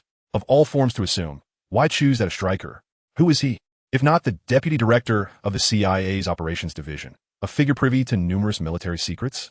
By doing so, she blatantly communicates to the two CIA officials that she possesses the capability to infiltrate and obtain all their intelligence at any moment. The military, comprised of staunch hardliners, would perceive such a brazen display as tantamount to a declaration of war. Wouldn't you agree? Xiao Yuebai suddenly comprehended why, at the conclusion of the first battle, those politicians shifted their focus to eradicate mutants. After all, humanity undeniably holds the upper hand, and they harbor a profound disdain for those who differ from themselves. Upon discovering anomalies, they invariably seek to force conformity. Should transformation prove impossible, they resort to merciless violence. What a spectacle this is! Observing Charles, despite his grave demeanor, one could not overlook the glint of pride in his eyes. Xiao Yuebai instinctively grasped the fabric of his trousers. It then struck him that he should have had a line in the original script, though he had long forgotten what the rotund superior had uttered. However, in a bid to gauge the potential for future collaboration with Professor X, he deliberately remarked, "A perfect spy." Indeed, upon hearing Xiao's feigned casual comment, Charles promptly redirected his attention to him. Yet, what puzzled Charles was the inexplicable inability to probe the quiet man who had been seated beside him all along. Following John's declaration to imprison Charles and Raven, disregarding Moira's dissatisfaction and Raven's wariness, Xiao Yuebai slowly interjected, "This matter falls under my jurisdiction. I shall take them with me." After a moment of contemplation, John silently nodded in agreement. Xiao Yuebai flashed a mysterious smile at Charles, gesturing for him and Raven to follow. The trio proceeded to the third floor of the parking structure, where Agent Moira, as per the original narrative, awaited them, summoned by Charles's telepathic abilities, ready at the wheel. After ensuring Raven was safely in the vehicle, Xiao Yuebai took his seat in the back. Once Charles joined them, Xiao Yuebai finally spoke to him for the first time. "It appears you are already aware of our objective." Seated beside Moira in the passenger seat, Charles turned to regard Xiao Yuebai. "Why shouldn't I be?"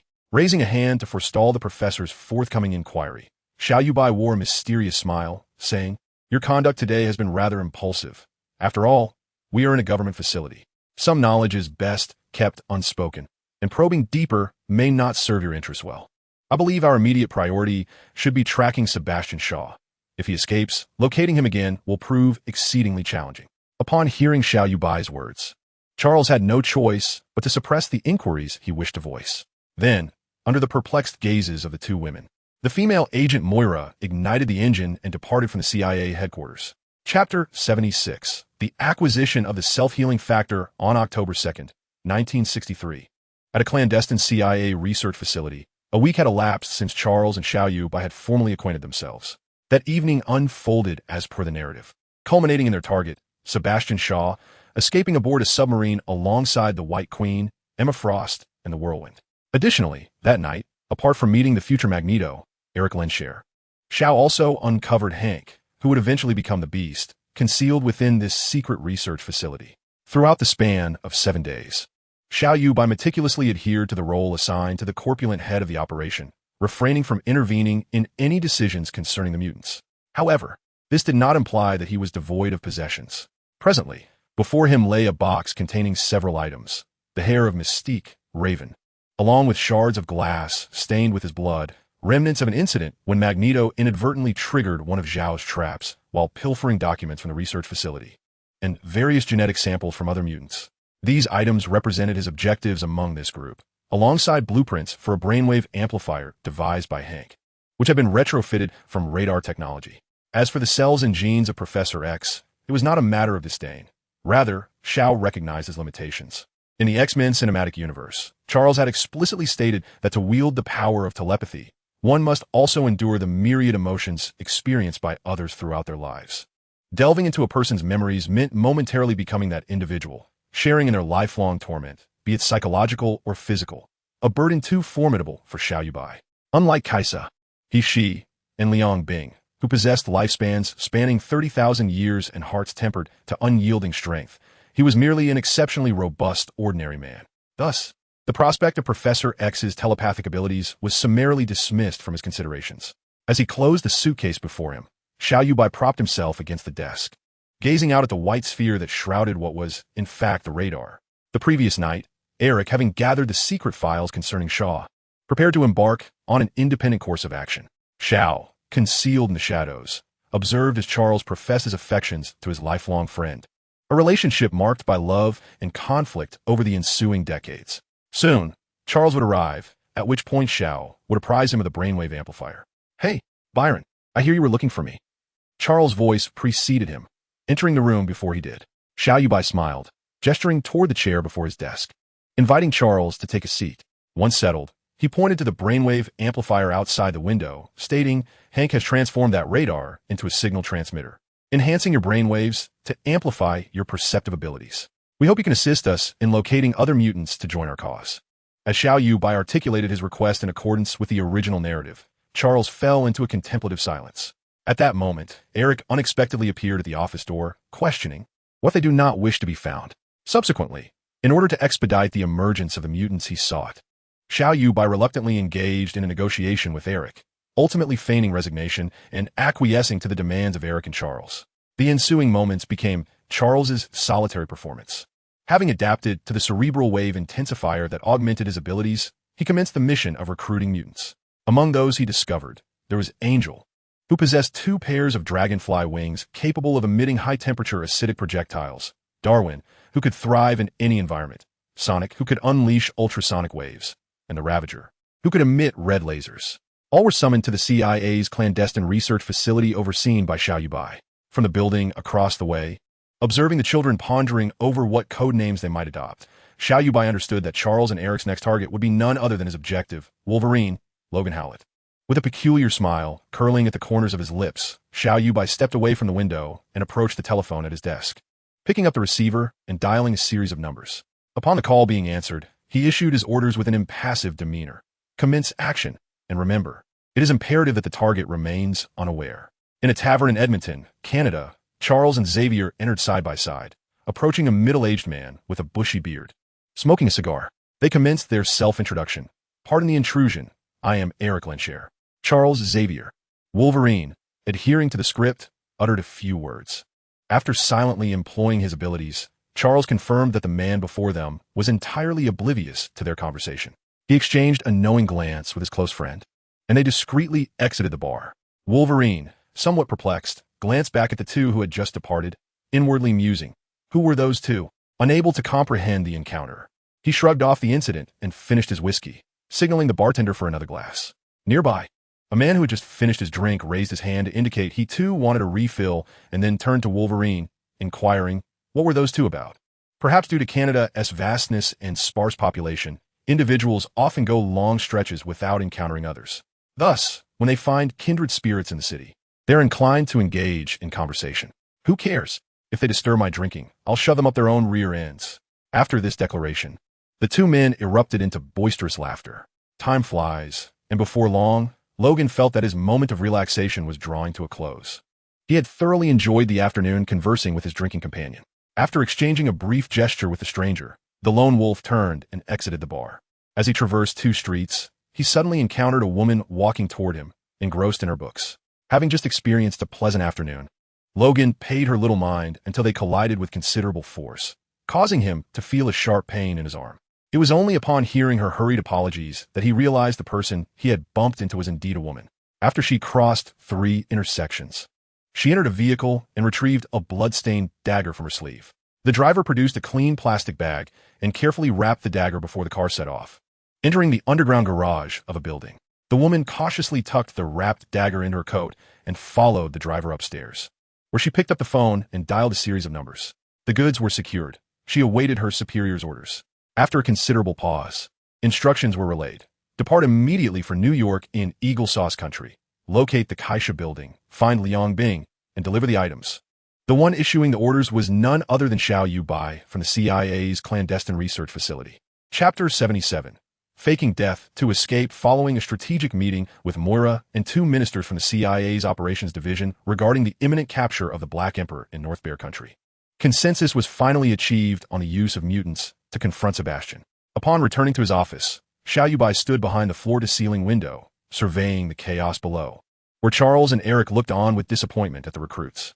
A slight, disdainful smile crept onto his lips. He believed Eric was quite correct.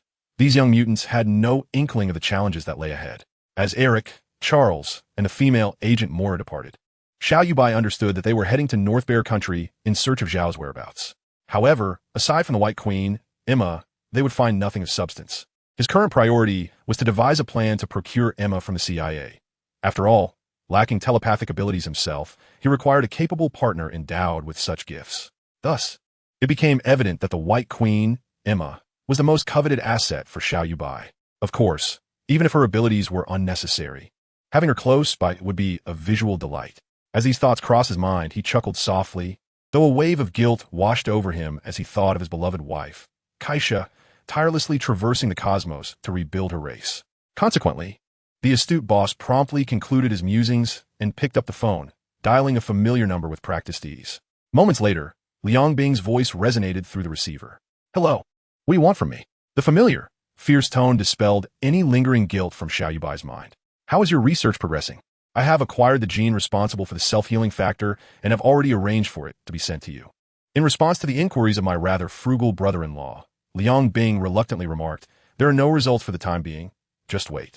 I will inform you at the first opportunity. Once I obtain that self-healing factor you mentioned, I will explore whether there are alternative methods. After uttering these words, before Xiao Yuebai could respond, Liang Bing abruptly terminated the call, observing the busy signal emanating from the receiver. Xiao Yuebai shrugged in resignation and set the phone down. At that moment, while contemplating how to acquire Zhao's cell samples, he was suddenly startled by a muffled sound from above, frowning as he glanced toward the rooms of the mutants below. The curtains there had been drawn, rendering the situation inside completely obscured. Xiao Yuebai quickly surmised that Xiao had arrived with the Red Devil and Wind Fury. Indeed, before he could adequately prepare, he felt someone embrace him from behind, and in the blink of an eye, he found himself soaring at an altitude of 10,000 meters. As the ominous red figure released its grip, Xiao, the esteemed boss, began to plummet toward the earth below with an exhilarating acceleration. The Red Devil, unperturbed, observed that this individual, like all those before him, dissipated into a wisp of crimson smoke as he fell from the sky. At that moment, Xiao Yuebai let out a soft chuckle, utilizing gravitational forces to remain suspended amidst the clouds. Observing the figures cascading down around him, he noted the flicker of astonishment in their eyes as they recognized him. However, Xiao Yuebai was no savior. These individuals were operatives of the CIA, not agents of SHIELD, and they were destined to fall victim to the unfolding narrative. While saving them might yield some experience points, the greater risk lay in the possibility that they might disclose his abilities to the military, thereby alerting the federal government to his unique status within SHIELD. Moreover, should these individuals ascend the ranks within the CIA, it could significantly disrupt the future storyline. Shaking his head, Xiao Yuebai deftly navigated through the clouds, intent on concealing himself near the estate in Westchester, New York, to witness the evolution of these mutants. At an opportune moment, he planned to procure the gene of Black and Yellow Sebastian from their hands to fulfill his physical enhancement agenda. Within less than an hour, Xiao Yuebai arrived in New York State, now in close proximity to his stronghold. He promptly contacted the local division of SHIELD and dedicated the entire night to establishing surveillance on Charles' estate. By the following morning, when Charles, Eric, and the female agent Moira arrived with a group of young mutants, every action they undertook was under scrutiny.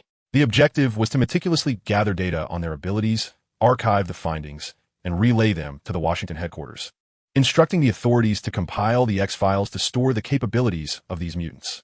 Oh, and remember to maintain a safe distance at all times to prevent them from discovering your presence. Xiao Yuebai initially conveyed his directives to the waiting officer beside him. Peering through the high-back telescope, he observed Charles, who hesitated as he pressed a handgun against Eric's temple. But, sir, are they truly as extraordinary as you claim? The officer's question momentarily startled Xiao Yuebai, prompting him to lower his telescope and regard him earnestly for a moment before quietly inquiring, "What is your name?" "Rawls Blake." "Sir." "Very well, Mr. Blake." Xiao Yuebai sighed and continued seriously, "Pray tell, when you joined our organization, what did your trainer convey regarding our mission? What is the essence of our organization? Yet, the supernatural events we now encounter are either a result of human actions or unforeseen circumstances. Do beings of innate mutation truly exist? Perhaps they did not before, but who can claim to possess all knowledge of this world or predict the future? Xiao Yuebai stated, "Prepare yourself, Mr. Blake. This world may soon grow increasingly tumultuous, until I or a level 10 official issues a command. You are to maintain surveillance over this estate. Should any new mutants emerge, you must continue your data collection and archiving duties." Feeling somewhat bewildered by this enigmatic superior, Blake instinctively acquiesced and resumed his tasks. Once assured of his solitude, Xiao Yuebai harnessed his abilities and soared towards Washington, D.C., determined to undertake a task before the impending crisis. Should he succeed, it would be fortuitous, but even failure would serve to plant a seed for future developments. Chapter 78. The White Queen on October 13, 1962, at CIA headquarters in Washington, D.C., when Xiao Yuebai appeared before the two ministers of the Operations Division, John and Strick, their mouths agape, seemed capable of accommodating two eggs. Seated in an office chair, Xiao Yuebai tossed the transfer documents onto their desk and smiled. "What is it? Am I behaving unusually?" Pointing at the documents he had just flung, he continued with a grin, "As members of the federal elite, you are entitled to our existence. Please peruse the contents before responding." Upon hearing this, John exchanged glances with Strick, who hastily opened the document pouch and began to read intently. The title read, "Notification of the Transfer of Supernatural Phenomena Cases to the Strategic Scientific Reserve and Logistics Bureau." After finishing, John handed the document to Strick and addressed Xiao Yuebai. You are from that strategic scientific. Whatever. Apologies, the name is rather lengthy. Shaking his head in resignation, Xiao Yuebai chuckled. Just refer to us by our acronym. Call us S.H.I.E.L.D. Indeed, I am from S.H.I.E.L.D. After concluding his remarks, Xiao Yuebai elaborated on the functions of S.H.I.L.D. to the two ministers and then added, For now, your priority should be to manage the relationship with the Northern Bear Nation. All other supernatural occurrences related to mutants will be transferred to our agency for resolution. At that moment, Strickland suddenly recalled something and, astonished, inquired, Does this imply that the previous CIA secret research base is? We shall be entirely concealed beneath the surface of this world, dedicated solely to addressing these supernatural phenomena. Should the need arise, I will request your cooperation.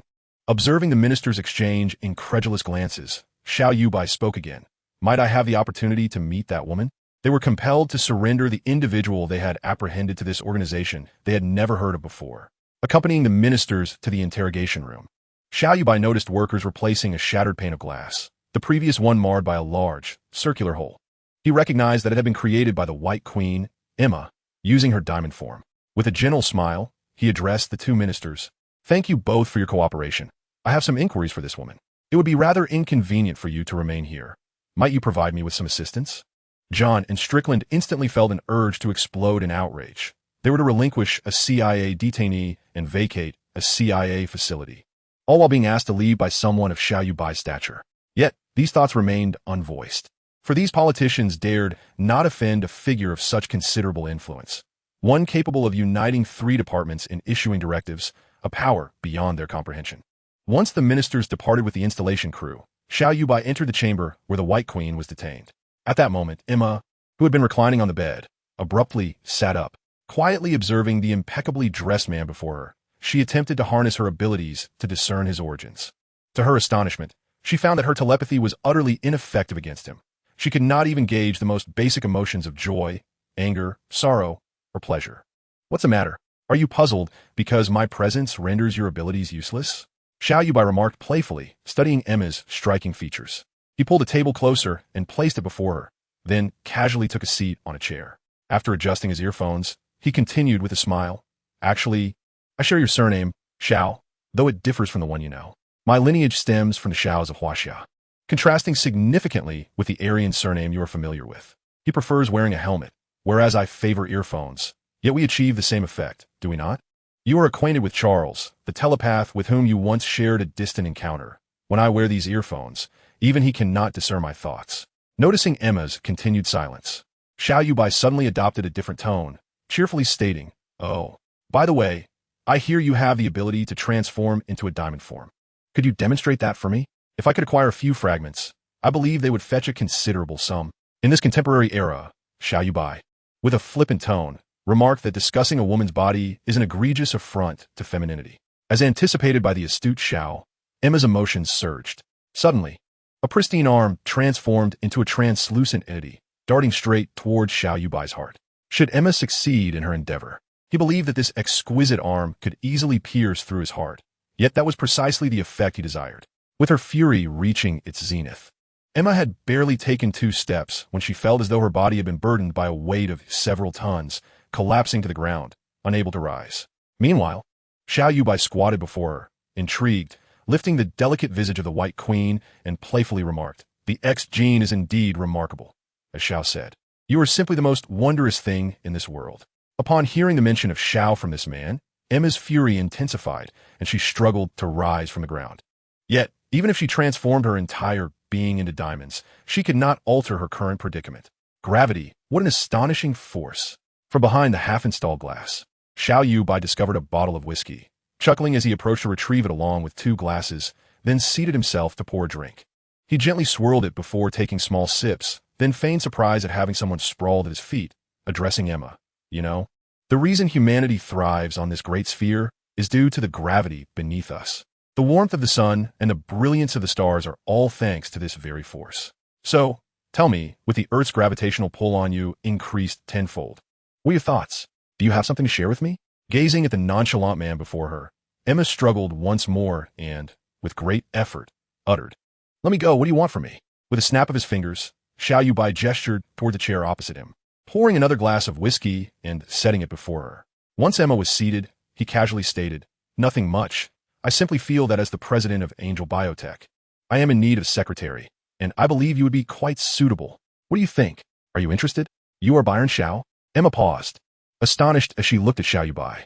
"But weren't you supposed to have died 3 years ago? According to official reports, I did perish." Xiao Yuebai raised an eyebrow, imparting an air of mystery as he replied, "However, some matters are merely spoken to ordinary people. You and I are far from ordinary. You need not believe in such narratives. Furthermore, I still hold the identity of Byron Xiao. You may call me Byron, just like my friends do." In the presence of Xiao Yuebai's undeniable gaze, Emma continued, "Or perhaps, I cannot agree to your proposition at this moment." Sensing that he had achieved his desired outcome from this encounter, Xiao Yuebai nodded at Emma and said, "Well, that statement is sufficient. However, you must accompany us for now. Afterward, await further instructions." Chapter 79, Subterfuge. On October 18th, 1962, east of Cuba's Roxand Island, upon an unnamed 150 nautical miles away, a merchant vessel traversed the azure sky with great haste, laden with verdant missiles. This vessel, the Saline Sea, was under the scrutiny of the entire world, poised to potentially ignite a nuclear conflict. Flanked by the Pacific Fleet of the Bear Nation and the 7th Fleet of the Eagle Nation, both were thoroughly prepared for combat, ready to engage in the possible naval confrontation that loomed ahead. Within the command center of the flagship Iowa, designated with the hull number 61, stood Xiao Yuebai. He listened as the first officer relayed the Bear Nation's message. Due to the Saline Sea's loss of control, a request was made for the Eagle Fleet to cease fire. The fleet commander, adhering to a principle of military caution, surmised that the Bear Nation was attempting to deceive them and ordered that all combat readiness be maintained, awaiting his command to fire at any moment. Gradually approaching the captain's side, gazing at the rapidly advancing Saline Sea, Xiao Yuebai tentatively inquired, "Commander, what their claims hold truth? It would be you who incites nuclear war."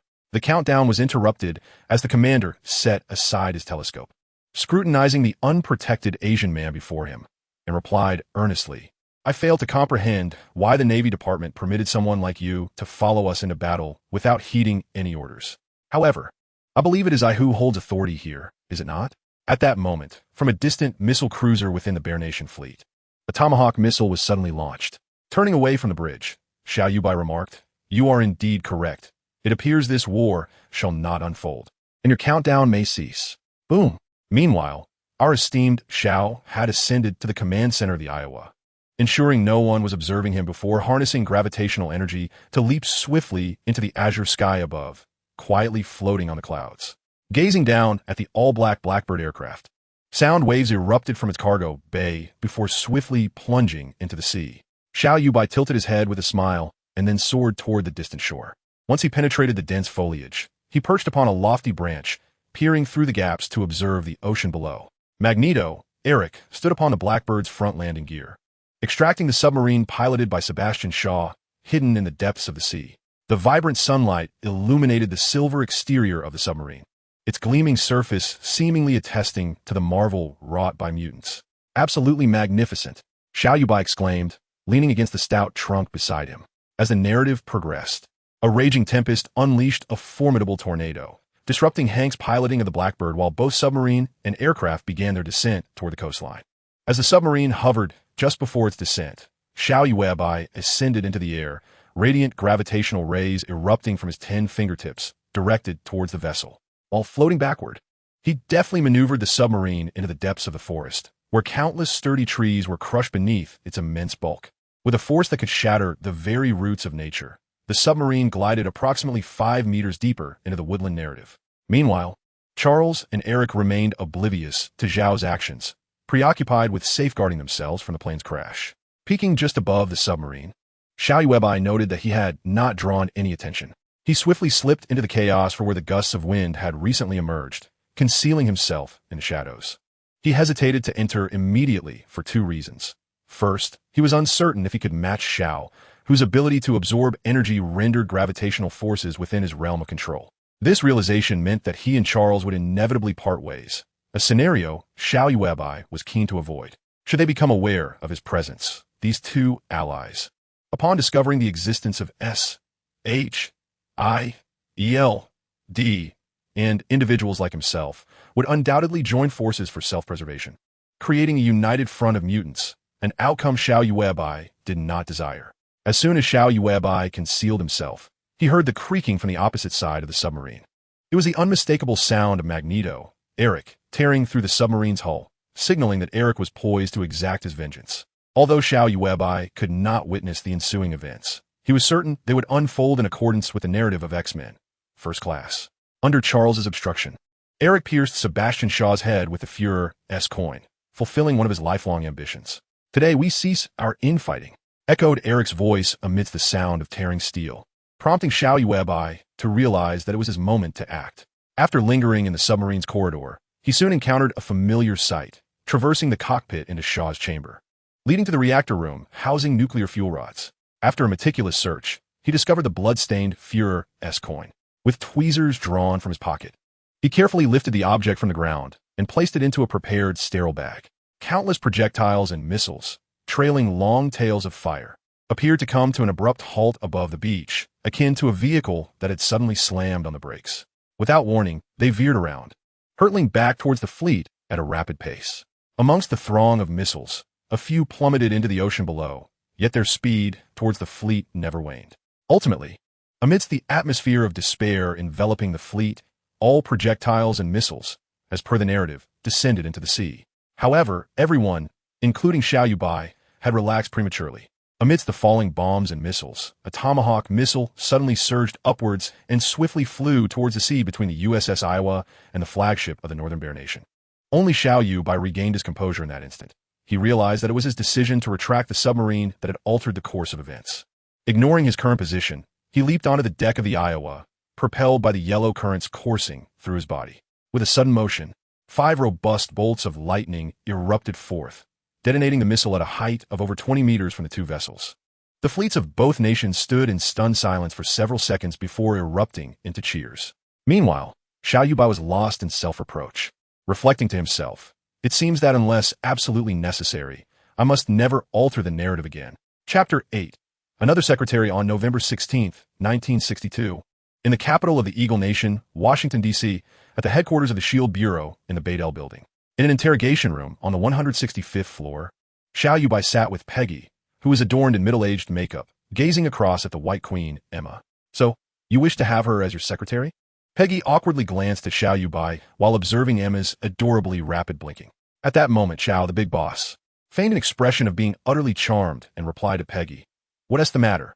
It's been nearly a decade since Howard flirted with Sarah, and now, with Keisha and she absent from my side, must I truly handle everything at the company myself?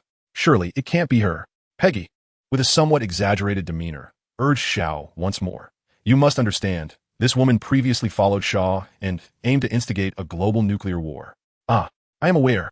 Xiao Yuebai sensed that the female agent had more to say and earnestly added, "Moreover, during her time with Shaw, it seems they, might have had an affair." Peggy, upon hearing this, was instantly infuriated. She slammed her hand on the table and exclaimed loudly, "Byron, have you lost your mind? You're fully aware of her background.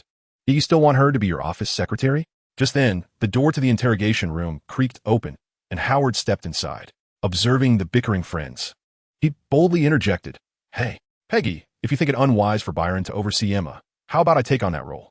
After saying this, the charming Howard cast a flirtatious glance at Emma, who reciprocated with quick, playful blinks, not disappointing the efforts of the illustrious CEO. Faced with this situation, Peggy reluctantly turned to Xiao Yuebai and said, "Very well, Byron. Compared to Howard, you seem more reliable, so let us place her by your side." After Peggy finished speaking, she regarded Howard with a look that questioned his presence, to which the charming rogue coughed and, glancing at Emma, remarked, "Byron, you are indeed correct. This morning, the CIA headquarters was besieged by supernatural phenomena, with the assailant possessing the ability to manipulate metal at will. It appears to be the Magneto you mentioned, Eric Lynshare."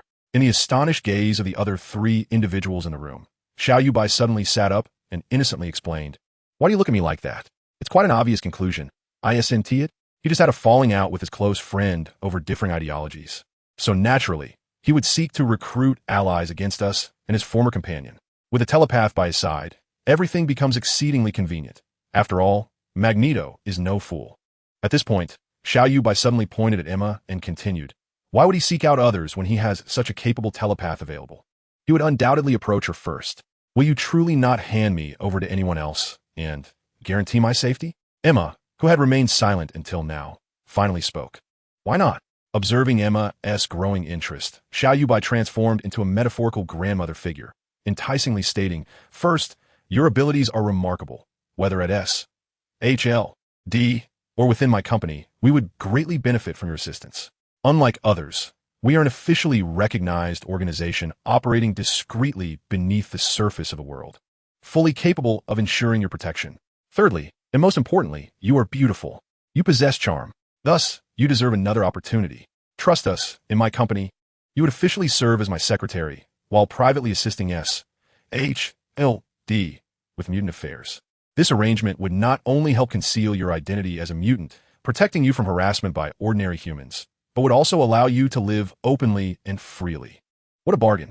Xiao, the charismatic employer, managed to astonish Peggy and Stark, who were watching from the side, as they suddenly felt their understanding of Xiao's limits had been once again redefined.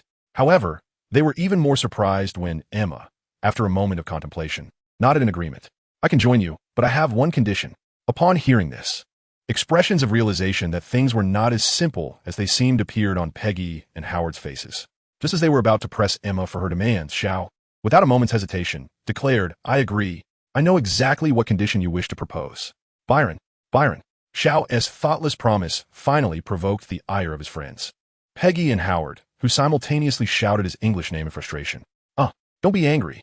Xiao Yuebai waved his hand dismissively as if nothing had occurred, then turned to Emma and inquired, "Are you suggesting that any decisions made within SHIELD regarding mutant issues must include your presence?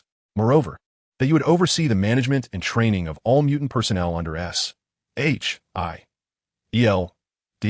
After hearing Xiao Yuebai's conclusion, Emma tilted her head and curiously asked, "Are you also a telepath?"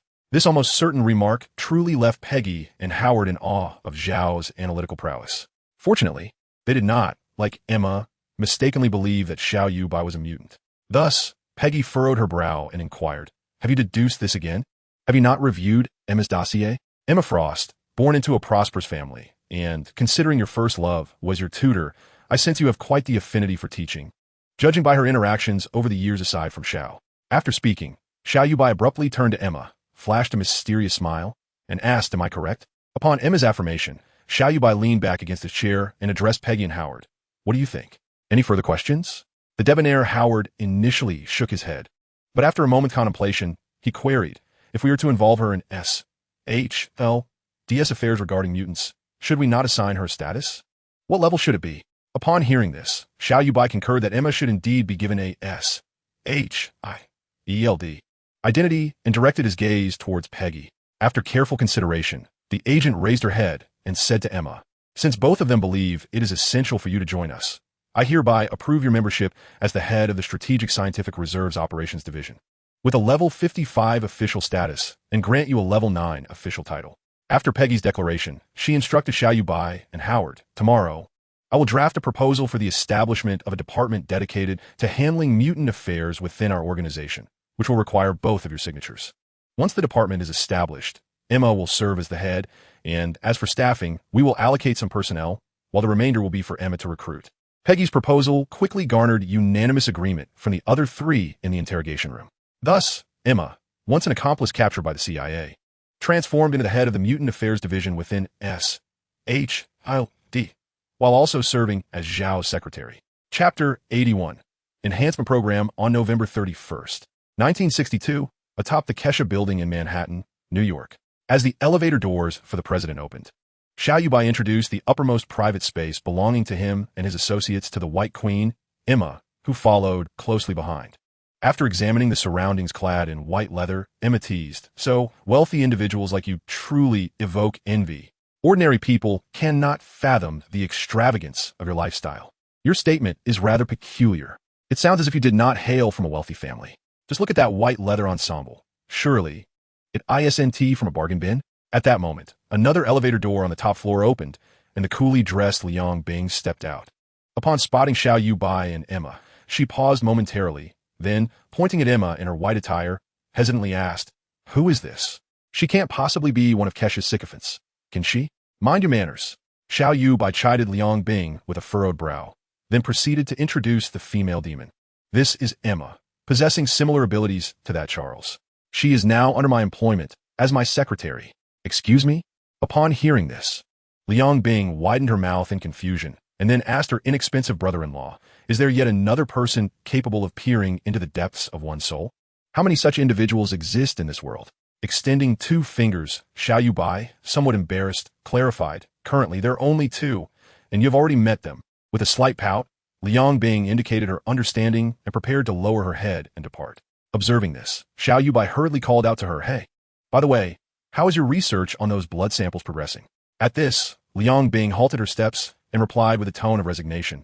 Previously, my theory was validated. The super serum can indeed integrate with the X gene, thereby enhancing the genetic structure of the body. Hearing Liang Bing's words, Xiao Yuebai's heart soared with joy, believing he was on the verge of acquiring a new ability. However, Liang Bing's subsequent words fell upon him like a bucket of cold water, dousing his excitement. Nonetheless, that remains merely a theory. In practical application, I discovered that the more types of X genes integrated, the higher the likelihood of errors. If an ordinary person were to inject such a strengthening serum, the instability of their genes would ultimately lead to their body being unable to withstand the unleashed power of the X gene, resulting in catastrophic failure. Lowering his hands, the once elated Xiao Yuebai now hung his head in disappointment. Yet, whether it was intentional or merely her speaking style, Liang Bing, seemingly oblivious to his dejection, continued. Thus, we can only fuse a maximum of 2 genes for now. As for which 2 to enhance, that depends on your choice. At this juncture, Liang Bing appeared to recall something and added, as for me, I believe the abilities of Miss Emma and that shapeshifter are particularly suited to my needs. With this, Liang Bing suddenly adopted an excited expression and approached Emma, cheerfully exclaiming, hey, beautiful, let me draw some blood. Faced with Liang Bing's gaze, akin to that of a scientist eyeing a test subject, Emma could hardly bear it and quickly extricated herself from Liang Bing's grasp. Turning to Xiao Yuebai with urgency, boss, I think I should go downstairs and familiarize myself with the company's colleagues. After all, I will soon be your spokesperson, and I ought to meet some of the department heads. With that, she fled towards the elevator leading to the company's workspace. As the enchanting figure disappeared, Liang Bing smacked her lips, gazing with disappointment at the now closed elevator doors, murmuring, why run away? Though I may be a demon, I am not a rogue. Isn't a female rogue still a rogue? Xiao Yuebai suddenly turned to Liang Bing, his expression one of bewilderment. What is the matter, Xiao Yuebai? Are you looking for trouble? Xiao Yuebai, noticing her expression, quickly laughed. Oh no, I wouldn't he dare. In the midst of Liang Bing's assertiveness and Xiao Yuebai's playful banter, they shared a light-hearted moment before Xiao Yuebai earnestly inquired, were you serious just now? Do you truly wish to possess the abilities of shape-shifting and mind-reading? Liang Bing regarded him with an utterly composed demeanor and replied nonchalantly, I am, after all, a demon. Isn't the ability to mesmerize and transform intrinsic to the malevolent beings of this world? How do you know this? After asking, Xiao Yuebai suddenly recalled that the 3 angelic sisters, regardless of who they were, seemed to have a profound love for reading. Thus, he swiftly changed the subject and inquired, what books have you been reading lately? After pondering for a moment, Liang Bing looked up at Xiao Yuebai and replied, The Call of Cthulhu and the Necronomicon. Why do you ask? Upon hearing this, the esteemed Xiao, slightly embarrassed, covered his face with his hand. How should he express it? One could only marvel at Liang Bing's other moniker, Morgana, for indeed, these 2 classic works depicting demons held an extraordinary allure for the Demon Queen. Observing the expression of Xiao, Liang Bing suddenly felt an overwhelming urge to divert the conversation, asking, by the way, the super soldier serum can only merge 2 types of X abilities. Have you decided whose powers to integrate? Waving his hand dismissively, Xiao Yuebai composed himself and replied earnestly, there's no need to deliberate. I've already made my decision. One will be Wolverine's healing factor, and the other will be Zhao's energy fusion. Just these 2. Oh, how purpose-driven, Liang Bing exclaimed, gazing at Xiao Yuebai with astonishment. Flattered by the admiration of someone even more beautiful than a goddess, Zhao's conceited nature resurfaced. He tilted his head at a 45-degree angle and, wearing a look of unparalleled solitude, declared, you see, I'm the kind of genius strategist who secures victory from afar, always strategizing from behind scenes. Whatever I desire, I've certainly contemplated it well in advance.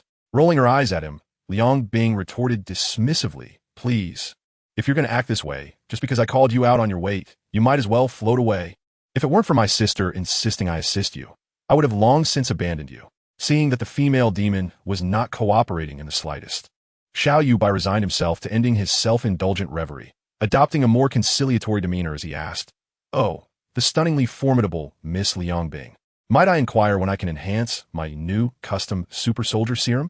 Noticing her rather insufferable brother-in-law reverting to his usual antics, Liangbing waved her hand impatiently.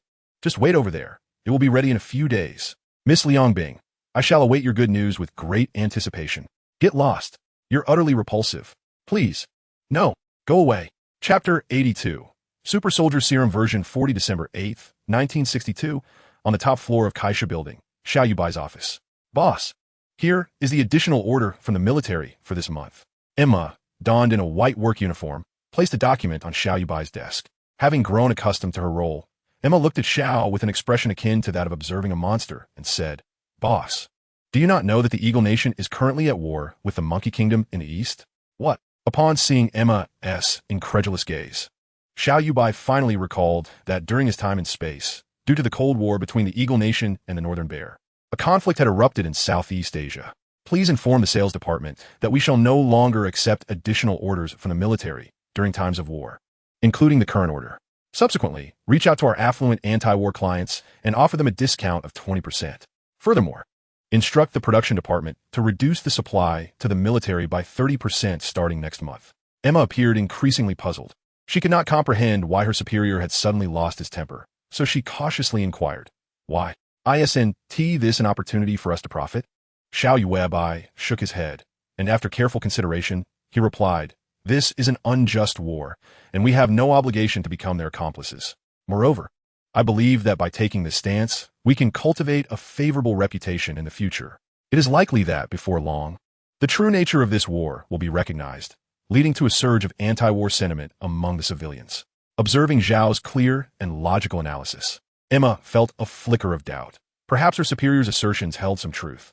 It is worth noting that during their time at the headquarters of the Shield Bureau, he had effortlessly articulated his desires. After a moment's hesitation, Emma picked up the additional order from Xiao Yuebai and nodded, indicating her compliance with his directives. Not long after Emma departed, Liangbing entered Xiao Yuebai's office, noticing her brother-in-law lost in thought behind his desk. With a light chuckle, Liangbing remarked, "I must admit, I find it perplexing. You could easily make a substantial profit at this moment. Why would you refuse such an opportunity?" As Xiao turned his gaze toward her, preparing to respond, Liangbing quickly raised her hand to interject, "Do not speak to me of civilians and anti-war sentiments. That is utterly disingenuous. Firstly, you are not an American. There is no guilt in earning money from these foreigners.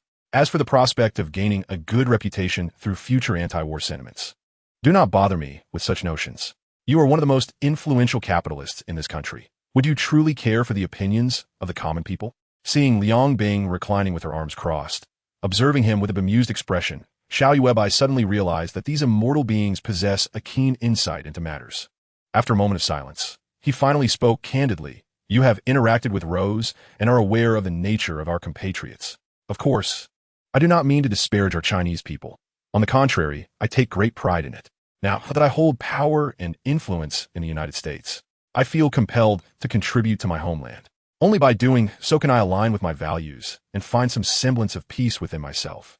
Liangbing gazed intently at Xiao Yuebai for a while, suddenly recalling how Rose, even after joining her, remained steadfast in her thoughts of China and the earth. Others like her included Wei Laoqi, Yu Qin, and numerous demons transformed from the essence of Earth as China. The once formidable queen of demons could not help but feel a deep admiration within her heart. What cultural heritage and spiritual philosophy could possibly cultivate such greatness in individuals from a nation with merely 5,000 years of history? A nation that shines brightly in any realm? Remembering the task she had approached him about earlier, Liangbing spoke with an air of mystery. "Come to the laboratory tonight. Your serum is ready." Upon hearing this, the esteemed Xiaodaboss felt a surge of renewed vigor, akin to receiving a heartfelt confession from the demon queen before him. "It's ready? Excellent, I understand." With this news from Liangbing, Xiao Yuebai's previously subdued spirits were instantly lifted, and he found himself in a buoyant mood that lasted throughout the day. Even when Emma approached him again to discuss work matters, she sensed a remarkable transformation in her boss. Xiao Yuebai sought out Liangbing, who was resting at a bar, and together they proceeded to the independent laboratory. Liang Bing retrieved a small vial from a low-temperature cabinet and casually tossed it towards Xiao Yuebai, who, with swift reflexes, focused intently and caught the vial. "Lie down. Just drink it," she instructed, pointing to a bed in the distance with an impassive expression. After acknowledging her, Xiao Yuebai gazed down at the vial in his hand, which contained the Super Soldier Serum version 40, developed by Liang Bing in place of He-She, infused with the X genes of Wolverine and Black Emperor. He uncorked the vial and swallowed the pale golden liquid in one gulp, then reclined on the fixed bed, where several metallic rings automatically secured his limbs and waist. Just as he was firmly restrained, a peculiar itch began to emanate from his stomach, spreading to his other organs.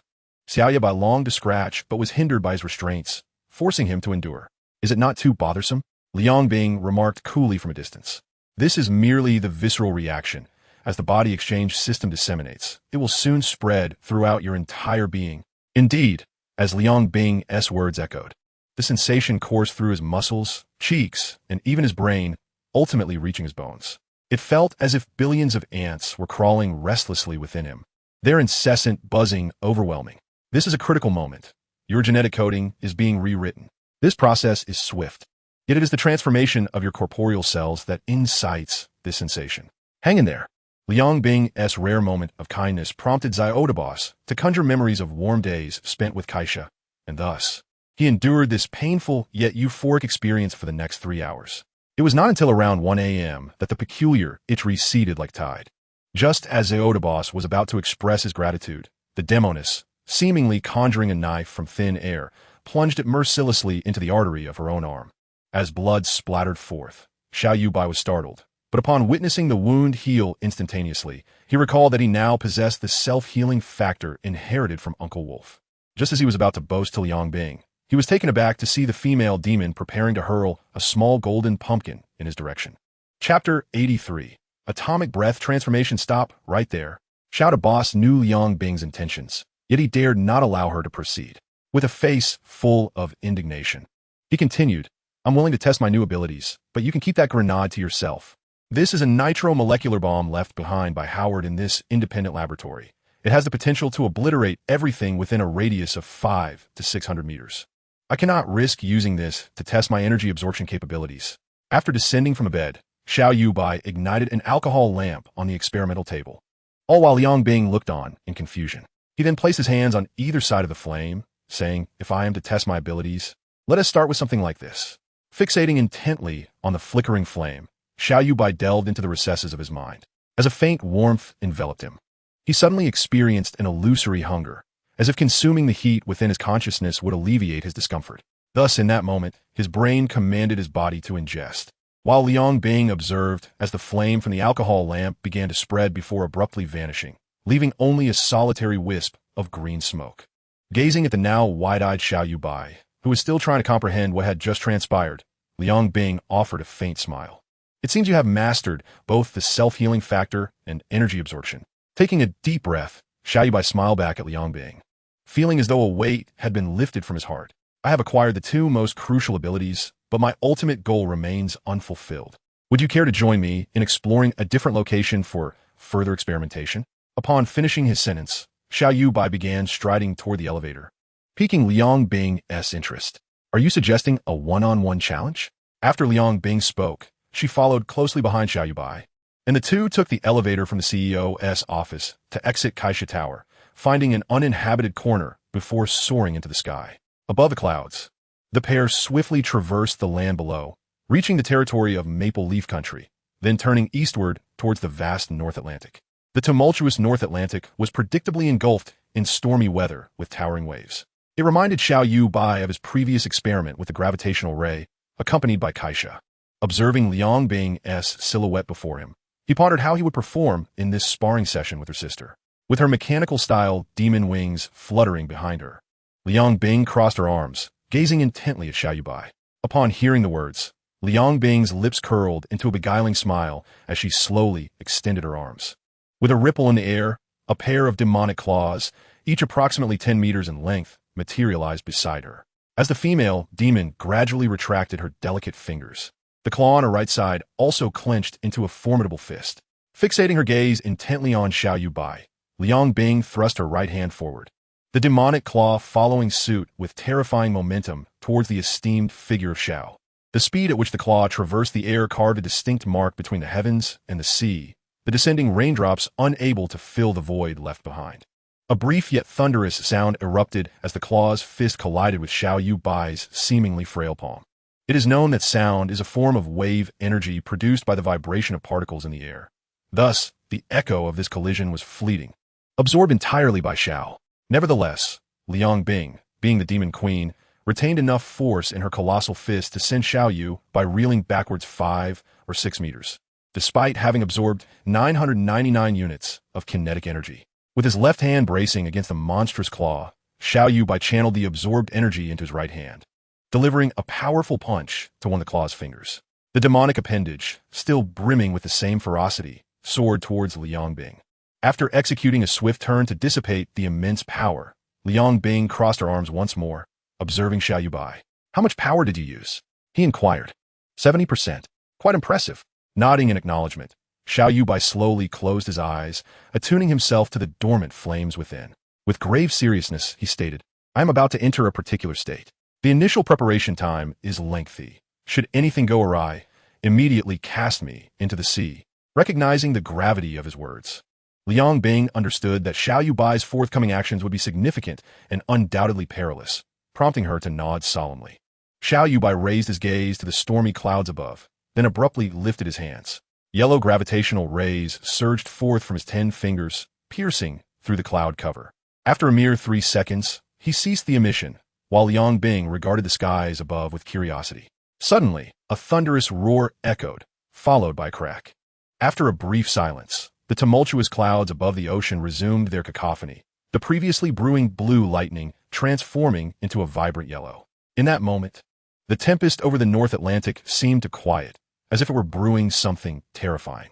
At last, when an array of intertwining yellow and blue lightning streaked through the clouds towards the sea below, it appeared to be drawn by an unseen force, abruptly changing direction midair towards the seemingly insignificant figure of Xiao Yuebai. As the target of a torrential downpour of lightning, Xiao Yuebai maximized his ability to absorb energy, feeling the temperature within his body rise at an alarming rate. Simultaneously, his self-healing factor worked diligently to mend the damage inflicted upon him. It was not until this extreme temperature finally reacted with certain latent substances within him that the first flicker of atomic breath ignited. When a dazzling light flooded the heavens, Liang Bing was compelled to raise her arm to shield herself momentarily. Once the light dimmed, she lowered her arm and gazed at the spot where the man had stood. To Liang Bing's astonishment, Xiao Yuebai appeared unscathed, as if nothing had transpired, standing calmly beneath the sky. However, when he opened his eyes, Liang Bing was struck with shock, for blue flames began to seep from the corners of his eyes. Yet, Xiao Yuebai was acutely aware of his condition. With a sigh, he felt the blue flames gently exhale from his nose, mouth, and eyes, sensing within him a power capable of annihilating the very cosmos. He understood that by attracting lightning, he had generated temperatures reaching millions of degrees within himself, igniting the nuclear material inside and triggering a fission reaction, which manifested as the true form of atomic breath. Raising his palm, he summoned a blue flame that blazed fiercely, impervious even to the torrential rain above. This was the flame he controlled, born from the electronic encapsulation, emerging from his pores and coalescing into a formidable blaze. Once hindered by the limitations of his physical strength, this skill was now within his grasp, thanks to his self-healing factor and energy absorption. Chapter 84. The Ill-Fated Emma on December 20th, 1962, in New York. Atop the Kaisha building in Manhattan, Xiao Yuebai was in his private office, engrossed in his system panel during a lunch break, while Emma was absent from inquiring about matters. Name: Xiao Yuebai. Gender: male. Age: 42. World Destiny Weight Ratio: level 72. Experience points earned: 2712. Click to view details. World Integration Count: 1. X-Men Movie Universe. Sole Comprehensive Evaluation Strength: D Partner. Kaisha has unlocked most seals. Hishi's Super Soldier Serum version 20 enhancement. Liang Bing is in a semi-sealed state. Skills: King of Wrath, a skill from the world of Godzilla. Gravitational Ray, mastered. Atomic Breath, mastered. Scarlet Lotus State, not mastered. New Mellow Star Angel Clan's new home planet. Enhancements: received Super Soldier Serum version 40 enhancement. Personal assets: 1 Huberian class space battleship. New Mellow Star, Power Stone embedded in Kaisha's dark silver sword. In comparison to the heroes of the MCU, it seemed that Xiao, with his mutation abilities and enhanced physical strength, could potentially match the Hulk in his berserker state. Nevertheless, Xiao Yuebai understood that he had yet to unleash the full power of this enhancement. Although endowed with self-healing factors and the ability to absorb energy, I have acquired the skill of atomic breath. However, I have yet to master the crimson state that follows. After all, the atomic breath in a fission state has its limitations, whereas Godzilla's fury in the nuclear fusion state knows no bounds.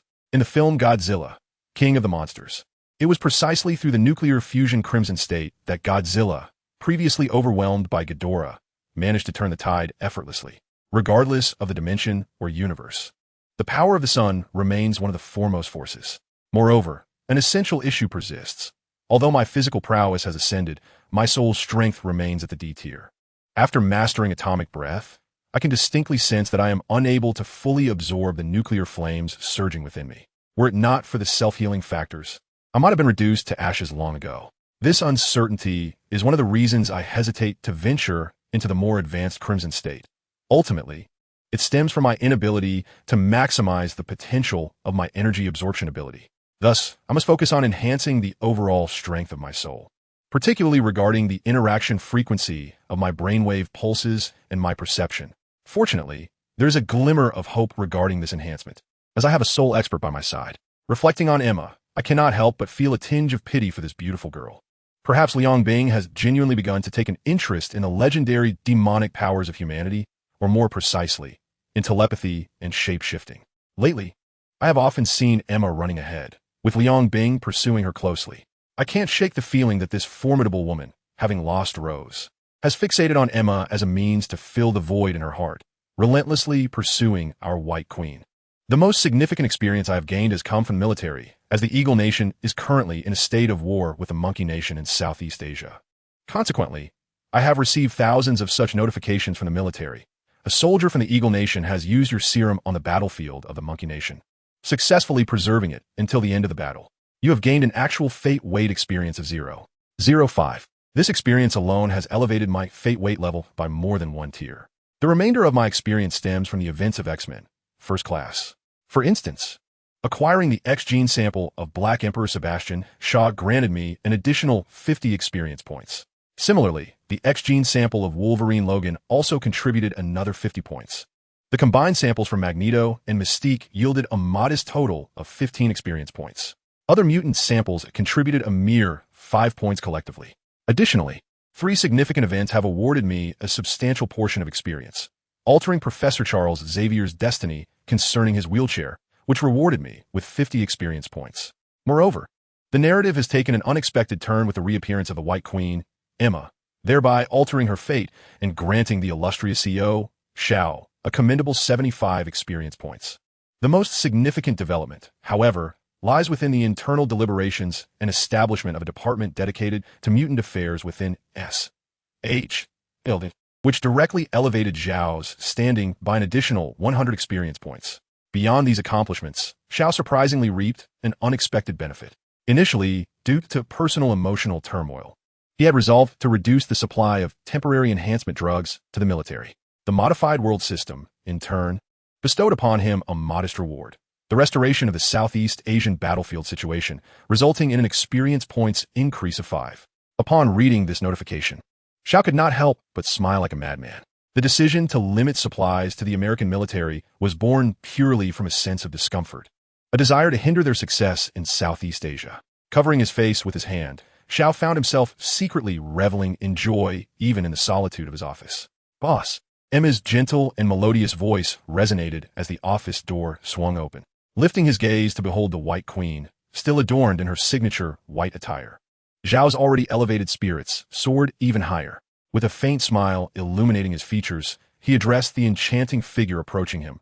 "What brings you here, Emma?" Across the expansive desk, Emma pulled out a chair, her expression devoid of any irritation, and sat down. She then leaned forward, her voice dropping to a whisper filled with concern. "Boss, what about Miss Liang Bing?" After confirming that her employer bore no negative emotions, she pointed to her head and inquired once more. "Is she normal?" "Absolutely. There are no signs of mental illness. Everything else is quite normal," aside from certain preferences that differ from the majority. In response to Emma's anxious and startled demeanor, Xiao pondered carefully. Aside from the incident of the tigress sneaking into someone else's bed while the rose was asleep, she had not done anything particularly outrageous. After contemplating this, Xiao nodded affirmatively in front of Emma. In that moment, Emma felt a tinge of regret for accepting Xiao's invitation, her face now a canvas of despair and shock. Chapter 85. The Mutant Affairs Department in mid-February 1963, within the Grand Kaisha building in Manhattan, New York. Xiao had just signed several documents in his office. Casting a weary glance at Peggy and Howard, who sat opposite him, their expressions mirroring his own exasperation. What were you thinking in proposing the establishment of a Mutant Affairs Department here? After exchanging glances with the female agent, Howard shrugged and replied, Your Kaisha building, aside from 160 floors occupied by your company, remains largely vacant. We merely wish to contribute to your revenue by renting at market rates. Do you think I am in need of such trivial funds? Xiao tilted his head. Incredulity etched across his face as he regarded Howard. Peggy offered a gentle smile before earnestly stating, You are aware that our organization, SHLD, is virtually non-existent in the eyes of ordinary people. Yet the mutants are a different matter altogether.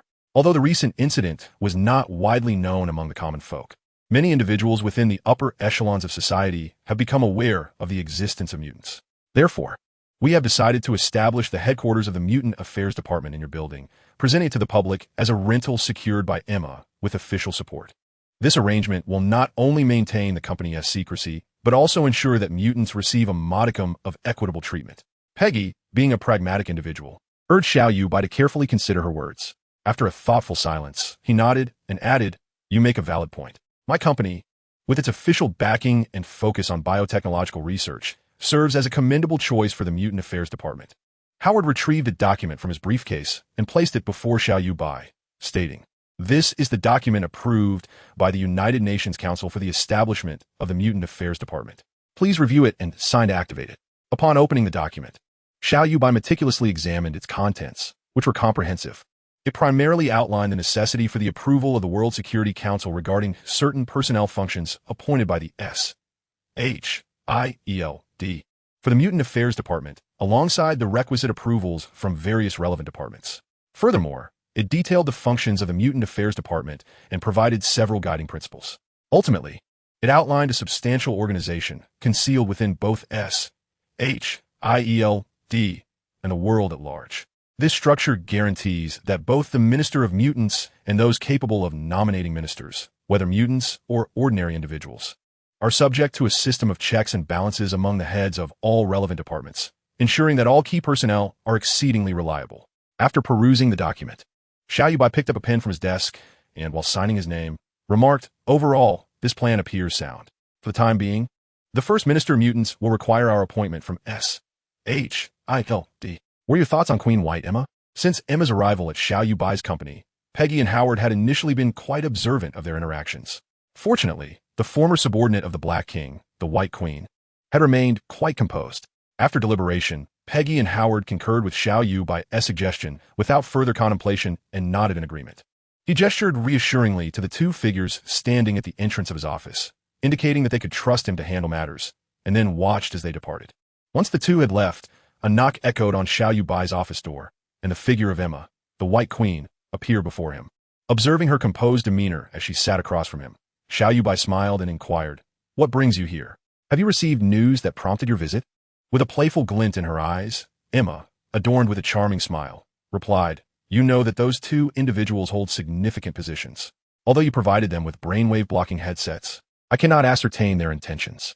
However, since they sought you out, it must pertain to a matter of great importance. Indeed, the women in his life possessed remarkable intellect, making it nearly impossible to conceal anything from them. With a sense of resignation, Xiao Yuebai leaned against the chair behind him, resting his chin on his hand, and weakly remarked, All right, let me tell you, first and foremost, your appointment and the establishment of the department have been approved. You may now recruit mutants to form the Mutant Affairs Department. After finishing his statement, Xiao Yuebai suddenly leaned forward, resting his elbows on the desk, and seriously added, However, there is one crucial point. The individuals you recruit must be trustworthy. We cannot simply select anyone based on their pitiable appearance. After all, we are a department dedicated to maintaining global safety, so do not bring in any undercover agents of secretive terrorist organizations. At this moment, Xiao Yuebai recalled something important. He stood up from his chair, approached a bookshelf, and activated a mechanism hidden behind the books. He retrieved a folder and handed it to Emma. As she opened it to examine its contents, Xiao Yuebai continued. During the Cuban Missile Crisis last year, I acquired from the CIA blueprints for a brainwave enhancer constructed by Hank. This device should prove invaluable to you. Of course, you can utilize it to recruit some mutants to establish your own department. As Emma gazed at the blueprints, her face radiated joy and excitement, her hands trembling as she looked at her boss. Noticing Emma's stunned expression, Xiao Yuebai stood beside the desk with a mischievous smile and inquired, "What's the matter? Don't you like it?" At that moment, the White Queen emerged from her shock and joy, revealing her pearly white teeth as she excitedly stood up, wrapped her arms around Zhao's neck, and playfully nibbled at his cheek while exclaiming, "Oh my, thank you so much, boss. I appreciate your help immensely." As Emma, overwhelmed with gratitude, attempted to kiss her boss's cheek once more, she suddenly felt a finger on her lips. In her astonishment, she heard Xiao Yuebai say, "Emma, while I understand this is your way of expressing thanks, I must remind you that I am already married." It must be said that compared to Xiao, the boss was indeed quite impressive. He was far less self-centered. Compliments from women often lead men to feel a sense of elation, and our esteemed Xiao was no exception. He gently grasped one of Emma's hands and performed a kiss on her hand, declaring, "Oh, it is truly an honor to bring such joy to our White Queen." Noticing this, Xiao Yuebai ceased his playful teasing and, with a more serious demeanor, said, Emma, upon hearing this, was taken aback. Is the boss truly so unreliable, leaving her with a multitude of tasks while he departs? What sort of behavior is this? Thus, she quickly inquired, "Boss, where are you going?" After a moment of hesitation, Xiao Yuebai ultimately decided against divulging too much information to Emma, responding, "It is a highly confidential matter. You need only manage the company and establish your mutant affairs department." "Understood, boss," Emma replied, picking up the blueprints from the desk. As she turned to leave the office, she raised the blueprints triumphantly and said, "Regardless, I must express my gratitude for your commendation." Chapter 86. The Reunion of Spouses, January 28, 1963, near Jupiter's orbit in the solar system. In the vast expanse of the cosmic abyss, Xiao Yuebai found himself captivated by the magnificent great red spot of Jupiter, the second largest celestial body in the solar system, surpassed only by the sun, as gamma rays and cosmic rays darted past him in the boundless universe. They were absorbed by the cells of his developed X gene, transforming through a series of microphysical processes into the energy his body required. Hundreds of kilometers away, a small asteroid was ensnared by Jupiter's gravitational pull, swiftly making its way towards the giant planet before him. As it passed by, Xiao Yuebai raised his hand, and a brilliant yellow gravitational beam shot forth, colliding with the asteroid, which measured approximately 50 meters in diameter. In that instant, the gravitational force from Jupiter vanished, and the asteroid gently drifted towards him as though drawn by an invisible force. With both hands raised, he cradled the asteroid, and a blue radiance began to accumulate in his eyes and mouth. Moments later, a robust beam of blue light erupted from his lips. Upon contact with the asteroid, the beam initiated a melting process that persisted for more than half an hour, reducing the 50-meter-wide asteroid from molten rock to cosmic dust. In a vacuum of space, devoid of oxygen, the atomic breath manifested as a luminous beam, a remnant of the fission reactions occurring within him, still capable of producing a dazzling brilliance. Were this on Earth, or in an oxygen-rich environment, what he expelled would have been blue flames rather than such a beam of light. After a period of tranquility in the surrounding cosmos, several bolts of white lightning abruptly emerged in the space beyond Jupiter's orbit, causing the fabric of space to collapse inward until a black spherical wormhole was unveiled. A long, white shadow shot forth from the impulse, racing into the void until the space stabilized. Keenly sensitive to gravitational fluctuations, Xiao Yuebai had already shifted his gaze towards the collapsing space. Observing as the elongated white figure regained its form once equilibrium was restored, he discerned clearly that it was the Ulysses, a vessel he had not seen for 2 years. Unlike before, its hue had transformed from blue to white, indicating that Kaisha and she had undertaken modifications on the ship, quickly manipulating his gravitational abilities. He propelled himself toward the colossal interstellar warship. As he approached the familiar hatch, it opened just as he arrived. Clad in military garb and adorned with a familiar red cloak, Kaisha stood there, quietly gazing at him. After exchanging a warm embrace, Xiao Yuebai cupped Kaisha's face and scrutinized her features for a moment before smiling and remarking, "I expected Ishi to come for me. Why did you come personally?" Upon hearing that he had discovered genes capable of absorbing energy, she beamed with delight, explaining that upon learning of his impending arrival, she had insisted on accelerating his journey. Eager to reunite with him, Xiao Yuebai, intrigued, turned to Kaisha and inquired, was it really that urgent? A few days ago, during our conversation, did you not mention that she still faces a pivotal challenge? Upon hearing this, Kaisa abruptly halted her steps, moved to stand before the man, and gently caressed Xiao Yuebai's cheek, her expression softening. Thus, it seems that my man is indeed my fortunate star. Upon learning that Liang Bing had incorporated 2X genes capable of energy absorption and rapid self-healing into the super soldier serum, the dilemma was entirely resolved. So, does this mean that the most crucial factor for mass-producing angels is the rarity of organisms in this universe that can withstand energy shocks? Precisely. Kaisei shrugged at this revelation, then turned and continued to lead Xiao Yuebai towards the bridge. We must hurry. She is anxiously awaiting your arrival. Were it not for your warning that between the years 1520 and beyond, Earth would reap little benefit, I would have considered visiting you there. Xiao Yuebai chuckled heartily, taking a few playful steps forward to stand beside Kaisa, teasingly remarking, it appears that my fate is inextricably intertwined with yours. Everything I encounter seems connected to you angels. Feeling the man's grip on her hand, Kaisa glanced down, then playfully clasped his hand, raising it between them. Is this how it is? It must be so. The couple bantered as they approached the bridge, where the familiar bionic robot Yen awaited, immediately reporting upon Kaisa's arrival. Your Majesty. The ship's performance is optimal and ready for the next jump. Withdrawing her hand from the man's grasp, Kaisa instinctively placed her delicate waist in her hand and gazed out at the starry expanse beyond the viewport, issuing her command. All crew members, prepare for the jump. We shall commence in 1 minute and 25 seconds. Destination, New Melos. As Xiao Yuebai sped through the wormhole for a few minutes, the stunning New Melos unexpectedly materialized outside the viewport of the Huberian. Entering the atmosphere, they descended above the city of heaven, pointing towards the blue-green planet before them. Kaisa exuded regal authority as she decisively commanded, yes. Yen, upon hearing this, turned to the bionic robots in the bridge, issuing a series of commands. Initiate trajectory calculations. Adjust the ship's angle. Activate the thermal shielding. Begin deceleration. Calculate the distance to the city of heaven. Under Yan's direction, the Huberians swiftly pierced the atmosphere, reaching the surface of the ocean of the planet, soon hovering above the city of heaven. When Xiao Yuebai finally beheld the entirety of this so-called city, he found himself both amused and perplexed.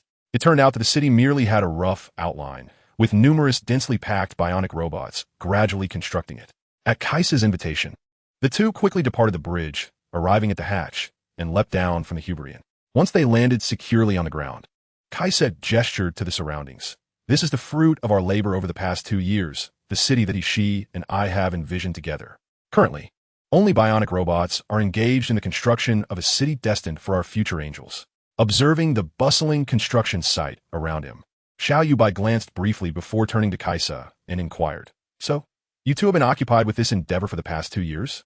The probationary period had concluded, and once He-She's angelic gene editing was completed, both would join He-She in becoming angels. At this moment, Kaisa pointed towards the city, exclaiming, there lies the most prioritized building, the Angel Palace. He-She and those 4 reserve angels are there.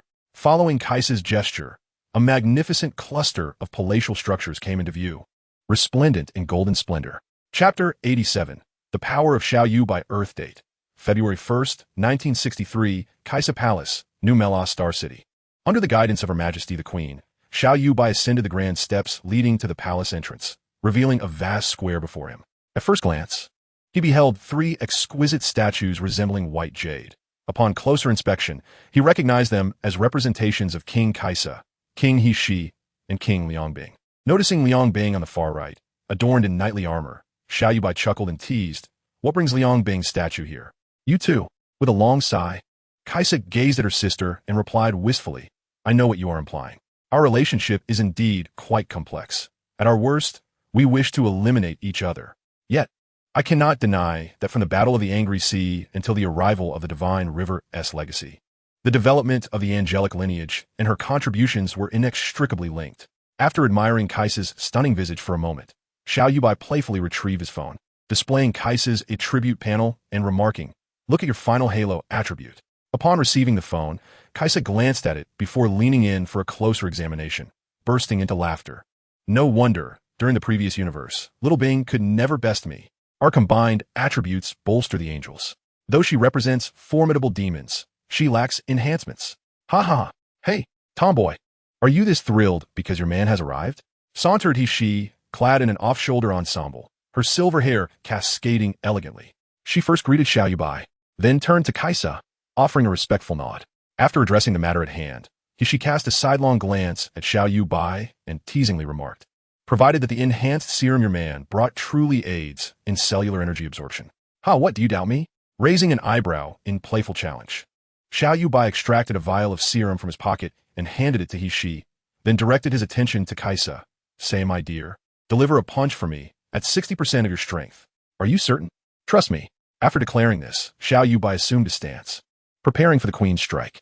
Aware of her beloved's intent to instill confidence in her friend, Kaisa raised her hand, channeling 80% of her power from the third-generation divine body, and unleashed a powerful punch. In the blink of an eye, Xiao Yuebai suddenly raised both hands, intercepting Kaisa's punch. The moment their contact occurred, a shock wave rippled outward. A significant portion of the kinetic energy generated by Kaisa's punch, powered by 60% of her strength, was absorbed by Xiao Yuebai. Following a brief undulation across his skin, the energy he had just absorbed settled securely within his cells, awaiting future utilization. Shaking off the slight numbness in his wrist, Xiao Yuebai grinned at the astonished gazes of Kaisa and Shi, exclaiming, "How about that? Impressive, isn't it? Yuebai, you've made considerable progress." Shi remarked, stepping forward to scrutinize Xiao Yuebai with keen interest. Once Kaisa felt that enough pleasantries had been exchanged, she approached the space between Xiao Yuebai and Shi, saying, "Shi, please take the students to analyze the serum's composition and prepare for tonight's experiment. Ensure that the energy stabilizer is thoroughly checked. The energy from the power gem is exceedingly volatile, and we must avoid any mishaps during the experiment tonight." Shi departed with the 4 female Chandrins, and Kaisa, shedding her regal demeanor, regarded Xiao Yuebai with genuine curiosity. "My dear, you have not wasted the past 2 years." Receiving such praise from Kaisa regarding his strength made Xiao Yuebai somewhat bashful, and he sheepishly replied, "Actually, I was contemplating this while in orbit around Jupiter just before you all came to retrieve me." Indeed, prior to departing Earth, Xiao Yuebai had not yet reached the level capable of withstanding a punch from Kaisa at 60% of her strength. It was during his time near Jupiter, away from Earth, that he spent several days integrating the abilities he had acquired, formulating a method to harness his newfound strength. It is essential to recognize that all things in the universe are composed of atoms, which consist of a nucleus and negatively charged electrons. The nucleus contains positively charged protons, and the interplay between protons and electrons gives rise to gravitational attraction. Beyond the subatomic realm, energy exists in both wave and particle states. However, upon entering the subatomic domain, the distinction between wave-particle duality vanishes, merging into a cohesive entity of both forms. In this context, the X gene of the Black Emperor absorbs energy waves and predefines the basic forms of matter at the subatomic level, releasing them post-catastrophe. For instance, in the case of fire, energy absorption entails capturing the thermal waves emitted by flames, which are then transformed into particle-based flames within cells, ultimately being released. However, Xiao Yuebai opted for a different approach. He absorbed and stored all the energy, subsequently refining it into ionized particles through internal atomic transformation. With the presence of these ions, he could control electromagnetic forces at will. And since electromagnetic force represents a manifestation of gravity, especially after activating his atomic breath, he no longer had to worry about his strength. Now, Xiao Yuebai had perfected a self-sustaining cycle within his body, enabling him to effortlessly convert his abilities according to his desires. To put it succinctly, when he employs skills related to gravity, he bears a striking resemblance to Magneto, the sole distinction being that Magneto can solely manipulate magnetic fields. Metal reacts most directly to magnetic fields, which is why, in film and television, Magneto predominantly exerts control over metals. However, Xiao Yuebai is different. While Magneto can only manipulate magnetic fields, the energy required for such microscopic forces only necessitates a slight alteration to trigger a chain reaction. In contrast, Xiao Yuebai possesses the ability to convert electrical energy within himself, thereby generating electromagnetic force, rendering his capabilities far more comprehensive than those of Magneto. After uttering the preceding statement, Xiao Yuebai smiled once more and proclaimed, "In truth, I can now not only absorb energy, but also do this." Upon finishing his words, Yellow currents began to swirl around his body, and as he extended his arms, he gently floated into the air. Suddenly, a blue flame enveloped him entirely, and the yellow currents seemed to respond to the flame's stimulation, growing thicker in intensity. Lightning struck rapidly at the construction site surrounding the palace, producing a thunderous roar. Yet the bolts appeared to lack any destructive power. It was only when the neatly stacked materials began to levitate that Kaisa looked around in astonishment.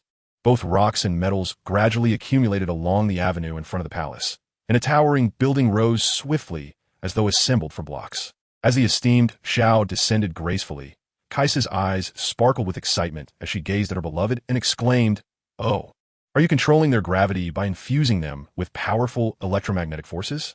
Quite impressive." Kaisa, with a mischievous grin, then handed her husband a scroll, saying, "Follow this blueprint and help me construct the city. And while you're at it, practice your fine motor skills. Oh, and by the way, tear down the house you just built. It doesn't match the blueprints. What on earth?" Xiao Yuebai couldn't help but mentally grumble. "I traversed 2,000 light years to see you, and you expect your husband to start laboring the moment he arrives?" Chapter 88. What is cultivation? Above New Heaven City, heavy clouds seemed to brew a fierce storm, while the roar of yellow lightning reverberated, shaking the earth below. Xiao Yuebai floated beneath the dense clouds, embracing the sky with outstretched fingers, occasionally sending arcs of electricity shooting forth. The lightning entwined with the clouds struck down towards the city beneath his feet. In the heart of the city, at the royal palace square, two excessively pale Chandra aliens gazed blankly at the materials floating above the city. They were rapidly assembling buildings before their eyes with remarkable efficiency. Countless bionic robots had just applied a layer of adhesive to the bricks, and the next batch of construction materials landed precisely atop them.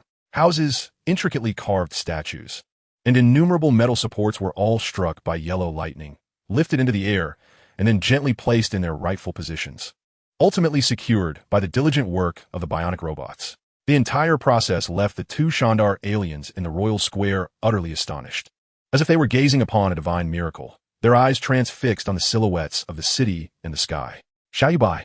Kesha's voice resonated through the heavens. Upon hearing her call, Xiao Yuebai deftly guided the building materials from the sky to the ground, and then opened his eyes to gaze down at Kesha's palace. A figure clad in white swiftly sliced through the sky. Kesha, with her wings gracefully unfurled, flew to stand before Xiao Yuebai, gently wiping the sweat from her beloved's face with a damp white towel. "You've worked hard." With a flick of her wrist, the towel vanished, and Kesha looked down at the city, where 80% of the core area had been completed, a satisfied smile gracing her lips. She then took his hand and descended, realizing that her earlier jest about having Xiao Yuebai build houses had unexpectedly turned into reality, as her earnest man had commenced work without a second thought. It was only during a moment of assisting he that Kesha noticed the dark clouds gathering overhead, occasionally casting shadows of stones. At that moment, the queen felt a mix of joy, satisfaction, and a hint of embarrassment upon realizing that her man was genuinely engaged in the task she had suggested. As they touched down, Kesha tightened her grip on his hand, a hint of shyness in her voice as she remarked, "Strength is most effectively enhanced through battle. How could building houses possibly improve one's prowess?" "My dear," Xiao Yuebai replied, "living itself is a form of cultivation. From the day we attained wisdom, we have harnessed the laws of nature to seek ways to thrive. Only through greater experiences can we draw more comprehensive conclusions, enabling us to employ all that we know in our struggles against others to acquire more resources." Kesha pondered his words, finding them quite profound, yet she inquired, "Where did you learn such philosophical insights? I don't recall the people of Eagle Sauce Country holding such profound principles. Perhaps 5,000 years of civilization may seem brief in the eyes of your kind, yet it is undeniable that throughout these millennia, there have always been extraordinary individuals capable of imparting wisdom applicable to all sentient beings in the universe." "Huaxia?" Kesha mused, gazing at her statue, and then softly added, "It is indeed a place brimming with wonder. I believe I am beginning to understand why Duca Ao underwent such transformation. It is truly a place worthy of a life's sacrifice. Is she your new disciple? Shouldn't you introduce her to your esteemed master?" Upon hearing this, Kesha raised an eyebrow and gently replied, "Your words require no introduction. She has spoken of you plenty." With that, she beckoned the two Chandar aliens over. Once they stood beside her, the queen pointed to the red-haired girl and said, "This is Ranasha Shaloni. The other is Rosa Campbell. You may address him as Mr. Xiao." Kesha then introduced Xiao Yuebai to the two Chandar women, who, appearing to be no older than 18 or 19, humbly placed a hand on their chests and greeted him. Mr. Xiao, it is a pleasure to meet you. I have long been listening to Tianji Wang speak of your esteemed self, and today I finally have the pleasure of meeting you. After exchanging greetings with Xiao Yuebai, the red-haired Ranasha suddenly chuckled and continued, I never imagined that you would appear so harmonious alongside our esteemed teacher, Queen Kesha. Enough. Kesha suddenly interjected coldly, instructing her two disciples to assist He-She. However, the three individuals present could all discern that the queen's originally rosy cheeks had taken on an even more vibrant hue. Observing her two new disciples depart, Kesha murmured softly, truly, daring to fabricate tales about their teacher, such a lack of propriety. Noticing the absence of others, Xiao Yuebai gently draped his arm around Kesha's shoulder, offering a comforting smile as he remarked, What? Do you expect them all to behave as obediently as Yin does before you? Surely, you do not find that excessively rigid? Upon hearing her beloved mention Yin, Kesha's expression momentarily faltered before she nodded with a hint of melancholy. Indeed, that girl always presents herself rather stiffly in my presence. I wonder how she is faring in my original universe now. Tightening his embrace, Xiao Yuebai softly reassured her, let it be. The younger generation has their own fortunes to pursue, and we need not burden ourselves with their concerns. A teasing smile suddenly graced Kesha's face as she regarded the man with whom she shared a deep connection and quipped, that girl is already 7,000 years old, while your actual age is still under a century, correct? Why then do you carry yourself with such gravitas? Ah, is that so? In the warm yet helpless gaze of Kesha, Xiao Yuebai feigned ignorance, allowing the moment to pass. As they bantered and laughed, they traversed a palace that dwarfed the dome of Kesha's edifice by several magnitudes, yet bore a remarkably similar decorative style. They arrived at a courtyard behind the Grand Hall, where two Sandar aliens were directing several bionic robots and arranging something upon a colossal contraption of indeterminate purpose. Meanwhile, she scrutinized the paper in her hands, frowning deeply one moment before nodding in comprehension the next. It was only when Kesha and Xiao Yuebai simultaneously called her name that she lifted her gaze to meet them, gracefully approaching as she exclaimed, You two have arrived. Kesha nodded and gently extricated herself from her beloved's embrace, stepping closer to He-She with concern. How goes it? He-She raised the paper she had just been examining, saying, I must commend Liang Bing. In certain respects, she truly stands on par with me. She has augmented the molecular structure of the serum I developed, enabling it to precisely activate the X gene within the human body, and even selectively trigger one or two specific genes. Raising an eyebrow, Kesha's lips curled into a smile as she remarked, It seems that Xiao Bing is indeed quite formidable. No wonder she was able to contend with us for so long in our previous universe. Shaking her head with a hint of exasperation, she replied earnestly, I have some hypotheses regarding Liang Bing's upgraded serum, but I will need to complete the reconstitution of the angelic form before I can draw any conclusions. This concerns all of our angels. He-She's words immediately piqued Kaisa's interest, for she knew that He-She never spoke in exaggerated terms during such moments. Chapter 89. The death of He-She in the square behind the main hall of Kaisa's palace. Xiao Yuebai, alongside Kaisa, supported the weakened He-She, who had just undergone the enhancement of the Super Soldier version 30. Her once fair and rosy cheeks now appeared devoid of color. With a concerned expression, Kaisa inquired, He-She, how are you feeling now? With a feeble wave of the hand supported by Kaisa, He-She managed to reply, I am fine. I have just activated the X gene, and my internal energy is somewhat insufficient. Upon hearing this, the queen turned her gaze toward Xiao Yuebai, who had prior experience, and he nodded seriously in response. I am uncertain. After activating the X gene, I did not experience this situation due to my atomic breath ability. However, we should certainly give it a try. With that, Xiao Yuebai snapped his fingers, and a small blue flame materialized in his palm, presented before He-She. Try to absorb it. This is the flame produced by atomic fission. See if it is what you require. Struggling to stand upright, He-She slowly raised her hands to encompass the blue flame emanating from Xiao Yuebai's palm. She closed her eyes for a moment, and the blue flame instantly transformed into the most fundamental form of thermal energy, which He-She absorbed.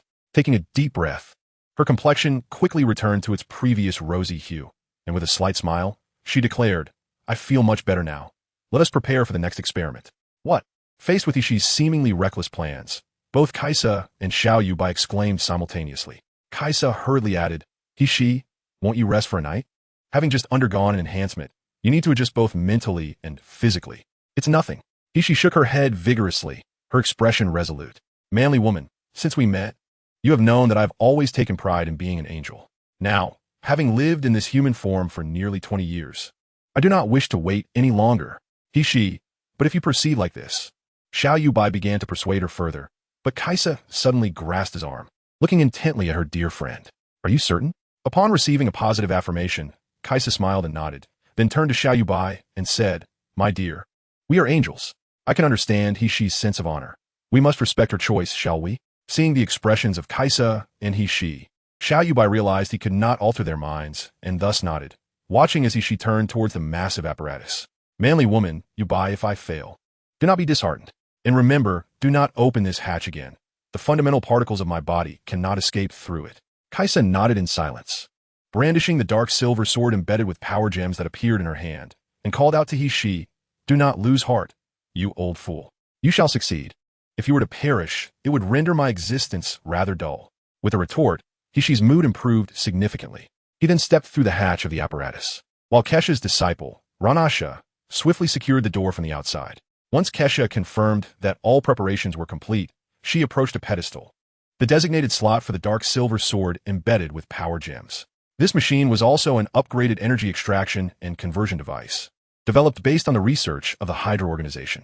Kesha raised her hands, gripping the sword in reverse, hesitating for a moment before swiftly inserting it into the slot. With a twist, a surge of purple energy flowed from the dark silver sword into the angelic conversion device. Instantly, a visible purple mist permeated the air, accompanied by Hishi's anguished cries resonating from the machine. Both Xiao Yuebai and Kesha, along with the 4 reserve angels, the Shandar aliens, watching quietly from the background, felt a pang of anxiety. Everyone understood that during this conversion process, although the body would be disassembled into its most fundamental atoms, the soul remained indestructible. Hishi's consciousness was now enduring unimaginable torment.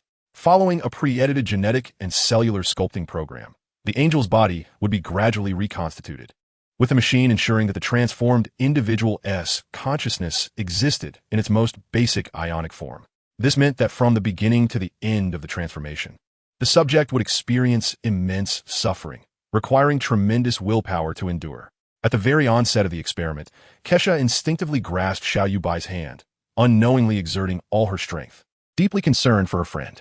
As everyone concentrated on the impending results of the experiment, the massive angelic conversion device began to tremble violently under the influence of fluctuating energy.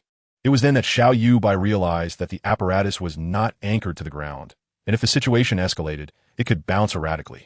No one could contain this enormous machine. Perhaps Kesha possessed sufficient strength, but localized pressure could distort its exterior. Consequently, Xiao Yuebai swiftly activated his abilities, unleashing brilliant yellow lightning from his fingertips, enveloping the device. He adjusted the machine's gravity, stabilizing it firmly on the ground. However, before he could catch his breath, he sensed a force resisting him. Thus, Xiao, the boss, spared no effort, unleashing dazzling gravitational rays that surged into the apparatus, preventing it from careening about. The purple mist that had emanated from the power gems began to fade, intermixed with streaks of yellow electricity. Blue flames ignited at the corners of Xiao Yuebai's eyes and enveloped his form, as the heat and electromagnetic forces released from nuclear fission were rapidly converted into gravitational rays, intensifying the output of yellow lightning. Meanwhile, unnoticed by the onlookers, the power gem embedded in the dark silver sword within the slot radiated an even more brilliant glow at that moment.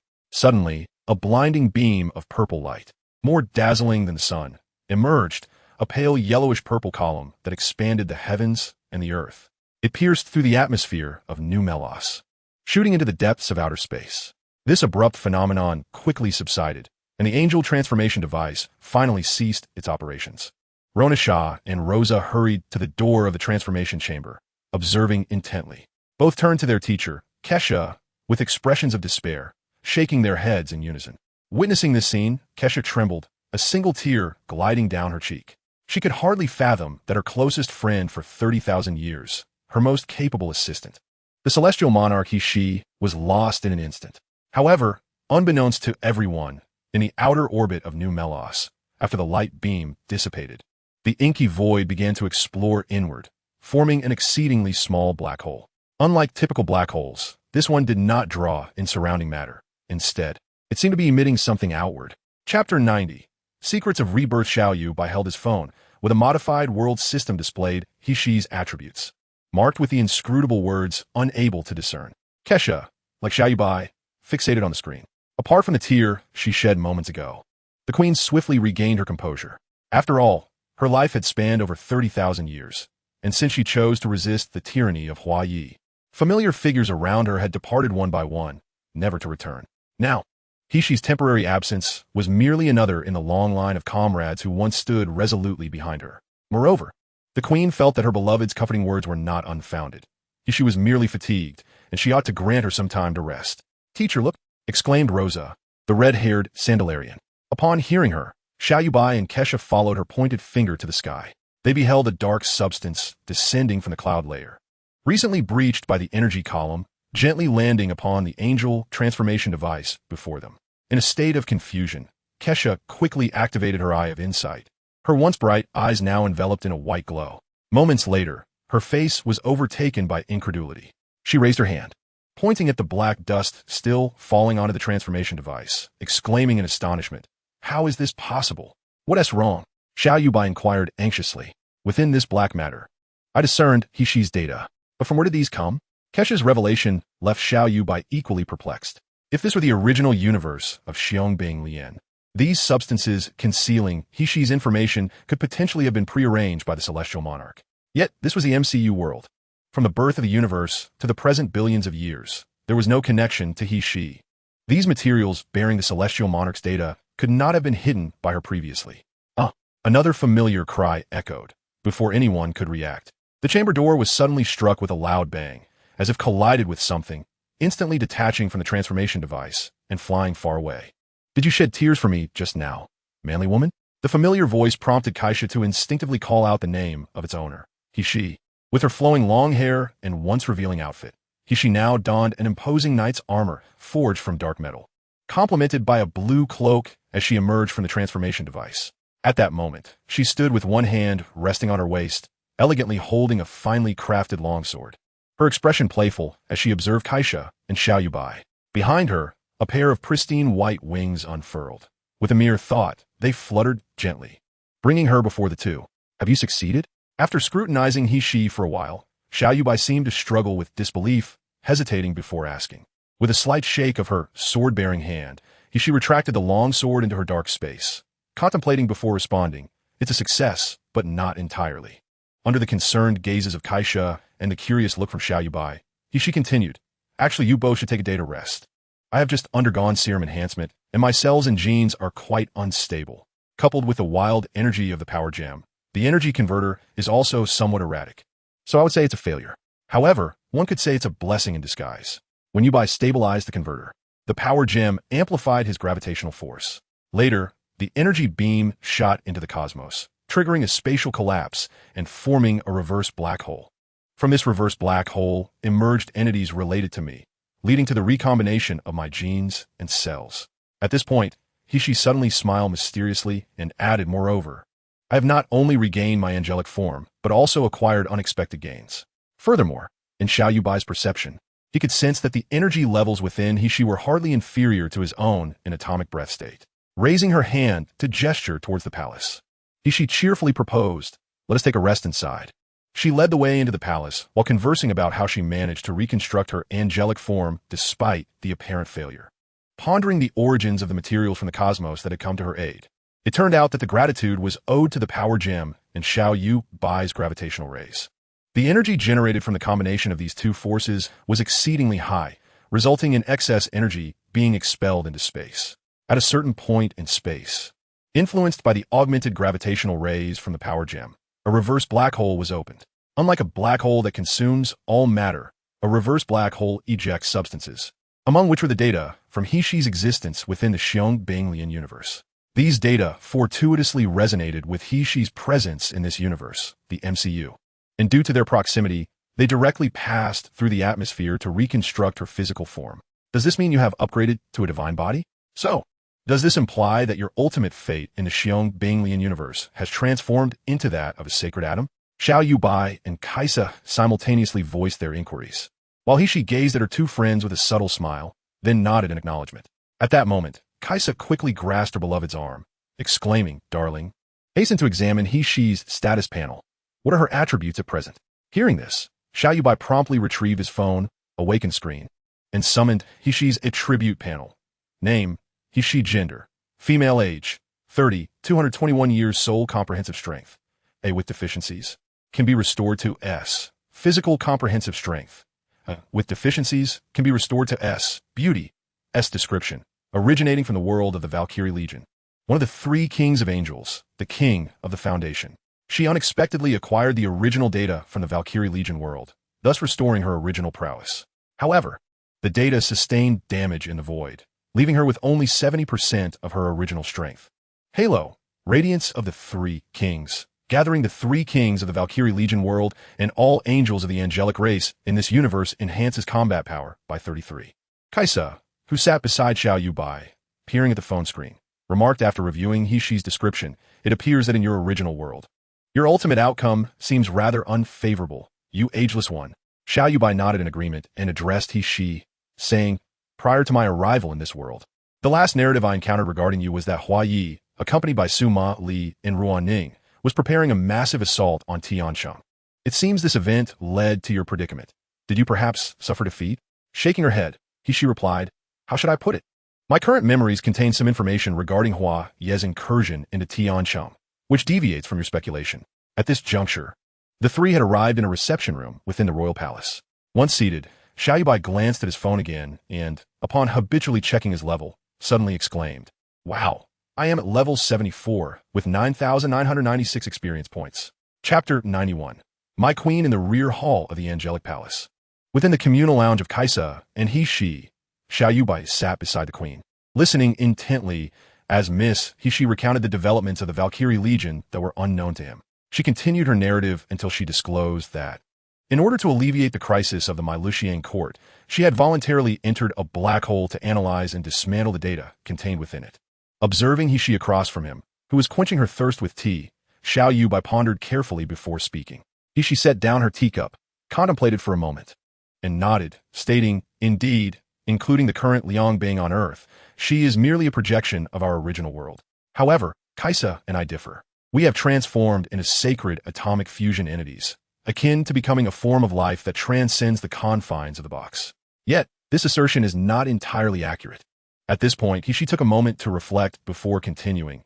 "To be more precise, we have completely severed our ties with the original universe, reaching a state of true transcendence. Yet, we remain constrained by the rules of this universe, unable to fully integrate into it. All of this requires your guidance. The system on your phone serves as the instrument to facilitate our integration into the laws of this universe."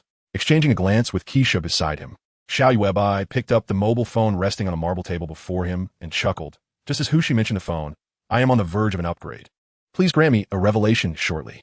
The queen hastily took the phone, summoning Xiao Yuebai's attribute panel. Name, Xiao Yuebai gender. Male age, 43 world destiny weight ratio level. 74 experience points. 9998, click to view details. Number of worlds integrated. 1. X-Men Movie Universe, Soul Strength Comprehensive Evaluation. D. Physical Strength Comprehensive Evaluation. B. Partner, Keisha, who has unlocked most of the seals. Hushi, a third-generation demigod angel. Liang Bing, a second-generation demigod angel demon. System recognized assets. Power Gem, Hesperian-class battlecruiser, New Melos star. Didn't TU just leave Earth at level 72? Keisha inquired, fiddling with the phone, turning to her man with a perplexed expression. "How did you level up so swiftly?" Raising an eyebrow at Hushi, Xiao Yuebai replied, "It must be that Hushi's sudden surge in power has significantly impacted the future universe, allowing the system to account for this and elevate me by more than 2 levels." Upon hearing this, Keisha opened the experience details, and indeed, she found the following message. One of the 3 kings of angels, the celestial king Hushi, communicated with the original universe, restoring 60 of its peak power, resulting in a user destiny weight ratio level of 60. Seeing his experience points increase so dramatically, Xiao Yuebai raised an eyebrow at Hushi, who in turn arched her elegantly shaped brow, as if to convey to the esteemed Xiao, "I am indeed formidable." However, before Xiao Yuebai could jest, he suddenly noticed his beloved placing the phone back on the marble table. In the astonished gaze of the two, Keisha, with both hands gripping the arms of her chair, emanated a radiant platinum glow, her expression betraying a sense of restraint. Just as they were about to inquire with concern, Keisha sprang from her seat, shattering the lounge window, and soared into the sky with her wings unfurled, leaving behind the words, "The seals have been completely lifted. The energy fluctuations are immense. I must ascend to the heavens." Upon hearing this, Xiao Yuebai quickly picked up the phone Keisha had discarded, only to find his destiny weight ratio level had reached 75. Exchanging a glance with Hushi, both observed each other's concern and swiftly rose from their seats, following her through the shattered window. As they leapt out, Xiao Yuebai and Hushi looked up to see Keisha fully unfurling her wings against the sky. An unfathomable power surged from her being, while her golden hair and crimson cloak billowed in the wind. The ominous clouds that still lingered in the sky were instantaneously dispelled by the overwhelming force radiating from the queen, with the air shimmering in waves.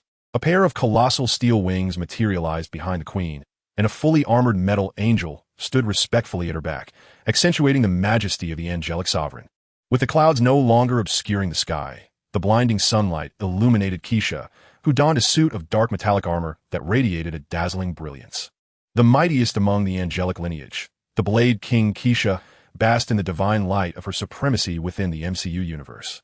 At that moment, feeling an overwhelming force surging through her being, she instinctively spread her arms wide, as if to embrace the entire world.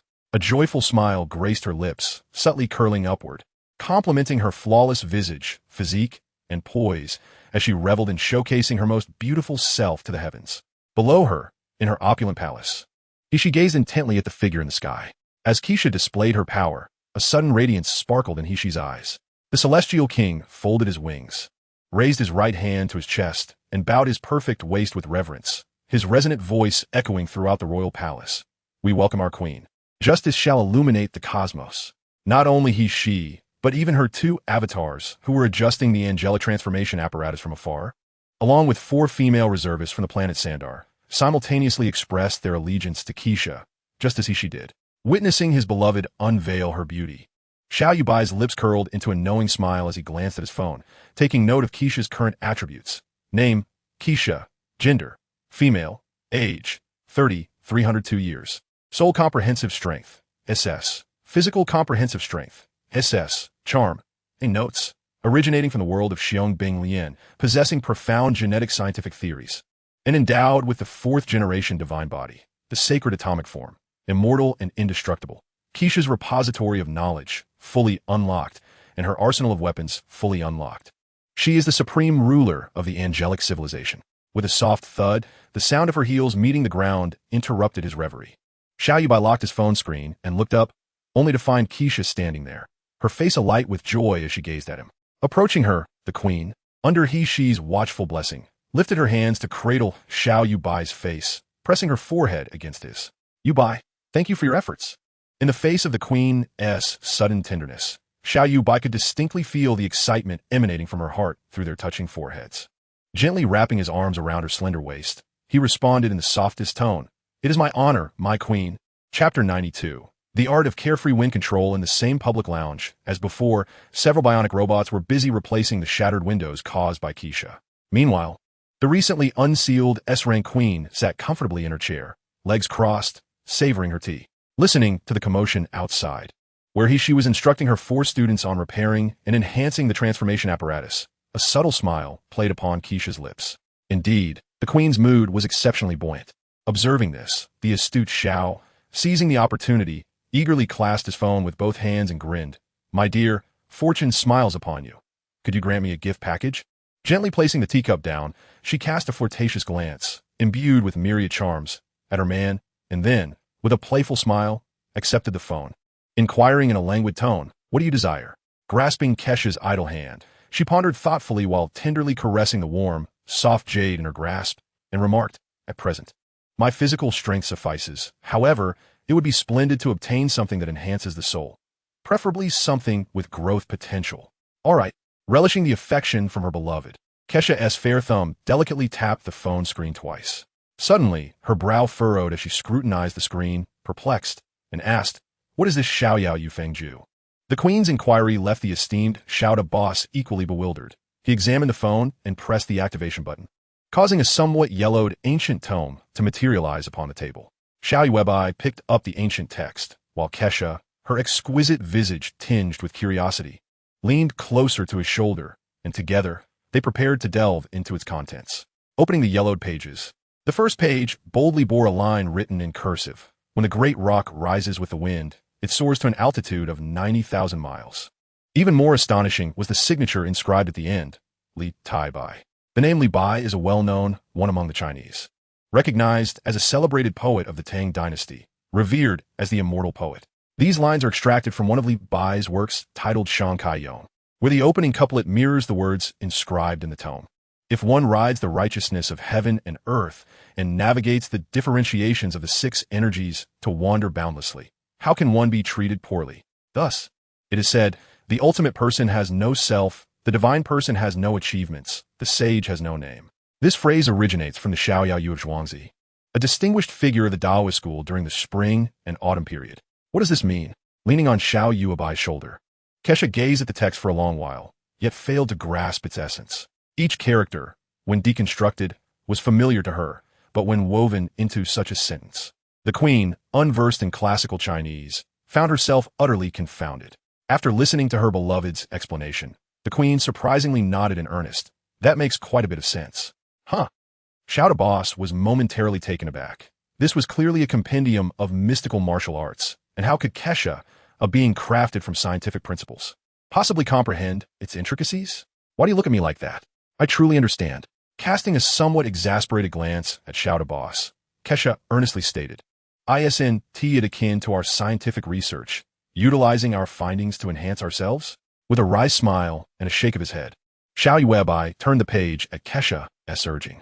The third page revealed an illustration depicting the human body's meridians and organs, clearly marking the positions of the five viscera: heart, lungs, liver, kidneys, spleen, as well as the pathways of the entire meridian system. After gazing at the illustration for quite some time, Kaisha pointed at the meridians depicted and exclaimed, suddenly enlightened, "Indeed!" Following her words, the queen beamed at the esteemed boss Xiao, adding with a smile, "Our ancestors were truly exceptional." After sharing a light-hearted moment with Kaisha, the couple resumed their reading. Beneath the anatomical chart of the human meridians and organs, two meticulously arranged lines of script read, "The heart and lungs belong to fire, representing the yang, governing the heavenly stems. The liver and kidneys belong to water, representing the yin, governing the earthly branches. The cosmos is in opposition, and water and fire cannot coexist. Yet the spleen and earth reside in the center. In the midst of heaven and earth, the spleen separates water and fire, thus harmonizing yin and yang. Therefore, refining the earth's spleen energy can bolster the balance of yin and yang." Goodness! Isn't this the beaming divine skill? Xiao Yuebai exclaimed, throwing the book Carefree Movement technique onto the table. He then reflected on Jin Yong's demigods and semi-devils, finally grasping the origins of the Carefree Movement technique. This technique had first appeared in the original version of Demigods and Semi-Devils, mentioned by Su Xinghe, a disciple of the second-generation leader of the Carefree sect, WWII, in a conversation with Ding Chunxiu.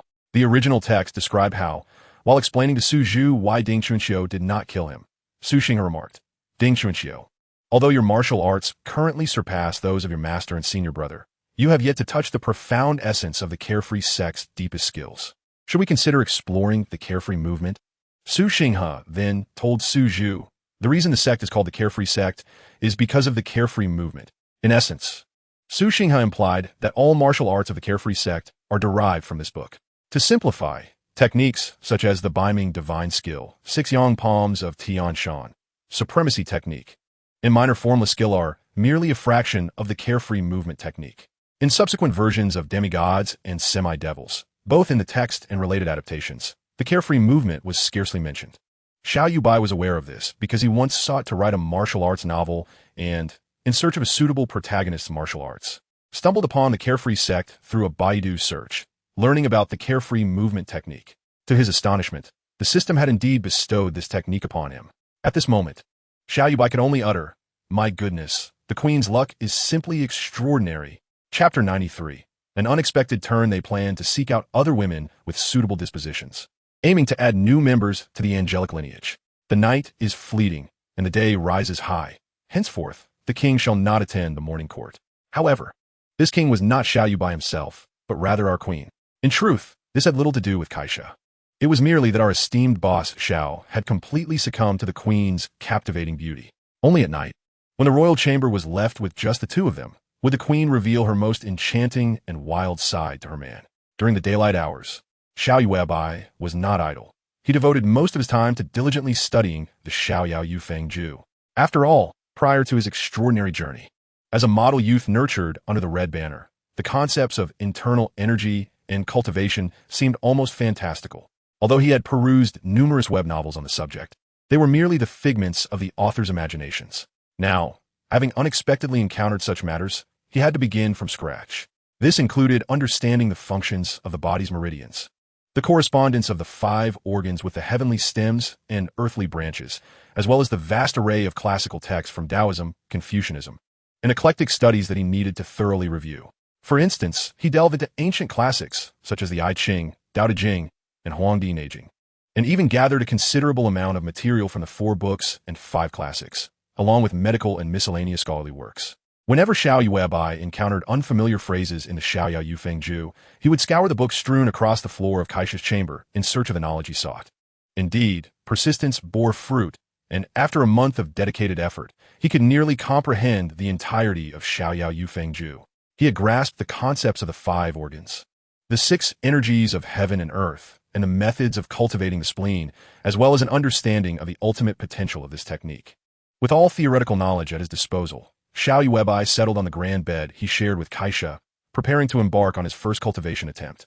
In his view, the foremost task in practicing internal energy was not to engage in the washing of marrow or to cultivate tranquility, nor was it to introspect on meridians or to communicate with the energies of heaven and earth. Rather, the initial step in cultivation was to cultivate belief, transforming one's mental state to enable a scientifically inclined individual to accept the existence of unknown energies in the world. Such energies could be harnessed by human consciousness or the body without external assistance. Only with a mindset of exploration towards these unknown forces could one truly engage in the tranquil communication of one's spirit with the energies of the universe. For genuine unknowns are voids, and it is within these voids that one can genuinely achieve tranquility. Sitting cross-legged on the pristine bed, Xiao Yuebai adopted the 5 hearts to heaven posture, shutting off his perception of all known energies in the external world. The 5 hearts refer to the palms, soles, and crown of the head. Previously, when he encountered this posture in the Yufeng Xiaoyao Ju, he had wondered why it was necessary to adopt such a position. Driven by curiosity, he gently pressed on the points of his palms, soles, and the crown of his head, only to discover that the sensations at these 5 locations were distinct from those elsewhere, indicating heightened sensitivity compared to other areas of skin and nerves. The 5 hearts to heaven posture, in comparison to other cultivation stances, allowed for a more profound awareness of the unknown forces surrounding him. Indeed, after maintaining this position for over an hour, Xiao Yuebai suddenly felt a surge of energy, unlike any he had previously known, penetrating his palms, soles, and crown. This energy swiftly directed itself towards his spleen beneath the heart and lungs, where it transformed into a robust force that began to nourish his lungs. However, this is merely the beginning. As the lungs generate golden fiery energy, this intense heat transforms gold into water, consequently causing changes in the kidneys. In an instant, the extreme hot water morphs into the utmost softness, leading to the awakening of the kidney's essence. Just as I was prepared to continue, an unexpected chill coursed through my temples. Startled, I opened my eyes to find she holding 2 metallic probes, attempting to pinch my temples together as if using chopsticks. Having just completed the nourishing of the 5 energies, I, Xiao Yuebai, found myself in a state of fluctuating heart fire and burgeoning kidney water. Those familiar with Irenji Xian know that the protagonist's grandfather, WWII, once interpreted Journey to the West, where heart fire represents the essence of the monkey, and kidney water embodies the desires of the pig. At that moment, Hishi's sudden intrusion disrupted my thoughts, and I instinctively grasped her delicate wrist, flipping her around. Before he could comprehend what had transpired, her vision blurred, and she found herself reclining on the bed. The bewildered Xiao boss was atop her, his eyes ablaze with a fierce intensity, a sight both terrifying and disconcerting. Yet, this moment of distraction was fleeting. As she regained her composure, her cheeks flushed crimson, and she instinctively seized my collar with her other hand. Then, with a swift motion, she kicked and retaliated fiercely, sending me sprawling across the floor. Rising from the bed, her porcelain face radiated a rosy embarrassment as she adjusted her clothes, shouting, "Xiao Yuebai, what on earth were you thinking? Hasn't Kaisha fed you enough in the past half-month? Or are you simply not in your right mind today, daring to tease me?" days from the fall. I could scarcely focus on her words as I battled the side effects of the heart fire and kidney water, pondering, if the 5 energies within me continued to accumulate without release, the functions of my internal organs would be robust, yet unexpressed, potentially leading to unforeseen consequences. Thus, I hastily activated my energy absorption, drawing in all the elemental energy I had just cultivated. While this ensured I wouldn't engage in any reckless behavior, it regrettably rendered my days training utterly wasted. Once my emotions stabilized, I raised my gaze to Hishi's furious countenance, shaking my head in resignation. I remarked, "Your timing is impeccable. After more than a month of preparation, you've rendered everything futile." Amidst her perplexed glare, I bellowed, infused with grievance, "You owe me for my internal cultivation." Chapter 94. The fantastical is not so fantastical. Quickly, enter your meditative state. This time, I must observe closely. I sat cross-legged on the smooth, white jade surface of the plaza, gazing hopelessly at Hishi, who stood nearby, exuding uncontainable excitement. Unable to hold back any longer, I retorted, "Sister, what exactly are you planning? If you're going to be dramatic, just say so. Must you torment me like this?" With a slight tap on the man's shoulder, she impatiently urged, "Enough with the idle chatter. Hasten your training. I merely wish to closely observe the energy fluctuations within you. I am quite curious about the nature of that energy." Realizing there was no evading it, Xiao Yuebai reluctantly raised his hand to point at Hishi, cautioning, "Very well, but let it be known beforehand. Do not disturb me with any shenanigans while I am midway through my practice. You have seen the ancient medical tome I provided you. The energies of the 5 organs govern human emotions and desires. Last time, my reaction was mild. Should a similar situation arise, I would be at a loss.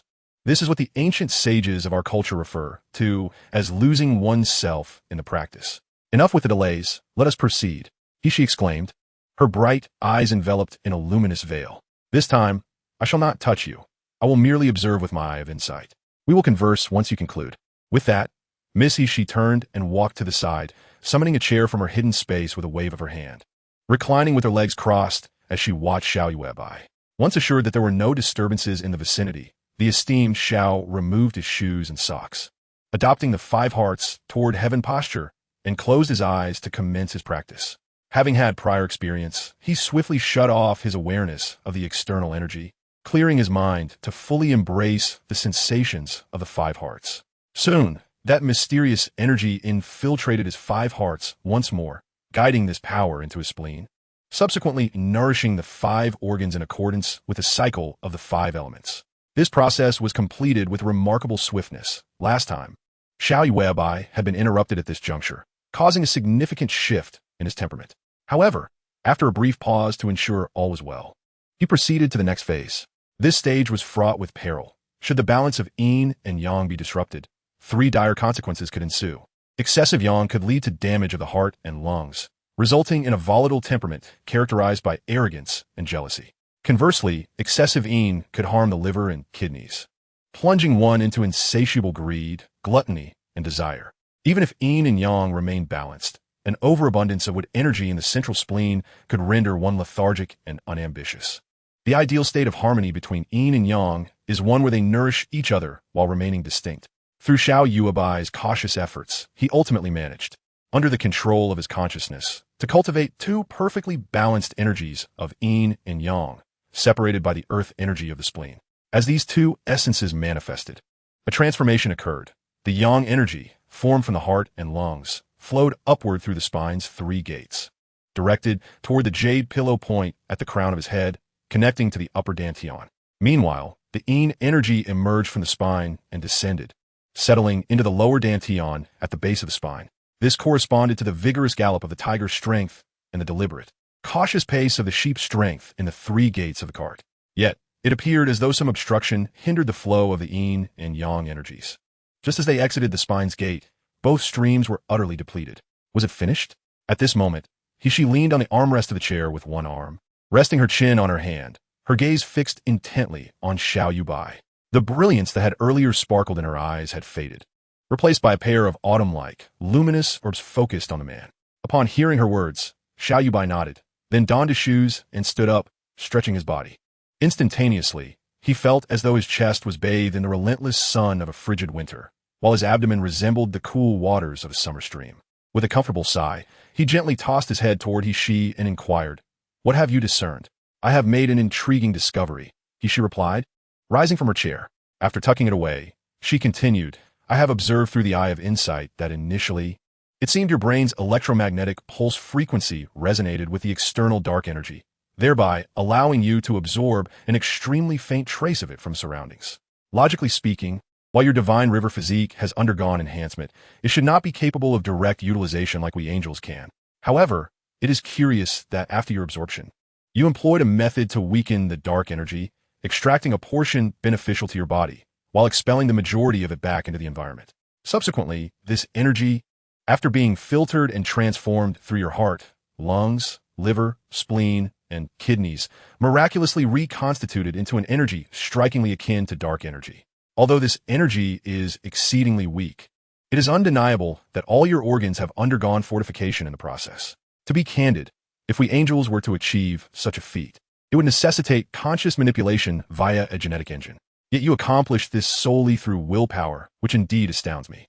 Xiao Yuebai meticulously organized the information she had imparted, then reflected, so the essence of cultivation entails absorbing dark energy into the body, then weakening it to a level that the organs can withstand.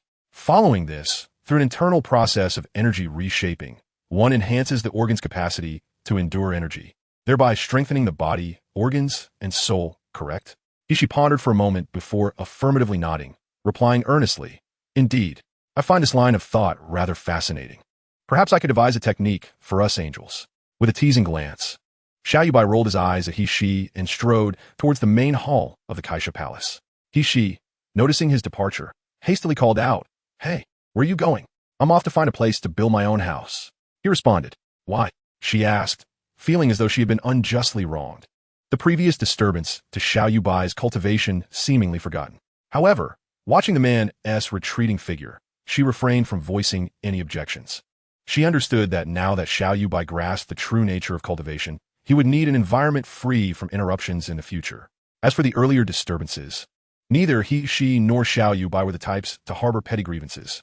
Their earlier exchange had merely been playful banter between close friends. Chapter 95. The Youthful Scholar of the Cloud, Earth Time. Approximately November 15th, 1982 location, 15 kilometers northwest of New Mellow Star, at the dawn of a new day. As the sun ascended, satellite Mellow 1 and the resplendent sun orchestrated a grand solar eclipse for the angels residing on New Mellow Star. The proximity of satellite Mellow 1 to New Mellow Star resulted in a daily annular eclipse, with a total solar eclipse occurring weekly. Xiao Yuebai found himself atop a vibrant mountain, enveloped in mist, where verdant trees painted a picturesque scene of azure peaks and flowing waters. Walking upon the bluestone path he had once laid, Xiao Yuebai donned a pristine white hanfu, having long discarded the tattered coat he had brought from Earth. Ascending the lengthy steps leading to the summit, a magnificent palace complex, rich in traditional Chinese architectural grandeur, emerged before him, shrouded in ethereal mist, reminiscent of a celestial abode. This mountain was a sanctuary he had constructed with his wife, a place for cultivation through his own capabilities. In a moment of pride, Xiao, the esteemed master, composed a whimsical poem before his wife. Flying eaves, bracketed rafters, adorned beams, red walls, glazed tiles, a delicate scene. Copper bells and golden cauldrons warmed the air. Surrounded by green mountains, a land of the divine. Regardless of the poem's true meaning, it certainly captivated both Her Majesty and Miss Hushi. Satisfied with the effect, the master inscribed the verses onto a large marble slab, placing it behind the palace door as a screen, ensuring that anyone entering through the main entrance would behold those 4 lines. Since then, whenever Xiao Yuebai practiced, he would return to this place where, apart from a few robotic servants maintaining cleanliness, he enjoyed solitude. Underneath the darkened sky, he approached the palace's main entrance, where, above the door, a plaque bordered in gold bore the 3 characters, Qingyun Palace. Reflecting on his youthful naivety, Xiao felt a wave of embarrassment wash over him. As satellite Mellow 1 began its descent toward the eastern lands, sunlight once again bathed the surface of New Mellow Star. Xiao Yuebai made his way to the innermost Ba Gua stargazing platform of Qingyun Palace, sitting at the center of the yin-yang fish symbol. He removed the handmade cloth shoes from his feet and assumed the 5 hearts facing the heavens posture. Embraced by the warm sunlight cascading onto New Mellow Star, he resumed his cultivation. Since his arrival in 1963 and the commencement of his practice of a Xiaoyao Yufeng Ju, Nearly 19 years had swiftly passed. From the initial transformation of the 5 elements and the reversal of yin and yang to traversing the 3 barriers and constructing heaven and earth, he had now reached the stage of seizing yin and yang to forge the taiji. This entire journey resembled a challenging expedition, yet every time he encountered difficulties, they were flawlessly resolved under Hushi's perceptive gaze. At times, Xiao Yuebai must concede that the scientific practice of martial arts is indeed the pinnacle of excellence. Bathed in the golden sunlight, he resembles a solemn and austere statue of a deity, eyes closed in meditation. Within him, he meticulously draws forth the last remnants of the yin and yang energies that reside in his upper and lower dantians, carefully merging them in his central dantian's Tanzhong point. As this final distinct essence of yin and yang transforms into a wispy gray mist and integrates into his dantian sea of qi, Xiao Yuebai's carefree wind control technique reaches a remarkable pinnacle. Yet he finds it curious that, unlike the typical narratives in martial arts novels that describe cosmic phenomena or the uncontrollable urge to shout into the void upon achieving mastery, he feels no such impulse. Puzzled, he scratches his head and rises from his seat, examining himself for any signs of error, but finds none. A sudden wave of profound curiosity washes over him, not regarding his own body or cultivation, but rather existential questions about the universe. From whence does the cosmos originate? What lies beyond the beginning and end of time? Is there another world beyond this one? If so, does the exterior world still qualify as a world? In an instant, a multitude of questions floods his mind. Swiftly, Xiao Yuebai shuts his eyes and shakes his head, striving to dispel these chaotic thoughts. Simply put, the energy synthesized within him stimulates various cerebral metrics, such as the pulsating interaction frequency of brainwaves, perception, and reaction intensity. The powerful internal force he possesses is merely an adjunct of his soul cultivation. Moreover, he begins to perceive that the carefree wind control technique appears to serve as a foundation for some deeper knowledge. However, he decides to set aside these contemplations for the time being, recognizing that he lacks sufficient information to arrive at any conclusions. Reaching into the pocket of his hanfu, he retrieves his mobile phone. Now that his carefree wind control technique has reached fruition, it is only reasonable to check his attributes. Name: Xiao Yuebai. Gender: male. Age: 62. World destiny weight ratio level: 76. Experience acquisition details: 1056. Click to view. World integration count: 1. X-Men movie universe: soul comprehensive evaluation. B. Physical body comprehensive evaluation. B. Skills: Ruler's Fury Gravitational Ray, mastered. Atomic Breath, mastered. Crimson Lotus Fury, not mastered. Carefree Wind Control Technique, Internal Force Mastery.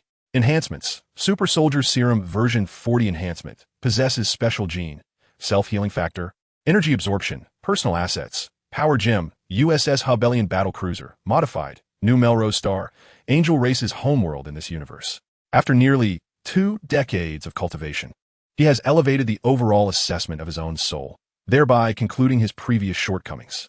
At this point, it indeed appears rather commendable.